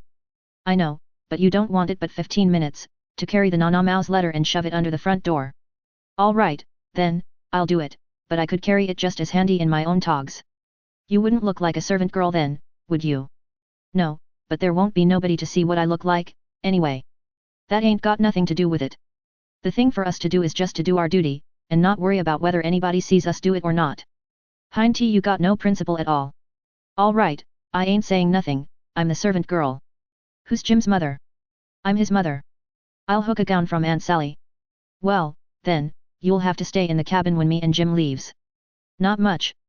I'll stuff Jim's clothes full of straw and lay it on his bed to represent his mother in disguise, and Jim'll take the nigger woman's gown off of me and wear it, and we'll all evade together. When a prisoner of style escapes it's called an evasion. It's always called so when a king escapes, for instance. And the same with a king's son, it don't make no difference whether he's a natural one or an unnatural one. So Tom he wrote the Nana Mao's letter, and I smushed the yaller wench's frock that night, and put it on, and shoved it under the front door, the way Tom told me to. It said, "Beware. Trouble is brewing. Keep a sharp lookout. Unknown friend." Next night we stuck a picture, which Tom drawed in blood, of a skull and crossbones on the front door, and next night another one of a coffin on the back door. I never see a family in such a sweat. They couldn't have been worse scared if the place had been full of ghosts laying for them behind everything and under the beds and shivering through the air. If a door banged, Aunt Sally she jumped and said ouch, if anything fell she jumped and said ouch, if you happened to touch her, when she warn't noticing, she done the same, she couldn't face Noah and be satisfied, because she allowed there was something behind her every time, so she was always whirling around sudden, and saying ouch, and before she'd got 2/3 around she'd whirl back again, and say it again, and she was afraid to go to bed, but she dasn't set up. So the thing was working very well, Tom said, he said he never see a thing work more satisfactory. He said it showed it was done right. So he said, now for the grand bulge. So the very next morning at the streak of dawn we got another letter ready, and was wondering what we better do with it, because we heard them say at supper they was going to have a nigger on watch at both doors all night. Tom he went down the lightning rod to spy around, and the nigger at the back door was asleep, and he stuck it in the back of his neck and come back. This letter said, "Don't betray me, I wish to be your friend. There is a disparate gang of cutthroats from over in the Indian Territory going to steal your runaway nigger tonight, and they have been trying to scare you so as you will stay in the house and not bother them. I am one of the gang, but have got religion jun and wish to quit it and lead an honest life again, and will betray the heelish design. They will sneak down from Nordhart's, along the fence, at midnight exact, with a false key, and go in the nigger's cabin to get him. I am to be off a piece and blow a tin horn if I see any danger, but stead of that I will be like a sheep soon as they get in and not blow at all, then whilst they are getting his chains loose, you slip there and lock them in, and can kill them at your leisure. Don't do anything but just the way I am telling you, if you do they will suspicion something and raise hoop jamboree hoo. I do not wish any reward but to know I have done the right thing. Unknown friend." Chapter 40. We was feeling pretty good after breakfast, and took my canoe and went over the river fishing, with a lunch, and had a good time, and took a look at the raft and found her all right, and got home late to supper, and found them in such a sweat and worry they didn't know which end they was standing on, and made us go right off to bed the minute we was done supper, and wouldn't tell us what the trouble was, and never let on a word about the new letter, but didn't need to, because we knowed as much about it as anybody did, and as soon as we was half upstairs and her back was turned we slid for the cellar cupboard and loaded up a good lunch and took it up to our room and went to bed, and got up about 11:30, and Tom put on Aunt Sally's dress that he stole and was going to start with the lunch, but says, "Where's the butter?" "I laid out a hunk of it," I says, "on a piece of a corn pone." "Well, you left it laid out, then, it ain't here." "We can get along without it," I says. "We can get along with it, too," he says, "just you slide down cellar and fetch it. And then mosey right down the lightning rod and come along. I'll go and stuff the straw into Jim's clothes to represent his mother in disguise, and be ready to be like a sheep and shove soon as you get there." So out he went, and down cellar went I. The hunk of butter, big as a person's fist, was where I had left it, so I took up the slab of corn pone with it on, and blowed out my light, and started upstairs very stealthy, and got up to the main floor all right, but here comes Aunt Sally with a candle, and I clapped the truck in my hat, and clapped my hat on my head, and the next second she see me, and she says, "You been down cellar?" "Yes What you been doing down there?" "Nothin'. Nothin'." "No "Well, then, what possessed you to go down there this time of night?" "I don't know "You don't know? Don't answer me that way. Tom, I want to know what you been doing down there." "I hain't been doing a single thing, Aunt Sally, I hope to gracious if I have." I reckoned she'd let me go now, and as a general thing she would, but I suppose there was so many strange things going on she was just in a sweat about every little thing that warn't yardstick straight, so she says, very decided, "You just march into that setting room and stay there till I come. You been up to something you no business to, and I lay I'll find out what it is before I'm done with you." So she went away as I opened the door and walked into the setting room. But there was a crowd there. 15 farmers, and every one of them had a gun. I was most powerful sick, and slunk to a chair and sat down. They was setting around, some of them talking a little, in a low voice, and all of them fidgety and uneasy, but trying to look like they warn't but I knowed they was, because they was always taking off their hats, and putting them on, and scratching their heads, and changing their seats, and fumbling with their buttons. I warn't easy myself, but I didn't take my hat off, all the same. I did wish Aunt Sally would come, and get done with me, and lick me, if she wanted to, and let me get away and tell Tom how we'd overdone this thing, and what a thundering hornet's nest we'd got ourselves into, so we could stop fooling around straight off, and clear out with Jim before these rips got out of patience and come for us.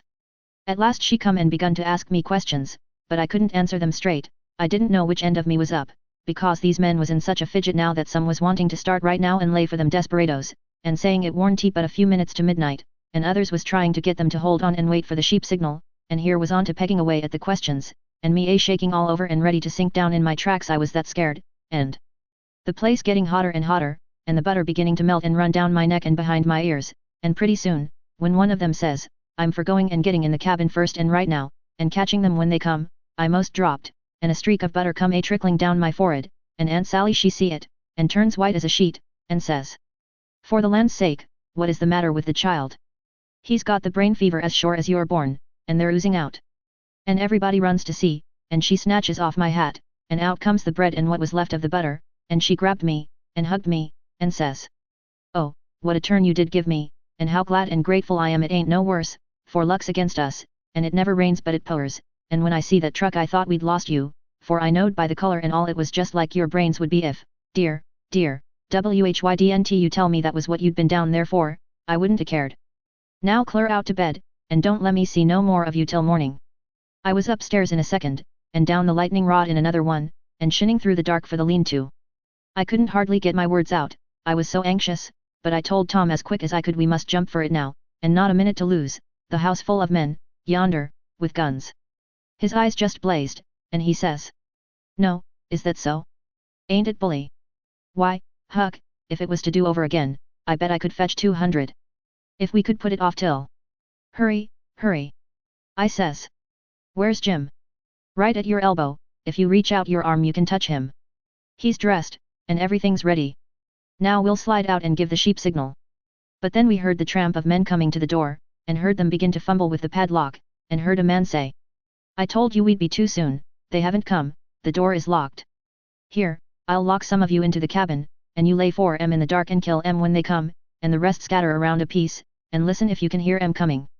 So in they come, but couldn't see us in the dark, and most trod on us whilst we was hustling to get under the bed. But we got under all right, and out through the hole, swift but soft, Jim first, me next, and Tom last, which was according to Tom's orders. Now we was in the lean-to, and heard trampings close by outside. So we crept to the door, and Tom stopped us there and put his eye to the crack, but couldn't make out nothing, it was so dark, and whispered and said he would listen for the steps to get further, and when he nudged us Jim must glide out first, and him last. So he set his ear to the crack and listened, and listened, and listened, and the steps scraping around out there all the time, and at last he nudged us, and we slid out, and stooped down, not breathing, and not making the least noise, and slipped stealthy towards the fence in engine file, and got to it all right, and me and Jim over it, but Tom's breeches catched fast on a splinter on the top rail, and then he hear the steps coming, so he had to pull loose, which snapped the splinter and made a noise, and as he dropped in our tracks and started somebody sings out, "Who's that? Answer, or I'll shoot." But we didn't answer, we just unfurled our heels and shoved. Then there was a rush, and a bang, bang, bang. And the bullets fairly whizzed around us. We heard them sing out. Here they are. They've broke for the river. After 'em, boys, and turn loose the dogs. So here they come, full tilt. We could hear them because they wore boots and yelled, but we didn't wear no boots and didn't yell. We was in the path to the mill, and when they got pretty close onto us we dodged into the bush and let them go by, and then dropped in behind them. They'd had all the dogs shut up, so they wouldn't scare off the robbers, but by this time somebody had let them loose, and here they come, making powwow enough for 1,000,000, but they was our dogs, so we stopped in our tracks till they catched up, and when they see it warn't nobody but us, and no excitement to offer them, they only just said howdy, and tore right ahead towards the shouting and clattering, and then we up steam again, and whizzed along after them till we was nearly to the mill. And then struck up through the bush to where my canoe was tied, and hopped in and pulled for dear life towards the middle of the river, but didn't make no more noise than we was obliged to. Then we struck out, easy and comfortable, for the island where my raft was, and we could hear them yelling and barking at each other all up and down the bank, till we was so far away the sounds got dim and died out. And when we stepped onto the raft I says, "Now, old Jim, you're a free man again, and I bet you won't ever be a slave no more." And a mighty good job it was, too, Huck. It is planned beautiful, and it is done beautiful, and dey ain't nobody can get up a plan that's mo mixed up and splendid den what dat one was. We was all glad as we could be, but Tom was the gladdest of all because he had a bullet in the calf of his leg. When me and Jim heard that we didn't feel so brash as what we did before. It was hurting him considerable, and bleeding, so we laid him in the wigwam and tore up one of the Duke's shirts for to bandage him, but he says, "Gimme the rags, I can do it myself. Don't stop now, don't fool around here," and the evasion booming along so handsome, man the sweeps, and set her loose. Boys, we done it elegant, deed we did. I wish we'd a had the handling of Louis XVI, there wouldn't have been no son of St. Louis, ascend to heaven, wrote down in his biography, no, sir, we'd a hooped him over the border, that's what we'd a done with him, and done it just as slick as nothing at all, too. Man the sweeps, man the sweeps. But me and Jim was consulting, and thinking. And after we'd thought a minute, I says, "Say it, Jim." So he says, "Well, den, dis is the way it looked to me, Huck. If it was him dat us bane sot free, and one de boys was to get shot, would he say, 'Go on and save me, nemine bout a doctor fr to save dis one'? Is dat like Mars Tom Sawyer? Would he say dat? You bet he wouldn't. Well, den, is Jim Jehan to say it? No, saw, I don't budge a step out and displace doubt a doctor, not if it's 40 year. I knowed he was white inside, and I reckoned he'd say what he did say, so it was all right now, and I told Tom I was going for a doctor. He raised considerable row about it, but me and Jim stuck to it and wouldn't budge, so he was for crawling out and setting the raft loose himself, but we wouldn't let him. Then he give us a piece of his mind, but it didn't do no good. So when he sees me getting the canoe ready, he says, "Well, then, if you're bound to go, I'll tell you the way to do when you get to the village.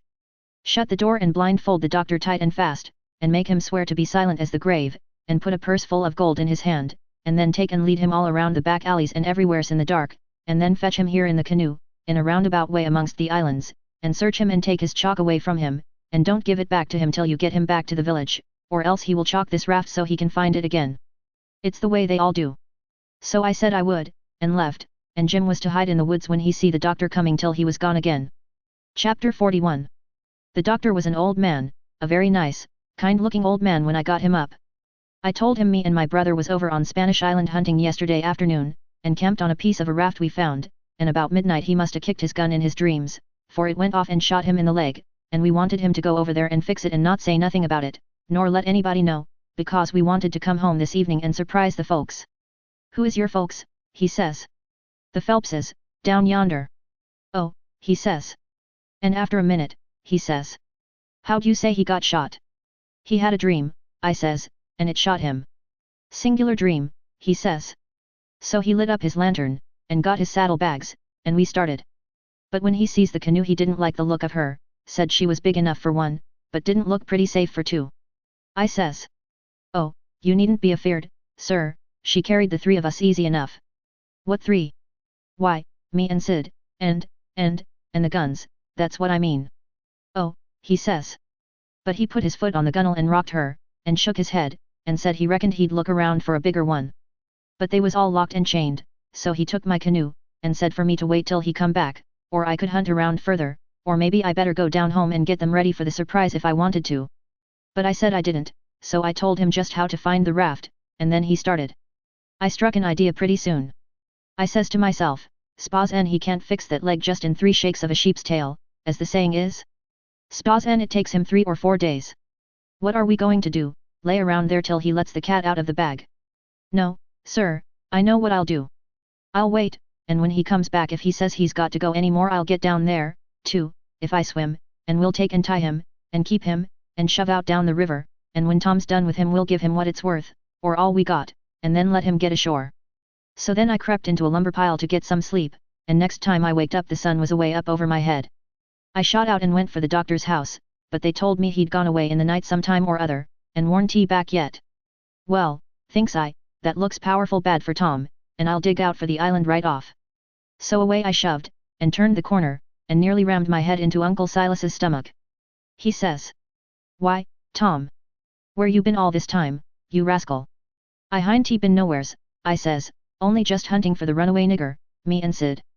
"Why, wherever did you go?" he says. "Your aunt's been mighty uneasy." "She needn't," I says, "because we was all right. We followed the men and the dogs, but they outrun us, and we lost them, but we thought we heard them on the water, so we got a canoe and took out after them and crossed over, but couldn't find nothing of them, so we cruised along up shore till we got kind of tired and beat out, and tied up the canoe and went to sleep, and never waked up till about an hour ago. Then we paddled over here to hear the news, and Sid's at the post office to see what he can hear, and I'm branching out to get something to eat for us, and then we're going home." So then we went to the post office to get Sid, but just as I suspicioned, he warn't there, so the old man he got a letter out of the office, and we waited a while longer, but Sid didn't come, so the old man said, "Come along, let Sid foot it home, or canoe it, when he got done fooling around, but we would ride." I couldn't get him to let me stay and wait for Sid, and he said there warn't no use in it, and I must come along, and let Aunt Sally see we was all right. When we got home Aunt Sally was that glad to see me she laughed and cried both, and hugged me, and give me one of them lickings of hern that don't amount to shucks, and said she'd serve Sid the same when he come. And the place was plumb full of farmers and farmers' wives to dinner and such another clack a body never heard. Old Mrs. Hotchkiss was the worst, her tongue was a-going all the time. She says, "Well, Sister Phelps, I've ransacked that air cabin over, and I believe the nigger was crazy." I says to Sister Damrell, "Didn't I, Sister Damrell, si, he's crazy, si, them's the very words I said." "You all hearn me, he's crazy, si, everything shows it, si. Look at that air grindstone, si, want to tell me any creature ts in his right mind sa goin' to scrabble all them crazy things onto a grindstone, si? Here sich and sich a person busted his heart, and here so and so pegged along for 37 year, and all that, natural son o' Louis somebody, and sich everlast and rubbage. He's plumb crazy, si, it's what I says in the fust place, it's what I says in the middle, and it's what I says last and all the time, the nigger's crazy, crazy s Nebuchadnezzar, si. And look at that air ladder made out en rags, Sister Hotchkiss, says old Mrs. Damrell, what in the name o' goodness could he ever want of?" The very words I was a-sayin' no longer ago and this minute to Sister Utterback, and she'll tell you so herself. "Shg, look at that air rag ladder, shg, and si, yes, look at it, si, what could he wanted of it, si? Shg, Sister Hotchkiss, shg. But how in the nation d they ever get that grindstone in there, anyway? And who dug that air hole? And who?" My very words, Brer Penrod. I was a-sayin', pass that air sasser lasses, won't yet, I was a-sayin' to Sister Dunlap, just this minute, how did they get that grindstone in there, si? Without help, mind you, 'thout help. Thar's wher 'tis. Don't tell me, si, there was help, si, and there was a plenty help, too, si, there's been a dozen helpin' that nigger, and I lay I'd skin every last nigger on this place but I'd find out who done it, si, and moreover, si. A dozen says you, 40 couldn't a done everything that's been done. Look at them case knife saws and things, how tedious they've been made, look at that bed leg sawed off with them, a week's work for 6 men, look at that nigger made out en straw on the bed, and look at it. You may well say it, Brer Hightower. It's just as I was a-sayin' to Brer Phelps, his own self. Se, what do you think of it, Sister Hotchkiss, se? Think o' what, Brer Phelps, si? Think o' that bed leg sawed off that away, se? Think of it, si?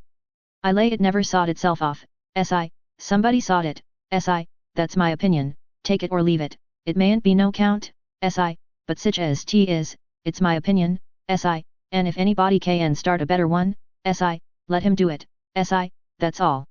I says to Sister Dunlap, Si.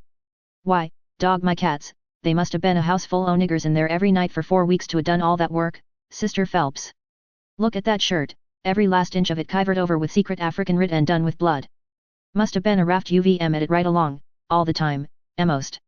Why, I'd give $2 to have it read to me, and as for the niggers that wrote it, I'd take and lash teal. People to help him, Brother Marples. Well, I reckon you'd think so if you'd have been in this house for a while back. Why, they've stole everything they could lay their hands on, and we watching all the time, mind you. They stole that shirt right off o' the line. And as for that sheet they made the rag ladder out of, there ain't no telling how many times they didn't steal that, and flour, and candles, and candlesticks, and spoons, and the old warming pan, and most 1,000 things that I disremember now, and my new calico dress, and me and Silas and my Sid and Tom on the constant watch day and night, as I was telling you, and not a one of us could catch hide nor hair nor sight nor sound of them, and here at the last minute, lo and behold you, they slides right in under our noses and fools us, and not only fools us but the Injun Territory robbers too, and actually gets away with that nigger safe and sound, and that with 16 men and 22 dogs right on their very heels at that very time. I tell you, it just bangs anything I ever heard of. Why, sperrits couldn't have done better and been no smarter. And I reckon they must have been sperrits, because, you know our dogs, and there ain't no better, well, them dogs never even got on the track of 'em once. You explain that to me if you can, any of you. Well, it does beat. Laws alive, I never. So help me, I wouldn't a be house thieves as well as. Goodness gracious sakes, I'd a been afeard to live in sich a. Afraid to live, why, I was that scared I dasn't hardly go to bed, or get up, or lay down, or set down, Sister Ridgway. Why, they'd steal the very, why, goodness sakes, you can guess what kind of a fluster I was in by the time midnight come last night. I hope to gracious if I warn't afraid they'd steal some o' the family. I was just to that pass I didn't have no reasoning faculties no more. It looks foolish enough now, in the daytime, but I says to myself, there's my 2 poor boys asleep, way upstairs in that lonesome room, and I declare to goodness I was that uneasy I crept up there and locked 'em in. I did. And anybody would. Because, you know, when you get scared that way, and it keeps running on, and getting worse and worse all the time, and your wits gets to addling, and you get to doing all sorts o' wild things, and by you think to yourself, "Spas and I was a boy, and was away up there, and the door ain't locked, and you," she stopped, looking kind of wondering, and then she turned her head around slow, and when her eye lit on me, I got up and took a walk. Says I to myself, I can explain better how we come to not be in that room this morning if I go out to one side and study over it a little. So I done it. But I dasn't go fur, or she'd a sent for me. And when it was late in the day the people all went, and then I come in and told her the noise and shooting waked up me and Sid, and the door was locked, and we wanted to see the fun, so we went down the lightning rod, and both of us got hurt a little, and we didn't never want to try that no more. And then I went on and told her all what I told Uncle Silas before, and then she said she'd forgive us, and maybe it was all right enough anyway, and about what a body might expect of boys, for all boys was a pretty harum-scarum lot as fur as she could see, and so, as long as no harm hadn't come of it, she judged she better put in her time being grateful we was alive and well and she had us still, 'stead of fretting over what was past and done. So then she kissed me, and patted me on the head, and dropped into a kind of a brown study, and pretty soon jumps up, and says, "Why, laws a mercy, it's most night, and Sid not come yet. What has become of that boy?" I see my chance, so I skips up and says, "I'll run right up to town and get him," I says. "No you won't," she says. "You'll stay right where, one's enough to be lost at a time. If he ain't here to supper, your uncle LL go." Well, he warn't he there to supper, so right after supper uncle went. He come back about 10 a little bit uneasy, hadn't run across Tom's track. Aunt Sally was a good deal uneasy, but Uncle Silas he said there warn't no occasion to be, boys will be boys, he said, and you'll see this one turn up in the morning all sound and right. So she had to be satisfied. But she said she'd set up for him a while anyway, and keep a light burning so he could see it. And then when I went up to bed she come up with me and fetched her candle, and tucked me in, and mothered me so good I felt mean, and like I couldn't look her in the face, and she sat down on the bed and talked with me a long time, and said what a splendid boy Sid was, and didn't seem to want to ever stop talking about him, and kept asking me every now and then if I reckoned he could a got lost or hurt or maybe drowned, and might be laying at this minute somewhere suffering or dead, and she not by him to help him, and so the tears would drip down silent, and I would tell her that Sid was all right, and would be home in the morning, sure, and she would squeeze my hand, or maybe kiss me, and tell me to say it again, and keep on saying it, because it done her good, and she was in so much trouble. And when she was going away she looked down in my eyes so steady and gentle, and says, "The door ain't going to be locked, Tom, and there's the window and the rod, but you'll be good, won't you? And you won't go? For my sake." Laws knows I wanted to go bad enough to see about Tom, and was all intending to go, but after that I wouldn't a went, not for kingdoms. But she was on my mind and Tom was on my mind, so I slept very restless. And twice I went down the rod away in the night, and slipped around front, and see her setting there by her candle in the window with her eyes towards the road and the tears in them, and I wished I could do something for her, but I couldn't, only to swear that I wouldn't never do nothing to grieve her any more. And the third time I waked up at dawn, and slid down, and she was there yet, and her candle was most out, and her old grey head was resting on her hand, and she was asleep. Chapter 42. The old man was uptown again before breakfast, but couldn't get no track of Tom, and both of them sat at the table thinking, and not saying nothing, and looking mournful, and their coffee getting cold, and not eating anything. And by the old man says, "Did I give you the letter?" "What letter?" "The one I got yesterday out of the post office." "No, you didn't give me no letter." "Well, I must have forgot it." So he rummaged his pockets, and then went off somewheres where he had laid it down, and fetched it, and give it to her. She says, "Why, it's from St. Petersburg, it's from Sis." I allowed another walk would do me good, but I couldn't stir. But before she could break it open she dropped it and run, for she see something. And so did I. It was Tom Sawyer on a mattress, and that old doctor, and Jim, in her calico dress, with his hands tied behind him, and a lot of people. I hid the letter behind the first thing that come handy, and rushed. She flung herself at Tom, crying, and says, "Oh, he's dead, I know he's dead."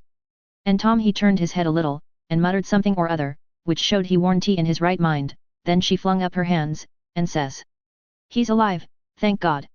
And that's enough," and she snatched a kiss of him, and flew for the house to get the bed ready, and scattering orders right and left at the niggers and everybody else, as fast as her tongue could go, every jump of the way. I followed the men to see what they was going to do with Jim, and the old doctor and Uncle Silas followed after Tom into the house. The men was very huffy, and some of them wanted to hang Jim for an example to all the other niggers around there, so they wouldn't be trying to run away like Jim done, and making such a raft of trouble, and keeping a whole family scared most to death for days and nights. But the others said, "Don't do it wouldn't answer at all, he ain't our nigger, and his owner would turn up and make us pay for him, sure." So that cooled them down a little, because the people that's always the most anxious for to hang a nigger that hind he done just right is always the very ones that ain't the most anxious to pay for him when they've got their satisfaction out of him. They cussed Jim considerable, though, and give him a cuff or two side the head once in a while, but Jim never said nothing, and he never let on to know me, and they took him to the same cabin, and put his own clothes on him, and chained him again, and not to no bed leg this time, but to a big staple drove into the bottom log, and chained his hands, too, and both legs, and said he warn't to have nothing but bread and water to eat after this till his owner come, or he was sold at auction because he didn't come in a certain length of time, and filled up our hole, and said a couple of farmers with guns must stand watch around about the cabin every night, and a bulldog tied to the door in the daytime, and about this time they was through with the job and was tapering off with a kind of general goodbye cussing, and then the old doctor comes and takes a look, and says, "Don't be no rougher on him than you're obliged to, because he ain't a bad nigger." When I got to where I found the boy I see I couldn't cut the bullet out without some help, and he warn't in no condition for me to leave to go and get help, and he got a little worse and a little worse, and after a long time he went out of his head, and wouldn't let me come a nigh him any more, and said if I chalked his raft he'd kill me, and no end of wild foolishness like that, and I see I couldn't do anything at all with him, so I says, I got to have help somehow, and the minute I says it, out crawls this nigger from somewheres and says he'll help, and he done it, too, and done it very well. Of course I judged he must be a runaway nigger, and there I was. And there I had to stick right straight along all the rest of the day and all night. It was a fix, I tell you.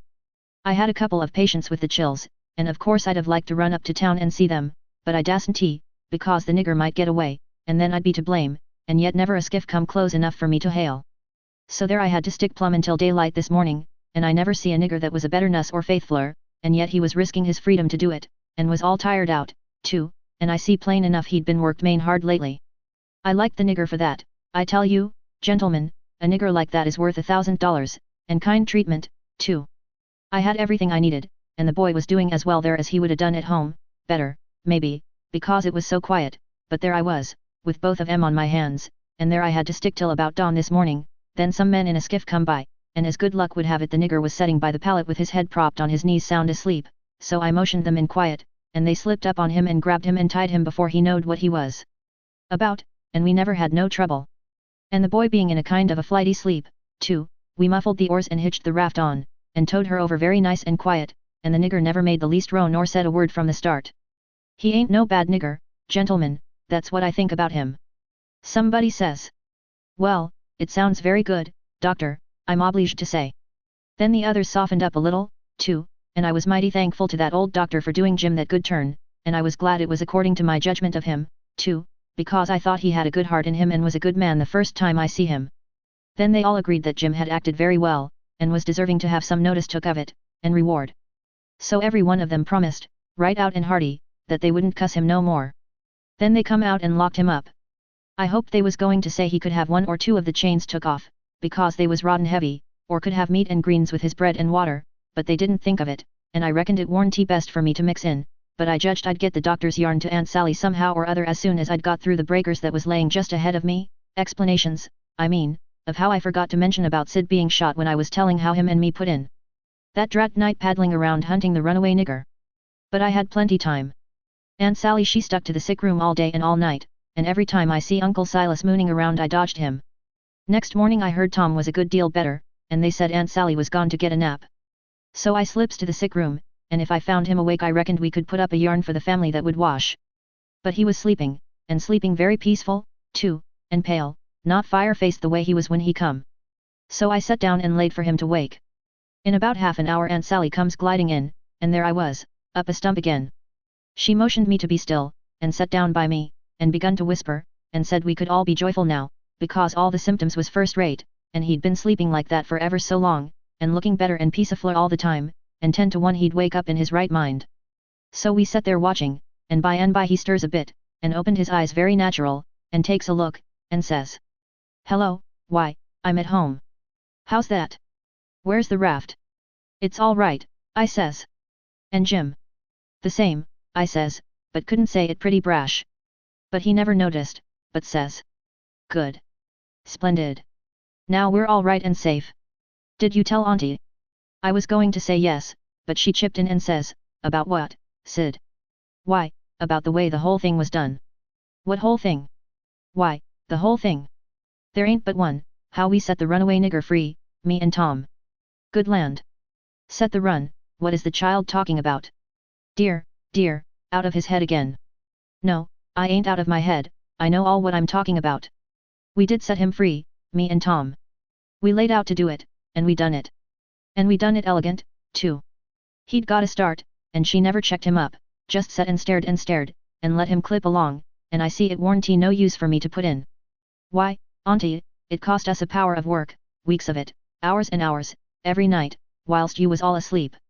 And we had to steal candles, and the sheet, and the shirt, and your dress, and spoons, and tin plates, and case knives, and the warming pan, and the grindstone, and flour, and just no end of things, and you can't think what work it was to make the saws, and pens, and inscriptions, and one thing or another, and you can't think half the fun it was. And we had to make up the pictures of coffins and things, and Nana Mao's letters from the robbers, and get up and down the lightning rod, and dig the hole into the cabin, and made the rope ladder and send it in cooked up in a pie, and send in spoons and things to work within your apron pocket. Mercy sakes!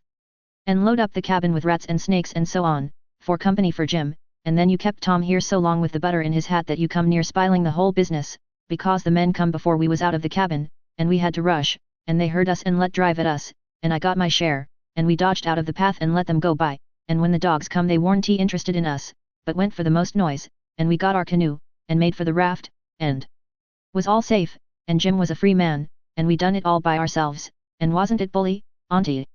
Well, I never heard the likes of it in all my born days. So it was you little rapscallions, that's been making all this trouble, and turned everybody's wits clean inside out and scared us almost to death. I've as good a notion as ever I had in my life to take it out o' you this very minute. To think, here I've been, night after night, you just get well once, you young scamp, and I lay I'll tan the old Harry out o' both o' yet. But Tom, he was so proud and joyful, he just couldn't hold in, and his tongue just went it, she chipping in, and spitting fire all along, and both of them going it at once, like a cat convention, and she says, "Well, you get all the enjoyment you can out of it now, for mind I tell you if I catch you meddling with him again." "Meddling with who?" Tom says, dropping his smile and looking surprised. "With who?" "Why, the runaway nigger, of course. Who'd you reckon?" Tom looks at me very grave, and says, Tom, didn't you just tell me he was all right? Hasn't he got away? Him, says Aunt Sally, the runaway nigger? Deed he hasn't. They've got him back, safe and sound, and he's in that cabin again, on bread and water, and loaded down with chains, till he's claimed or sold. Tom rose square up in bed, with his eye hot, and his nostrils opening and shutting like gills, and sings out to me. They hain't no right to shut him up. Shove, and don't you lose a minute. Turn him loose. He ain't no slave, he's as free as any creature that walks this earth. What does the child mean? I mean every word I say, Aunt Sally, and if somebody don't go, I'll go. I've knowed him all his life, and so has Tom, there. Old Miss Watson died 2 months ago, and she was ashamed she ever was going to sell him down the river, and said so, and she set him free in her will. Then what on earth did you want to set him free for, seeing he was already free? Well, that is a question, I must say, and just like women. Why, I wanted the adventure of it, and I'd waded neck deep in blood too, goodness alive, Aunt Polly. If she warn't he standing right there, just inside the door, looking as sweet and contented as an angel half full of pie, I wish I may never. Aunt Sally jumped for her, and most hugged the head off of her, and cried over her, and I found a good enough place for me under the bed, for it was getting pretty sultry for us, seemed to me. And I peeped out, and in a little while Tom's Aunt Polly shook herself loose and stood there looking across at Tom over her spectacles, kind of grinding him into the earth, you know. And then she says, "Yes, you better turn our head away, I would if I was you, Tom." "Oh, dearie me," says Aunt Sally, "is he changed so?" "Why, that ain't Tom, it's Sid, Tom's, why, where is Tom? He was here a minute ago." "You mean where's Huck Finn, that's what you mean. I reckon I hain't raised such a scamp as my Tom all these years not to know him when I see him. That would be a pretty howdy-do. Come out from under that bed, Huck Finn." So I done it. But not feeling brash. Aunt Sally she was one of the mixed-upest looking persons I ever see, except one, and that was Uncle Silas, when he come in and they told it all to him. It kind of made him drunk, as you may say, and he didn't know nothing at all the rest of the day, and preached a prayer meeting sermon that night that gave him a rattling reputation, because the oldest man in the world couldn't ha' understood it.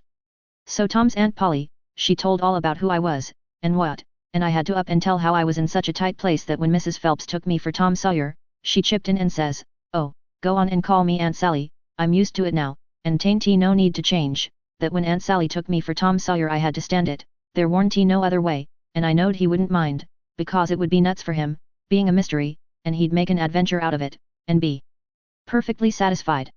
And so it turned out, and he let on to be Sid, and made things as soft as he could for me. And his Aunt Polly she said Tom was right about old Miss Watson setting Jim free in her will, and so, sure enough, Tom Sawyer had gone and took all that trouble and bother to set a free nigger free.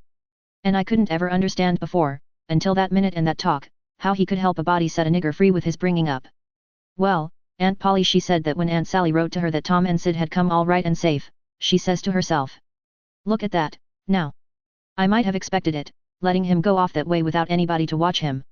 So now I got to go and trapsy all the way down the river, 1100 mile, and find out what that creature's up to this time, as long as I couldn't seem to get any answer out of you about it."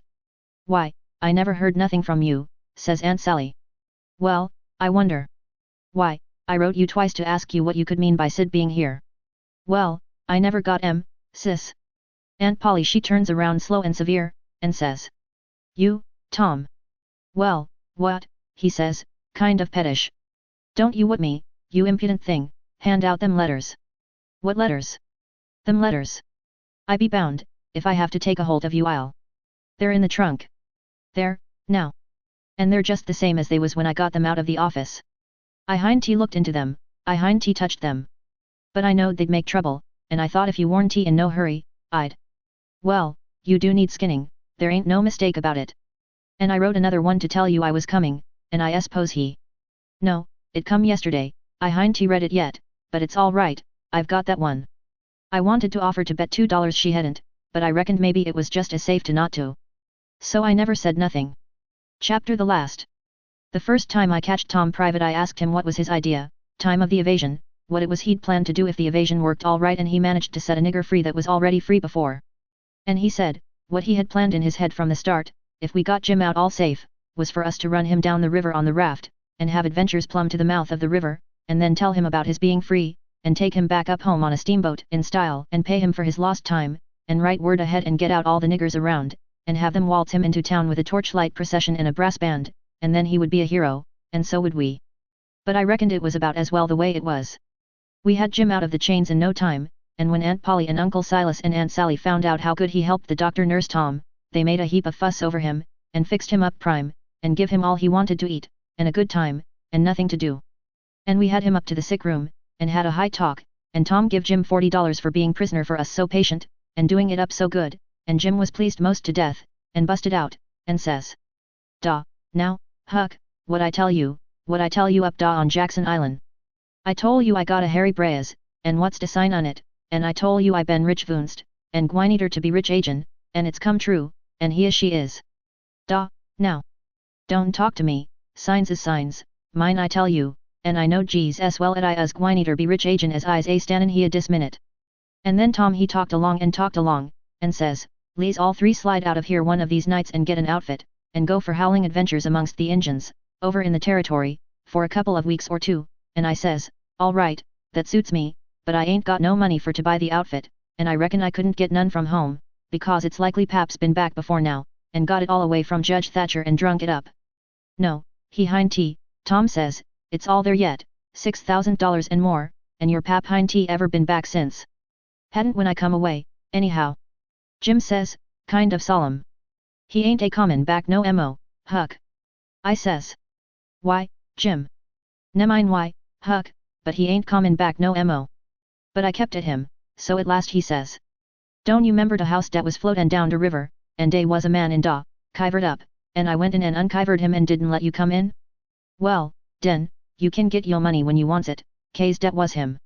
Tom's most well now, and got his bullet around his neck on a watchguard for a watch, and is always seeing what time it is, and so there ain't nothing more to write about, and I am rotten glad of it, because if I'd a knowed what a trouble it was to make a book I wouldn't a tackled it, and ain't a going to know more. But I reckon I got to light out for the territory ahead of the rest, because Aunt Sally she's going to adopt me and civilize me, and I can't stand it. I been there before." The end. Yours truly, Huck Finn.